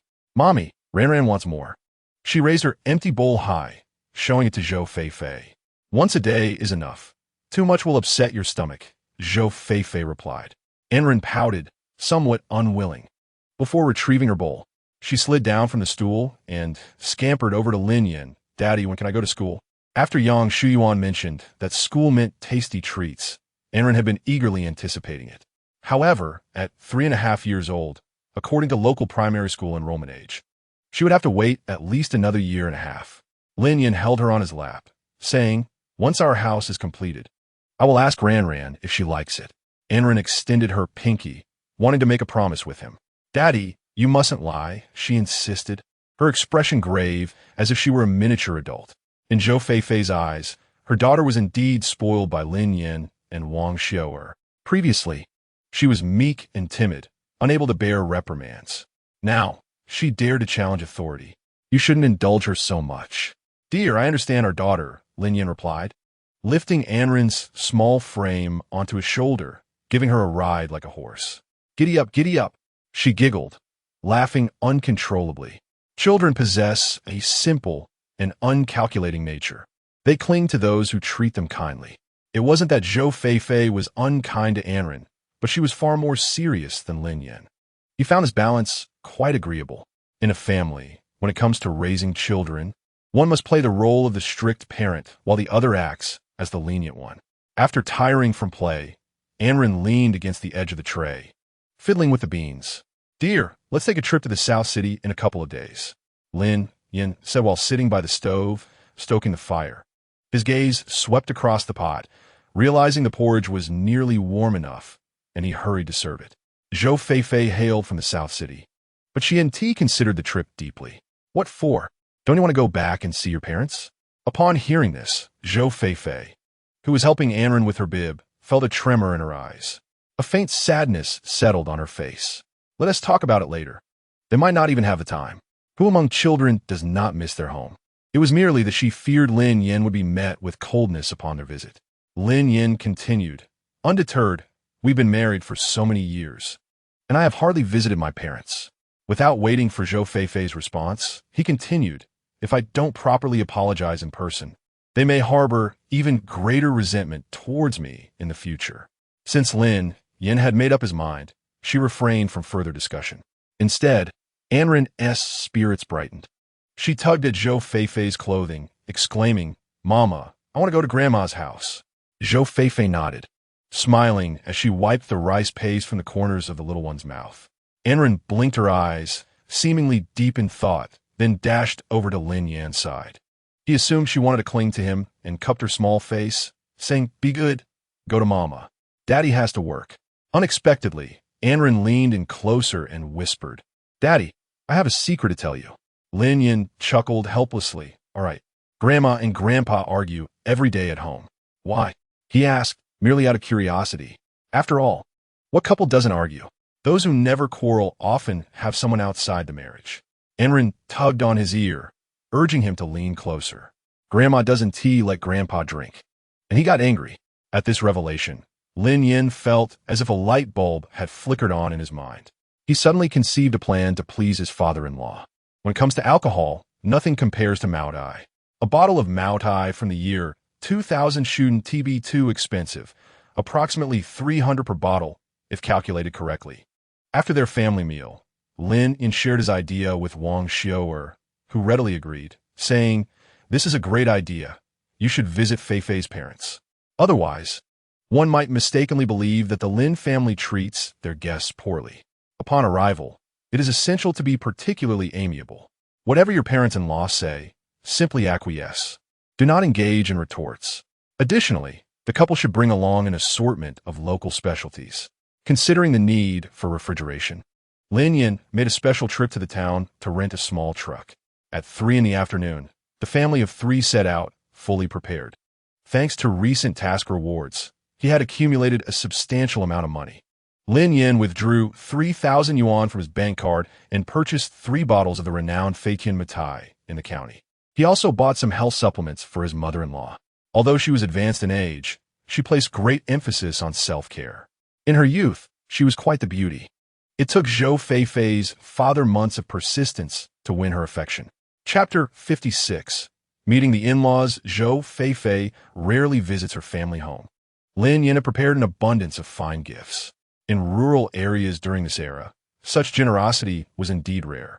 The women in the village envied Zhou Fei-Fei, while the men harbored jealousy towards Lin Yan. As the couple exited the village, they were followed by a torrent of gossip. It had become apparent that Lin Lair was living quite comfortably now. That refrigerator must have cost a fortune. What extravagance! They claimed to give without hesitation. What is there to envy? He is merely a notorious gambler, and the money at home likely comes from dubious sources. How resentful! After all, he is now a prominent figure in the village. Just look at that fish pond and farmhouse, which are far larger than one's own land. Zhou Fei-Fei is indeed fortunate. Recently, someone had even reported his questionable financial sources, yet nothing came of it. Ever since the Lin brothers were incarcerated, the 2 sisters-in-law had grown quite close, both being orphans and widows. He Xiaomei would occasionally visit Song Chunxiang. Aware of the awkward situation regarding Song Chunli's past relationship with Lin Yan. Not long ago, he Xiaomei had teased her about it, provoking Song Chunli's ire and leading her to chastise he Xiaomei for being mean-spirited and unkind. Chunxiang, let's not be too upset. Take care not to let it affect your health. Recently, Song Chunxiang had been suffering from internal distress, even coughing up blood on several occasions. He Xiaomei noticed this and felt a pang of guilt. Previously, she had viewed Song Chunxiang as an adversary, but now they were bound together in their mutual plight against Lin Yan. After all, the enemy of my enemy is my friend. With a stern expression, Song Chunxiang remarked, "Sister-in-law, we have truly stumbled into a significant misfortune." He Xiaomei shared her sentiment.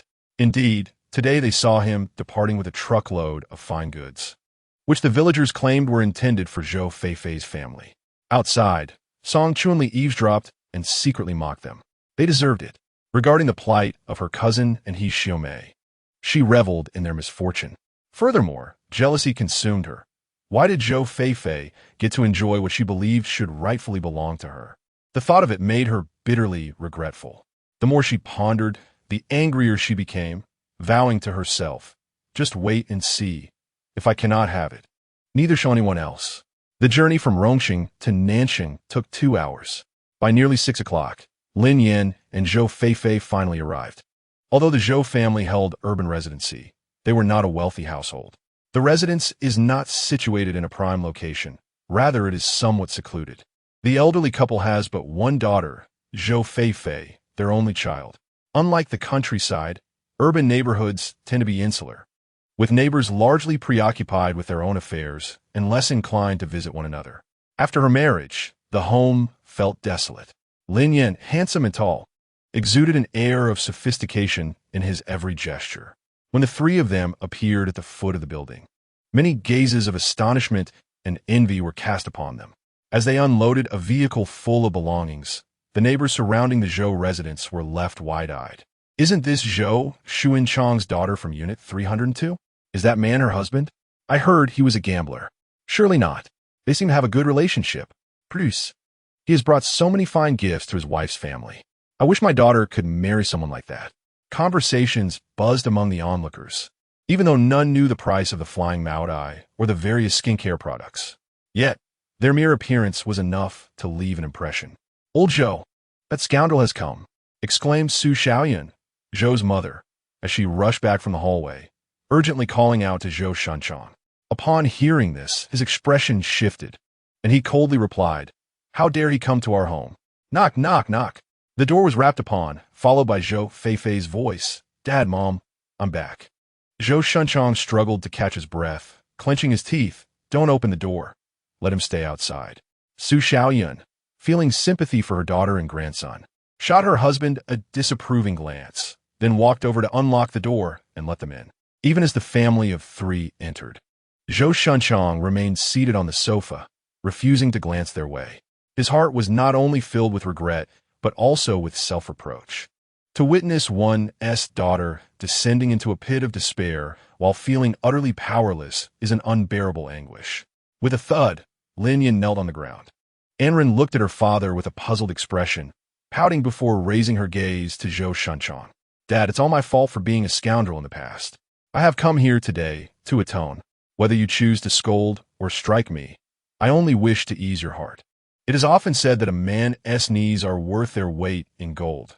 Yet Lin Yan's kneeling was a testament to his accountability and repentance. "Father."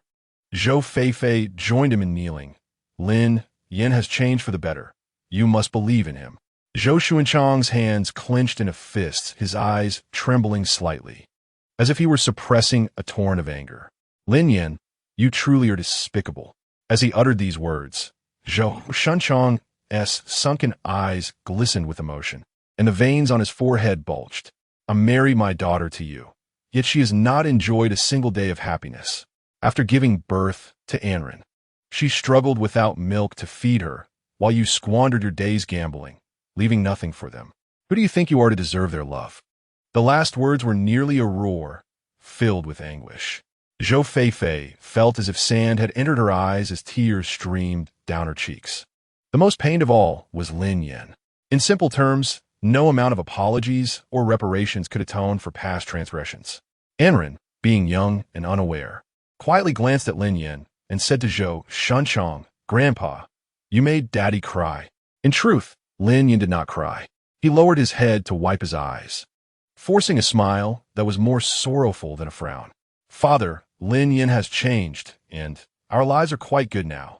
Su Xiaoyan coldly interrupted Zhou Feifei, saying, "Feifei, your father only wishes the best for you." After learning of Lin Yan's deceitful behavior, Zhou Shunchang suffered from sleepless nights. He longed to bring his daughter back.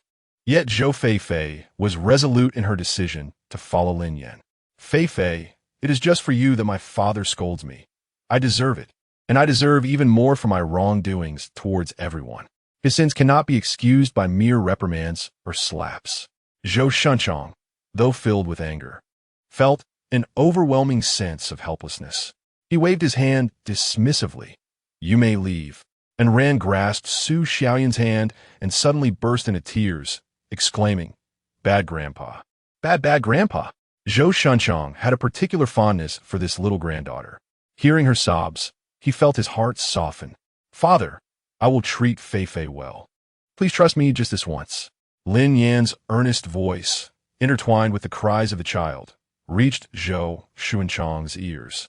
His thoughts were tangled, his heart in disarray. Zhou Feifei hurriedly embraced and ran, rubbing her head gently. "Ranin, don't cry. Be a good girl." The little one, clearly frightened, buried her head in her chest. Zhou Shunchang felt somewhat at a loss. His words were lodged in his throat, unable to be swallowed or expelled. "Get up." After a long silence, he finally uttered those three words. Lin Yan's knees ached from kneeling, and as he rose, he nearly stumbled. Father, mother, whether you believe it or not. I must say this. In this lifetime, I, Lin Yan, will never let Zhou Feifei down. Chapter 57. Bringing honor to my father-in-law. Zhou Shunchong glanced at him, his expression complex. He pursed his lips and remained silent. The hatred for those who wronged his daughter could not simply be forgiven. Nevertheless, Lin Yan spent 2 uneventful days of the Zhou household without any overt hostility from Zhou Shunchong and Su Xiaoyan, who harbored their grievances internally. To the neighbors, he appeared to be a dutiful and hard-working son-in-law, consistently rising at 6 in the morning to buy breakfast, accompanying his father-in-law for chess matches at noon, strolling through the park in the afternoon, and assisting in the kitchen in the evening. During this time, Zhou Feifei's cousin, Zhou Wan, visited once. Her assessment of Lin Yan, the brother-in-law, was that he was handsome and a model husband and father. While she felt happiness for her cousin, she could not help but feel envy. Among sisters, she wished for Zhou Feifei's happiness, yet hoped it would not surpass her own. On the 3rd morning, while accompanying his father-in-law for a stroll in chess, Zhou Shunchong reminisced about his days running a fruit wholesale business. After earning a modest fortune, he upgraded his home and purchased a car. Unfortunately, good times did not last. Poor management eventually led to losses. Now, the elderly couple lived off their savings, enjoying leisure activities such as playing games and taking walks. Human nature is competitive. Initially, Zhou Shunchong played for fun, but over time, he began to gamble on chess. More often than not, he found himself losing. Old Zhou, we must accept both victory and defeat. Lin Yan stood silently by, observing. The man across from Zhou Shunchong gleefully pocketed 200 yuan bills, a look of triumph on his face. Old Zhou, are you still in? He inquired, teasingly questioning whether Zhou Shunchong's private funds could withstand another round. Lin Yan empathized deeply. This was undoubtedly a jab at Zhou Shunchong's pride, exposing his vulnerability. Zhou Shunchong reached into his pocket, only to find it devoid of any contents. His plump cheeks twitched. A portrait of helplessness and resentment etched upon his face. Come, he uttered, his voice dry and aged. It was evident that Zhou Shunchong was financially strapped. Lin Yan could hardly fathom the audacity that compelled him to remain obstinate. Truth be told, he felt a twinge of sympathy for Zhou Shunchong. Yet he was also filled with reproach. This vice was notoriously difficult to relinquish, and he himself was a weary witness to its bloody consequences. Old Zhou, I do not wish to speak unkindly, but do you truly have any money left? The man remarked, beckoning Lin Yan. Cool me. Let me ask your son-in-law if he would be inclined to lend his father-in-law some money. This undoubtedly deepened the animosity between him and Zhou Shunchong. To concede would be tantamount to abetting wrongdoing. To refuse would likely kindle Zhou Shunchong's bitterness. In the next round, I shall wager my ring. Before Lin Yan could respond, Zhou Shunchong removed the silver ring from his ring finger and slammed it onto the chessboard. After his business ventures collapsed, he had little of value remaining. This ring had accompanied him through numerous trials for years, never once removed. The man regarded it with disdain, clicking his tongue. Old Zhou, that ring isn't worth much at all. How about this? If you lose, you must call me grandfather, and if I lose. He produced the money he had won, declaring, this will all be yours. Lin Yan began to comprehend the situation. His father-in-law was enduring humiliation for the sake of pride right before his eyes. It seemed that the relationships within the neighborhood were quite intricate. Zhou Shunchong clenched his teeth tightly, his expression grim. Uncle, how about I take a turn for my father? Lin Yan dared not claim any extraordinary abilities, but he was confident in his ability to best the few present. Zhou Shunchong gazed at him with a look of uncertainty. The opponent, however, scoffed dismissively. Kid, do you really think you can manage? Don't end up with nothing left to your name. Laughter erupted from the onlookers, a clear indication that Zhou Shunchong had faced considerable oppression and humiliation from these individuals. I shall do my best, Lin Yan replied calmly, his tone modest. Zhou Shunchong moved aside to grant him space. As Lin Yan settled in, a thought struck him, and he said, Uncle, I would like to add a condition. What is it? Zhou Shunchong inquired, somewhat exasperated. Lin Yan's lips curled into a slight smile, his deep-set eyes revealing a glimmer of shrewdness. I will wager an additional $1,000. If I lose, it's all yours. He paused, then added, if you lose, not only must you call me grandfather, but you must also pay up. The man accepted the heavy wager with a firm nod. After placing his piece steadily, he announced, let the game begin. The opponent showed no mercy, swiftly delivering a blow to Lin Yan's confidence. 10 minutes slipped by, and it was evident he was at a disadvantage. Kid, beg me for a chance, the opponent taunted with arrogance, exuding bravado. Lin Yan remained unfazed, even stifling a chuckle. As the saying goes, the higher the pretension, the harder the fall. Old Zhou, this time your son-in-law might just be the one to lead you to ruin. Zhou Shunchang furrowed his brow. He remained silent, harboring a deep-seated anger. Were it not for his principles, he would have relished the opportunity to tear the man's insolent mouth apart. Years of suppressed fury had finally reached a boiling point. Zhou Shunchang approached, placing a reassuring hand on Lin Yan's shoulder. Son-in-law, do your best. I have faith in you. His eyes trembled with emotion. Lin Yan's gaze glistened slightly as he held the chess piece, his grip betraying his excitement. He blinked, cleared his mind of distractions, and within moments he swept the board clean, declaring triumphantly, checkmate. The onlookers were momentarily speechless, their disbelief palpable. The opponent's expression darkened, a mixture of confusion and envy evident in his eyes. How could this be possible? Lin Yan remained composed. Uncle, a wager is a wager. Even Zhou Shunchang was wide-eyed with astonishment. Despite any lingering resentment, it was disgraceful to act dishonorably in front of an audience. The opponent hesitated, extending his arm to hand over the wager. Zhou Shunchang quickly accepted it. Uncle, don't forget to call my dad grandfather. The man's face flushed with a mix of green and purple hues. Gritting his teeth, he ultimately could not utter a single word. Imagine being forced to address a peer as grandfather. What an affront to one's ancestors. Old Qin, don't be a sore loser. The other party has won. A true man honors his bets. Indeed, Zhou had lost considerable sums in the past, yet he always honored his debts. Encouraged by the crowd, the man known as Old Qin tightened his jaw, struggling to articulate two words. Zhou Shunchang and Lin Yan could not catch what he said. Old Qin, speak louder. Old Qin covered his face in embarrassment. Grandfather. Zhou Shunchang chuckled heartily. Who are you calling grandfather? You. Say it again, let me hear. Grandfather. Zhou Shunchang, now thoroughly satisfied, replied, good grandson. Years of resentment dissipated in an instant. This incident significantly altered Zhou Shunchang's attitude toward Lin Yan, and he promised never to gamble again. Seizing the moment, Lin Yan produced a bottle of Feitian Mitai, much to Zhou Shunchang's delight. The next step involved his mother-in-law, Su Xiaoyan. After some investigation, Lin Yan learned that Su Xiaoyan had a sister, whose son-in-law was a modest merchant, earning just enough to live comfortably. The elderly couple often boasted about their daughter's family, which had caused Su Xiaoyan some distress. Lin Yan was in no rush to act, with Zhou Shunchang as his ally. Winning over his mother-in-law was merely a matter of time. The immediate priority was to kickstart the tourism industry. Once profits were secured, everything else would follow. That evening, Zhou Shunchang, in high spirits, insisted on drinking with him.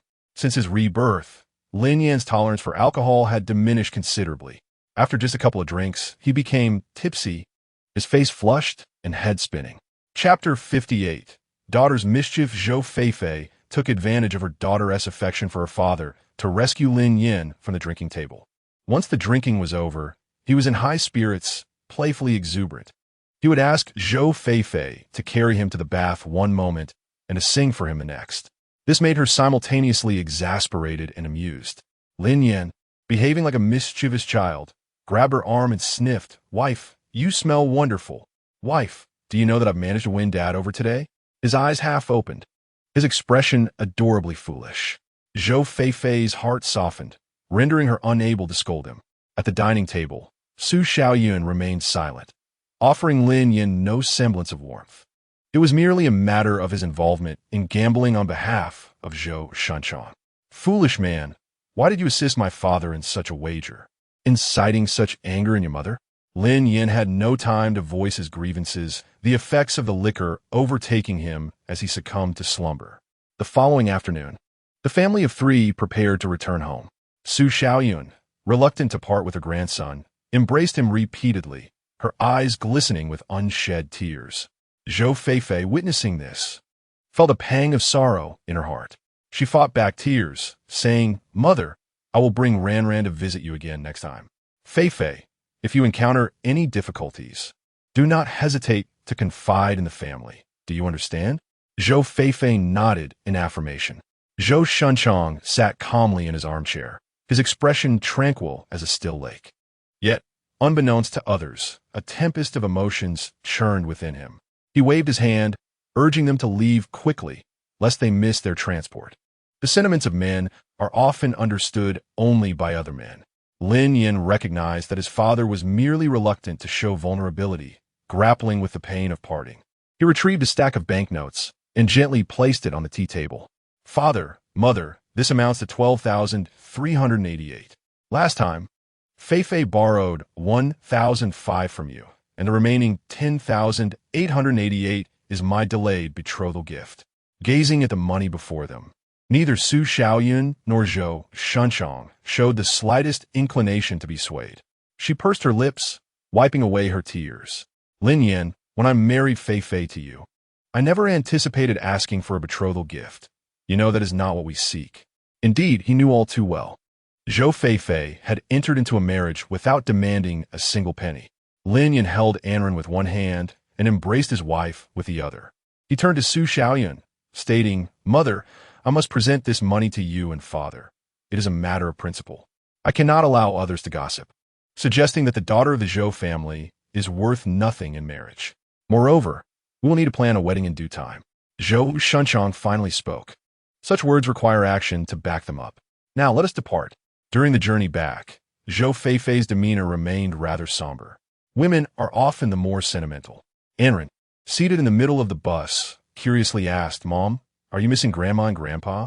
The mention of it nearly broke Zhou Feifei's composure. Lin Yan noticed the glistening tears in her eyes. With one arm around both his wife and child, his gaze was resolute and sincere. "From now on, whenever we yearn for home, we shall return." In the days that followed, preparations for building a house commenced with great urgency. In southern rural areas, constructing one's home is a significant affair, demanding utmost attention to detail. On the first day, Lin Yan summoned a feng shui master to assess the orientation. A favorable direction ensures smooth sailing in life. An unfavorable one could lead to financial loss and misfortune. The presence of burial sites on sloped land is viewed differently than that of water sources. The feng shui master noted that Lin Yan possessed wealth-bearing features, advising that the main entrance should face east. The east is where the sun rises, symbolizing prosperity and fortune, ideal for a businessman. The entrance must be leveled with stones. Any slope would impede wealth accumulation. Other than that, there were no specific requirements. The following day was deemed auspicious for groundbreaking. Lin Yan engaged a skilled laborer from town to excavate the land. In rural culture, building a home is regarded as a monumental event, second only to marriage and childbirth. Prior to commencing the excavation, there are various rituals to observe, including offering a pig's head, setting off firecrackers, and paying homage to the ancestral spirits. At the commencement of construction, women are advised against wandering near the earthworks, particularly those who are menstruating. This phenomenon, colloquially referred to as the arrival of blood, is regarded as an ominous sign. Typically, if a household encounters a menstruating woman in the vicinity of the earthworks, they will consider relocating to a different site for their construction. Thus, on this particular day, Wang Xiu'er stood vigil at the entrance of her yard, inquiring of any woman who passed by. Lin Yan offered a remarkably fair price, ensuring that no one was shortchanged. The meals provided for the workers were far superior to those of others, resulting in diligent labor from the workers. Tasks that would typically take others several days were completed by Lin Yan's team in just 10 days with precision. The villagers often eyed Lin Yan's new house with envy, leading to occasional disruptions by children encouraged by their parents. After one severe beating, Li Peng dared not misbehave again, yet he harbored deep resentment. Lin Yan's efficient management led to the downfall of Li Fuguwei and the dismissal of Li Peisheng, significantly undermining Li Peng's once promising future. In a previous life, he had relied on family connections to join the Ice Brigade upon reaching adulthood, remaining there for over a decade before transitioning to another role. After more than 20 years, his benefits had skyrocketed as the quotas in impoverished areas were consistently insufficient. During his tenure, Li Peng frequently troubled Lin Yan, and had it not been for Zhou Feifei's divorce and her return to her maternal home with Anren, it is likely that the two would have suffered under Li Peng's wrath. The remaining task was to purchase bricks for the construction. Lin Yan, unfamiliar with this process, relied on Yang Yuqing, who had personally assisted him, to manage the work. All he needed to do was provide the funding. That noon, Lin Yan and his wife went to oversee the building project. Yang Shuyuan came to their home, taking Anren to the riverside to make puffed rice. At that time, the concept of popcorn had yet to emerge. Instead, the traditional craft of cylindrical puffed rice prevailed. Without the explosive machines of today, the master would shake the mixture while the assistants caught the puffs, breaking them off at just the right length. Each summer, the puffed rice master would visit the village several times. Payment could be made directly, or one could exchange rice from home. In those rural times, snacks were scarce. Whenever the master arrived, children would bring small bags of rice to exchange for puffed rice. The master, recognizing familiar faces, would often inquire about their families. And if relations were amicable, he might waive the fee. Yang Shuyuan set down her bag of rice to assist Anren. "Sister, how much rice do you want to puff?" Anren, in her innocence, held up 4 fingers. Mistaking this for a request for 4 pounds, Yang Shuyuan filled the bag with 4 generous bowls of pristine rice. Tying it securely, she worried that Anren might find it too heavy to carry. Thus, she handed her own bag to Anren, saying, "Sister, you help me carry this, and I'll help you with yours." Meanwhile, Wang Xiaoer was in the kitchen, unaware of the children's activities. "Sister Shuyuan, I want to eat puffed rice too." Anren piped up. Yang Shuyuan affectionately patted her little head, smiling as she replied, "You'll be able to enjoy it soon. It's delicious, crispy, fragrant, and sweet." The little one, salivating at the thought, quickened her pace to keep up. By the time they arrived, a long queue had already formed at the riverside, with the master calling out, "Everyone, please line up, come one at a time." As I gazed around, I counted at least 20 individuals, predominantly children, and Rand blinked her eyes and swallowed hard. She tugged at Yang Shuyuan's sleeve. "Sister Shuyuan, when will Rand be able to taste the rice puffs? There are too many people today. We should have arrived earlier." Yang Shuyuan felt troubled, realizing that by the time they arrived, it would likely be dark. Yang Yuqing had specifically instructed her to return home before nightfall. I would like to address a matter regarding certain inconsistencies and errors within the book. Everyone is welcome to point them out in the comments. Many of the historical elements I have not personally experienced, relying instead on inquiries with adults around me and research. Additionally, some customs may vary by region. Chapter 59, Born with a father, raised without a mother, given her father's foul temper, a reprimand was inevitable. The little girl wore a look of frustration and anxiety, and Rand squatted on the ground, her eyes fixated on the fragrant rice puffs in someone else's hand, her mouth watering in anticipation. The individual consumed one puff and promptly stuffed another into their mouth, the fluffy white morsels crumbling and falling onto their clothing. And Rand licked her parched lips and swallowed hard, taking small steps to follow. The person, startled, quickly hid the rice puff behind their back. And Rand tilted her head and sweetly said, "Please give me a rice puff. I have money to buy it." She struggled to extract 2 1-yuan bills from her pocket. "I don't want it."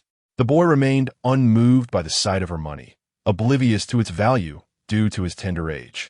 And Rand's saliva threatened to spill at the corners of her mouth. "Then give me half of the rice puff." "No, you stingy brat, drinking cold water." She glared fiercely at him, choking to death. She had learned this phrase from Wang Xiaoer. The boy blinked, clearly bewildered, just as he contemplated whether to share a little. A chubby little hand swiftly snatched the rice puff from in front of him. Without a moment's hesitation, and Rand shoved it into her mouth.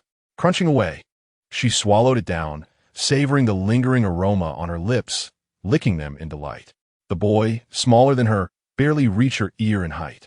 Staring at his empty palm, he pouted and burst into tears, attracting the attention of nearby adults. Which scoundrel is bullying our grandson?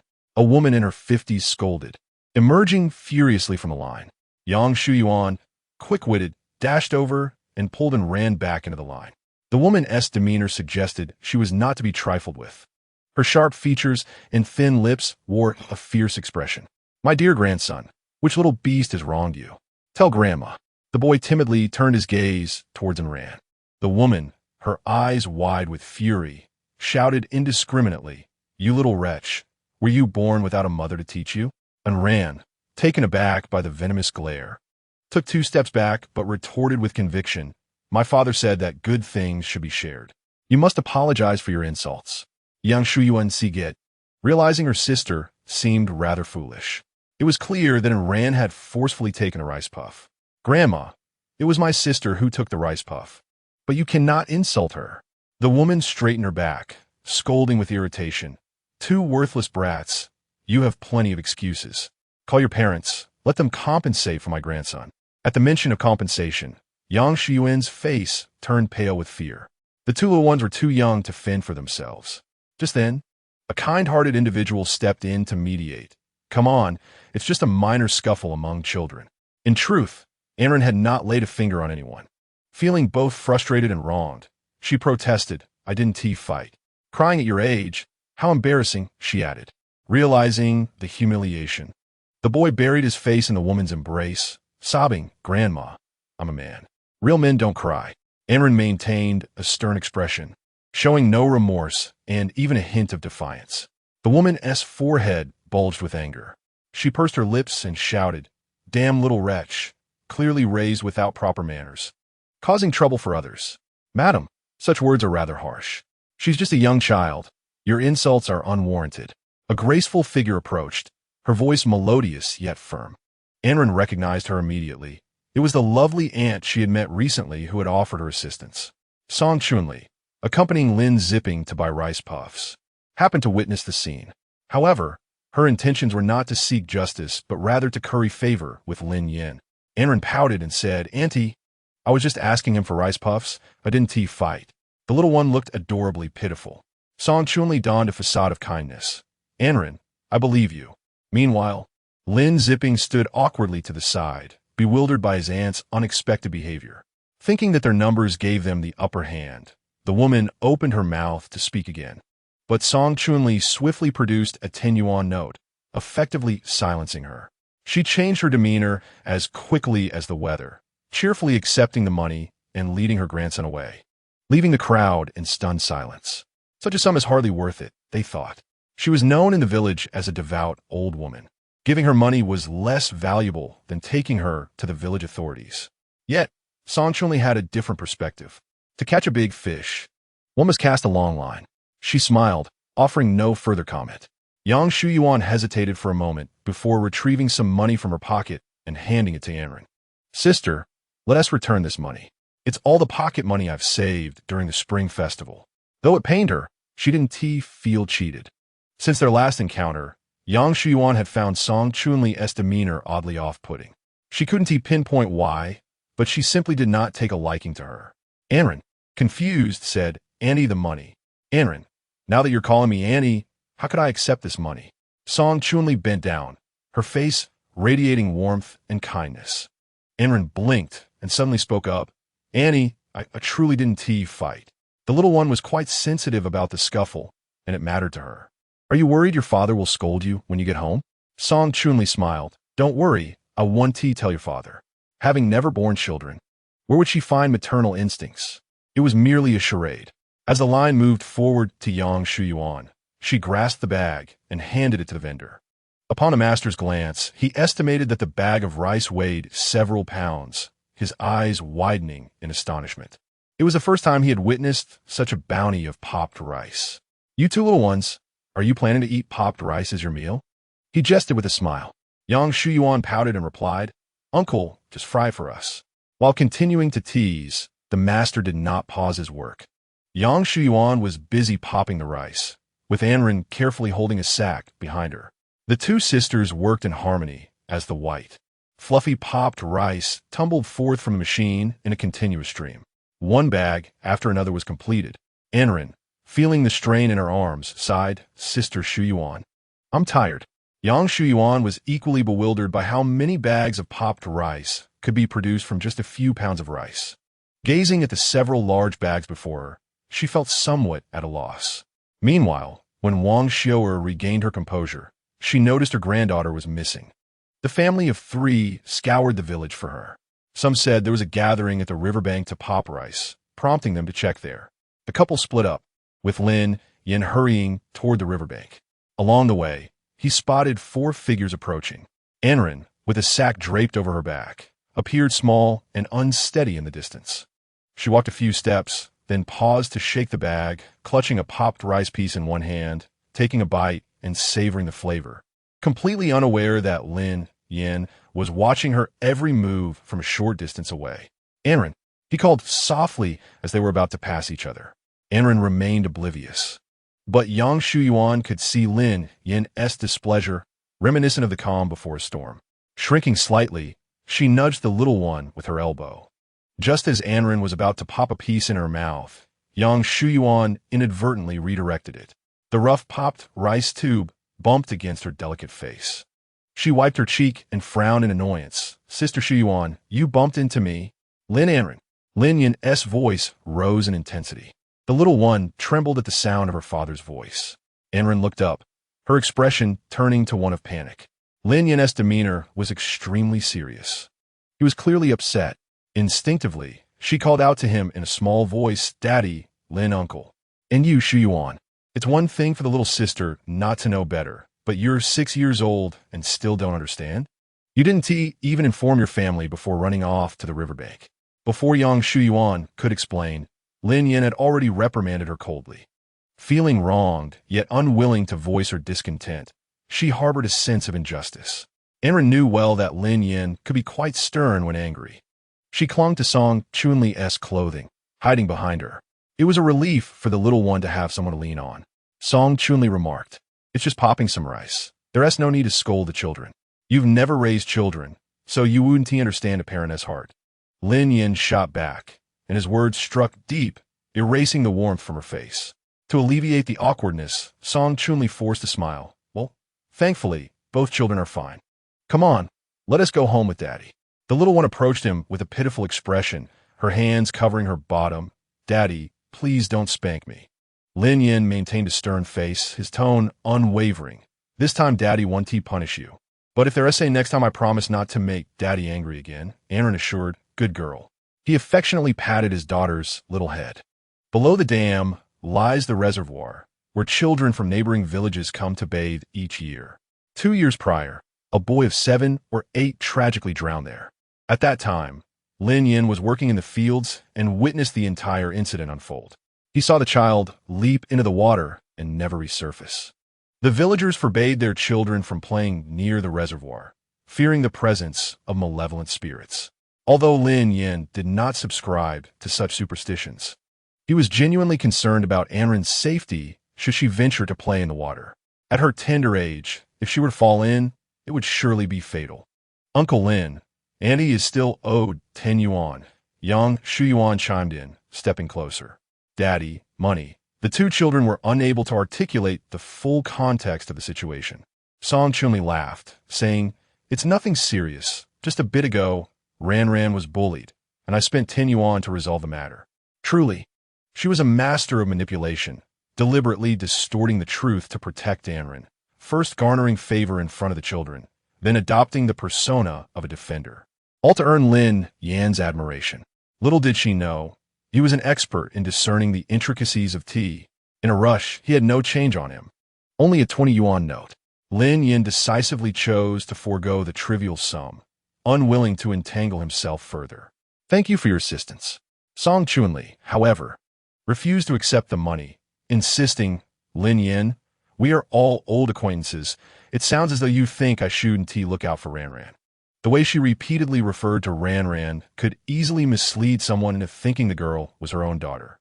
Lin Yan's incredulity was plainly evident on his face. He retorted sharply, Let us not put it that way. My daughter has both a father and a mother. The implication was clear. Even if he were an indifferent father, there is still Zhou Feifei, and he preferred to maintain distance from their family. Unlike those fickle men who were easily swayed, Lin Yan had no interest in the allure of the outside world. While Song Chunli possessed certain appeal beyond her cunning, Lin Yan remained unimpressed. Lin Yan, there is truth in your rough words. Surely you understand? He offered her no favorable response, promptly demonstrating his disinterest. After speaking, he took Anren's hand and departed. Song Chunli was a woman of considerable depth, and Lin Yan had no desire to provoke her, nor to engage further. Moreover, due to the disastrous blind date from years past, he had already endured significant repercussions, a bloody lesson learned. Now that he had a wife and she had a husband, he feared that further idle chatter might lead to unnecessary complications. Yang Shuan felt utterly exhilarated. With a silly grin, she exclaimed, "Uncle Lin, you are truly impressive. I wish I had your eloquence. Little girl, be cautious. Your father will surely reprimand you when you return home." Lin Yan playfully tapped her on the back of her head, concerned for her well-being as he warmly took the large bag of rice off her shoulder. Song Chunli was seething with frustration, her fingers clenched tightly around the crumpled 20 yuan note. Gritting her teeth, she swallowed her resentment. "Auntie, don't overthink it. He clearly has no interest in you," Lin Zipping remarked, teasing her from the side. Although he was young, he was not blind. Even the most perceptive individuals could see what Song Chunli was thinking and what she intended to do. "Zipping, how can you speak to your aunt like that? Show some respect." In truth, Lin Zipping had little regard for Song Chunli. He regarded her as hypocritical, presenting one persona in public and another in private. Of course, Lin Zipping himself could also be described as a small ingrate. According to Lin Yan's memories from his past life, he was a quintessential example of someone who, after marrying, forgets his parents. At the age of 22, he married and immediately severed ties with his family, taking all of Lin Hai's belongings to the city to buy a house, leaving his elderly parents to struggle in a dilapidated home. Truly, it was a tale passed down through generations, with each one forgetting the sacrifices of the previous. In his past life, Lin Hai and his wife were left to fend for themselves in their old age, often receiving assistance from Wang Xiao'er. Lin Yan did not pry too much into their affairs, as long as it was within reason. Of course, all of this was a matter for another time. At this moment, Lin Zipping was still a young child, and with proper guidance, there was still hope for redemption. When the father and daughter returned home, night had already fallen. Wang Xiao'er sat at the entrance of the courtyard, her eyes swollen and red from crying. Lin Yan held a large burlap sack in one hand, filled with rice puffs, enough to sustain them for a month. Internally, he was torn between laughter and tears. "Mother, please stop crying. This is quite the drama." At the sound of his voice, Wang Xiao'er suddenly looked up. Upon seeing Anren, she trembled slightly. "Anren, where have you been? You scared your grandmother to death." Just then, Zhou Feifei returned home as well, exhaling a sigh of relief, though her expression was far from pleasant. She approached Anren, grabbing her little arm. "Anren, where did you run off to?" "Mom." Anren pouted, her eyes glistening with unshed tears. This was the first time Zhou Feifei had called her by her full name. The little one understood that her mother's temperament was not as forgiving as her father's, so she decided to act cute to avoid trouble. Biting her lips tightly, she managed to hold back her tears. "All right, Feifei, Anren has just returned. Don't frighten her." Wang Xiao'er embraced Anren, wrapping her arms around the child's plump waist. "Next time you go out to play, you must tell your grandmother. Do you understand?" The little one nodded vigorously, believing her mother was no longer angry. Cautiously approaching her, she asked, "Mom, it's all Anren's fault." The emotions of concern for a child can only be truly understood by those who are parents. Zhou Feifei felt a pang of heartache, but was more filled with anger. She pinched Anren's arm and firmly placed the child on her lap, delivering 2 sharp smacks to her bottom. Wang Xiao'er felt a deep sense of sorrow. "Feifei, don't hit the child. Mother, you mustn't coddle her. At this age, she runs around like a wild horse. How will she be disciplined in the future?" Zhou Feifei was furious, but she did not hold back. Anren's bottom stung painfully, yet she stubbornly held back her tears, clenching her newly grown baby teeth. "Mom, I'm sorry." Zhou Feifei's tears streamed down her face as she tightly hugged Anren. "Anren, I was truly afraid I would lose you." Chapter 61. About to become a father. Mom, please don't cry." The little one patted her shoulder, trying to comfort her. Gazing at her, Zhou Feifei was both angry and reluctant to scold her. "What are you doing running off like that?" Lin Yan lifted the 2 large burlap sacks, presenting them to her. "Look, your daughter did something good. She was worried you would go hungry, so she brought back 2 big bags of rice puffs." Upon seeing this, a hint of smiles finally appeared on the faces of Wang Xiu'er and Zhou Feifei. Anren lowered her head, too shy to look up. "Anren, why didn't you tell your mother you wanted rice puffs?" Sister Shuyuan remarked that if Ranan were to inform you, you would prevent her from going out. Anren's face was clouded with grievance, and her words came out hesitantly. At this moment, Lin Yan felt a flicker of annoyance and concern. Yang Shuyuan, with her vivacious and spirited nature, often engaged playfully with Anren, but had also caused her fair share of trouble. Previously, she had fallen off her bike, and now, she had stealthily taken someone out. In the future, when you play with her, you are not permitted to run out and cause a ruckus. Do you understand? Lin Yan admonished with a stern expression. Anren, reluctant and unwilling, nodded in compliance. She released her tightly clenched lips and murmured, "I understand, father." In recent days, the household had been overwhelmed with complications. Zhou Feifei appeared increasingly haggard, and with the emotional turmoil of the day, she suddenly felt faint, collapsing onto the floor. In a semi-conscious state, she dreamt that her family had scattered. Lin Yan was seeking a divorce. Anren accused her of being a bad mother, and her mother-in-law was expelling her from the home. Terrified, she could not bear to continue the dream and awoke to the stark reality of a hospital room. The sterile scent of antiseptic assaulting her senses. In stark contrast to her dream, Lin Yan and Wang Xiu'er stood on either side of her bed, their faces beaming with joy. Anren lay half-sprawled beside her. However, the smile on Lin Yan's face held a deeper significance. Zhou Feifei propped herself up and inquired, "What has happened to me?" Her last memory was of fainting. "Feifei, I have wonderful news to share with you. You are permitted 3 guesses," Lin Yan said, gently adjusting her pillow with utmost tenderness. She shifted to a more comfortable position and ventured, "Has our farmstead opened for business?" Since the construction began, Zhou Feifei had not been involved in the activities there. "No," he replied. After a moment's contemplation, she guessed, "Could it be that you found some money?" Lin Yan struggled to comprehend how his usually sharp-witted wife could arrive at such a cliché conclusion. "That is not it either," he affirmed, still smiling. Zhou Feifei racked her brain, recalling the recent joyous events in their family. "You ought to tell Feifei directly. Stop with the suspense," Wang Xiu'er interjected, unable to contain her excitement. "Mother, Ranan wishes for a little brother," Anren stated. Was this little cotton-padded jacket not mindful of her father's feelings? Lin Yan inwardly grumbled, feeling quite unsettled. Zhou Feifei, after a moment of surprise, quickly grasped the situation. "Am I pregnant?" "Darling, we are expecting our 2nd child," Lin Yan said, stepping closer, kneeling down, and gently kissing her hand as if in prayer. In his past life, he had made the painful choice to terminate the child that would never see the light of day. If guilt were to drown a man, he, Lin Yan, would have succumbed long ago. With a sigh, Zhou Feifei expressed her feelings. Lin Yan, not understanding, grew anxious and asked, "Darling, are you feeling unwell?" "No, this is good news," she replied. While it was indeed joyous, her pregnancy would reduce the household's labor force. With so many tasks at hand, relying solely on Wang Xiu'er and Lin Yan would be insufficient, especially with Anren needing care. However, just as the house was newly built, I found myself pregnant again. Wang Xiu'er chuckled, her eyes narrowing into slits, and said, "Feifei, do not fret about household matters. We shall manage with the 2nd child."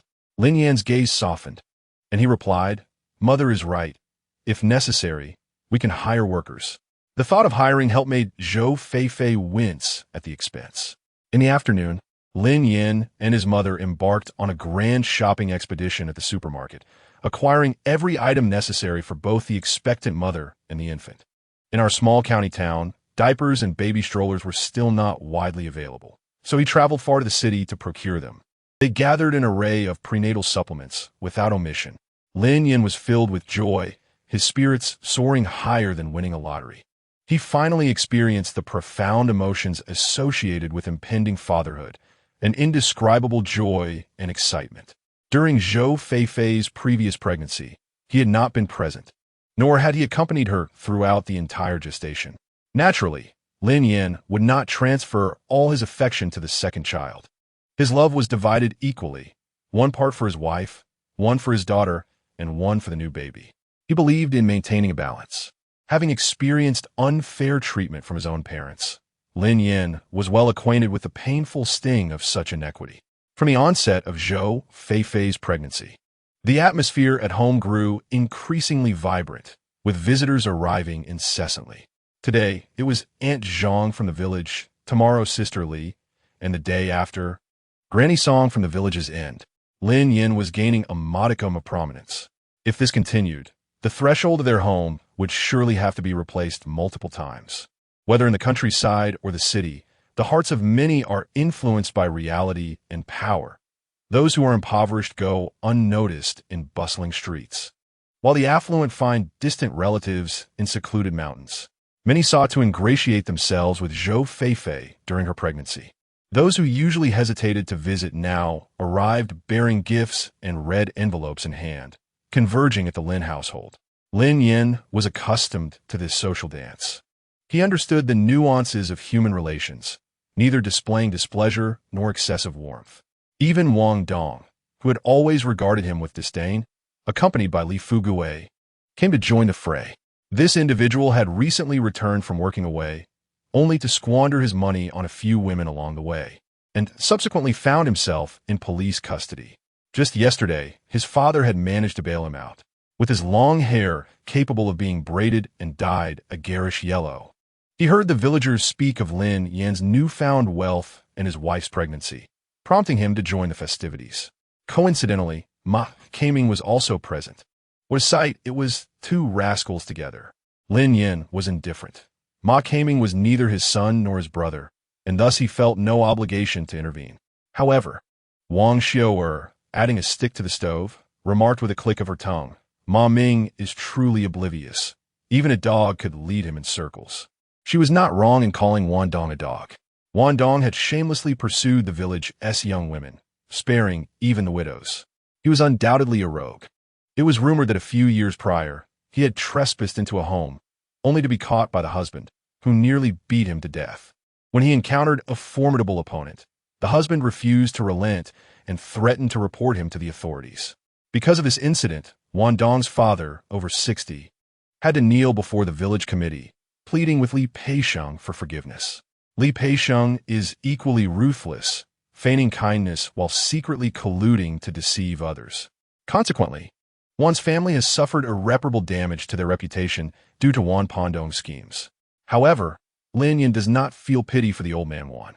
He recalls that when Anren was just 1 year old, the government allocated funds to the village for road construction. Prompted by Wang Xiu'er, Lin Yan rushed to the village committee to sign up. When the construction team arrived, Old Wan claimed that the road would pass through his property and refused permission. This deliberate obstruction halted the construction. Had it not been for his selfish interference back then, the road would not still be a muddy path today. Almost every household in the village has access to the road except Lin Yan's, which requires a long trek to exit. Thinking of this incident fills him with irritation. Old Wan's foolishness extends far beyond this single act. He is a typical example of a person who deserves scorn for their old age. When Wan Pandong approached, he flattered Lin Yan, saying, "Yin-san, you're doing quite well. I hear you're venturing into tourism." Lin Yan merely smiled, his expression lacking warmth. After all, who in the village does not know that Yin-san is the sole entrepreneur? Wan Pandong, munching on sunflower seeds, continued to speak without restraint. With the brothers here, there's no need for pretense. At that moment, Lin Yan was holding a cleaver, preparing pig trotters.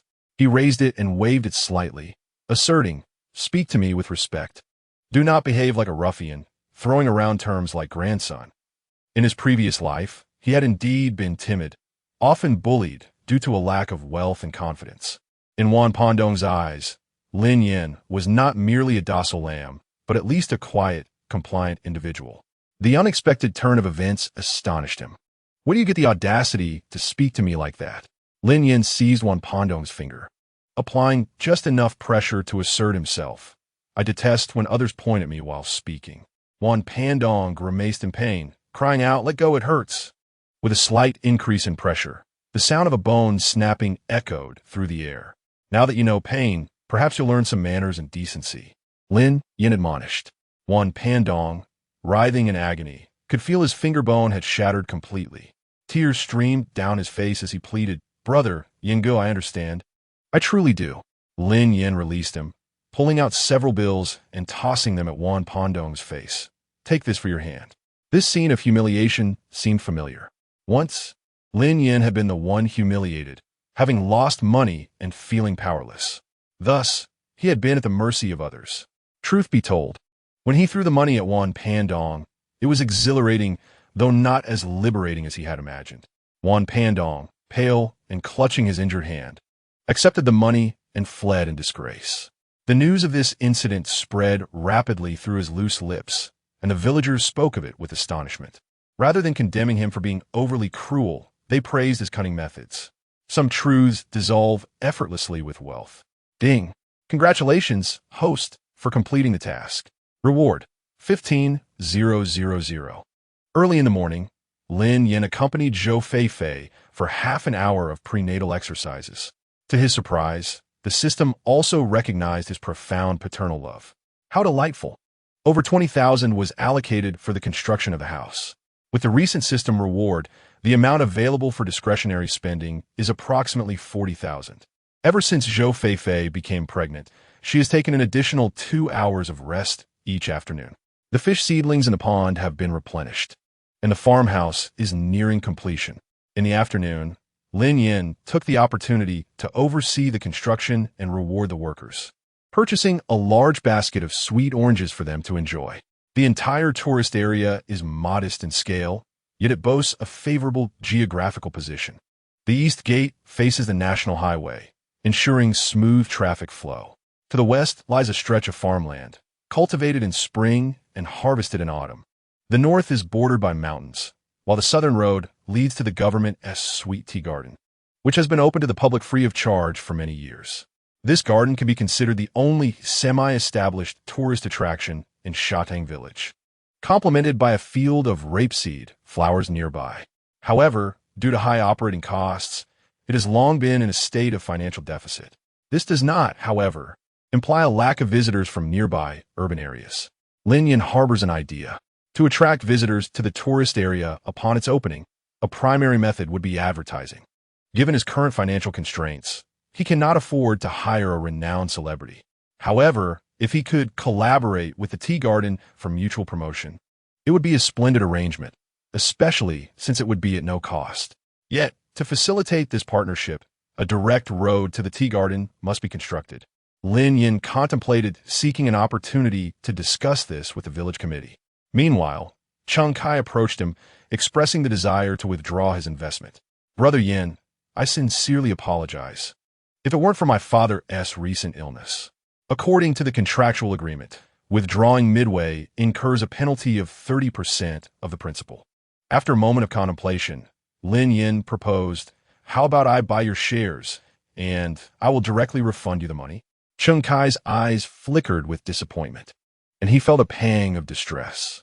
Lin Yan asked Zhou Feifei to retrieve 600 yuan from their home for Cheng Kai. "Kai, if this isn't enough, don't hesitate to let me know." He understood that Cheng Kai was too timid to voice his needs. Cheng Kai rubbed the 600 yuan in his palm, saying, "The doctor mentioned that surgery costs at least 7,000 to 8,000. I am considering transferring shop." When speaking of the shop, helplessness filled his eyes. "If you wish, I could take over the shop for 10,000. 10,000 yuan is not a trivial sum. It is equivalent to over a year's salary for a laborer." Lin Yan's generosity left Cheng Kai astonished. "Brother Yan, transferring it to you is certainly agreeable, but 10,000 yuan. Rest assured, I will pay you in full," Lin Yan reassured him. Cheng Kai's shop is situated in a prime location on the main street, making it suitable for a flower shop or bakery. Cheng Kai was overwhelmed with gratitude, exclaiming, "Brother Yan, I truly appreciate your assistance." Lin Yan did not consider himself a paragon of virtue, He had not performed any significant acts of kindness in his 50-plus years, having lived a life of caution and restraint. Nonetheless, he could not turn a blind eye to those in need during their hardships. Thus, Lin Yan became the principal stakeholder in the tourist area, with Chen Taizhu and Yang Yuqing each holding a 25% stake, merely qualifying as investors. Lin Yan alone possessed 50%, granting him substantial authority. Simply put, in future decisions, the former could only propose votes, while Lin Yan would render the final judgment. In the second week, Lin Yan accompanied Zhou Feifei for her prenatal checkup and, along the way, purchased Chen Kai's shop. Wang Xiua felt a pang of regret over finances and reproached him. In the countryside, a piece of land only costs 2,000 or 3,000. Yet his tiny shop demands 10,000? Mother, can the land in the village be compared to that in the city? Is the land in the city made of gold? Her expression reflected deep discontent. Lin Yan replied, while it may not be made of gold, every inch of urban land is indeed invaluable. Observing his resolute demeanor, Wang Xiua, though displeased, refrained from further protest. After finishing her meal, she led Anren out of the kitchen. Zhou Feifei experienced considerable pregnancy symptoms. She would suffer from 3 minor bouts of nausea and 1 major episode daily, feeling queasy even after consuming a morsel.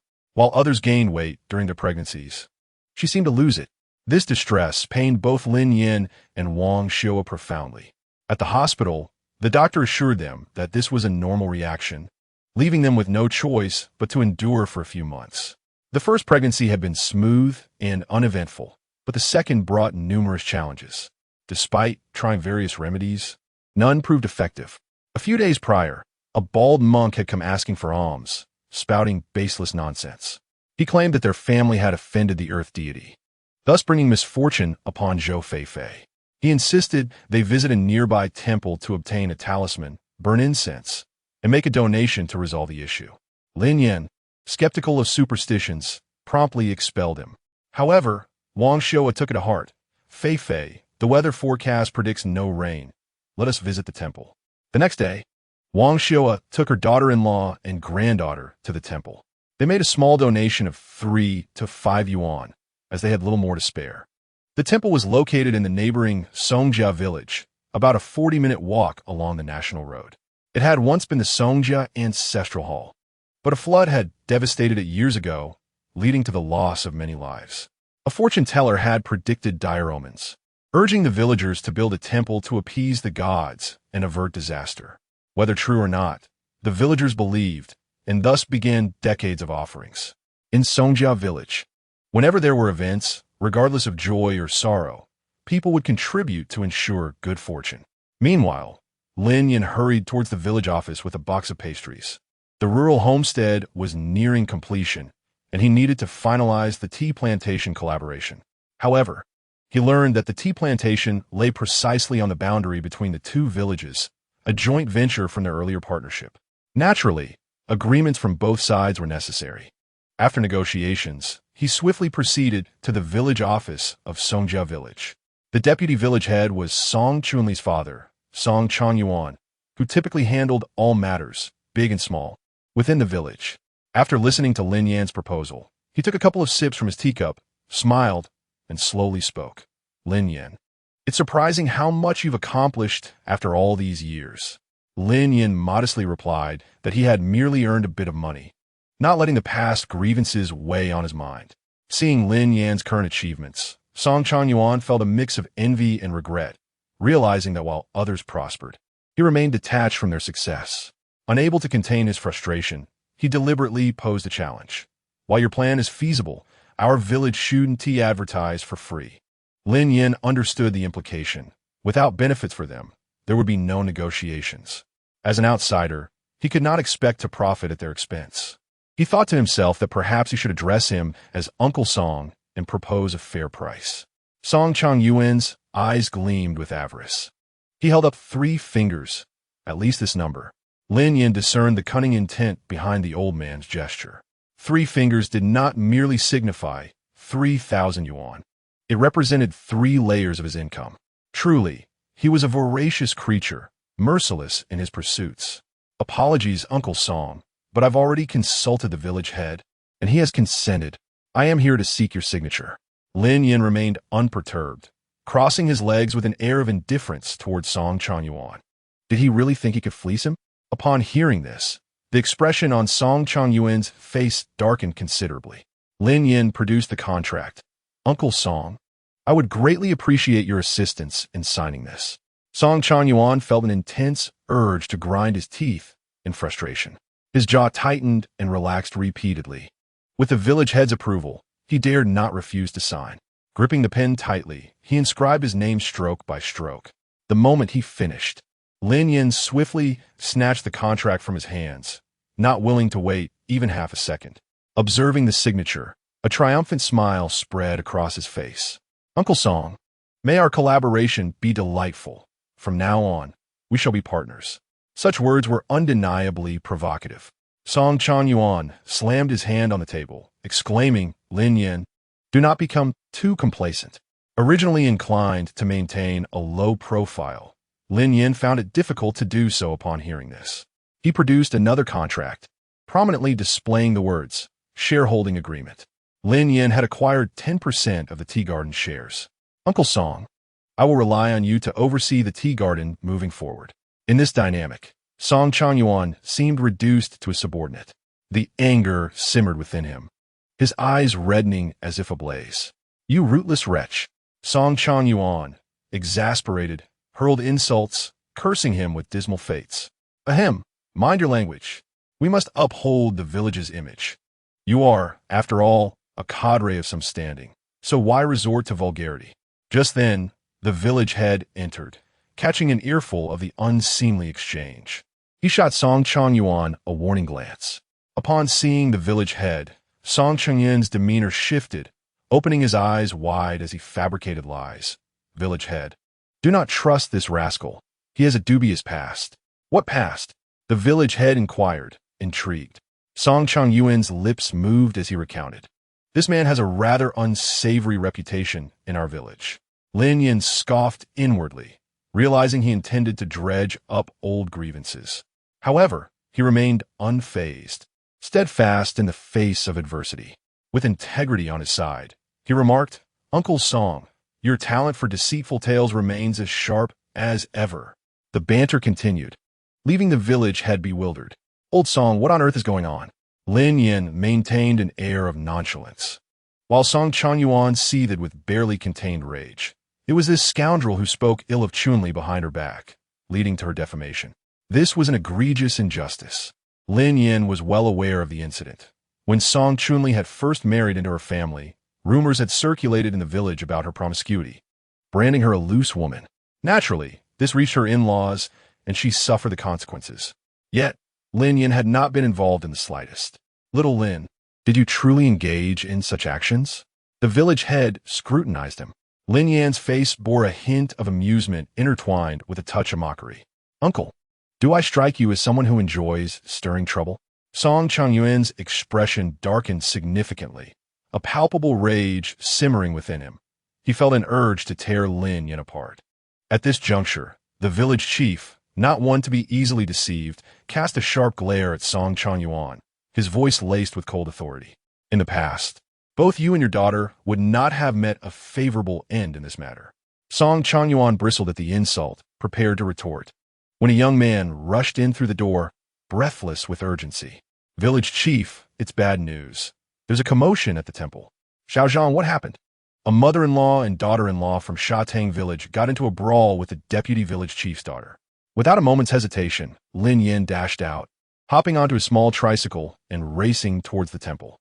The summer sun was bright, and the temple buzzed with visitors, especially during this peak season. The air was thick with the crowd. Wang Xiu'er and Song Meili were entangled in a fierce struggle, tugging at each other's hair, slapping and kicking. Both bore varying degrees of bruises. In their youthful vigor, Song Meili landed a kick squarely on Wang Xiu'er's hip. Old hag, Wang Xiu'er was no pushover. She retaliated with a forceful slap to Song Meili's face, leaving her momentarily stunned. Clutching her cheek, Song Meili erupted in curses. You shameless wretch, how dare you strike me? You'll regret this. Thus, Wang Xiu'er received a resounding slap in return, and ran, terrified, cried out in a hoarse voice, "Don't hit my grandma, you bad person." "Mom, stop the fighting." Zhou Feifei hurriedly pulled Wang Xiu'er to her feet, but before she could regain her balance, Song Meili lunged at her, pinning her down. "You old hag," she snarled, gripping Wang Xiu'er's hair, her hand raised to deliver another slap. "Enough," a cold voice rang out, emanating an overwhelming aura that froze Song Meili's hand in midair. Lin Yan stood before them, his towering figure resembling an enraged deity from the heavens. And Rand grasped her father's leg tightly and protested. "Dad, she's bullying Grandma." In Lin Yan's eyes flickered a chilling resolve, and when he struck Song Meili's face, she trembled, releasing Wang Xiu'er as she rose to her feet. "What? Are you trying to stand up for your mother and wife?" she sneered. "Stay out of this." Wang Xiu'er gasped, covering her sore mouth, wincing at the pain from the brutal slap. A trickle of blood stained her lips as she commanded, "Take Feifei," and ran back. Chapter 64. Even a love-struck fool must retain some dignity. "Mom, are you all right?" Zhou Feifei asked, her heart aching at the sight. Song Meili shot a venomous glare at the mother and daughter. "Old hag, your sharp tongue 1T be the end of you." "Dear, how many times did she hit Mom?" Lin Yan's voice was icy. With a man as support, Zhou Feifei stood unafraid. Just one kick and a slap. Lin Yan advanced, causing Song Meili to blanch in fear as she glared at him. "I advise you to be reasonable. This is not your Shatang village." It was almost comical. Her admonition before the Buddha. Lin Yan clenched his jaw. "Should I intervene, or will you take action yourself?" As for the unfolding events, he had no time to inquire further. He was not one to judge situations without understanding the context. Disputes must be resolved without causing harm to one's family. "If you possess the audacity, strike me, and I shall ensure you regret it." Song Meili and Song Chunli embody two entirely contrasting personalities. Her flamboyance is manifested in her appearance. "Yin Gu, leave this matter to us. How could we allow you to intervene personally?" Wan Pangdong emerged from the crowd, having presumably watched the scene unfold for quite some time. Upon hearing that Lin Yan intended to confront the village authorities, he stealthily followed along. Wan Pangdong seized Song Meili with a firm grip, smirking lewdly. "Hey there, little girl, you smell quite delightful." Song Meili, a young maiden, had never even held a man's hand. She twisted her body in a futile struggle, but Wan Pangdong, a hefty figure towering at 6 feet, offered no opportunity for her escape. "Remove your filthy hands." At that moment, the village chief and Song Changyuan arrived, visibly furious and intent on confronting Wan Pangdong. "Oh, so it's Song's daughter," he sneered, his tone dripping with sarcasm. The thought of Wan Pangdong having touched Song Meili filled Song Changyuan with an intense desire for revenge. This matter cannot simply be overlooked. That scoundrel must face justice.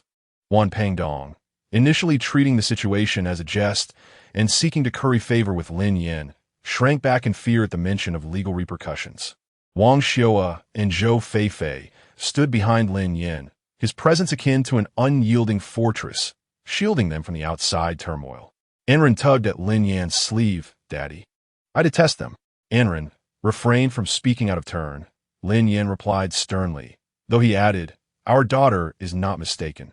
These individuals are indeed quite loathsome." Zhou Feifei embraced Anren, pulling her close. The village chief recognized that Lin Yan was not someone to be trifled with. He too sought fairness. "Now, let us hear what transpired." His inquiry was directed at Song Meili. Song Changyuan, losing his composure, insisted, "Village chief, you must stand up for our family." Song Meili hesitated, unable to articulate a single word. "Here is the situation. Today my mother-in-law and I went to the temple to offer incense and make a donation, only to be met with scorn and accusations of being shameless, with claims that I had stolen her sister's man." Zhou Feifei maintained a dignified composure, her delicate features devoid of any trace of anger. Surrounding individuals murmured and debated amongst themselves. Wang Xiu'er's protective nature was understandable, leading to her involvement in the altercation. "Our second son once courted Song Chunli, but she deemed us unworthy, stating that we were too poor to be considered. My mother and my wife speak the truth. If you doubt it, feel free to inquire," Lin Yan declared. The village chief displayed a look of frustration, feeling as though he had failed in his leadership role. We are all from the same town. This matter should suffice. Lin Yan narrowed his eyes, a cold smile gracing his lips. My mother's suffering cannot go unpunished. What do you intend to do? The village chief asked. Lin Yan replied, I believe you are well aware of my intentions. It's merely a trivial matter, a scuffle between a few rural women. Yet, Lin Yan was seething, craving retribution. His eyes burned with fury. Had it not been your mother, you would not feel so indifferent. Wang Xiaoa, a woman in her 50s, had been brutally assaulted. He was told to let it go. Faced with Lin Yan, the village chief found himself at a loss. He turned to Song Chuanyuan and said, You speak for yourself. What should we do? In his memory, Lin Yan had never been this resolute. The once arrogant Song Meili was now flustered, claiming her innocence in a manner that suggested she was being unjustly treated. Lin Yan asserted, The eyes of the masses are sharp. They know who is oppressing whom. The village chief cleared his throat twice and spoke in a lowered voice. We all have to see each other often. Let us be understanding. Did the village chief truly think Lin Yan was jesting? He held firm. The opposition was left with no escape. Ultimately, to safeguard his reputation, Song Chuanyuan personally delivered 2 slaps to Song Chuanli and agreed to cover all of Wang Xiaoer's medical expenses. The Song family's reputation plummeted. Once they had suitors flocking to their door, now people avoided them like the plague. A nation cannot function without a ruler, just as a village cannot thrive without management. Since Li Peixing's departure, Shadang village had been under the interim leadership of an acting village chief. Within 3 days, a formal village chief was dispatched from above. Suddenly, villagers were either bringing gifts or hanging banners in celebration, their eagerness to show respect akin to honoring their own parents. In contrast, Lin Yan spent his days flitting between home and the strawberry garden, blissfully unaware of the happenings around him. While it remained to be seen whether the visit to the monk's temple had any merit, Zhou Feifei's pregnancy symptoms had notably diminished. Anren accompanied her mother in knitting sweaters, while Wang Xiaoer, still recovering from her back injury, managed the household meals. The midday sun blazed fiercely overhead. After lunch, Lin Yan reclined on a cot in the strawberry garden, engrossed in a book on cultivation techniques, which he had gradually learned from reading. As he read, his eyes began to droop, and he felt a wave of drowsiness wash over him. Suddenly, a rustling sound emerged from outside the film-covered greenhouse. Having nurtured the strawberries for months, the harvest season was approaching, and there were plenty of mischievous children in the village with thieving intentions. Lin Yan's eyes snapped open, and he sprang from his bed. The sound grew nearer, resembling the crunch of shoes on oil paper. I must see which little rascal it is, he pondered. He pulled aside the barrier at the door, only to find not a child, but the face of Song Chuanli. What are you doing here? Lin Yan asked, more perplexed than annoyed. A glimmer of mischief flashed in her bright eyes as she replied, Am I not allowed to come? Is there something wrong? Lin Yan had no intention of wasting another minute on her. Song Chuanli tucked a strand of hair behind her ear, her expression sheepish. Is my aunt doing well? It's all my sister's fault. I scolded her about this. After a pause, she suddenly added, By the way, you gave me an extra 10 yuan last time. That cannot go unpaid. I have some medicine from a distant aunt that you could take back for your aunt. Flattery without cause often harbors ulterior motives. No need for that. Lin Yan replied coolly, Your father is quite upset. You should leave it for him. Song Chuanli's pupils constricted slightly. She gazed at him, biting her lip. Lin Yan, can we not let the past be the past? He almost replied instinctively, Absolutely not. Even a sycophant must retain a shred of dignity. All that remained for Song Chuanli was to kneel and plead for his favor. Lin Yan remained unappreciative, responding with biting sarcasm. We are all family people. It would be best to maintain some distance to avoid any unfounded gossip. Is this truly how you perceive me, Lin Yan? Song Chuanli clenched her teeth. On the verge of tears. Chapter 65. The hen that lays no eggs, seeing her feigned vulnerability, only deepened Lin Yan's disdain. If you wish to cry, then cry, he retorted, indifferent to the notion that outsiders might misconstrue his actions as affection for Song Chuanli. Do you not feel any affection for me? Her confusion was palpable, given that aside from their brief encounter regarding arranged marriage, They hardly knew each other. What affection could exist? Is there any affection between us? Moreover, after the chaos at the monk's temple, Lin Yan's perception of the Song family had drastically shifted. He deemed them a nest of deceit, devoid of virtue. Do not forget, your father humbly came to my family to seek a marriage. Song Chunli snapped, her face contorted in indignation. Observing her flustered demeanor, Lin Yan felt an unexpected sense of satisfaction. Oh, he drawled, his tone laden with implication. I merely joined the fray out of curiosity. Song Chunli's eyes brimmed with resentment, her lips quivering in anger. What do you take me for?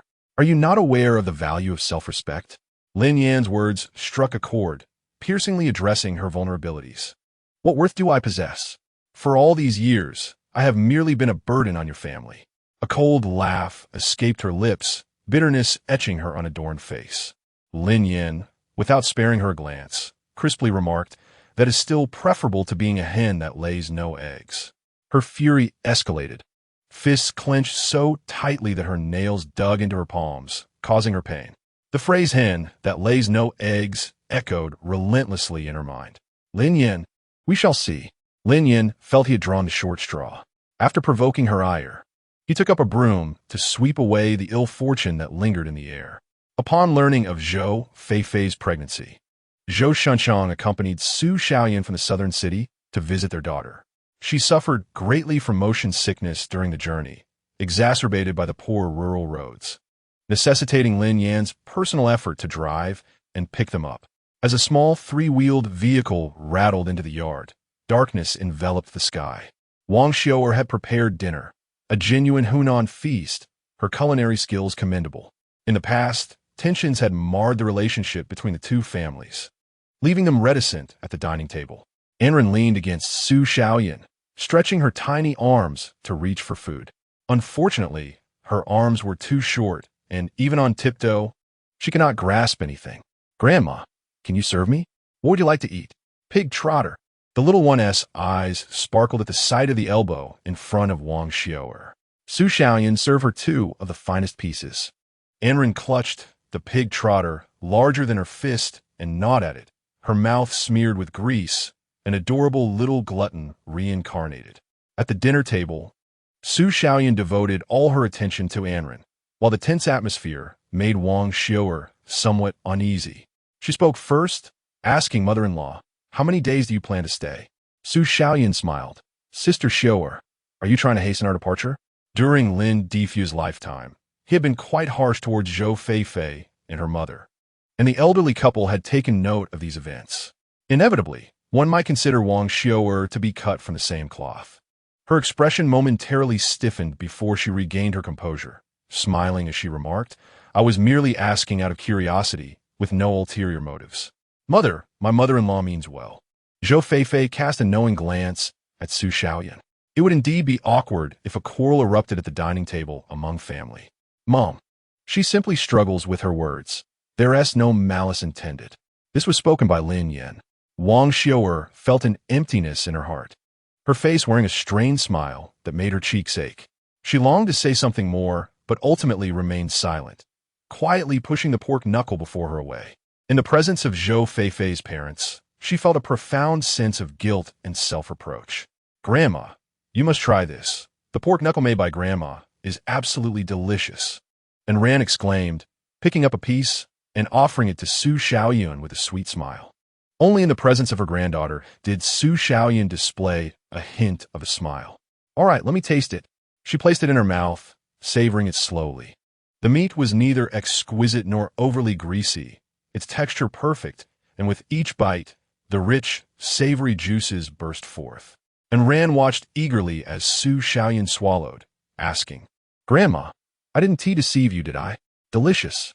Although her heart was reluctant to praise, her lips were honest. And Ran beamed, grinning widely. Then Grandma should stay at home, and I will ask Grandma to make pork knuckle every day. Mother-in-law, whenever you feel like having it. We shall prepare it at any time. Wang Xiu'er quickly chimed in, her smile ingratiating. Zhou Shunchang, unable to bear it any longer, cleared his throat and said in a low voice, let us not go overboard. Hey, Su Xiaoyan playfully admonished him. Which side are you on, bending your elbow outward? I'm on either side. Zhou Shunchong, being a sensible man, had observed Lin Yan's transformation. Wang Xiao nudged Lin Yan with her elbow and said, "By the way, tomorrow the farmhouse will be completed, and we need to host a celebration. Parents, you should join us for the festivities." He had been so engrossed in his meal that he nearly forgot this significant event. Now that Lin Yan had found success, the elderly couple was delighted. Although Su Xiaoyun did not verbalize it, it was evident that her expression had softened considerably. And Ran turned her little face towards Lin Yan, saying, "Daddy, I want to go too." Generally, he seldom allowed his daughter to play, fearing she might fall into the water. Lin Yan embraced Zhou Feifei, a blissful smile adorning his face. "All right, tomorrow you can go with Mommy, Grandma, and Grandpa." With a wife by his side, he did not forget his mother, adding, "Mother, you must come along as well." Wang Xiao hesitated, feeling shy. "Oh, we want to go. There are still chores at home. Mom, we are family. How can you not go?" Zhou Feifei furrowed her brow. Zhou Shunchong kindly urged, "Mother-in-law, you must attend. If you don't, what will the villagers say about Lin Yan marrying and forgetting his mother?" Zhou Feifei, being pregnant, had made Lin Yan endure quite a bit. With her frequent trips to the restroom at night, he had to rise 3 times each evening to accompany her. By the time he returned at around 5 o'clock, he could hardly sleep. Zhou Feifei leaned against his shoulder, her slender fingers resting on his chest. In the dimly lit room, only the sound of their breathing filled the air. It was the first time she had seen Wang Xiao so humble. "Darling, my mother was too much today." Lin Yan was encountering a daughter-in-law who was so devoted to her mother-in-law for the first time. He grinned, his fingers brushing against her high nose. "Is there any mother who does not cherish her daughter? Regardless, I stand by my mother-in-law." Zhou Feifei tilted her small face upward, as Lin Yan's hand rested gently upon her abdomen. After a few seconds, he inquired, "How many months along are you?" Zhou Feifei replied, "I started showing at 5 months with Ran. Lin Yan calculated that the timing was just about right. "In a couple of days, I shall take you for a stroll in the tea garden." I can only imagine how the Song family must be feeling, whether it drives them to madness or simply irks them. Zhou Feifei turned over, comfortably settling down. "What suddenly prompted you to take me to the tea garden?" Lin Yan replied earnestly, "My wife is pregnant. Should I not take her out to show her off?" She scoffed inwardly, amused by his pride. Lin Yan cradled Zhou Feifei's face and bestowed a tender kiss upon her. Their gazes intertwined, and he softly uttered, "Wife, thank you." The overly sentimental Zhou Feifei felt tears welling up. Sniffling, she responded, "For what?" "Thank you for believing in me. For forgiving me. Thank you for everything you have contributed to this family." Chapter 66. The house was burned down. Lin Yan was not particularly adept at expressing sentiments. Yet, in the presence of his beloved, he found himself unable to restrain his emotions. The completion of their home was a significant event. The 3 of them pooled their resources to host a grand banquet at the OneWeb building in the city, setting 5 large tables. Around 3 in the afternoon, Lin Yan drove his family there. Initially, they had intended to host the banquet at their farmhouse, but they were unable to secure a skilled chef at the last minute. Many in the village were envious, particularly the Li and Song families, whose jealousy was palpable. Lin Zipping had just returned from school when he saw Lin Yan's family laughing and enjoying themselves. He dashed home and told Song Chu and Xiaomom, "I want to go to the banquet too. I've never been to a banquet in the city." Despite his disdain for Lin Yan, Lin Zipping was eager to experience the world beyond his village. "What banquet?" Song Chu and Xiang, who was tending to the fire, poked her head out at the sound. Villagers were saying that Lin Yan was hosting a banquet in the city and had invited many guests. Lin Zipping clenched half a cold steam bun in his hand and took a few bites, thinking of the lavish feast Lin Yan's family was enjoying. He suddenly found the bun difficult to swallow. That wretched family, may they not find peace. Song Chu and Xiang pouted in disdain, cursing. "Even the child in her womb is bound to be a burden. Let them have no descendants." Lin Zipping rolled his eyes and retreated to the backyard, having learned to protect himself from his mother's outbursts whenever she was in a foul mood.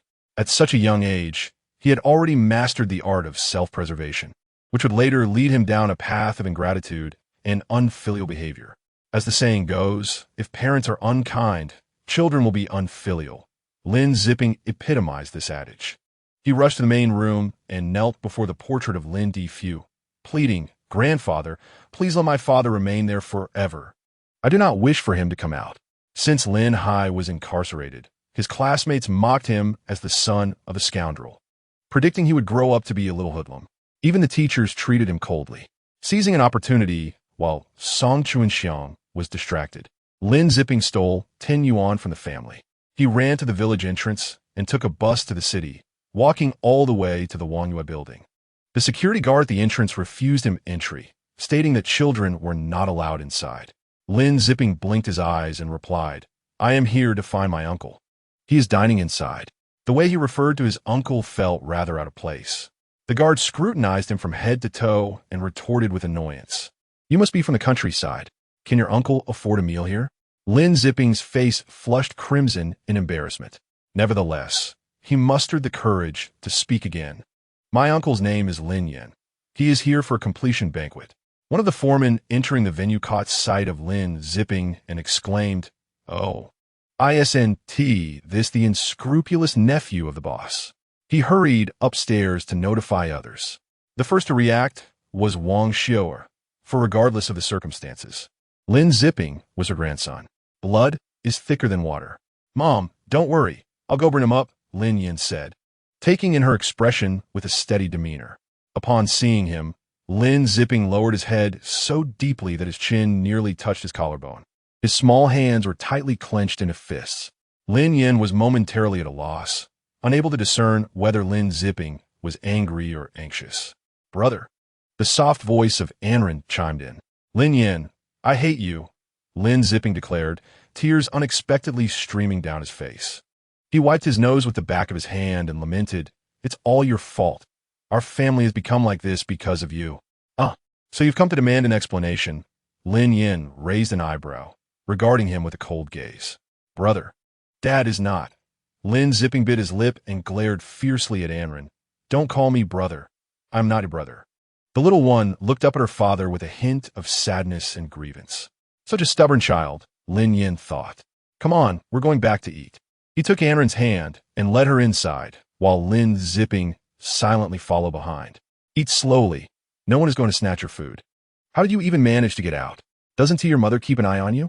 At the dining table, no matter how Wang Xiu'er questioned him, Lin Zipping remained silent, preoccupied with his food. 2 trails of tears marked his face, and his mouth was smeared with grease. Anren wanted to comfort him, but hesitated. Zhou Feifei offered a generous piece of meat. "Zipping, try this." Lin Zipping paused, his jaw momentarily frozen. After a long struggle, he finally managed to utter a few words. "Thank you, Aunt."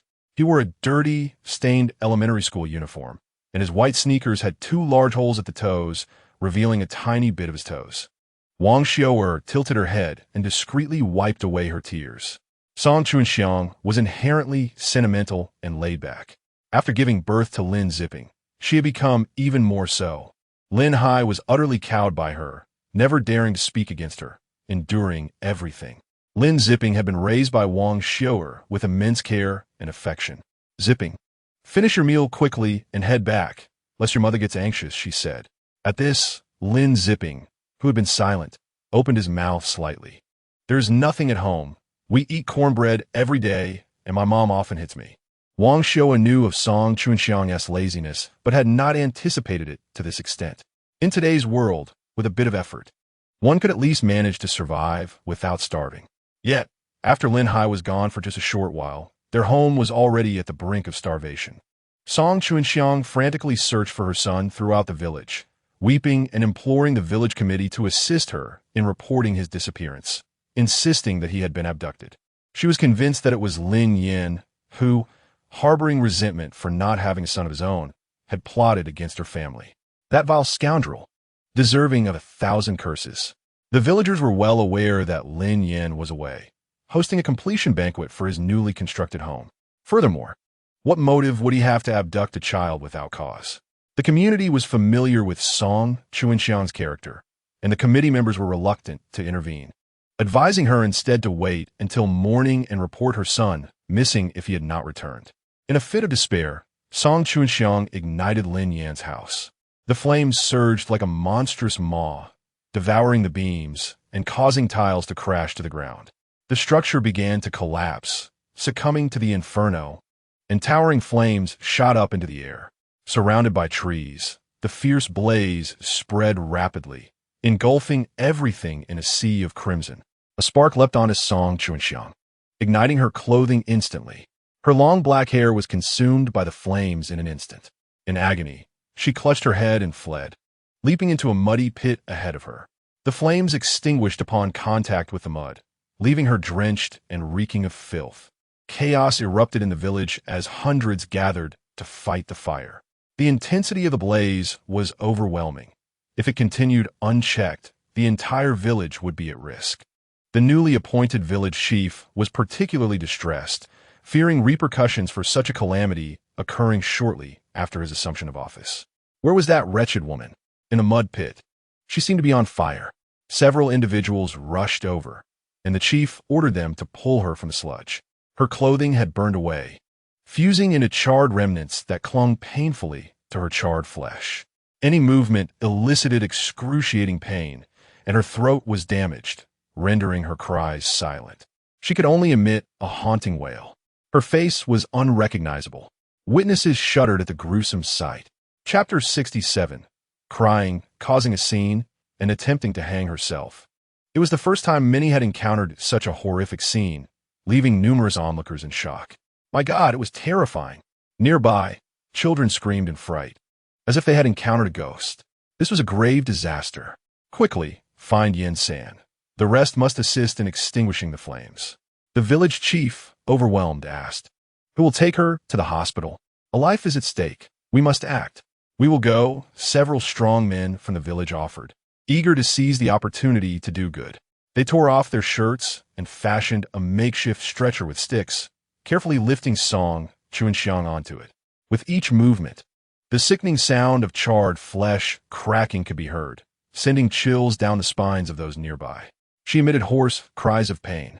Efforts to extinguish the fire and search for her son split the group into three. The flames blazed fiercely, consuming half the sky, while the lush trees collapsed, turning to ash in an instant. Hundreds of villagers watched helplessly, aware of the danger that awaited anyone who dared to enter the inferno. As the fire raged uncontrollably, the situation grew increasingly dire. Thick smoke billowed, threatening to engulf the boundary line of the neighboring village. The villagers were in a state of frantic anxiety, unable to contain their agitation. The village chief summoned his deputy and several subordinates, urging them to devise a solution, for if the fire continued, it would spell disaster.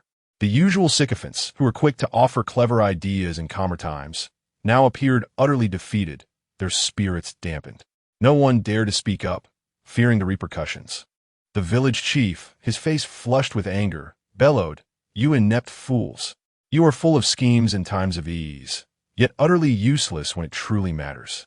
Moments later, Lin Yan arrived at the scene. The flames soared high, casting a crimson hue across the sky. "Take me to the village committee," he instructed. The chief regarded him skeptically, his brow furrowed. "Lin Yan, this is not the time for chaos." Lin Yan interrupted coldly. "If you wish to maintain your position, you must heed my words. We must act as if we were treating a dying horse, as if it were still alive." The chief, realizing the gravity of the situation, rallied his deputy and escorted Lin Yan to the committee. Upon entering the broadcasting room, Lin Yan seized the microphone and announced, "The situation is dire. Everyone, do not approach the flames. Those from a neighboring village, please assist in creating a firebreak. For those whose homes are ablaze, do not attempt to salvage belongings. Flee for your lives." All around were villagers, and he urged them to unite and establish a firebreak. Without fuel, the flames would eventually be extinguished. Villagers from both communities emerged, some wrapped in blankets, others clutching bowls and chopsticks, and some even rushed out in little more than their undergarments. Women and children were instructed to stay back, while the men wielded hoes and shovels to dig the firebreak. The rural folk exhibited remarkable solidarity in the face of calamity. Some who labored on the firebreak endured burns on their backs, yet pressed on, gritting their teeth in determination. The inferno raged for over 3 hours before it was finally subdued. The village was shrouded in a thick haze, the sky a dismal gray, and the villagers were utterly exhausted. This was no longer just a matter of personal loss. It also involved the nation as public property. Lin Yan's next course of action was to report the incident to the authorities. The newly appointed chief, fearful of assuming responsibility, engaged in a futile game of passing the blame. Lin Yan had little faith that a reasonable resolution would be reached. Meanwhile, Song Chunxiang, severely injured, had escaped death but was rendered mute. That very night, her family of four took refuge in the dormitory of Shatang village, pressing Lin Yan for compensation. And when he refused, they demanded the village compensate them instead. Their desperate antics, filled with tears and threats, left the village leaders overwhelmed and exasperated. A week later, a verdict was issued.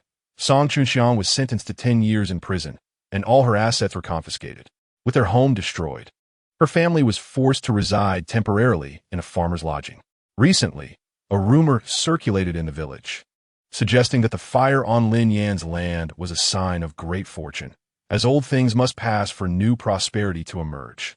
Regardless of the village gossip, Lin Yan remained indifferent.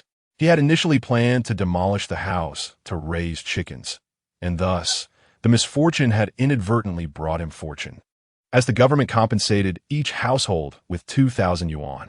When he went to collect the compensation, the Song family glared at him with animosity, wishing nothing more than to exact revenge. Lin Yan collected the money without uttering a word and departed, leaving them fuming in frustration. "You vile creature, may you be struck by a vehicle, and may your offspring be blind." They hurled insults, their anger boiling over. Lin Yan, oblivious to his surroundings, sped away in his little tricycle. By early July, the house was completed. Zhou Shunchang, with his extensive connections, had arranged for the decorators. The quaint three-story villa featured 2 rooms on the ground floor, flanking a central living room. One room was occupied by Wang Xiua, while the other was designated for Anren, who would share a larger space. The second floor consisted of a nursery on the left, with Lin Yan and Zhou Feifei sleeping on the right, alongside an additional guest room. Lin Yan intended to transform the third floor into a terrace. In front of the house lay a spacious courtyard, perfect for cultivating flowers and grapes. Zhou Shunchang assisted in overseeing the renovations, while Su Xiaoyan took care of Zhou Feifei, and Wang Xiua managed the cooking and other chores. Once that was settled, Lin Yan tirelessly arranged for road construction in the tea garden. A batch of tea leaves was ripening in early July, and missing this opportunity would mean waiting several more months. Subsequently, Lin Yan asked Ma Jiangwo to oversee the strawberry garden, offering a daily wage of 40 yuan. Recently, Wan Pengdong had been aimlessly wandering by the fish pond. In the courtyard, Zhou Feifei, Yang Yuqing, and Chun Taizhu were busy calculating accounts. What was that scoundrel scheming? Yang Yuqing dashed out of the courtyard, calling out, "Hey, what are you up to?" Wan Pengdong, unperturbed, approached, leering at Zhou Feifei for a moment before casually remarking, "Look at you, strutting around like you've struck gold. The boss lady hasn't even said a word." He gestured towards Zhou Feifei, adding a weighty implication to the term boss lady. Zhou Feifei furrowed her brow, feeling somewhat unsettled. "Why don't you just go where you belong?" Yang Yuqing urged her to leave. Wan Pengdong, growing impatient, retorted, "Who do you think you are? If you don't return soon, Lin Yan will be here, and he won't let you off easily." Noticing the warning in Zhou Feifei's eyes, Wan Pengdong finally swallowed his retort and fell silent. "That scoundrel is no good," Yang Yuqing muttered. Chun Taizhu chimed in, "Sister-in-law, don't pay him any mind. His eyes are crooked." Zhou Feifei smiled, choosing not to engage further. After all, they were from the same village, and it was best to avoid unnecessary trouble for Lin Yan. Meanwhile, Lin Yan had just finished his work. After a long day, he felt weary and sore. When the contractor saw him hurrying, he teased, "Little Lin, in such a rush to return home to your wife and child." "Indeed, my wife is pregnant, and the responsibilities are heavy," Lin Yan replied. "Wow, who would have thought Lin Yan was such a devoted husband? Your wife must be quite remarkable." The workers cheered. Lin Yan secretly delighted in their banter and responded, "There is only one wife in this lifetime. If I don't cherish her, who will?" Zhou Feifei overheard his bold declaration, arriving just in time. Hearing Lin Yan's heartfelt words made her heart flutter with sweetness, and a rosy blush crept onto her cheeks. Husband. Lin Yan turned around. Zhou Feifei stood 3 meters away, adorned in a crisp white dress that accentuated her beauty, reminiscent of a blossoming peach flower. A gentle smile graced her lips, revealing 2 delicate dimples. In that moment, Lin Yan felt an overwhelming sense of surrealism, as if he were dreaming. Chapter 68. This scoundrel. Truly scoundrel, what are you discussing? Zhou Feifei inquired with a light smile adorning her face. They say you are beautiful and virtuous, came the response. Her eyes narrowed slightly, a blend of skepticism and intrigue evident. Is that true? What did you say in return? I spoke sweet nothings, Lin Yan replied effortlessly, his arm encircling her slender waist. I told him you bring prosperity. Zhou Feifei bit her lip, thoroughly embarrassed. Her small fist pounded against his chest, a gesture that, to Lin Yan, felt akin to a mere tickle. The sight of her petite figure stirred his emotions. Tilting his head, he planted a light kiss on her cheek. Zhou Feifei frowned, her shyness prompting her to stamp her foot. There's so many people watching. What are you doing? Lin Yan took her hand, gently caressing it. My dear, shall we return home? Although uncertain of what the future held, he felt a sense of integrity within himself. Under the meticulous supervision of Zhou Shunchong, the renovation workers hastened their efforts, completing the project in approximately half a month. The 3-story villa stood impressively, rivaling the private cottages found in the city. In rural tradition, moving into a new home necessitated a housewarming feast, an occasion second only to marriage and childbirth in terms of joyous celebrations. Lin Yan, far from being stingy or calculating, arranged for a grand banquet in the courtyard, inviting the entire village to partake in the festivities. He purchased 5 large baskets of firecrackers alone, the scale of the celebration surpassing even that of Wang Daqian's marriage. As guests took their seats, Ma Kaming stood by the baskets, igniting firecrackers that echoed for a good 10 minutes. This spectacle drew incredulous stares from several families in the village who held disdain for Lin Yan. Li Pang was engrossed in devouring pig's trotters, the flavor delightful, until his mother smacked him with a shoe. Zhang Yumei grumbled in frustration. All you do is eat all day. Mom, I'm growing, he retorted, torn between concern for her son and her own exasperation. Have Lin Hui and Li Pang not come play with you recently? She continued. Li Pang could be likened to the child of a rat, sharing his father's disposition, thus unwelcomed by the village children. Only Lin Hui found camaraderie with him, primarily due to their shared eccentricities. One smells like durian, the other like stinky tofu. Which one is worse? Let us not even go there. Her mother won't allow it, claiming our family is full of criminals. At this mention, Li Pang felt a surge of discomfort, his chubby fists cracking with tension. Hearing this, Zhang Yumei lost her composure, nearly leaping from the floor. That scoundrel. Truly scoundrel. Li Pang gritted his teeth. Mom, when will our family build a 3-story villa? Lin Yan said she would marry me once I have a small house. Zhang Yumei was left speechless, a lump in her throat. She was aware of Lin Yan's housewarming joy today, which fueled her anger. Glaring at her son, she spat out indignantly. You can marry anyone, but under no circumstances are you to wed someone from the Lin family. Li Pang stared at Zhang Yumei in disbelief, his expression rife with innocence. Deep down, he held a genuine affection for the little girl named Lin Yan. Not only was she charming, but she also listened to him attentively. Muttering to himself, he said, Lin Yan hasn't wronged you. Zhang Yumei, having married Li Fugue, had honed her skills, particularly her keen listening abilities. She approached Li Pang and pinched his ear. We are your mother. How could we wish you harm? He winced, baring his teeth in pain. Mother, it hurts. If you understand pain, then remember it well. Do not cause trouble for me. Li Pang felt a sense of reluctance, yet dared not rebut. He gripped the cornbread and took 2 hearty bites in frustration.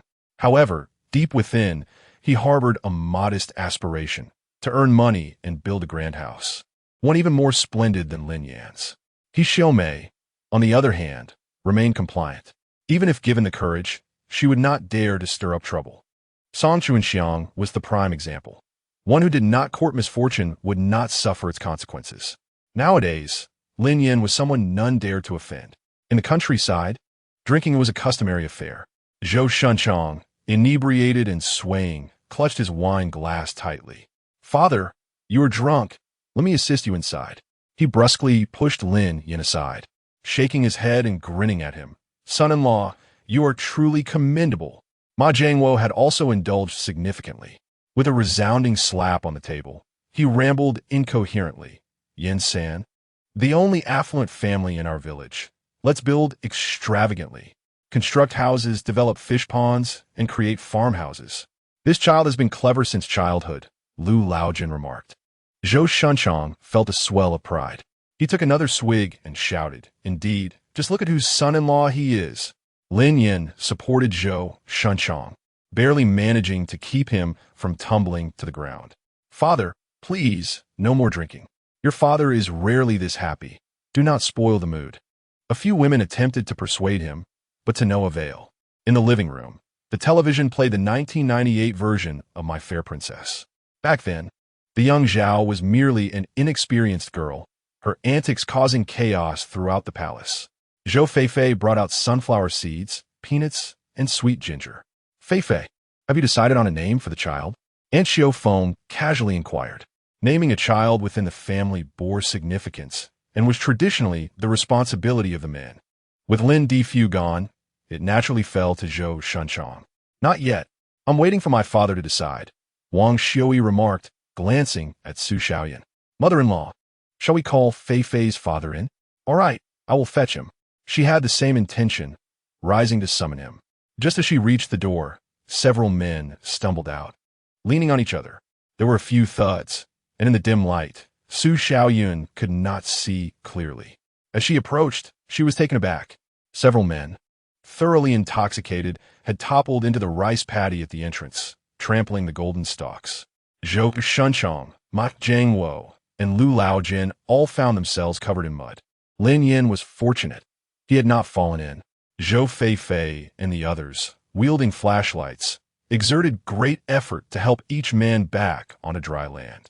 Su Xiaoyan felt a mix of frustration and disappointment. She despised Zhou Xuanchong's drinking habits. When intoxicated, he lost all sense of direction. Jabbing her finger at Zhou Xuanchong's nose, she scolded, "How did you not drown? You only know how to drink. It will be your downfall one day." Witnessing his mother-in-law chastising his father-in-law, Lin Yan felt a swell of emotion, his eyes glistening with unshed tears. He understood that no matter how harshly Su Xiaoyan berated Zhou Shunchong, it stemmed from deep-seated affection. It was for his own good that she scolded him. In his memories, the root cause of Zhou Xuanchong's demise years ago was indeed alcohol. "Darling, I did not scold you. Why are you crying?" Lin Yan embraced Zhou Feifei tightly, with arms tightly wrapped around her, as if he wished to envelop her entire being within himself. He was in a state of half-drunkenness, choking back tears. "Go ahead and scold me. It will ease the ache in my heart." Zhou Feifei found this amusing. She playfully tugged at his arm. "Come on, you're a grown man. Why cry? If your daughter sees you, she'll surely mock you." Just then, Anren stood on tiptoe at the door, leaning against the floral railing. "Daddy is a grown-up. Yet he cries. How embarrassing." Lin Yan sniffled. The little girl had gained her wings. Now she dared to laugh at her father. She pouted at Lin Yan and, in a sweet, childish voice, asked, "Who are you calling a little girl?" "You," Lin Yan replied, moving closer to scoop her up and tickle her. "Ha ha!" Anren squirmed in his embrace, laughing like a slippery little loach. "Are you convinced yet?" She gasped between giggles, repeating, "I'm convinced. I'm convinced. Next time, don't laugh at Daddy, understood?" He playfully flicked her nose. Anren looked at him in surprise, as if trying to decipher the meaning behind his words. Chapter 69. Anren is quite clever in the past. Whenever her father returned home after drinking, he would hit her. Yet now, he was tender and affectionate. There was a hint of confusion in little Anren's eyes. She asked, "Daddy, can you promise not to get drunk anymore?" Upon hearing this, Zhou Feifei's expression turned slightly awkward. It was rare for Lin Yan to indulge in drink, and she didn't want to dampen his spirits. She took Anren's hand. "Anren, Daddy drinks because he works too hard and needs to unwind. When Daddy is tired, Anren can keep him company." Lin Yan inquired, "Then why don't you like it when Daddy drinks?"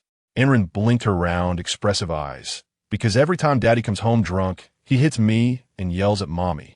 At barely 4 years old, how many beatings must she have endured to become so perceptive?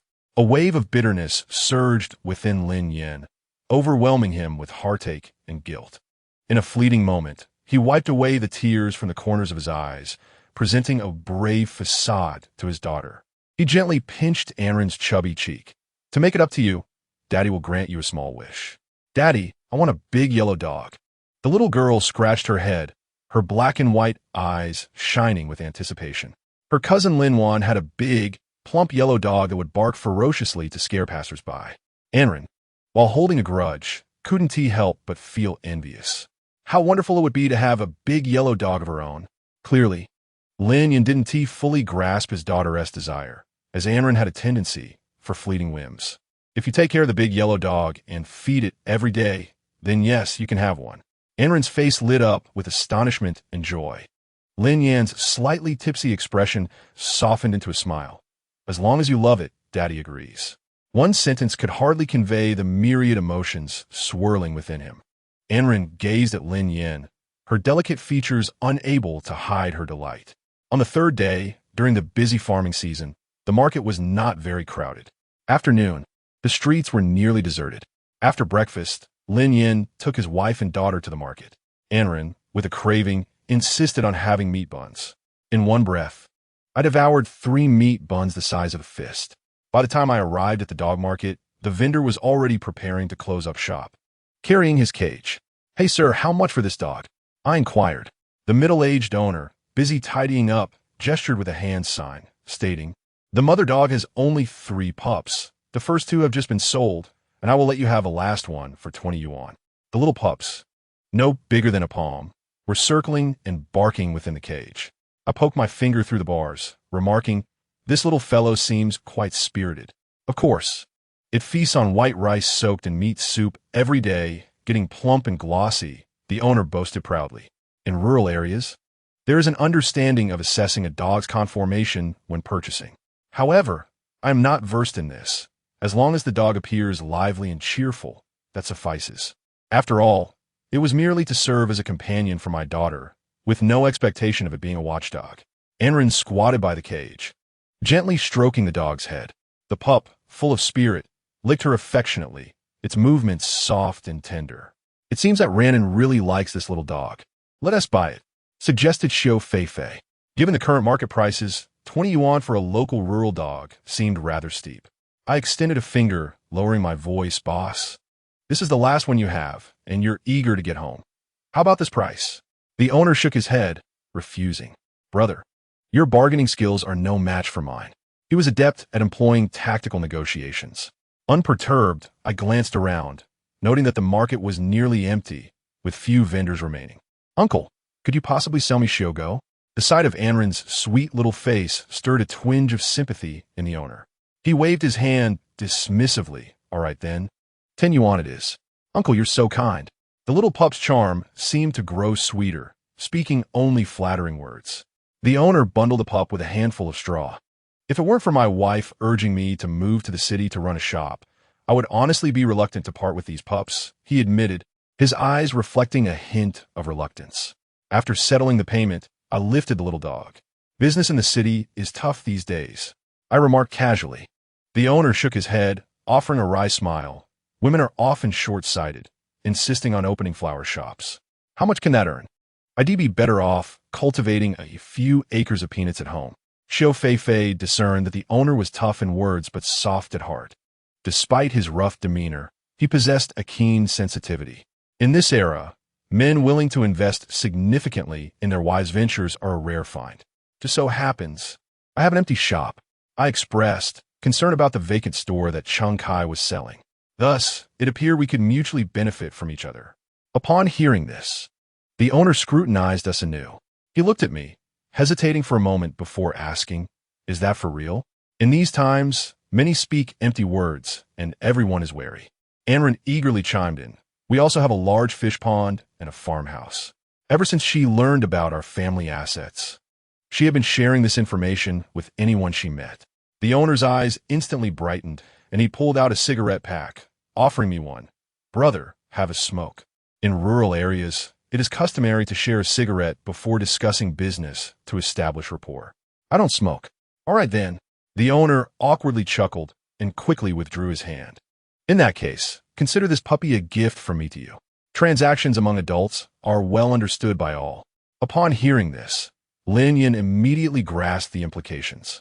However, he was not one to indulge in petty gains. Business is business. I shall pay for the goods, but if you wish to rent the shop, that is a different matter altogether. The owner beamed with delight and said, "Name your price. I am ready to lease at any moment." Lin Yan quietly calculated in his mind. Chen Kai had sold it to him for 10,000. If he aimed to recoup his investment within 6 months, he would need to sublet it at a price of 1,007. With an 8% discount, that would amount to 1,005 per month. The owner, being straightforward, did not haggle and readily agreed. They arranged to visit the city the day after tomorrow to inspect the shop and complete the handover. Just as they got into the car, Xiao Huang made his presence known by decisively urinating inside, unleashing a pungent odor. Did the dog just pee? Lin Yan sniffed and turned to look. Anren quickly averted her gaze, feeling guilty. Ranan quickly put the puppy down, she said, raising her head to look at Zhou Feifei. "Mommy, please don't throw Xiao Huang. No one is throwing the puppy. Just let him down for now."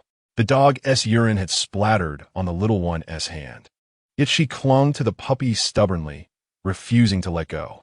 Zhou Feifei found it amusing yet frustrating, momentarily unsure of whether to express laughter or irritation first.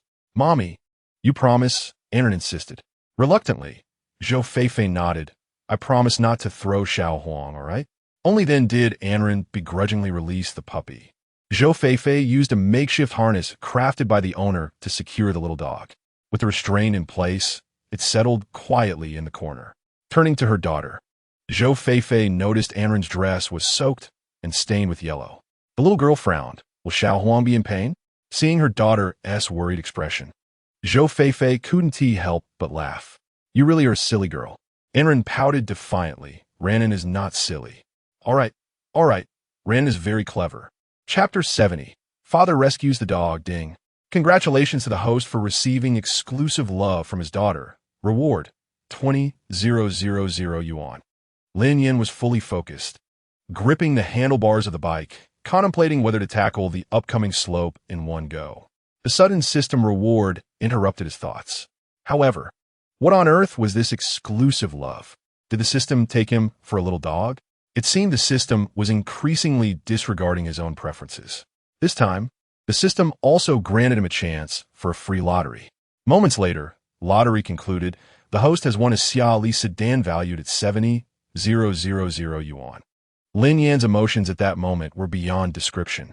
In those days, there were hardly any families in the entire town who could afford a Xiaoli, let alone in the village where it was likely never even seen. "Honey, what are you grinning about?" Zhou Feifei, noticing his prolonged smile, found it suspicious. Lin Yan playfully shook his head, feigning nonchalance, just thinking of something cheerful. Anren chirped, "Daddy is thinking about money? That is nonsense. Daddy is not a money grubber." The little one tilted her head, but Uncle Yang said Daddy loves money the most. Lin Yan raised an eyebrow. "Hey, this Yang Yuqing has quite the sharp tongue, tarnishing my reputation in front of my daughter." Upon returning home, Lin Yan pinched a handful of mugwort from the roadside and gently wiped the little dog's rear, marking a ceremonial welcome for Xiao Huang's entry into the family, and ran, cradling Xiao Huang, was reluctant to let go, carrying the little creature wherever she went, leaving her covered in dog fur. Noticing his daughter was missing, Lin Yan ventured into the yard in search of her. "Xiao Huang, good boy, Mama's opening the door," he called out, while lamenting, "Stinky Dad doesn't even give Xiao Huang any meat." Xiao Huang, resembling a docile little rabbit, nestled in Ran's embrace, her face radiating an unprecedented tenderness that momentarily rendered Lin Yan speechless. Approaching her, he maintained a stern tone. Ran, come back to eat."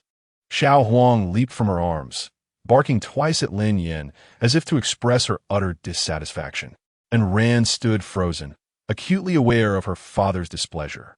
Tentatively, she inquired, "Daddy, could we perhaps share some of Ran's meat with Xiao Huang?" Lin Yan raised an eyebrow. "Then you better eat well." The little one grasped his hand and planted a kiss on his cheek. Daddy loves Ran the most. Let's eat. The girl's shift in affection was swifter than turning a page in a book. Lin Yan chuckled wryly. Little rascal, already scheming against your father. That evening, he hurriedly crafted a rudimentary doghouse for Xiao Huang, fearing that Ran might insist on bringing the pup into her room to sleep with her. The following morning, after breakfast, Ran carried a small plastic basin to feed Xiao Huang. Woof woof.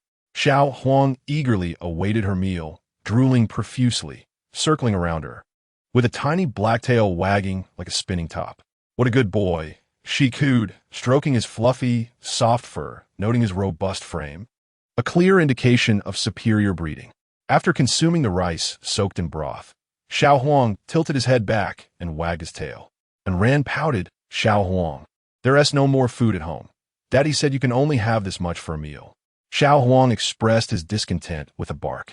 Let us go to the creek and watch Daddy catch fish. She cradled Xiao Huang's plump belly in her arms and, donning a pair of butterfly-patterned rain boots, dashed outside.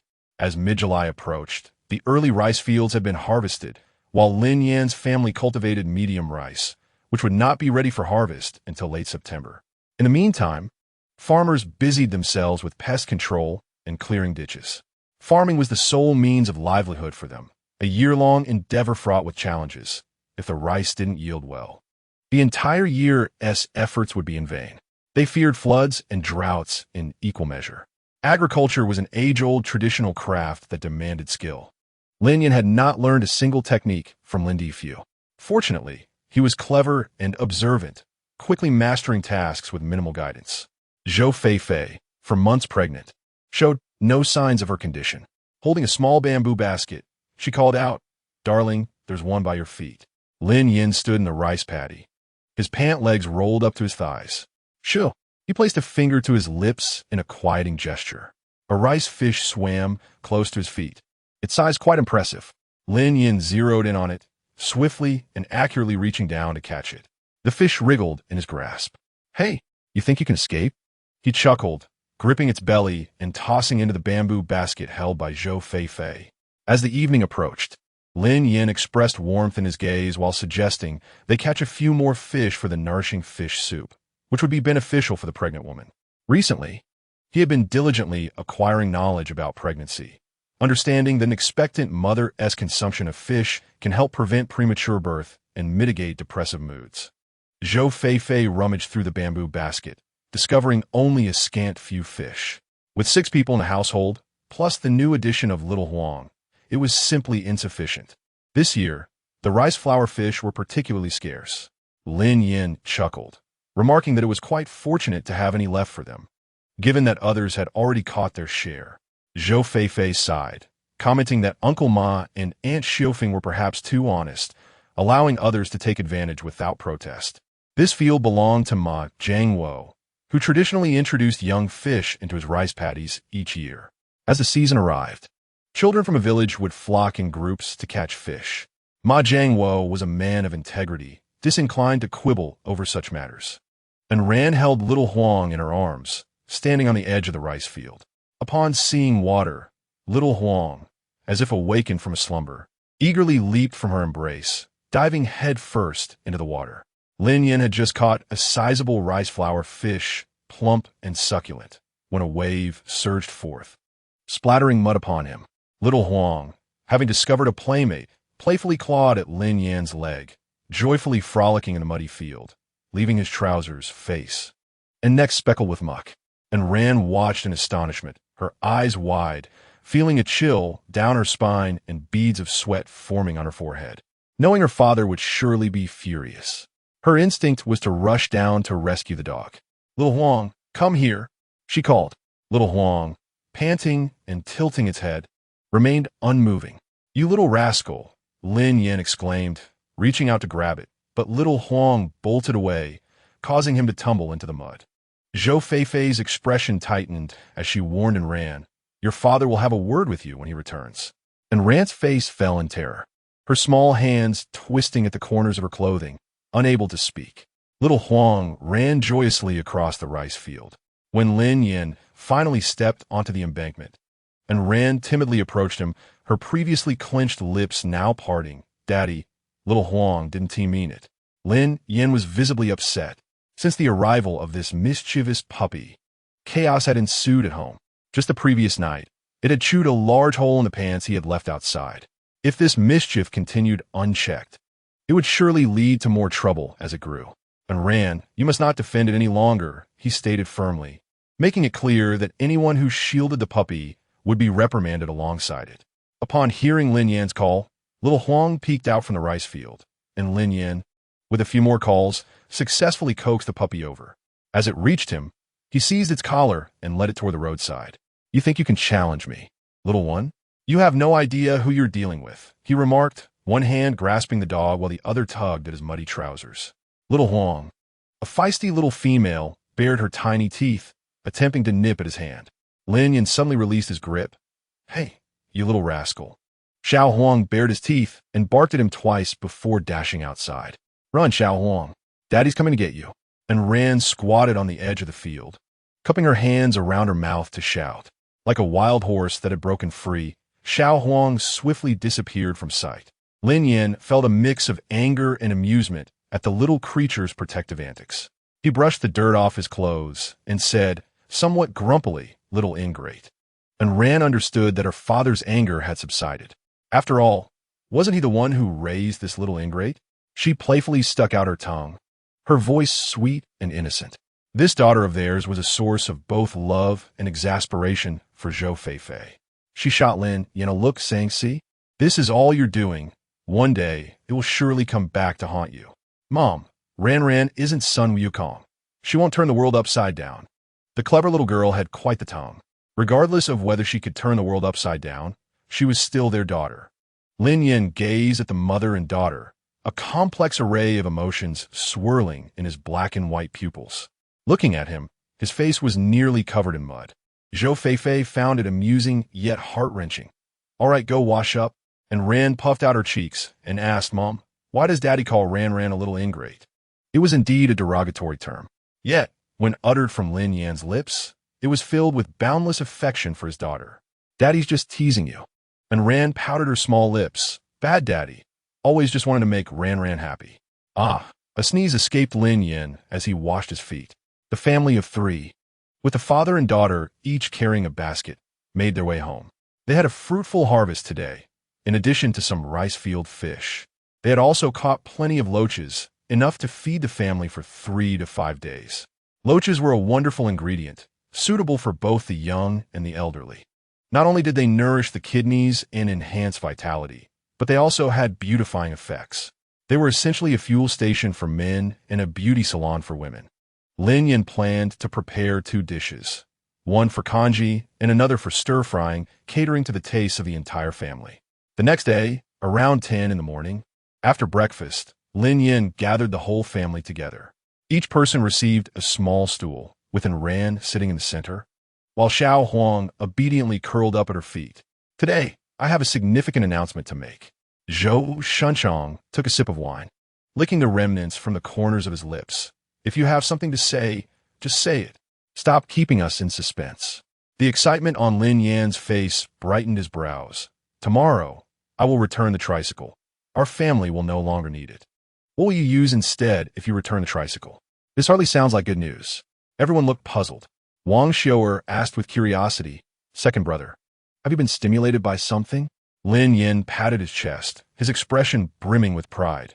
"From now on, our family will own a Xiaoli car."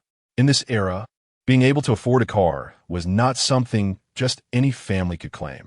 Even during Zhou Xuanchang's prosperous days, he had never dared to dream of owning a Xiaoli. Surprises came one after another, leaving the family in a whirlwind of emotions. The room fell silent for 5 or 6 seconds. Zhou Shunchang was the first to speak. "Son-in-law, let us not make grand claims that will only lead to ridicule." Wang Xiu'er's throat tightened. "Where will you get the money to buy a car?" Compared to the astonishment of the others, Zhou Feifei was somewhat mentally prepared. She watched Lin Yan rise early in the morning, joy nearly spilling from her brow. "Indeed, our family would soon be the sole car-owning household in Shotting Village." He offered no further explanation, merely smiled. As parents, Wang Xiao was not only astonished, but also deeply concerned. Lin Yan's past behavior was well known, and there was fear he might revert to his old ways. With a somber expression, Wang Xiao lowered her voice and asked, "Heir, have you been gambling with people outside again?" As soon as the words left her lips, Zhou Feifei felt her heart leap in her throat. Her temples throbbed, and a wave of melancholy washed over her. Lin Yan was taken aback, responding with a wry smile. "That's not the case. Darling, where did you find the money to buy a car?" He had no reason to worry about the source of the funds. The system had arranged everything meticulously. The brand intended to expand its store in Rongqing and had allocated several trial vehicles to the local government. Lin Yan had become a significant contributor in the incident involving Song Chuanxiang setting the mountain ablaze. The city leaders greatly appreciated his composure under pressure and his spirit of considering the bigger picture. Consequently, one of the vehicles was awarded to him. Lin Yan disclosed everything with a beaming face. "Now, you should believe me, right?" Expressions varied among the group. Zhou Shunchong took a sip of wine, chewed thoughtfully, and swallowed his words. He genuinely envied his son-in-law, momentarily at a loss for words. This was not mere luck.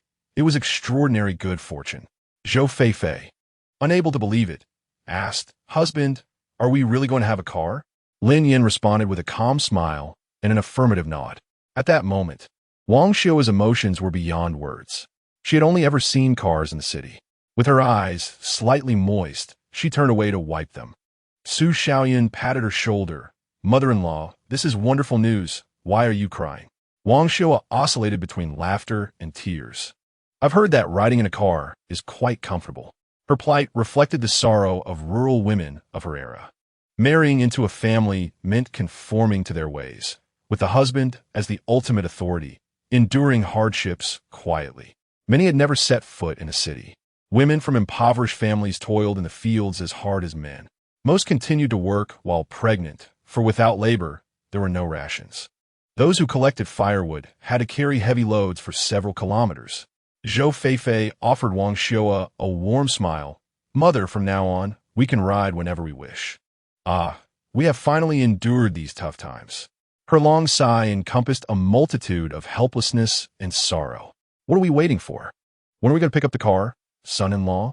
Zhou Shunchong could hardly contain his excitement to see the Xiaoli car. No sooner had he spoken than Ma Kaming rushed in, breathless, leaning against the living room door. Yingu, your car. The system said it would be delivered today. Could it be that the car has arrived?" "Ma Ming, take a seat. Let us discuss this slowly." Zhou Feifei handed him a cup of water. Ma Kaming gulped it down, having run all the way, utterly exhausted, his throat nearly aflame from the heat. "Yan Yi, the townsfolk mentioned that a car has been dispatched for you, currently located at the grain and oil shop."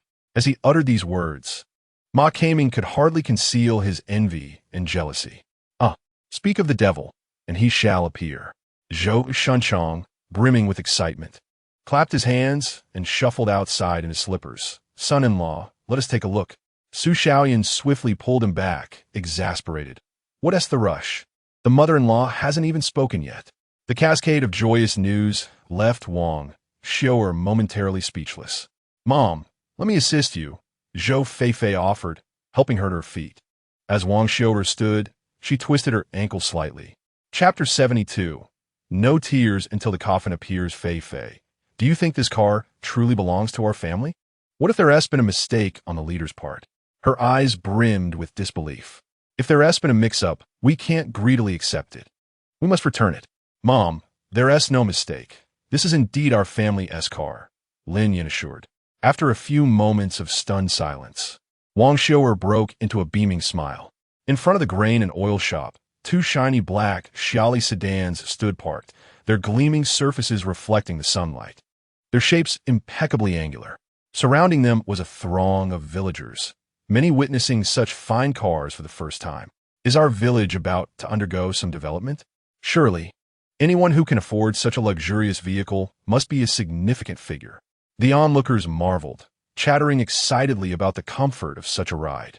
Lin Yan arrived on a rickety tricycle, bringing his family along. A few onlookers scoffed, just a man driving a dilapidated tricycle around the village. He thinks he has something special for making a bit of money. since Lin Yan had initiated the development of farmhouses and constructed Western-style homes. Many in the village felt a mix of envy and resentment. They smiled sweetly in public while disparaging him behind his back, harboring duplicity beneath their outward civility. As the vehicle came to a halt, Ma Kaming was the first to leap out. Wan Pengdong, a man who thrived on the misfortunes of others, was known for his cowardice. Previously trailing Lin Yan, he now turned his back upon encountering someone wealthier. He stepped forward, clucking his tongue. Yin-san, just look at this car. It's on an entirely different level compared to your rickety tricycle. His disdainful gaze seemed to pierce Lin Yan, as if he wished to jab a finger into his nose. Raising an eyebrow, Lin Yan provocatively inquired, Wan Pengdong, what connection do you have to this car? Wan Pengdong gritted his teeth and spat on the ground, his tone dripping with disdain. I've long been weary of your pretentiousness. Just because you set up a trivial fish pond in the village, you think you're a big shot? See that? That car belongs to my uncle. Isn't it impressive? A ride you'll never be able to afford in your lifetime. He pointed proudly at the black Xiaoli sedan. A smug expression plastered across his face. Pengdong, why do you refer to everyone as uncle? Someone chimed in, unable to contain their amusement. His face unflinching. He retorted with ease. You're just envious. My father's distant uncle is indeed an uncle. Not a single honest word from you. Who would believe that? Wan Pengdong stomped his foot in frustration. Lin Yan chuckled softly, suggesting, since it's your uncle's car, why not take it for a spin and show everyone? Fine, just wait. Lin Yan nearly choked on his laughter. It seems this really is your uncle's car. Ma Kaming and Wan Pengdong shared a certain camaraderie. Yet his subtle gestures elicited no response from the latter. Pengdong refrained from speaking, he urged. Wan Pengdong, dismissing him, swaggered through the crowd. Approaching the vehicle, he leaned in and whispered to its occupant, Brother, could you lend me the key for a moment? I'll offer you 10 yuan as a rental fee. He produced a 10 yuan note, but the impeccably dressed man regarded him with an odd expression and shook his head in silence. Not enough money, is it? Wan Pengdong continued, extracting a second note. 20 yuan for 3 minutes. The man still declined. Frustrated, Wan Pengdong, driven by pride, decided to go all in. He emptied his pockets, revealing a total of 50 yuan. This should suffice, right? The man slightly tilted his head, casually replying, Sir, I cannot rent you the vehicle. Are you showing off? In my grandfather's territory, shouldn't you contribute a parking fee? The man's refined demeanor slightly faltered upon hearing this, and he pulled up the window, offering no further response. Enraged, Wan Pengdong kicked the car's wheel, muttering incessantly, What nonsense! Wang Xiaoa, concerned for her vehicle, scolded quietly that Wan Pengdong is truly insufferable.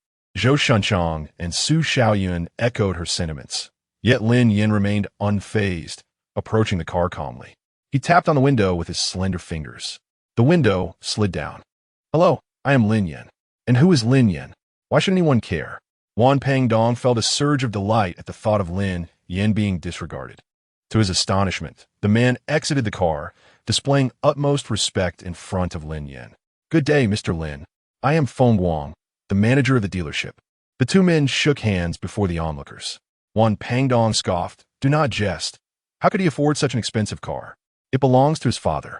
Anren dashed to Lin Yan's side, grumbling in discontent. Wan Pengdong's face twisted into a smirk. If your father could afford this car, we would call you Andy. This car indeed belongs to Mr. Lin. At this revelation, silence enveloped the crowd.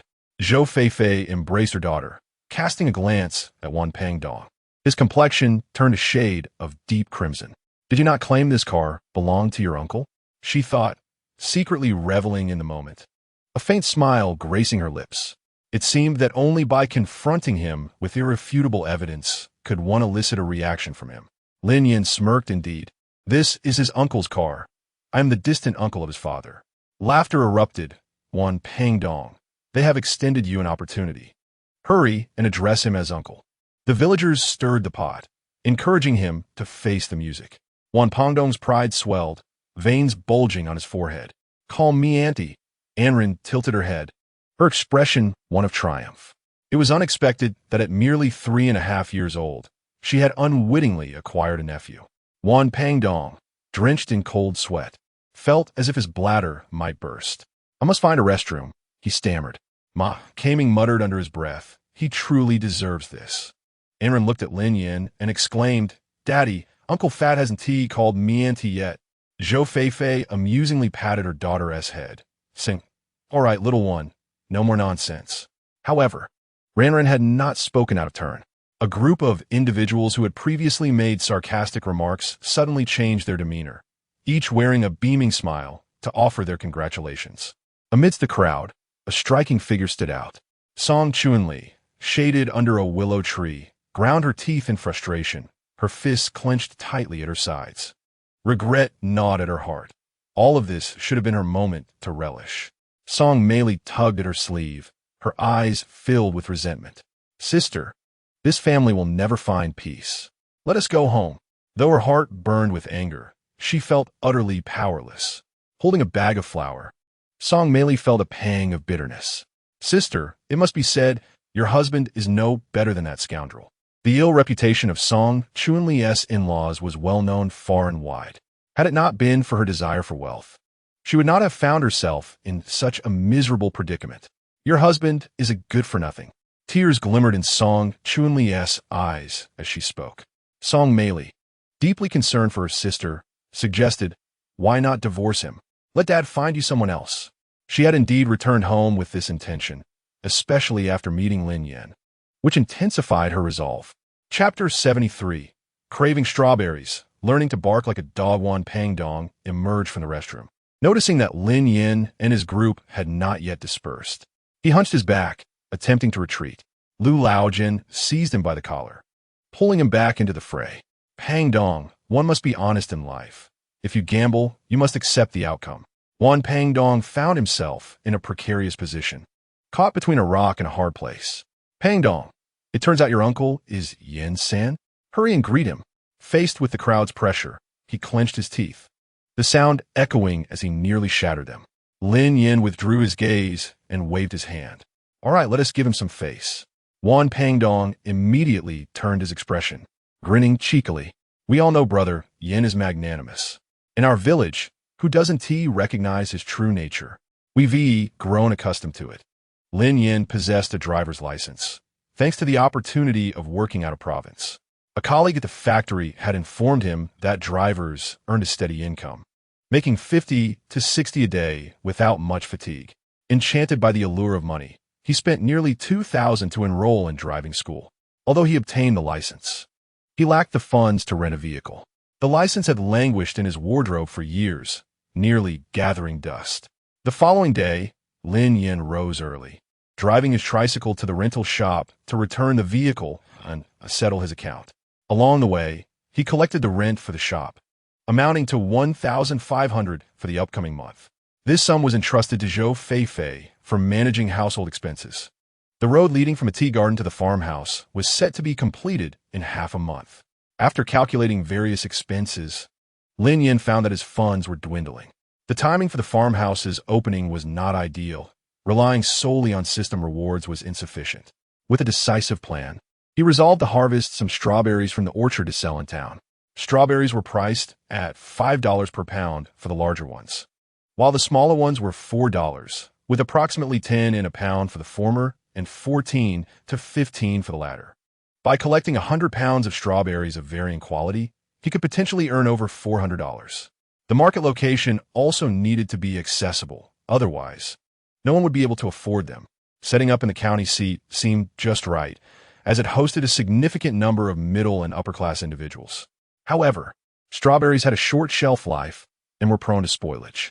Lin Yan decided to initially harvest 50 pounds for a trial run, intending to increase the quantity if the results proved favorable. As for the stall, he planned to collaborate with a vendor who sold flowers, thereby promoting strawberries as well, with profits divided at an 80-20 ratio. After months of meticulous care, the strawberries were plump and vibrant, tantalizing the village children. Li Pang incessantly urged his mother to buy strawberries. Unfortunately, Lin Yan did not sell to his family, leaving them unable to indulge despite having money. Frustrated, the mother and son exchanged glares. What a troublesome situation. Such ignorant beings would do well to let the waters flood this garden. Zhang Yumei, with a foul mouth, cursed as she exited the strawberry patch. Li Peng followed closely behind, his round face hanging longer than that of a horse. He felt both anger and envy. He was irked by his mother's inability to communicate properly, as they were merely attempting to purchase strawberries, yet she resorted to shouting and arguing. It was no wonder Lin Yan refused to sell to them. Not far away, a few meters distant, Wang Xiao walked up carrying an empty basket on her shoulder, with An Ran trailing behind, cradling a small bamboo basket filled with luscious, red strawberries. She took a bite, and the juicy sweetness burst forth. Licking her lips, she selected the largest strawberry and offered it to Wang Xiao, saying, "Grandma, have a strawberry." When her grandmother declined, An Ran insisted, "If Grandma doesn't eat, then An Ran won't enjoy it either." An Ran, who would turn 4.5 in September, was a little child with a remarkably tender heart. Her two dark, glistening eyes fixed on her grandmother, reflecting her understanding and care. Wang Xiao felt her heart warm, smiling as she leaned in to take a gentle bite, savoring the delightful sweetness. Having lived for 50 years, it was her first experience tasting strawberries. And Ran gazed at her expectantly, asking Grandma, "Are Daddy's strawberries delicious?" Wang Xiao nodded repeatedly, affirming, "Delicious, truly delicious. No wonder your father insisted on growing them." Li Peng, eyeing the strawberries in An Ran's basket, found himself unable to move. Saliva dripped from the corner of his mouth, which he hastily licked back. He longed to taste just one. "Mother." Zhang Yumei turned her head and followed his gaze, launching into another tirade. Indeed, a family of selfish brats, only caring about their own enjoyment. Hearing this, Li Peng worried he might scare and ran away. He frowned, saying, "Mother, please stop. If you keep talking, they won't pay us any attention." Zhang Yumei narrowed her eyes, contemplating. If she were to ask for a few strawberries, it shouldn't pose a problem, as they were all from the same village. With this thought, she led Li Peng over, greeting Wang Xiao with a cheerful demeanor. "Aunt Xiao, are you off to work?" Previously, she had been cordial with this family, but ever since Li Peng's incident, Wang Xiao had not been as friendly. Nevertheless, when encountering one another, one must still be cordial. "Indeed, we're here to help with the strawberry harvest, just wandering around since the weather has cleared up." Zhang Yumei wore a bright smile, her demeanor a stark contrast to her earlier anger. However, Wang Xiao did not trust her. This road only led to the strawberry garden, and it was evident that she had just come from Lin Yan's place. As Zhang Yumei glanced at her empty hands, Li Peng strained his neck, his eyes fixated on An Ran's bamboo basket with uncontainable desire. It was evident that Lin Yan had been unkind to the mother and daughter. Wang Xiao felt a surge of satisfaction and remarked, "Look at how greedy Li Peng is. The child is practically drooling." Zhang Yumei shot him a glare. Li Peng quickly wiped the drool from the corner of his mouth. After all, he was just a child. Craving food was perfectly natural. Zhang Yumei, her expression darkened, retorted, "Wasn't your An Ran the same in the past? Just a couple of years ago, she was begging Li Peng for meat buns. Oh dear, you wouldn't have known, but we felt quite sorry for her back then." Wang Xiao recalled the incident vividly, which had occurred in November 2 years prior. Many households in the village lacked rice milling machines, and, coincidentally, the milling machine at the grain store had been taken to the city for repairs. Everyone flocked to Li Peng's home to mill their rice. Lin Yan neglected household matters while Zhou Feifei busied herself with the family. Unable to bear the sight, Wang Xiao took An Ran along to assist with the milling. The winter chill in the southern region was biting, and even without the wind, it pierced to the bone. An Ran was bundled in a shabby cotton jacket. Li Peng mocked her, likening her to a beggar and teasing her with the meat buns. The little An Ran, oblivious to the mockery, would have been bullied to the ground if not for Wang Xiao's watchful eye. An Ran returned home, crying for an entire day and night. Lin Yan, in a foul mood after losing at cards, would lash out at her whenever she cried, all while casting a disdainful glance at Zhang Yumei. Wang Xiao confronted Li Peng directly. "Li Peng, would you like to eat strawberries?" He nodded vigorously, as if he could bow his head to the ground in eagerness. Wang Xiao, holding a strawberry, waved it in front of him. "If you bark like a dog, I'll give you a strawberry." "Huh?" Li Peng was taken aback, expecting to be given one directly. "You old hag, what do you mean by that?" Zhang Yumei's finger nearly poked Wang Xiuer's face as she glared fiercely. Wang Xiuer, unfazed by her aggression, simply dismissed it. What was that saying? An eye for an eye. Enran chimed in innocently. Yes, your father says an eye for an eye. Li Peng, flustered, scratched his head in exasperation. Zhang Yumei tugged him along, scolding, You're no good. Chapter 74. The family was burgled. Strawberry picking is a meticulous task that cannot afford carelessness. After the mother and son finished picking, they prepared to return home. The clock nearing 2 in the afternoon. The scorching sun hung high above. Lin Yan led the way, swaying the basket as beads of sweat dripped from his temples. Behind him, Wang Xiuer carried a bamboo basket in her left hand while holding Anren's hand with her right. The uneven path slowed the little one down. For every adult step, she had to take 3. Ever since Zhou Shunchong and his wife returned to the southern city, household chores had increased significantly. Zhou Feifei was restless, bustling around the stove, washing rice, and boiling porridge. Little Huang, the dog, panted with his tongue out, drooling as he eagerly barked at the pot. The clever little one never tripped anyone up. However, plain porridge was too bland. Wang Xiuer took out 2 pieces of spicy pickled cabbage that had been prepared the year before, slicing them into pieces to garnish the dish. Turning back, Zhou Feifei took half a spicy sausage and placed it in the steamer. After 20 minutes, she retrieved it, sliced it, and sprinkled some chopped scallions and pepper on top. The enticing aroma wafted through the air, and the glistening, oily sausage was utterly irresistible. Xiao Huang, with his 2 gleaming black eyes, seemed on the verge of bursting with excitement. Xiao Huang, come here. Feeling a pang of compassion, Zhou Feifei tossed a piece onto the ground. Xiao Huang eagerly opened his mouth and devoured the sausage in an instant. After finishing, he tilted his head and let out a couple of sounds of satisfaction. Good boy, Xiao Huang. She reached out to stroke his fluffy head. It is often said that a prosperous home breeds a plump dog. Xiao Huang had been with them for over a month now, and the little pup had certainly filled out. In the past, Anren could carry him effortlessly, but now it was nearly a struggle. Suddenly, Xiao Huang, who had been quietly nestled under the table, seemed startled awake. He began barking at the door and dashed outside. Zhou Feifei, sensing something amiss, pressed against the door and peered through the crack.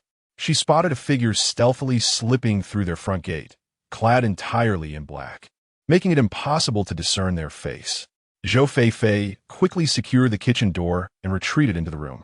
Xiao Huang barked furiously at the intruder, who brandished a stick, causing the dog to hesitate. She, a defenseless woman with no means to fight back and pregnant to boot, felt utterly powerless. Crouching in a corner, Zhou Feifei dared not make a sound. Her heart raced. A series of knocks echoed as fingers rapped against the iron door, mingling with Xiao Huang's frantic barks, creating an eerily unsettling atmosphere. A heavy thud followed, as if someone were hammering at the door.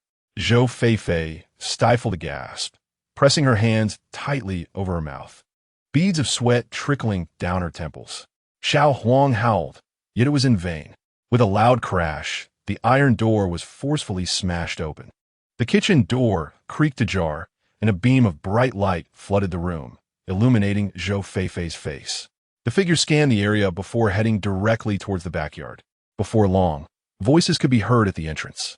Lin Yan hurried down the corridor, unloading his burdens. He looked perplexed, having heard Xiao Huang's relentless, fierce barking from afar. Xiao Huang, what are you barking about? Xiao Huang raced in from the backyard, darting past his feet and quickly making his way to the dirt mound behind the kitchen. That mound was a burial site, home to the remains of a dozen souls, but thankfully, they were long-forgotten graves. Darling, someone has come to our house, Zhou Feifei exclaimed, bursting through the door, her face pale and beads of sweat dotting her forehead. Wang Xiuer placed her bamboo basket down and followed suit, saying, This is serious. There might be thieves in the village. Zhou Feifei, still shaken, reflected on how, in the past, their family was so poor that even dogs would turn their noses up at them. Who would come to steal? Now, however, they were considered one of the wealthier families in the village, inevitably attracting unwanted attention. If one were to keep score, there were plenty of petty thieves in the village. Oh no, our 2 chickens are missing. Wang Xiuer cast a glance at the backyard and rushed inside, her expression fraught with urgency. A fortnight ago, she had specifically instructed Lin Yan to procure 2 rabbits from the town, intending to prepare nourishing soup for Zhou Feifei. In a fit of agitation, she exclaimed, "Which miscreant has pilfered my rabbits? I shall have them sent to the village committee." "Dad, the rabbits are gone." Anren followed her grandmother into the room, emerging with a face contorted in frustration, tears threatening to spill. Wang Xiaoer's heart ached at the sight. She embraced Anren, gently shaking her shoulders. "Do not cry, my dear. Grandmother will buy you more." To raise the rabbits plump and healthy, the little girl toiled tirelessly, constantly reminding Lin Yan to feed them. She accompanied Wang Xiaoer on grass-cutting excursions, and upon discovering the rabbit's disappearance, despair engulfed her. "I hope I don't catch the culprit," Lin Yan mused, narrowing his eyes in contemplation. Wang Xiaoer, in a state of agitation, pressed, "Do you think it could be Ma Ming? He is a notorious thief." However, Lin Yan dismissed the notion, asserting, "It is unlikely to be him. He may not be particularly astute, but he is not foolish either. With the village's stringent measures against theft, it is hardly worth jeopardizing one's future for 2 chickens." Recently, Lin Yan had observed that Ma Ming's character was not entirely lacking, though he had a propensity for petty theft. Could it be one Pang Dong, harboring resentment? Zhou Feifei pondered aloud. Wang Xiaoer concurred, indeed.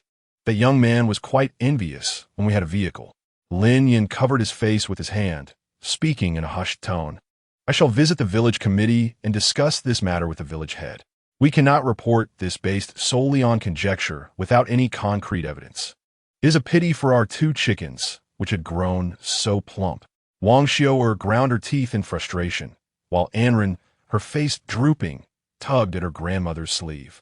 On the verge of tears, "Grandmother, who took my rabbits?" "Do not worry, my dear. Grandmother will buy you more," Wang Xiaoer reassured her. It was daylight, brazen thieves operating under the very eyes of the public. In the afternoon, Lin Yan drove to deliver strawberries to the shop, later selecting 2 sturdy locks from the hardware store. As he passed the grain and oil shop, he noticed Ma Ming hastily emerging. Lin Yan casually inquired, "Where are you off to in such a hurry?" "Oh, Brother Yan, you wouldn't believe it. Our home was robbed." Upon hearing this, Lin Yan's drowsiness evaporated, his eyes sparkling with excitement. "Your home too?" Ma Ming frowned, cursing under his breath. "All the chickens and ducks my mother raised have vanished. And even our plow was stolen." Lin Yan subtly probed, "Did you see what the thief looked like?" Ma Ming shook his head. "No one was home at the time." "So, Brother Yan, your place was also robbed?" He leaned against the car window, his tone languid. "Don't even mention it. My daughter's 2 rabbits were stolen. And my mother's chickens are gone as well." Ma Ming blinked in contemplation for a moment, then opened the passenger door and plopped down. In a low voice, he asked, "Brother Yan, who do you think could be responsible?" Lin Yan shook his head. "That is hard to say. We do suspect someone, though. Wan Pang Dong." Ma Ming clicked his tongue, replying, "No, it's that lad from the Li family." Previously, he had watched helplessly as Li Pang fell into the chicken dung pit. Chapter 75, Bitten on the Buttocks. He was convinced that Li Pang was the thief. "Yin Gu, have you forgotten about the incident at the strawberry farm? That rascal Li Pang is full of mischief." Lin Yan smirked slightly. "The police must rely on evidence. We cannot wrongfully accuse anyone. His family's old hen weighed 3 to 4 kilograms each, making it quite a feat to carry one away. How could Li Pang, being so young, dare to scale walls and steal chickens? Who could it have been?" Although he harbored suspicions, Ma Kaming did not firmly accuse Li Pang. Lin Yan had thoroughly inspected his backyard. The wall stood over 1 meter high, suggesting that the thief's height must be at least 1.70 meters to easily leap over it. The thief had evidently known how to navigate Lin Yan's home and surroundings with ease, indicating that it was likely someone familiar.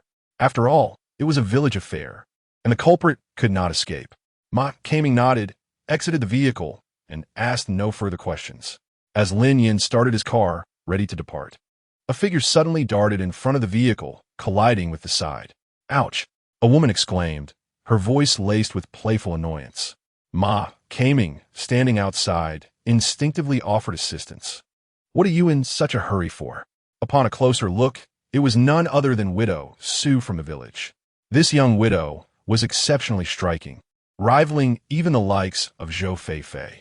Her beauty was both alluring and unrefined, with a tall and voluptuous figure. Even through thick satin, her remarkable proportions could not be concealed. She had been struck on the arm by Lin Yan's car and rubbed it, casting a displeased glance at Ma Kaming. "Get your filthy hands off me." Widow Su had a rather haughty demeanor. Her late husband had been a minor official in the village, passing away prematurely. Yet, none in the village or beyond caught her fancy. It was no secret that not only Ma Kaming, but many married men in the village cast envious glances her way. Widow Su eyed Lin Yan's car with a mix of admiration and envy, her lips curling in a disdainful smirk. "Oh, Yin-san, you bought such a nice car. It must have cost a fortune." "It's decent," Lin Yan replied nonchalantly. The more composed his tone, the more rampant her jealousy seemed to become. Widow Su attempted to reach out and touch, to which Lin Yan jested, "Don't touch, I haven't washed it yet. Just drove through a muddy road." "Such a miser." Widow Su rolled her eyes at him.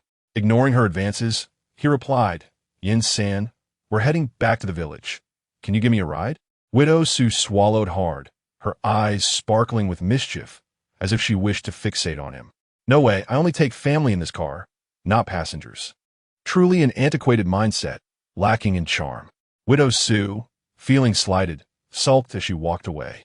Lin Yan instructed Ma Kaming to assist in buying a bottle of soy sauce from the grocery store. When he returned, he wore a mysterious expression.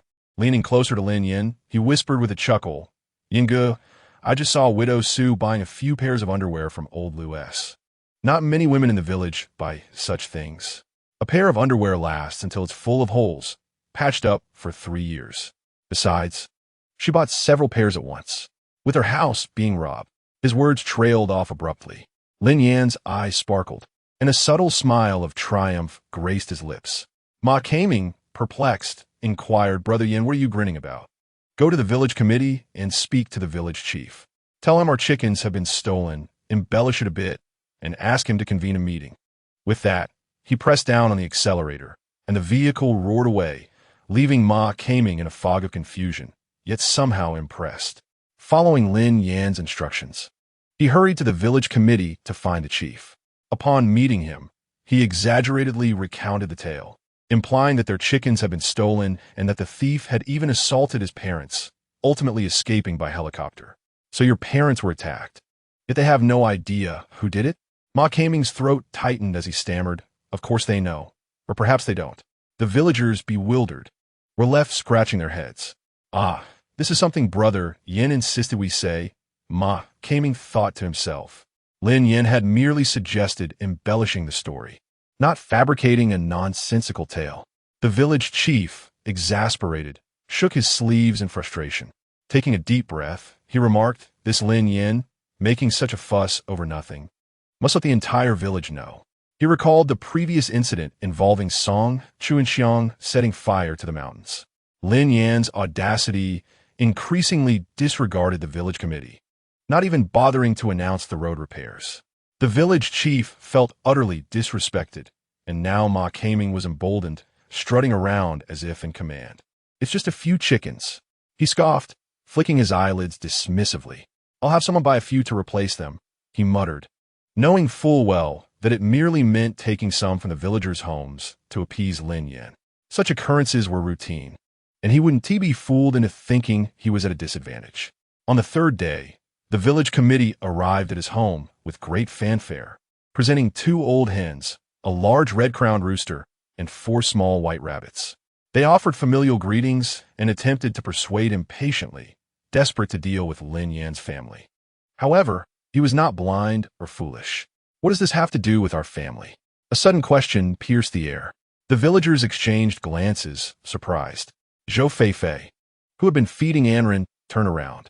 Wang Xiaoa, without washing her hands, wiped them and approached the village chief, saying, "This matter affects the village's reputation." Anren cast a glance at the rabbits, her lips curling downward. She did not favor these rabbits.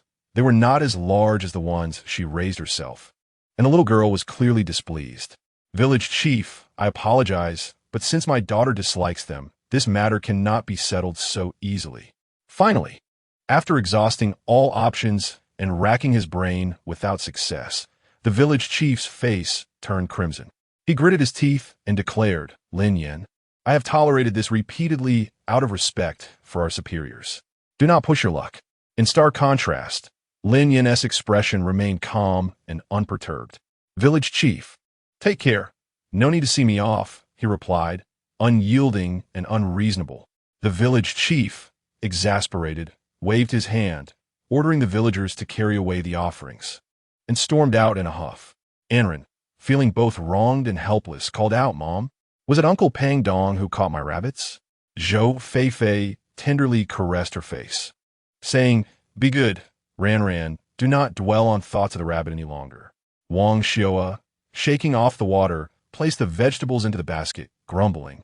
In the Wan family, there isn't a decent person. That scoundrel of a father has spawned a wretched child. I'll buy 2 more when I return. Is it fair that our chickens have suffered unjustly? Reflecting on this, the anger within Wang Xiaoa festered. Lin Yan, although not hastening to demand an explanation, certainly had no intention of letting the matter rest. Meanwhile, in another part of the Wan household, Wan Pangdong lay sprawled on the bed, face down, with his rear end exposed. A gaping, bloodied wound on his right buttock, clearly a mark of a dog bite, oozed with blood. He grimaced in pain, muttering, "That dog from the Yin family will eventually meet its end. We shall feast on dog meat." In his hasty attempt to flee, Wan Pangdong had fallen victim to the small yellow dog that had nipped at him, leaving a chunk of flesh missing from his rear. "Dongzi, it seems fortune is smiling upon us," exclaimed Old Man Wan, having counted the chickens as he bounded into the house. "Tomorrow, we shall head to the city to sell them for money." Chapter 76. Sending the daughter to school, he paid no heed to his son's incapacitated state, excitedly slapping Wan Pangdong on the right buttock. A searing pain surged through him, overwhelming his senses. Wan Pangdong, now numb with agony, clutched one side of his rear and lamented, "What a calamity! Son, are you all right?"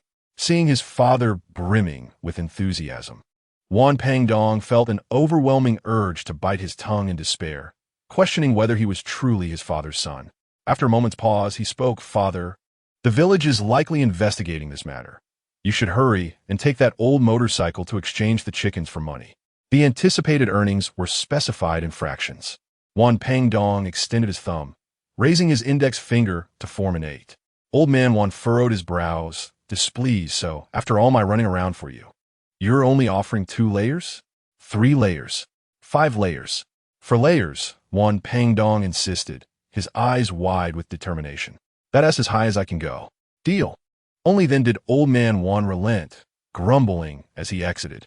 With no woman in the household, the 2 of them, an old man and a young boy, were solitary men, constantly measuring their worth against one another.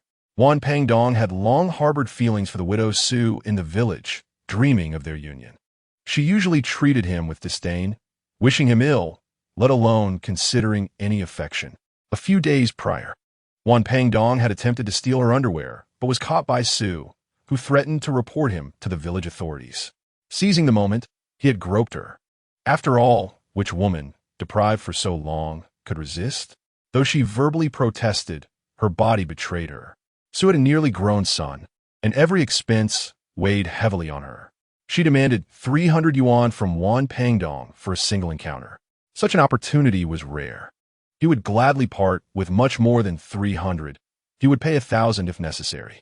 Wan Pangdong had stolen 18 chickens from the village, and, in that era, chicken meat was more valuable than beef, raised by villagers on grains. Each chicken weighed over 2 pounds, and the price per pound could reach upwards of 10 yuan. In the afternoon, Lin Yan visited the county town. The strawberry sale yielded around 200 yuan, just enough to purchase 2 hens to take home for Zhou Feifei to make nourishing soup. He perused the market from beginning to end, but found nothing suitable. Either the chickens were too small or the prices exorbitant. Yinsan, a mere few meters away, Old Man Wan wore a beaming smile, frantically waving at him. At his feet were several bamboo cages, and upon closer inspection, they were filled with chickens.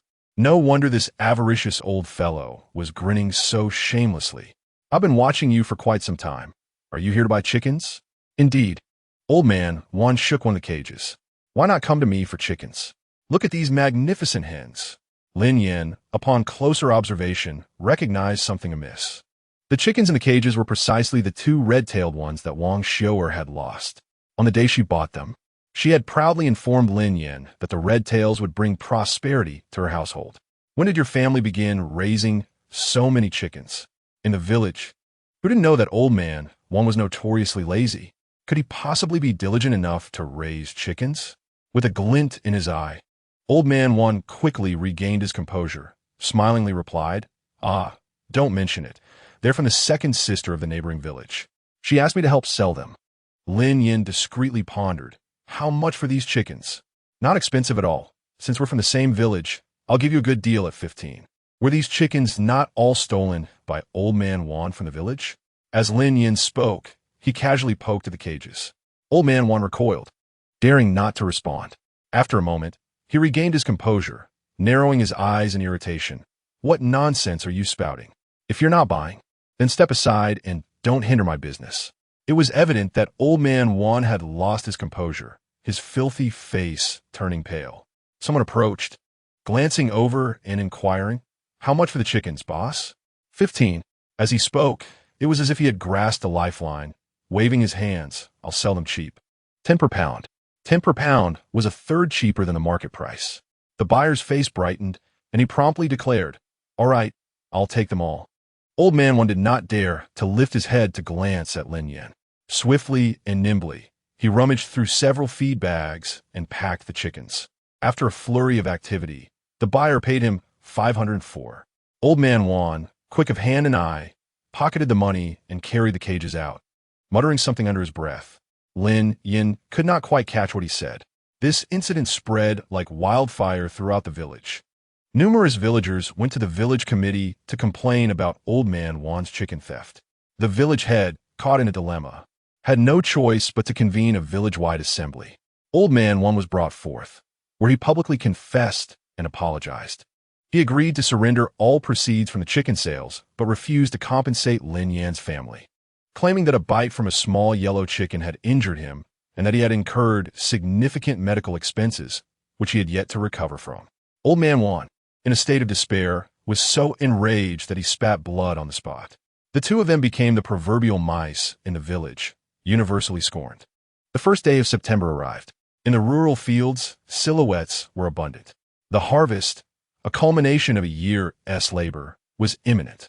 Cicadas chirped incessantly from the large tree by the roadside. A rain had fallen early that morning, and the muggy, humid weather induced a sense of lethargy and fatigue. Today marked Anren's first day of school. Early in the morning, Lin Yan personally drove her to the township kindergarten, the sole primary school serving the surrounding 4 or 5 villages. All children were required to receive a unified primary education here. With a creak, the large iron gate at the entrance swung open. Students gradually made their way inside, and Ran observed, and a wave of trepidation unexpectedly surged within her. She took a deep breath and pouted, "Daddy, will you accompany me to school?" Lin Yan discerned his daughter's intent. As an adult, he could not attend class with her, and Ran took a bite of the corn cake in her hand, her cheeks bulging. After chewing a few bites, tears shimmered in her bright eyes. Suddenly, and Ran's voice quivered as she whimpered, "Daddy, can I not go to school?" She looked so pitiful. Lin Yan's heart melted at her tears. He gently placed a hand on her small shoulder. "And Ran, what did you promise your mother and grandmother?" And Ran paused for a moment, her chubby hands hastily wiping her face, her voice childlike, to study diligently. "Daddy, I won't cry." And Ran sniffled, swallowing her sobs, forcing a smile through her tears. Lin Yan embraced her, softly patting her back. "Daddy's little girl is the bravest. Daddy, remember to pick me up after school." "Of course. Daddy promises." And Ran stared at her little legs as she hopped out of the car. Standing at the door, she waved to Lin Yan, barely tall enough to reach the door handle, her little head peeking above it. After a few steps, she dashed back. Lin Yan opened the car door and stepped out, and Ran leaped into his arms, burying her head in his neck. "Daddy, I love you." The little one's arms tightened around Lin Yan, making it a bit hard for him to breathe. "And Ran, Daddy loves you too." She beamed sweetly, revealing 2 rows of pearly white teeth. "Daddy, watch me go inside." "All right." Reluctantly, and Ran turned, glancing back multiple times, afraid that Lin Yan might disappear with a blink. The little one took slow, swaying steps toward the entrance. Only when she rounded a corner and vanished from sight did Lin Yan finally turn to get back into the car. Chapter 77. The first day of school. Encountering an adversary, only 3 days remained until the farmhouse opened. To secure early customers, Lin Yan devised a promotional model of 4 for 2. As the name suggests, when 4 people come together, 2 dine free. This is akin to a discount coupon that will be prevalent a decade later. The aim is to attract bulk customers and create a ripple effect. Additionally, he crafted a detailed customer-targeted plan, catering to various visitors, those seeking accommodation, leisure fishing, or holiday excursions, each with different needs. The farmhouse was categorized into 3 tiers. The first floor guest rooms primarily served as accommodations, priced between 30 to 50 yuan, including breakfast for an extra 2 yuan. The second floor was mostly designated for leisure fishing guests, costing 50 to 60 yuan per night. This demographic primarily consisted of retired officials and business people coming to fish, relax, enjoy a meal, and take a nap. The third floor featured a VIP area, catering to out-of-town holidaymakers, with prices leaning towards the higher end, under 100 yuan per night. Naturally, all prices would be adjusted based on actual circumstances in the future. The strawberry garden was also within the operational area, allowing for self-picking and sales, divided into 2 sections, premium at 10 yuan per pound and substandard at 8 yuan per pound. Considering the aesthetics for customers, Lin Yan commissioned a redesign of the strawberry garden structure. With the opening approaching, the construction could not be completed in time. He fervently advertised job openings in the village, attracting numerous individuals from neighboring Songjia village and Longtang village. Though the villagers did not voice their feelings, jealousy simmered within them. Such a lucrative venture was beyond the reach of ordinary folks, who might toil for a decade without achieving similar success. Recently, he had been so busy that he barely managed 5 hours of sleep each night. Lin Yan awoke around 4 in the afternoon, stifling a yawn as he descended from the second floor. The cacophonous roar of the car engine jolted him awake. Zhou Feifei hurriedly emerged from the kitchen, clutching a piece of white paper, which she swiftly slipped into the car. "Darling, this is the landline number from Second Uncle's village. On your way to pick up Anren. Please stop by the grain store to make a call." Second Uncle? That referred to Wang Xiaoer's younger brother. Regaining his composure, Lin Yan tucked the note away. What is wrong with Mom? He noticed Wang Xiaoer was not around when he got out of bed. Mom said she dreamed about Second Uncle last night, and it was not a good dream. Zhou Feifei wiped her wet hands on her apron. The specifics were not conveyed in detail. All right, Lin Yan decided to fill the car with gas in the city before heading back to pick up his daughter from school. The kindergarten class finished a good 10 minutes earlier than the older students. Classmates, tidy up your backpacks, class is dismissed. A chorus of little voices echoed in the air. Goodbye, teacher phone. There were over 40 children in total, and Anren, the youngest, sat in the front row. She carefully placed her textbooks in her backpack, zipped it up, and shook it to ensure it was secured before heading out. One by one, the children exited the classroom, with the older boys and girls towering over Anren.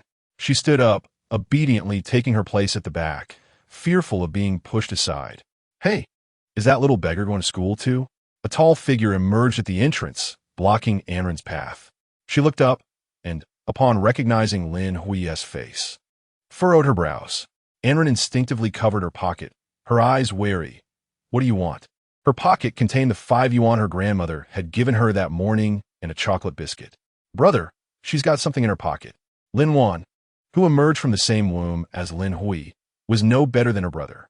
If truth be told, she was only slightly more principled than him. Lin Hui cast a glance at her bulging pocket and demanded, "Empty your pocket."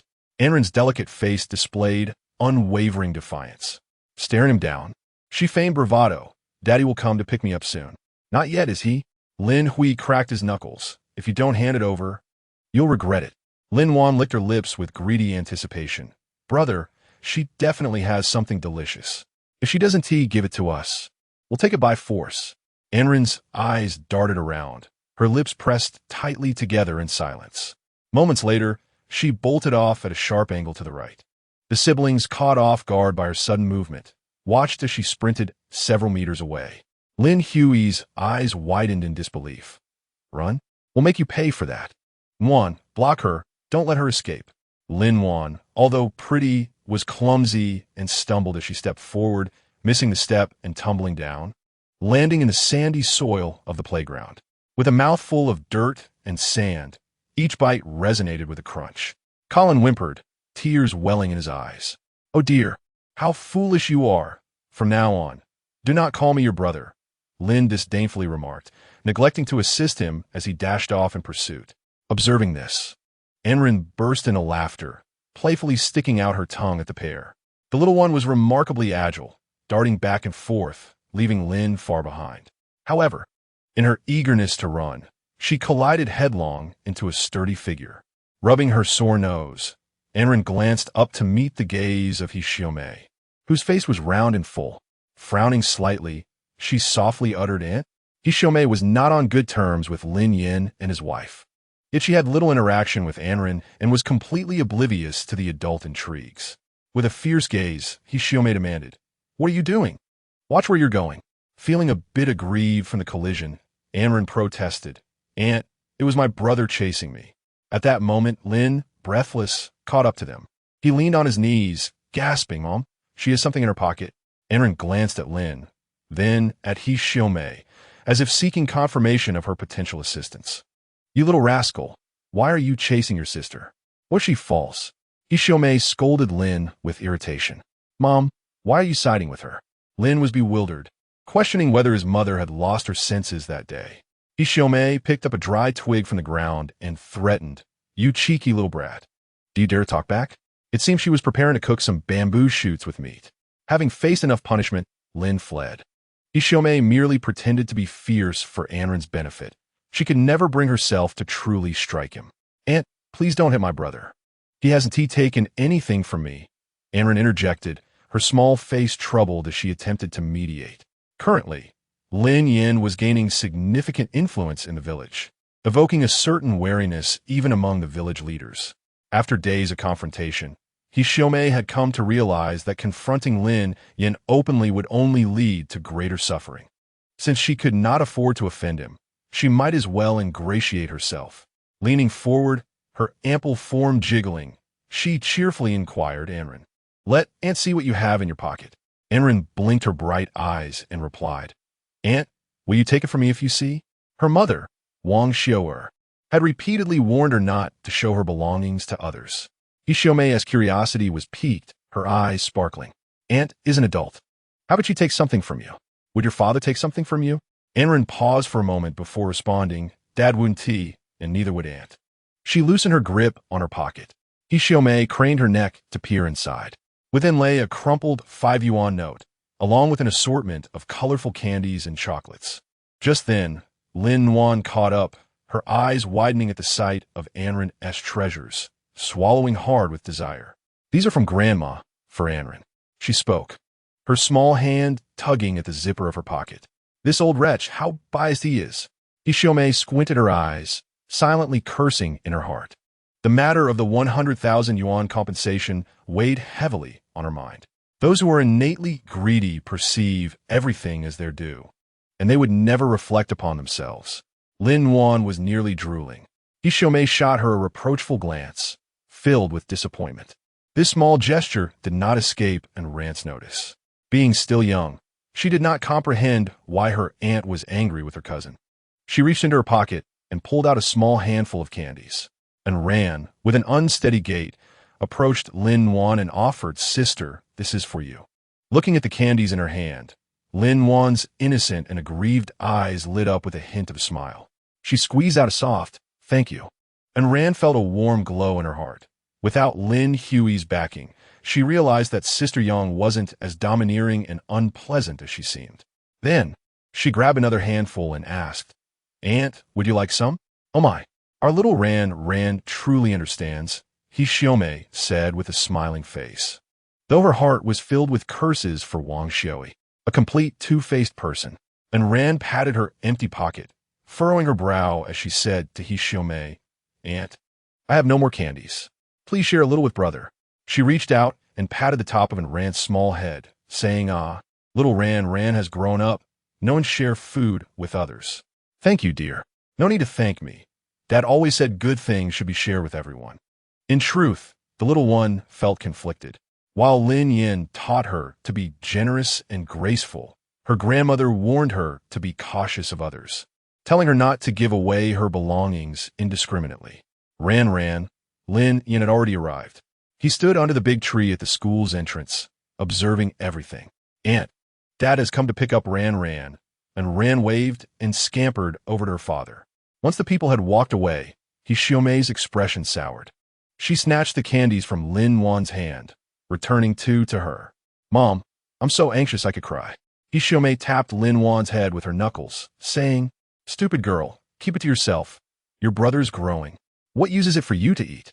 Your brother is the one who will support us in our old age." Lin Wan tightly clutched the two candies in her palm, ultimately holding back her tears. Lin Yan helped and Ran fasten her seatbelt. He inadvertently caught sight of this scene and felt a sigh of helplessness in his heart. After all, the girl was not his own, and he had no say in how her parents raised her. In those rural times, the preference for sons over daughters was alarmingly pervasive. Lin Dazhu and his wife indulged in the better things, primarily satisfying Lin Hui, and only what was left was given to Lin Wan. Most of the time, she barely even got a sip of soup. The three hens at home laid 3 eggs a day, 2 for Lin Hui and 1 for Lin Dazhu. Lin Wan could only dream of tasting them. Whenever Lin Hui made a slight fuss, it was always Lin Wan who bore the brunt. Xiaomei did not hold back in her scolding, showing her no mercy. Thus, this child grew up feeling estranged from her family, including her grandparents and the uncles and aunts around her. In Lin Yan's memories from his past life, Lin Wan was a child with some conscience. After graduating from middle school, when her family refused to support her further education, she went to work hundreds of kilometers away in Yangqing. At that time, traveling on the green train from the southern city took 20 hours. She, not yet 16, was utterly alone. When Lin Yan turned 45, his life had become quite miserable. Having lost his job and income, Lin Wan returned from afar and gifted him a red envelope containing 2,000 yuan. Later, it was heard that she had married a local police officer from Yangqing. Together, the couple earned an annual income of 5 to 600,000. Since then, Lin Wan had not once returned to the village to see Lin Dazhu and his wife. A wave of inexplicable mist welled up in Lin Yan's eyes. Anren was truly adorable. His calloused palm caressed his daughter's face. Anren nestled in his embrace, her smile sweeter than blossoms. Throughout the journey, the little one chattered incessantly, her voice a continual stream of chatter. To Lin Yan's surprise, he had expected his daughter to be weary of school. Instead, Anren seemed to have stumbled upon a new world. She was both naive and curious about the idea of school. Tilting her head, she asked, "Dad, what does it mean to talk during class?" "It means speaking with classmates and disrupting the lesson." Anren seemed to understand partially. Pouting her lips, "Teacher Feng said that if I talk again, they will call my parents." Lin Yan found the situation both amusing and troubling. Given his daughter's personality, he anticipated many challenges ahead. On the very first day, she had already made her mark. Passing by the grain and oil shop, Lin Yan alighted to make a phone call. Following the landline number written on a piece of paper, he dialed each number meticulously. The phone rang for quite a while before a hurried female voice answered. "Hello, who is this?" I'm looking for my second uncle. What's his name again?" Lin Yan racked his brain, recalling a fragment. "I'm looking for someone with the surname Wang from your village." "Oh, the village head is named Wang. Which one are you looking for?" The heavy rural accent nearly rendered Lin Yan unable to comprehend. "He is my second uncle." Suddenly, silence fell on the other end. After a moment, a sound akin to a plow striking a wall echoed through, followed by a deep male voice asking, "Kid, are you from Wang Lauder's family?" "Yes, I am his nephew." There was another pause before a voice resumed. "My wife is going to call him. Please wait a moment." Lin Yan sat in a chair, waiting. Anren wandered around the grain and oil shop, grabbing a few packets of sour plum powder, and scampered to the front to check out with Lu Laojian. An ominous feeling lingered in Lin Yan's heart. The strange dream of Wang Xiu'er and the peculiar word from the phone only deepened his unease. Seconds turned into minutes. After approximately 10 minutes, The landline finally rang out with a voice. "Hello, is this Showa?" The woman's accent was slightly lighter, her aged voice tinged with a hint of sorrow. Lin Yan quickly lifted the receiver to his ear and tentatively asked, "I am her son. Are you my second aunt?" The other side hesitated for a moment before responding in a low voice, "Lar, I know you. I used to carry you when you were little." Such memories eluded him. In his recollection, Wang Xiaoer had seldom returned to her maternal home. The few occasions he remembered were when he was very young. "Second aunt, my mother asked me to call and check in on the family." Auntie remained silent for a few moments before saying, "Your second uncle has passed away. A couple of days ago, while he was moving things up the slope, he was struck dead." Lin Yan's knees trembled inexplicably. He tightened his grip on the microphone, his lips moving as if to speak, yet holding back. The call lasted nearly 10 minutes, characterized by the struggle to articulate on one side and silence on the other. The exchange could be counted on both hands. On the way back, Lin Yan appeared distracted. Since childhood, he had known that Wang Xiaoer had always been deeply concerned about her family of origin, a sentiment largely rooted in Lin Defu's ineffectiveness. Although she rarely returned home at year's end, she frequently sent letters to inquire after them. Chapter 79. The best balance of weight on the first day of September. The harvest season commenced. The villagers busily prepared to reap the mid-season rice, fearing they would miss the sun needed to dry the grain. Once September passed, the clear days of October would be few and far between. Those who delayed their harvest risked their crops becoming damp and moldy. Ma Jiangwo and his wife worked diligently in the fields, laboring with determination.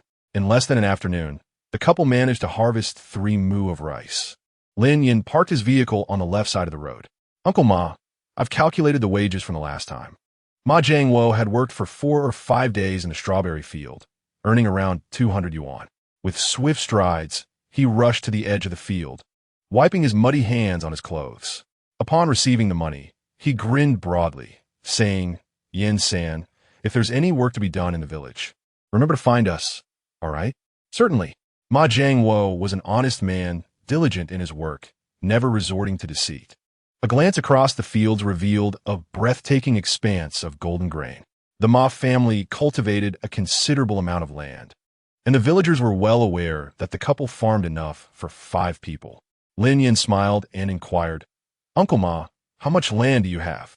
"This much," Ma Jiangwo replied, taking a couple of swigs from his water bottle and extending 3 fingers. "3 mu, just you and Aunt Xiaofeng farming?" He tugged at his damp trousers, adding, "Indeed, your Uncle Ma and Annie are too old to work the fields, and the more enlightened ones just can't get accustomed to this labor." Majangwo chakol, doppia. A bit of toil and hardship is nothing. As long as one remains healthy, that is what truly matters. Lin Yan's family cultivated 1 mu of land, but with the recent tragedy concerning his second uncle, he feared he would be delayed for several days. He could discern which burden was heavier. Yet, the crops that had been painstakingly nurtured could not be left to rot. "Uncle Ma, I'd like to discuss a business proposition with you." Ma Jiangwo's eyes lit up instantly. "What kind of business?" A faint smile graced Lin Yan's lips. "I will contract my family's land to you for harvesting, at 50 yuan per person per day." In the year 2000, most villagers were preoccupied with their own modest plots, struggling to manage them. With several family members laboring in the fields, it often proved insufficient. Without harvesters, everything relied solely on manual labor. It was rare to see anyone profiting from such contracts. Ma Jiangwo's eyes darted about, and he frowned at. "You'll be at a loss. My mother cannot manage alone. A small loss is of little concern." After contemplating for a few moments, Ma Jiangwo gritted his teeth. "All right then, we will come to harvest for you tomorrow." As Lin Yan moved ahead, he also handed over 100 yuan as a deposit. During the evening meal, he mentioned his uncle's passing to Wang Xiaoer in a gentle manner, cautious that the news might overwhelm her. He chose his words carefully, avoiding the heavier implications, yet the truth remained. A life had been lost, an undeniable reality. Wang Xiaoer, clutching a fragile cup in her palm, inadvertently dropped it to the ground, shattering it into countless pieces. Tears streamed down her face uncontrollably. Bent over, she began to gather the shards of glass, lamenting, "Your second uncle has lived a life of integrity, yet we are impoverished." It's all due to our family's misfortunes. Lin Yan remained silent, yet he could discern the deep-seated animosity Wang Xiu'er harbored towards Lin Difu. She struck her own legs in despair, her weathered visage glistening with tears. Cursed be this fate. They wouldn't even allow us to send a few pounds of rice to support mother. Don't cry too hard, or you'll damage your health. As a woman herself, Zhou Feifei empathized with her mother-in-law, embracing her shoulders in a comforting gesture. Anren hopped down from Lin Yan's embrace and approached her grandmother, wrapping her small, stubby arms around Wang Xiu'er's waist. With wide eyes, she implored, "Grandma, please don't cry." Anren isn't crying. A warm palm caressed Wang Xiu'er's wrinkled face. Overwhelmed with emotion, she clutched Anren tightly and wept uncontrollably. The little one stood frozen in shock, unsure of how to react. Throughout the night, Lin Yan could hear Wang Xiu'er's heart-wrenching sobs echoing from downstairs. After much contemplation, he made a decision. "Dear, let us take mother to visit the second uncle's house tomorrow." Zhou Feifei, equally distressed by the situation, curled up against Lin Yan's side, wrapping her arm around his strong one. What about Anren? Generally, children aren't brought out for such somber occasions. Lin Yan shifted his pillow, feeling an unsettling anxiety. He was particularly wary of the villagers, especially Li Pang and Lin Hui. Without him at home, they might take advantage of Anren. "I'll take her to Yang Yuqing's house tomorrow," he suggested. "That works. Shu Yuan gets along well with Anren." Lin Yan turned to her, planting a gentle kiss upon her smooth forehead. "My love, I'll need you to persuade our mother tomorrow." "Of course," Zhou Feifei replied, lifting her eyelids slightly.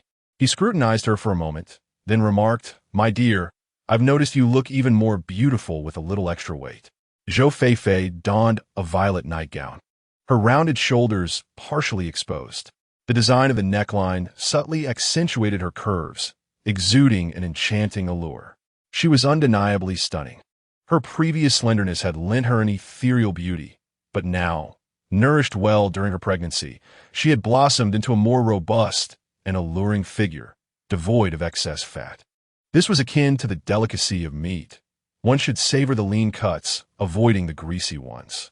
A balance like this is the most desirable. Under his intense gaze, Zhou Feifei felt a bit self-conscious. She lowered her head, playfully pouting. "How annoying. Why bring this up for no reason? I can't help but be tempted by you." Lin Yan teased, eliciting a blush in her eyes. Their gazes locked, a blaze of passion igniting between them, ready to erupt. However, for the sake of mother and child's well-being, he exercised immense restraint, merely brushing his lips against hers like a fleeting whisper. Zhou Feifei was taken aback by his reaction. Lin Yan, amused, reached out a finger to poke her forehead. "Are you stunned?" She exhaled sharply, blinking her large eyes in surprise, then shot him a playful glare. "Humph, I won't pay you any mind." The following morning, Lin Yan took Anren to Yang Yuqing's house first before heading to school. She grasped her father's hand, her expression filled with concern. "Dad, please take good care of Grandma with Mom. I'll be very well behaved at home." A wave of gratitude surged within him, nearly bringing tears to his eyes. His daughter was truly obedient. Suddenly, Anren seemed to remember something and exclaimed, "Dad, what about Xiao Huang?" Although Yang Yuqing's home was not far from Lin Yan's, it still required some distance to cover. "I will help you take Xiao Huang to Uncle Yang's house, all right?" Anren glanced at him, pouting slightly. "Then you must come back quickly. Dad and Mom will return home after finishing their tasks." She lowered her voice, her tone tinged with a hint of grievance. "Don't forget to bring me a pencil case." Zhou Feifei had forgotten to buy one when she purchased a backpack, and the little one had been preoccupied with that matter ever since. "Sister, let's hurry." Yang Shuyuan tugged at her backpack, gently pulling her forward. Anren's round eyes soon filled with mist, stubbornly holding back tears. Yang Shuyuan felt she was the older sibling, worried that Anren would burst into tears and cause a scene. She quickly covered the little girl's mouth. "Sister, don't cry. Others will laugh at us." Wang Xiu'er's family resided in Longpa Town, 200 kilometers away from Rongqing. Without mobile navigation, they relied solely on asking for directions along the way. After many twists and turns, they arrived around 3 in the afternoon. Lin Yan's car was stuck at the top of a slope, unable to proceed further. The narrow road below, nearly 100 meters long, could only be traversed on foot. Chapter 80. A heartwarming reunion. Lin Yan went to the trunk to retrieve some items while Zhou Feifei assisted Wang Xiu'er in getting out of the car. As soon as her feet touched the ground, a familiar scent enveloped her, and her crimson eyes instantly welled with tears. "Mom, your eyes are swollen from crying. Please stop." To Lin Yan, this sight pierced his heart. Come here for a moment," Wang Xiu'er said, pulling out a crumpled piece of silk cloth that contained a small stack of money. "This money is for you to give to your second aunt later." The second aunt's home was quite remote, nestled deep within the mountains. The dirt road was bumpy and could only accommodate small motorcycles. As they reached the valley's base, they faintly spotted a few households. Unlike Shadang village, which was concentrated, Lompa village was scattered with homes. The three of them entered the village and had to walk another 40 to 50 meters into the valley.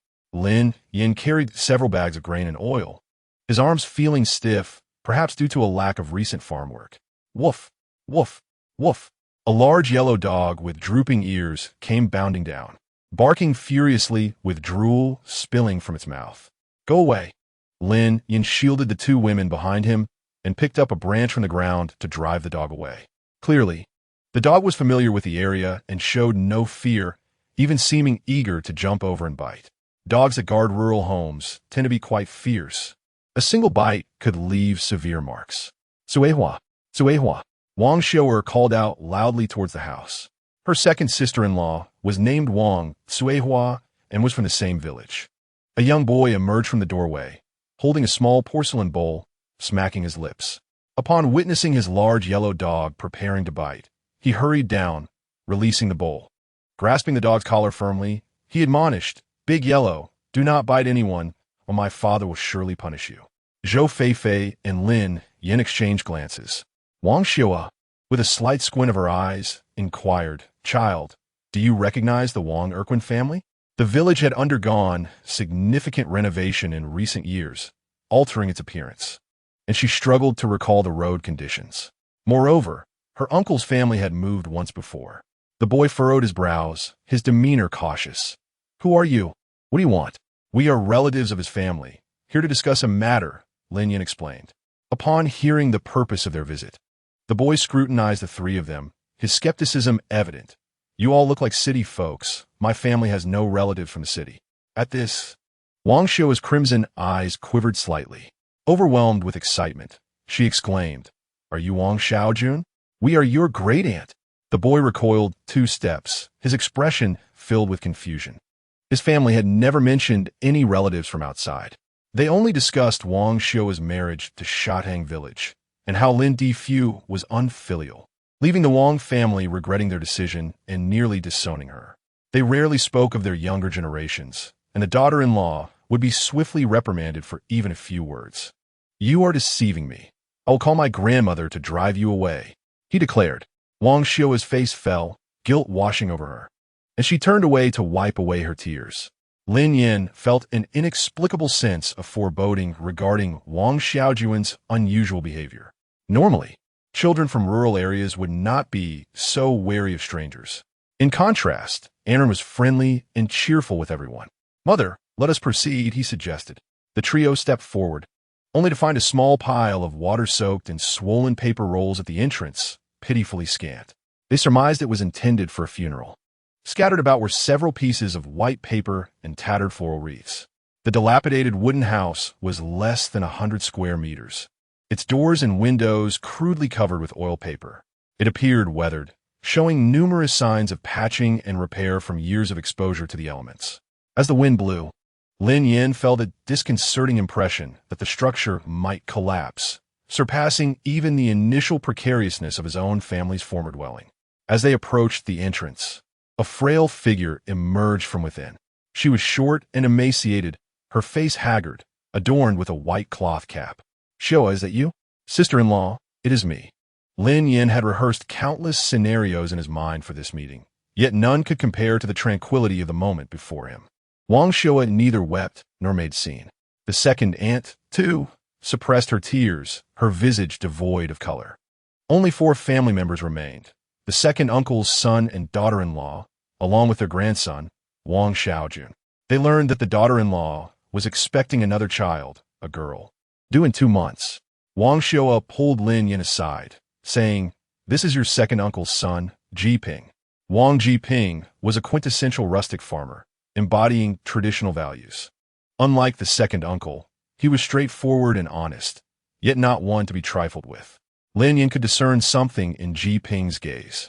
"Jiping, this is your great-uncle's son, Lin Yan." As Jiping chopped firewood at the stove, the sound echoed sharply. He turned his head, casting a brief, indifferent glance at Lin Yan before remaining silent. Upon witnessing the scene, Wang Tsuhua furrowed her brows and remarked, "Jiping, it is said that your father has passed away, and they have come from afar to see us." It must be noted that as soon as the three of them entered, Wang Tsuhua's gaze revealed a sense of envy, particularly her daughter-in-law, who was utterly captivated by the garment adorning Zhou Feifei. Wang Jiping was over a year older than Lin Yan. He stepped forward, grasping a hatchet. "Do you know how to wield this?" At first glance, to be candid, Wang Jiping harbored an aversion towards his cousin from his aunt's side. He felt Lin Yan, being a city dweller, was too sophisticated to manage rural affairs. "Shall we have a contest then?" He provocatively raised the hatchet. As a farmer, Wang Jiping was not one to back down. His eyes widened as he replied, "All right, what are the stakes?" Lin Yan pointed to the scattered firewood around them. "Whoever splits more logs wins." Wang Jiping lifted the hatchet, ready to begin. Lin Yan halted him. "Hey, let's agree on the stakes first. What stakes do we need? Do you think we are in a game?" Wang Jiping retorted, "If I win, I shall make a request." After pondering for a moment, Wang Jiping took a deep breath and said, "No problem." Observing the unfolding situation, Lin Yan felt a pang of sympathy. Yet he knew that directly voicing his concerns might provoke Wang Jiping to accuse him of arrogance. Wang Xiaojun encouraged his father from the sidelines. The usually composed Zhou Feifei couldn't help but cheer for her husband. "Come on, dear." After an hour of intense competition, Lin Yan narrowly emerged victorious with a score of 50-49. "You little rascal, you have some skill." Wang Jiping shot him a glare before declaring, "This round doesn't count. Let's have another, this time catching eels." Lin Yan felt somewhat unjustly favored.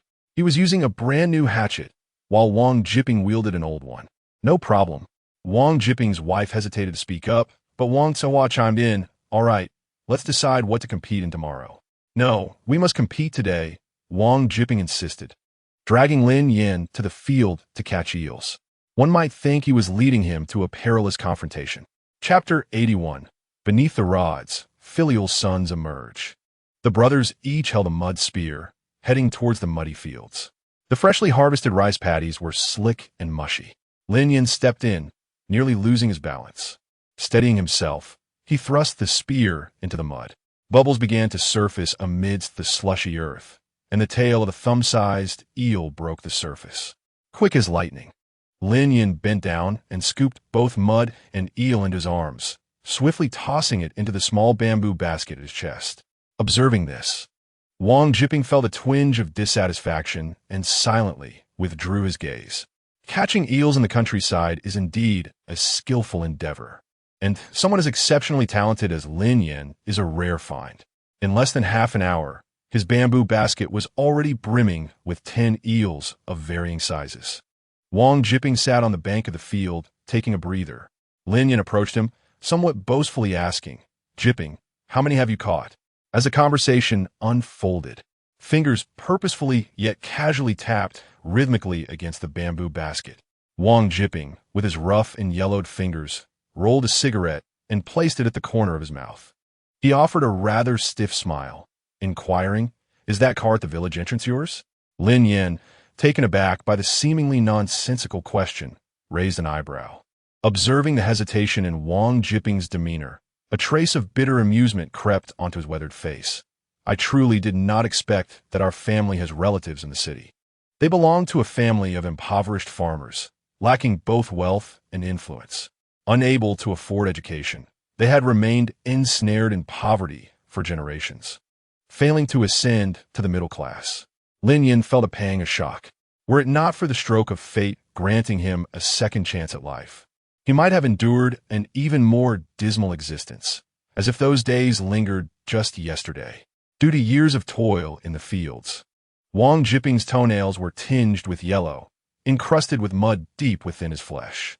His skin, too, bore the marks of prolonged exposure to the elements, wrinkled and decayed. Though of the same age, he appeared to carry the weight of at least a decade more.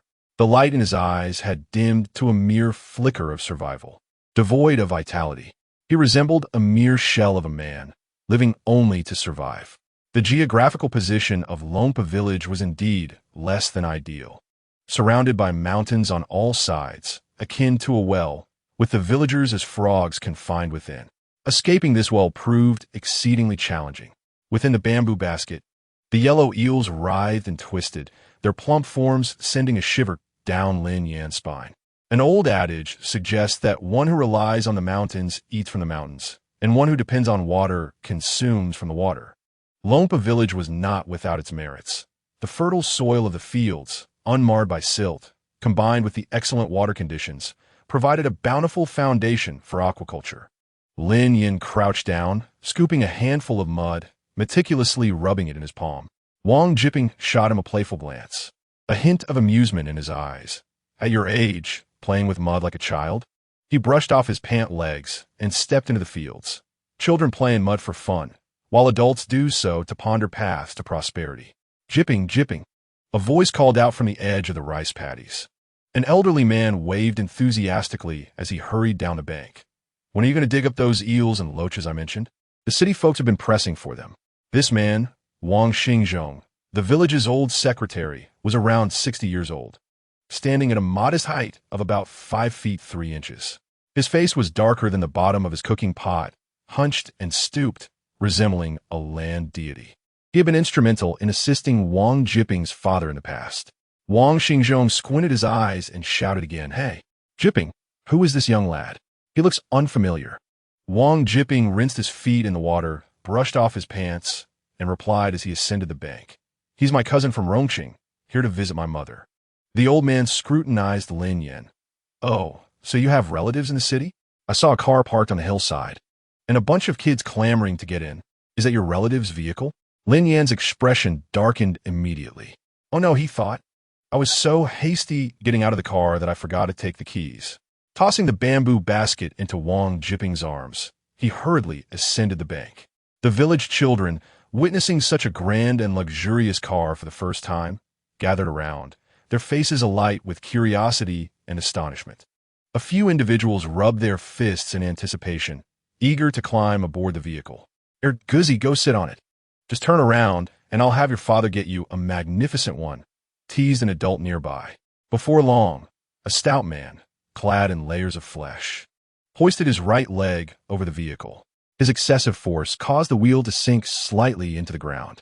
Just then, Wang Xiaojun arrived on the scene and, upon witnessing this spectacle, stormed over in fury, clenching his fist and delivering a blow to the stout man's left cheek.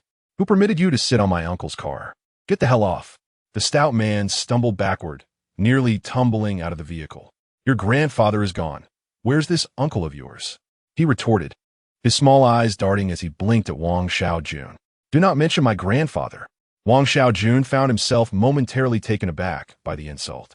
The stout man stepped back, evading the next punch. "I'm merely stating the truth. Your grandfather was killed while trying to see something, wasn't he?" Suddenly, the stout man kicked out his leg, catching Wang Xiaojun off guard and sending him sprawling into a nearby field. With a splashing sound, Wang Xiaojun found himself coated in mud. They say the impoverished are often bullied, yet Wang Xiaojun was an exception. He swiftly rolled over and climbed out of the ditch, seizing a broken brick from the ground. Enraged, he hurled it towards the back of the stout man's head with a loud thud. The stout man dodged, grimacing in pain, and shouted, "Wang Xiaojun, are you trying to kill me, or what?" With fury in his eyes, Wang Xiaojun threatened, "Just wait. I will settle this with someone else." The stout man, frightened, yelled as he ran away. Wang Xiaojun wiped his nose and turned to inspect the car, only to lock eyes with his father. At that moment, Wang Jiping brandished a long bamboo stick in his left hand and, without hesitation, swung it towards Wang Xiaojun's legs, exclaiming, "You little brat. Do you seek to incite chaos at home? Always stirring trouble outside." Wang Jiping struck without mercy, leaving Wang Xiaojun's legs marked with stripes. Lin Yan, witnessing the scene, felt a pang of sympathy and stepped forward to intervene, grasping Wang Jiping's hand. "Brother, please let us not hit the child. Let go of me.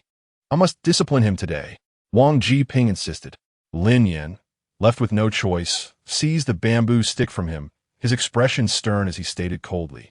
"It is said that a parent's failure to teach their child is a grave error. Xiaojun's mistakes are partly your responsibility." "What do you mean by that?" Wang Jiping, a rugged man who had never completed elementary school and had worked the fields for over 20 years, was taken aback. Lin Yan explained, "What I mean is that Xiaojun's issues stem from your failure as a father." Upon hearing this, Wang Jiping grew indignant and prepared to strike again.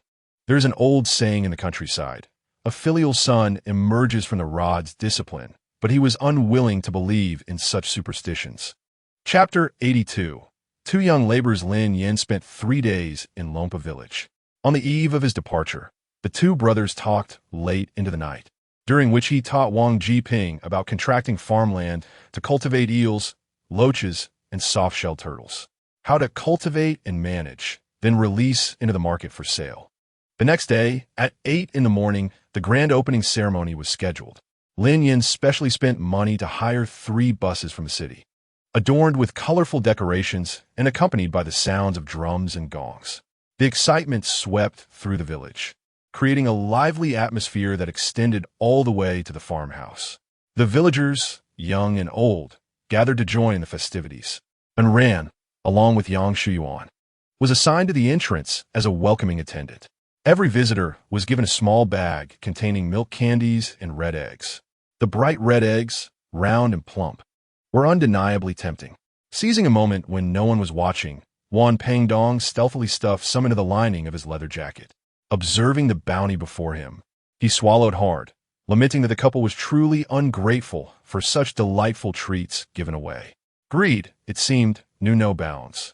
Wan Pengdong was not satisfied with just a few eggs. He reached for the preserved meat. His hand, raised in the air, was halted by a childish voice. "Uncle Pengdong, are you stealing from my family?" And Rant's bright, innocent eyes stared at him, bewildered. His face shifted from pale to a deep shade of embarrassment. Slowly retracting his hand, he offered an awkward smile, claiming, "Uncle Pengdong is merely hungry and looking for something to eat." And Rand frowned, retorting, "But you've taken dozens." As she spoke, she leaned closer, peering into his embrace. Wan Pengdong hurriedly zipped up his jacket, exclaiming, "Children shouldn't look at such things. Uncle Pengdong, not only are you stealing, but you're also scaring children." And Rant's pure eyes blinked innocently. "Why are you such a disobedient girl?" Wan Pengdong poked her forehead with his dirty fingers. The little one, clearly displeased, pondered for a moment before pouting, "I'll tell Daddy that you stole from us." Without further ado, she scampered away on her short legs. "That little brat is quite spirited. Isn't she?" Wan Pengdong, being an adult, quickly chased after her. Yang Shuyuan placed herself protectively in front of and ran, defiantly raising her chin, her cheeks flushed. "You're not allowed to bully my sister." Wan Pengdong had always been at odds with Yang Yuqing and naturally held no fondness for his daughter either. He seized Yang Shuyuan's slender arm, straightening her posture and ominously threatening, "If you dare to report this, I'll make sure Li Peng blocks you at the classroom door every day." For a moment, his words left her stunned. Yang Shuyuan struggled to pull her arm away, exerting all her strength, her little face scrunched up in frustration. Seeing this, Wan Pengdong couldn't help but chuckle, revealing a set of unpleasant yellow teeth. He grabbed a few pieces of marbled preserved meat from the basket, shaking them in his hand. "Wow, this is quite hefty." Yang Shuyuan watched with clenched fists, her teeth gritted. She had never encountered such shamelessness. "Bah, shameless." And Ran spat at Wan Pengdong's face, her gaze filled with resentment. "Hey, put that down." A deep, cold voice came from behind.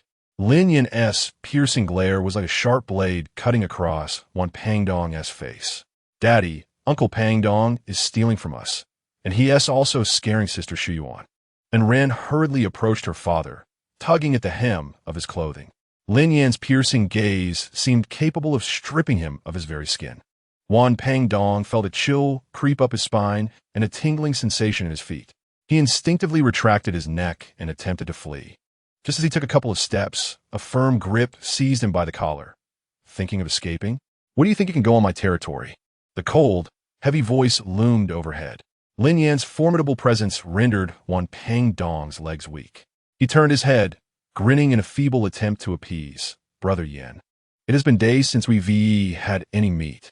Wan Peng Dong, if you're hungry, take something without my saying a word. Scaring children is not how one behaves, Lin Yan retorted, abruptly loosening his grip on the collar. Wan Peng Dong tumbled onto the muddy ground with a thud. As he rubbed his sore posterior, he cursed Lin Yan profusely in his mind, yet he was compelled to smile apologetically. Indeed, it's my fault for having a loose tongue. Lin Yan, disinterested, waved his hand impatiently. Take what you need and leave quickly. In the blink of an eye, Wan Peng Dong disappeared without a trace. After all, they lived in the same village. It was unwise to sever ties that could ultimately be detrimental to oneself. As long as things did not escalate too far, he would turn a blind eye. Dad, you haven't given me my money yet. And Ran extended her tiny hand towards him, pouting slightly. Lin Yan inquired, how much did you divide? Ran. She counted on her fingers, struggling to come to a conclusion. Uncle Lin, there were 10 baskets in total. We divided 7 for us and 3 for my sister. Yang Shuyuan eagerly responded. And Ran, perplexed, asked Dad, how much is 3 baskets? Each basket is 50 cents, so 3 baskets would amount to $1.50. Yang Shuyuan quickly calculated. Sister Shuyuan, you are truly impressive. And Ran gazed at her with admiration and envy. Yang Shuyuan smiled quietly, her heart brimming with joy. Shuyuan, here is your $3.50. Thank you, Uncle Lin. Subsequently, Lin Yan produced $1.50, smiling as he handed it to Ran. This is for you, Ran. She cradled the money in her hands, her face alight with joy. At that moment, her mind was filled with visions of spicy strips from the school canteen. Yang Shuyuan smacked her lips and asked Uncle Lin, if there is anything else you need us for, just let us know. Dad, I also want to earn some money, and Ran chimed in. Lin Yan felt a mix of amusement and exasperation at his little money-obsessed daughter, a trait he feared he had instilled in her. He gathered several empty baskets, stacking them precariously. There were numerous tasks to undertake for the opening ceremony, yet few suitable for children. He couldn't bear to dampen the industrious spirit of the 2 girls. Lin Yan pointed to the pile of sand at the entrance. You 2 can carry the cement buckets. A full bucket is 50 cents, and a half bucket is 25 cents. And Ran rolled up her sleeves, revealing her slender arms. Gripping the cement bucket-s rope, she exerted all her strength. When she found it too heavy, the little one began dragging it across the ground. Before long, beads of sweat formed on her forehead. Sister Shuyuan, I don't want to drag it anymore, and Ran pouted, visibly displeased. Yang Shuyuan also took a break, sitting down on the ground to catch her breath. The scorching sun blazed overhead as she wiped the sweat from her brow. Sister, if we work hard, we could buy a lot of delicious treats at school. The thought of the spicy and flavorful snacks from the small store made Anren's mouth water. She licked her lips and dreamed, when I grow up, I will open my own little shop. This way, she could indulge in her cravings at will. With her petite frame, she awkwardly carried half a bucket of sand, limping forward, looking both comical and adorable. Yang Shuyuan set down her bucket and squatted to count the piles of sand. After finishing her own count, she turned to help Anren. Sister, you have $2.50. The little one smacked her lips and asked, how many spicy snacks can I buy with that? The snacks at the school store cost 10 cents each. Yang Shuyuan calculated and realized that was quite a sum. Chapter 83. The first bucket of gold at around 7 in the evening. Lin Yan finished his tasks and came to pay the 2 children for their work. Anren dragged 15 half buckets and earned $3.75. Yang Shuyuan, being older and much stronger, managed to haul 30 full buckets. He deliberately exchanged some money at the counter. Shuyuan received a total of $15, her face lighting up with joy as she said, thank you, Uncle Lin. However, in an instant, her smile faded and she tugged at Lin Yan's shirt, saying, Uncle Lin, please don't tell Dad about this. Her little face was scrunched up with worry. Anren, with money in her left hand and a cement bucket in her right, couldn't free up a hand to help. She frowned and added, Dad, Don't tell Uncle Yang or Sister Shu Yuan won't be able to take me to buy spicy snacks. Yang Yuqing was busy and exhausted, having been unloading and moving goods, and he rushed to the kitchen to quickly finish a bowl of noodles. As he stepped out, he heard these words. His eyes widened in curiosity. What is this secret you're keeping from me? Before Lin Yan could respond, Enrin jumped in, her face covered in mud but filled with pride, exclaiming, Uncle Yang is nice. Those simple 5 words effectively silenced Yang Yuqing.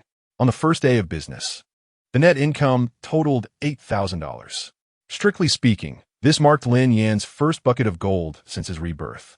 Initially, Zhou Feifei had harbored considerable concerns, fearing that investing so much money might lead to a total loss. As she gazed at the vibrant stack of bills on the table, her eyes shimmered with moisture, her expression a blend of contentment and barely suppressed laughter. In contrast to the two women, Lin Yan remained composed, stating, This is just the beginning. Our family will thrive even more in the future. His deep voice echoed in the living room. Wang Xiu'er covered her face, nearly moved to tears with excitement. With a surge of determination, she declared, Tomorrow, we shall take that plot of land to plant flowers. Lin Yan had previously considered planting flowers to sell, but Wang Xiu'er had resisted, fearing that if they planted flowers, there would be no land left for crops, with such limited land for their family. He smiled and finally shared his long-considered plan. I intend to lease part of the village land to raise eels and soft-shelled turtles. In this era, there were very few households engaged in the artificial breeding of soft-shelled turtles, and wild ones were highly sought after, making them a lucrative commodity in the aquatic market. To become the sole proprietor of turtle farming and earn a modest sum is not a daunting task, with the precedents set by the farmhouse. Neither Zhou Feifei nor Wang Xiu'er raised any objections. After a day of toil, the 50-something woman felt the strain in her back and waist. Supporting herself on her knees, she murmured, Second child, whatever you do, let's not say much, but you must have a scale in your heart. Lin Yan's gaze subtly shifted to his wife and children, and he nodded silently. The two partners each received 4,000 yuan, a far easier earnings than Chun Tieju's daily grind of selling meat from dawn till dusk. Consequently, the couple promptly sublet their meat shop and ceased operations. The unsold pork was distributed among the villagers, with each receiving a pound. Several village women hurried to collect their share, chattering among themselves. Xiao Yin, do you still need workers at the farmhouse? We'd love to join in. In the early 2000s, the women of Shadang village were largely forbidden from traveling far. Those brave enough to seek work in other provinces risked severe repercussions. A single word could drown you in scorn. Li Xiaoyun, busy butchering meat, felt a surge of satisfaction. She had often endured the disdain of the village's superficial folk, and today was a moment of vindication. With her chin held high, she replied, That one tea do. The staff at the farmhouse are all young ladies. The woman scoffed, grabbed her meat, and left, her demeanor cold and ungrateful, not even a word of thanks uttered. What a character! Li Qiaoyun, exasperata, slammed her knife onto the cutting board. She rushed out and snatched the pork from the woman's hands. You're so shameless. We want to give your meat back. Infuriated, the woman stomped her feet, glaring fiercely. Li Qiaoyun stepped back, nearly colliding with Zhou Feifei's belly, prompting Lin Yan to gently push her forward with one hand on her back. Turning to see who was behind her, Li Qiaoyun's words halted at her lips, replaced by a sudden smile. I told Taiju to inform you too long ago. Why are you only arriving now? If you delay any longer, there won't be any meat left. Zhou Feifei wore a wry smile. It's not my fault. He insisted on taking me to the city for an examination. The surrounding women were filled with envy and jealousy. In the impoverished Shatang village, giving birth was once considered a blessing, while those who were unable to conceive were seen as unfortunate. Li Qiaoyun, too, felt a pang of envy. After years of marriage, she had yet to bear a child. She pulled out a sizable piece of pork from beneath the cutting board. Lin Yan accepted it, noting it was the finest cut of the pig. Li Qiaoyun chattered, What are you looking at? Taiju has already told us that your family deserves the best. Then, she whispered to him, By the way, is our farmhouse still in need of help? Should you ask Chen Taiju about this? Li Qiaoyun's expression soured instantly. Grinding her teeth, She exhaled sharply through her nostrils. "We asked him last night. He said that would be an abuse of power and told us to consult you." This sentiment was not unfounded. In business matters, both Chun Taizhu and Yang Yuqing needed to consult Lin Yan. Zhou Feifei looked up at him. "Why don't you make some arrangements? The wife has spoken. How could I possibly refuse?" Li Qiaoyun's face lit up with joy as she promptly handed him another piece of meat. Since the tourism area opened for business, the village has been in an uproar for the past 3 or 4 days. A throng of people gathered in droves, while children flocked to the fish pond on weekends to fish and chat with the guests.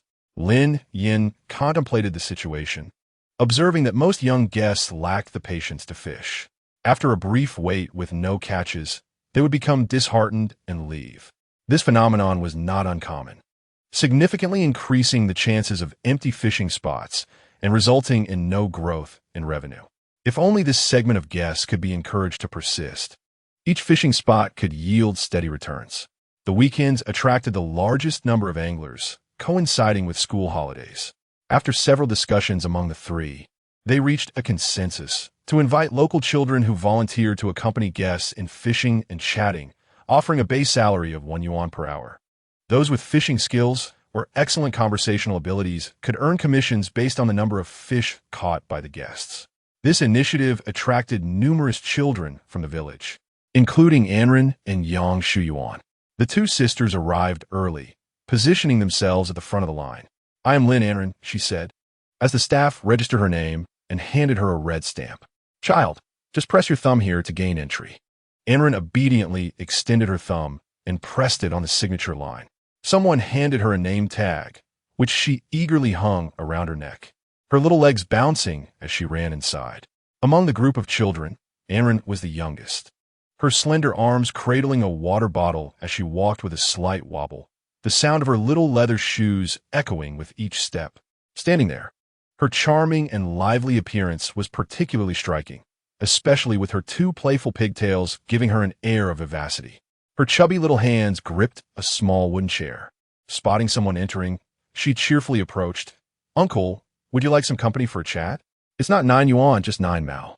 Anren can be sweet, salty, or adorably silly. These lines were taught to her by Lin Yan. Several customers were amused by her endearing demeanor. Thanks to her charming looks and sweet words, Anren became the first among the children to be chosen. After placing her chair, she sat down. The cardinal rule of fishing is to maintain silence, as noise can scare the fish away. Anren leaned in and whispered, "Uncle, are you thirsty?" The man, around 30 years old, sporting gold-rimmed glasses, exuded an air of both scholarly elegance and shrewd business acumen. With a smile, he gently shook his head. "Little girl, how old are you?" Anren counted on her fingers, pondering for a moment before responding, "I'll be 5 in a month." She then inquired, "Uncle, is this your first time in Shadang village?" "Yes." Her little face immediately brightened, and she exclaimed, "Then you've come to the right place." The ability of a 5-year-old to articulate such a statement caught the man's attention. He had merely intended to stop by for a night, but found himself inexplicably intrigued. "Little girl, what makes you say that?" Father spoke of the promising developments awaiting our village, suggesting that it holds great significance in the eyes of national leaders, claiming that it is akin to a land rich with gold. The man could not help but chuckle heartily. He gently ruffled Anren's little head, remarking, "You seem quite perceptive." At his words, her eyes sparkled with curiosity. "Uncle, where are you from?" she inquired. "I hail from the capital," he replied. Anren scrutinized him for a moment, her innocent eyes blinking in wonder. "Uncle, are you a government official?" Her father had informed her that many high-ranking officials resided in the capital, a place deemed the most powerful in the nation. The man raised an eyebrow, smiling but remaining silent. Although young, Anren possessed a keen intelligence, understanding when to refrain from probing further. Half an hour passed without a single fish biting.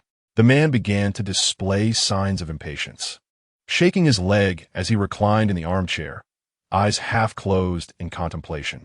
Anren furrowed her brow, glancing from the fishing rod to the man. She subtly shifted her wooden chair and said, "Uncle, the elders in our village don't fish like you do." The man's expression revealed a mix of amusement and annoyance. "Little girl, such statements should not be made lightly," he replied. Enrin pouted defiantly, insisting, I am not speaking carelessly. Given the lack of fish, the man decided to take a chance, reeling in the line only to cast it once more. He turned to her and asked, Is that so? Having observed villagers fishing, Enrin stepped forward, lifting the fishing rod with the best of her ability. Though her small hands could not gauge the weight accurately, it was merely a show of enthusiasm. Uncle, this will surely catch a fish.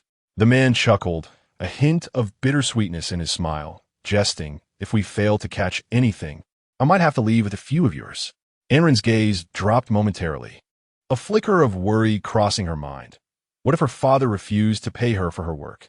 Yet within seconds, she regained her composure, her round, dark eyes shining with unwavering confidence. We will definitely catch one, she declared, raising her chin proudly. All right then, Uncle will take your auspicious words to heart. No sooner had the words left his lips than the fishing rod began to tremble noticeably. The white bobber floating on the water danced and swayed unpredictably. The man's spirits lifted. He yanked on the rod, pulling it towards him. Enrin edged closer, her eyes fixed eagerly on the thrashing line. The rod bent dramatically, yet the fish remained submerged. It appeared to be a sizable catch. Seeing this, Enrin quickly stepped aside, fearful of being struck by the rod. The man, tall and strong, exerted his effort. With a splash, a large fish broke the surface, thrashing vigorously and creating a small fountain in the water. It was a hefty grass carp weighing around 5 to 6 pounds. The man swiftly reeled in the line, hauling the fish onto the shore, its slippery body nearly slipping from his grasp. Nearby, several fellow anglers watched intently, their eyes filled with envy. Soon after, he caught 3 or 4 more fish of similar size. When it was time to pack up, the small green fish net was nearly overflowing. Amongst dozens of anglers, he alone had the most fish, all plump and healthy. Enrin received 10 yuan from Lin Yan, making her the richest among the children. Even Yang, Shu Yuan pales in comparison, receiving only 58 yuan. Zhou Feifei was busy tidying up the rooms upstairs. Due to the lack of available staff, some guest rooms remained untouched. Lin Yan was perpetually occupied, barely able to catch his breath, while she could only assist with minor tasks, her pregnancy making it challenging. And Ran hurriedly ascended the stairs, her face flushed with excitement. Mommy, Ran earned 10 yuan. In her chubby palm lay a 10 yuan note, crumpled and worn. Is Ran really that impressive? Zhou Feifei responded with a gentle smile, her slender fingers caressing her daughter's head. And Ran took her mother's hand, looking up earnestly and stating, Mommy, I want to earn more money to buy milk powder for my little brother. After saying this, she cheerfully stuffed the money into Zhou Feifei's pocket, a satisfied grin on her face. It was astonishing that at just 5 years old, she understood such things. Zhou Feifei felt her eyes moisten. She took a deep breath, suppressing the overwhelming emotions within her. She crouched down to meet in Ran's gaze. You are such a good girl. The little one bit her lip, then opened her arms to embrace her mother. Resting her small head on Zhou Feifei's shoulder, she whispered, Mommy, please don't tell Daddy. Otherwise, he might not pay me next time. Upon hearing of this delightful news, Lin Hui and his sister yearned to partake in the fortune as well. They enlisted Li Peng and stealthily made their way to the farmhouse. At the entrance, they tiptoed around, hesitating to enter for fear of being chased away by Lin Yan. You go first. We'll keep watch, urged Li Peng, nudging Lin Hui forward.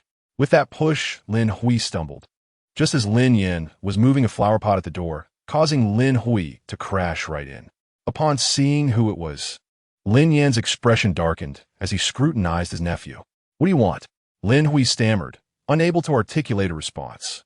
His eyes darted around, and he attempted to flee, but Lin Yan's long arm reached out, pulling him back.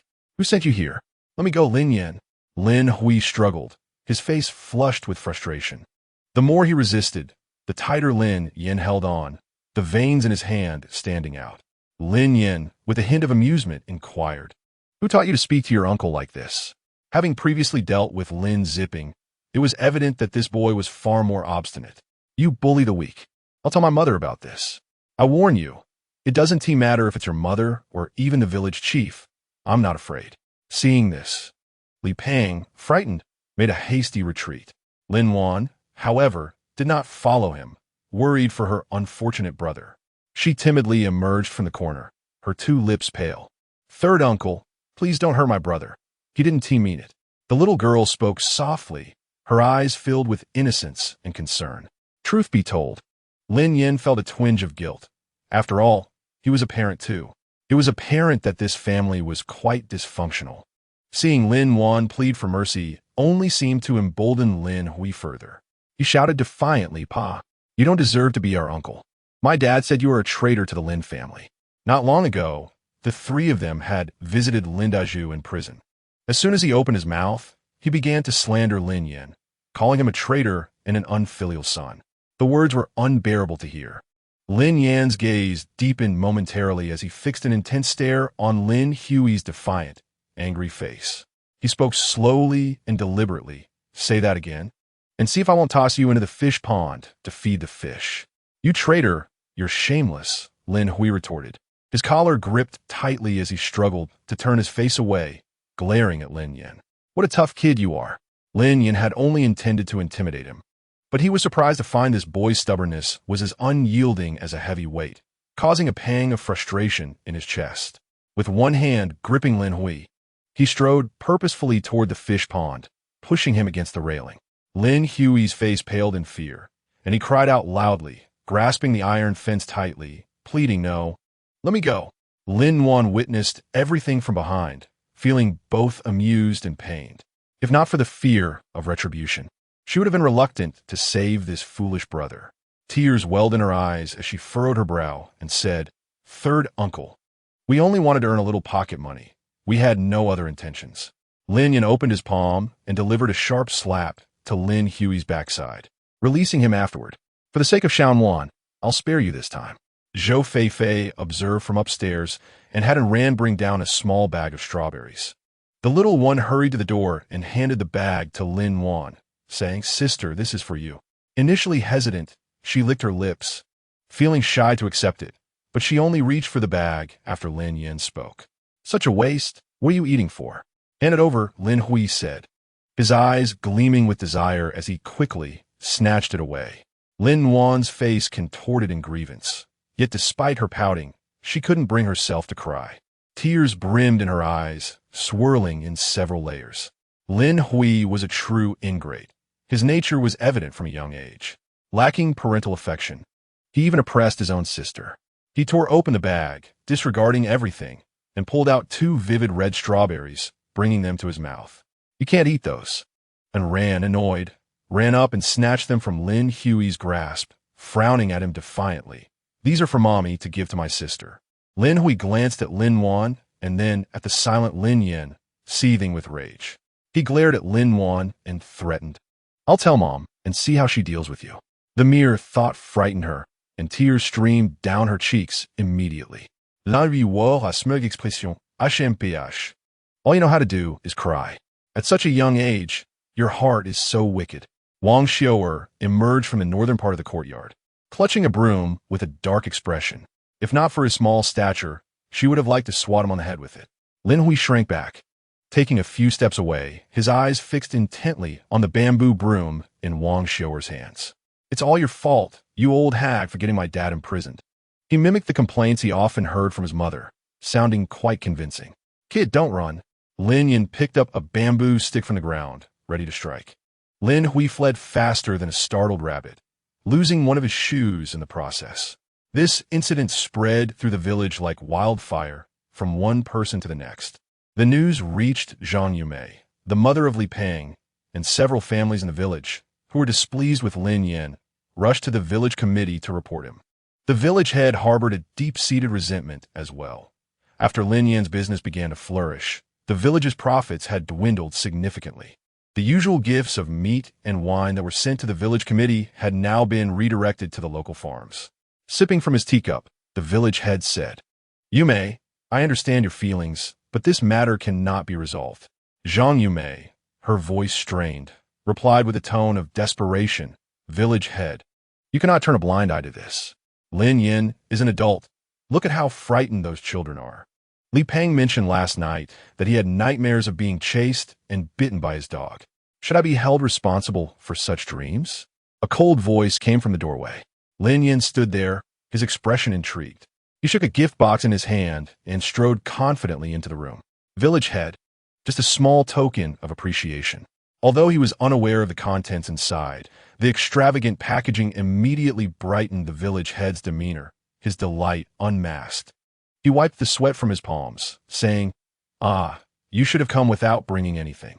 Lin Yan, unfazed by such pleasantries, glanced at Zhang Yumei, whose face was contorted with anger, her hands empty, a stark contrast to his own presence.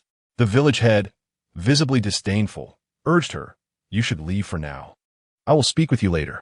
Zhang Yumei attempted to protest, but was interrupted coldly. "This is not your place." She shot him a furious glare and stormed out, her voice still audible as she cursed from a distance. The village head chuckled as he closed the door behind her. "Lin Yan, you are indeed magnanimous. I nearly fell out with you over that trivial matter before." He was not surprised by the sudden flattery. Such is the nature of society. When one is impoverished, even dogs disdain them, but once they prosper, everyone flocks to them. Lin Yan stated, "Village head, I have come to discuss the possibility of leasing some land." Upon hearing this, the village head's expression brightened. "What do you intend to do with the land?" He adopted a conciliatory demeanor. "I'm considering raising eels and soft-shelled turtles, and I need more land." Lin Yan's reasoning was not without merit. If he were to lease land, he could easily find private arrangements for a few years. Coming to the village committee was merely a matter of maintaining appearances and fostering good relations for future endeavors. One must not be overly rigid, as it could jeopardize their own prospects. The village head, now visibly pleased, tapped his fingers on the table. "Leasing land is no small matter. I will need to convene a meeting with the officials." "Very well. I shall await good news at home," Lin Yan replied, knowing that this was merely a formality. He did not linger, confident that the village head's pleased expression indicated success. He soon headed to the fish fry market to procure fish and shrimp, planning not only to raise soft-shelled turtles and eels, but also to cultivate a variety of other small creatures. In recent days, the local farm had been quite profitable. Lin Yan invested 1/3 of his earnings into cultivating soft-shelled turtles. The remaining third was deposited in a bank for a fixed term, while the last portion was kept at home as a safeguard for unforeseen circumstances. Chapter 86. Heaven First faced second the following day at 6:30. The dawn was just breaking, and a few figures could be seen slipping into the fields along the roadside. "Xiaoyi, you are the most fortunate in our village," a woman remarked, wielding a hoe as she turned the hard soil of the early rice paddies. Wang Xiaoyi was washing vegetables by the well in her yard. She wiped her wet hands and replied, "Oh, everyone in the village is the same. Do not say that. Your second son is doing well now. And you are enjoying the benefits too," the woman said, shaking off the mud from her pants with a hint of distaste. Since Lin Yan's rise to prominence, many in the village had shown a favorable disposition. A shrewd person like Wang Xiaoyi could hardly be oblivious to this. With a smile on her face, she was secretly calculating in her mind. Zhou Feifei, who was nearly 5 months pregnant, had a slight bulge in her belly. She sat on a wooden chair in the kitchen, braiding Anren's hair. Wang Xiaoyi entered with a small basket of vegetables. Upon seeing her granddaughter, her previously drooping face brightened instantly. "Our Anren is growing more charming by the day." The little one's eyes were filled with sorrow. No matter how Zhou Feifei turned her, Anren's expression remained impassive. "What's wrong? Why does your little face look so glum? Did your father scold you?" Anren pouted and let out a rough exhale. "I refused to go to school, and he yelled at me. I'm unhappy now." Zhou Feifei's face turned serious. Anren lowered her gaze and murmured, "Going to school doesn't he earn any money?" Wang Xiaoyi was momentarily taken aback. She chuckled with a hint of annoyance. "Little girl, you have quite the clever mind. While I dote on you, your education cannot be neglected." Zhou Feifei maintained her stern demeanor, saying, "Hurry and get dressed. You'll be late again." Anren slowly pulled on a short-sleeved shirt. "Why are you so disobedient?" Zhou Feifei felt a headache coming on. The little one shot her a glance, straightened her back, and arrogantly declared, "It's true what they say about pregnant women having a temper. It's entirely accurate." As Lin Yan stepped into the kitchen, He was taken aback and somewhat irritated by this exchange. Recently, the couple had been quite concerned about coaxing their daughter to attend school. His sharp jawline tightened as he coldly reprimanded Anren. "How can you speak to your mother like that?" Anren looked up at him, but quickly averted her gaze, though she felt a sense of injustice. She did not dare to retort. After breakfast, Anren set off for school with her little backpack.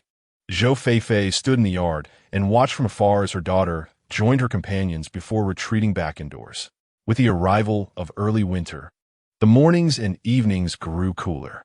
Wang Xiaoyi suffered from chronic rheumatism, and the cold winds of winter left her knees stiff and immobile. She wrapped her feet by the stove. The sight of her simple, practiced gestures brought a pang of sorrow to Lin Yan's heart, making it difficult for him to swallow the shrimp porridge he was chewing.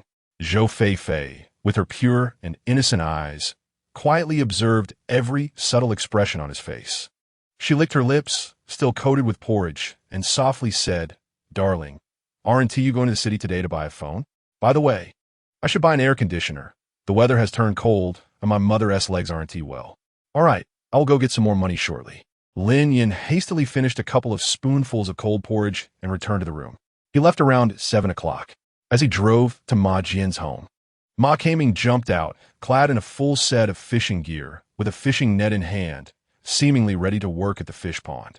Upon seeing Lin Yan's vehicle, he approached the car with a cheeky grin and exclaimed, "Brother Yan, if you go any slower, your daughter's eyes are going to cry out." His words were abrupt and lacked context. Lin Yan, feeling a pang of disdain, retorted, "What nonsense are you spouting? Be careful, I may just tear your mouth apart." Ma Kaming grinned, even more mischievously. "If you don't believe me, just drive ahead and take a look. I can't bear to watch." "Get lost and mind your own business," Lin Yan replied skeptically. Based on his understanding of Anren, the little girl was fiercely proud. She valued her dignity above all else. There was no way she would be crying like that. "All right then, I'm off to work," Ma Kaming said, puffing on a cigarette and humming a tune as he walked away. Lin Yan suddenly felt a pang of unease. He pressed down on the accelerator and drove off. Along the way, he encountered many elementary school students on their way to school, most of whom walked in groups, with only a few venturing alone. He soon spotted Anren's small figure. The little one was squatting by the roadside at the school gate, head drooping, scribbling circles in the dirt with a dry twig. As the car approached, Lin Yan heard her soft sobs. The sight was heartbreaking. Her little face was scrunched up in tears. Upon noticing the commotion, she suddenly looked up, her innocent eyes widening in surprise. "Why are you still crying?" Lin Yan asked as he scooped her into his arms. Anren's fluffy hair stood up in two tufts, mirroring her current stubbornness. She wiped her face with her chubby little arm. Lin Yan felt a mix of amusement and heartache, but mostly a sense of helplessness. "Sweetheart, let us not cry anymore. Your eyes will swell up." Anren, feeling wronged, buried her face against his chest, mumbling through her sobs. "Anren, doesn't he want to go to school?" Comforting others had never been Lin Yan's strong suit. Holding his daughter close, he gently patted her back. "How about I sit with you for a while?" The little one left a large patch of tears and snot on his white shirt. Typically, Lin Yan would have been furious, but now his eyes were filled with affection and tenderness. The overwhelming love of a father nearly brought tears to his eyes. Feeling Lin Yan's gentle care, Anren's little temper began to subside. "It's all Ranran's fault for not listening and making Mama angry," she said, biting her lip and speaking slowly. "Children are indeed like that.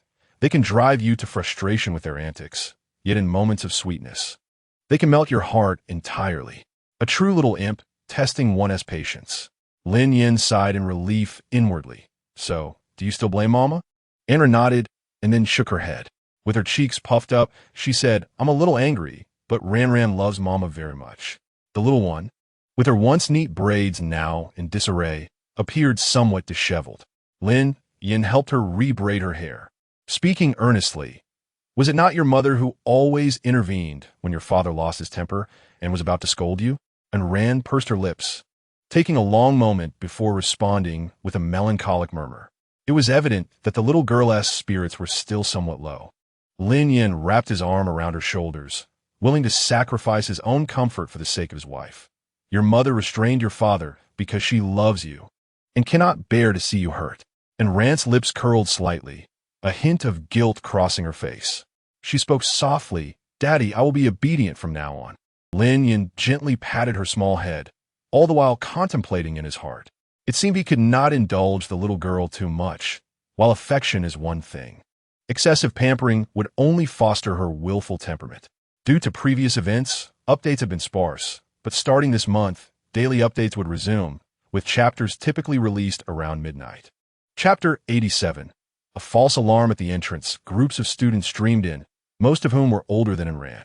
As they passed by the father and daughter, they turned their heads, eyes sparkling with admiration. In this era, few could afford to drive a car to school. The admiring gazes of passers-by filled Ran with immense satisfaction, her previously pursed lips now curling up slightly. "Do you want Daddy to walk you to your classroom?" And Ran shook her head, adjusting her backpack with determination.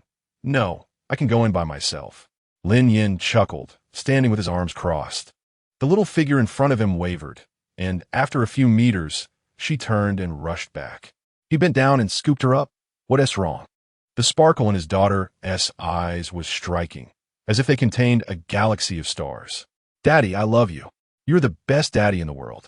And Ran exclaimed with a radiant smile, planting a kiss on him. Lin Yan returned her affection with a gentle kiss. "Daddy loves you too." This tender scene was envied by many. Zhou Feifei had spent so much time with Wang Xiu'er that her personality reflected that of her friend. She felt restless if she wasn't too busy. With her moderately sized belly, she tended to the yard and fussed over the orchard for quite a while. The grapevines Lin Yan had planted were robust, some branches sagging dangerously low. She set up a wooden chair, attempting to stand on it to trim the branches. Just as she cut through two, a sharp pain suddenly gripped her abdomen like a spasm. Zhou Feifei exhaled deeply, but the pain only intensified, radiating throughout her lower body. It felt as though a sharp knife was twisting within her belly, with each movement sending waves of discomfort. Standing on the chair, her legs trembled, her back chilled, and beads of sweat formed on her forehead. Her vision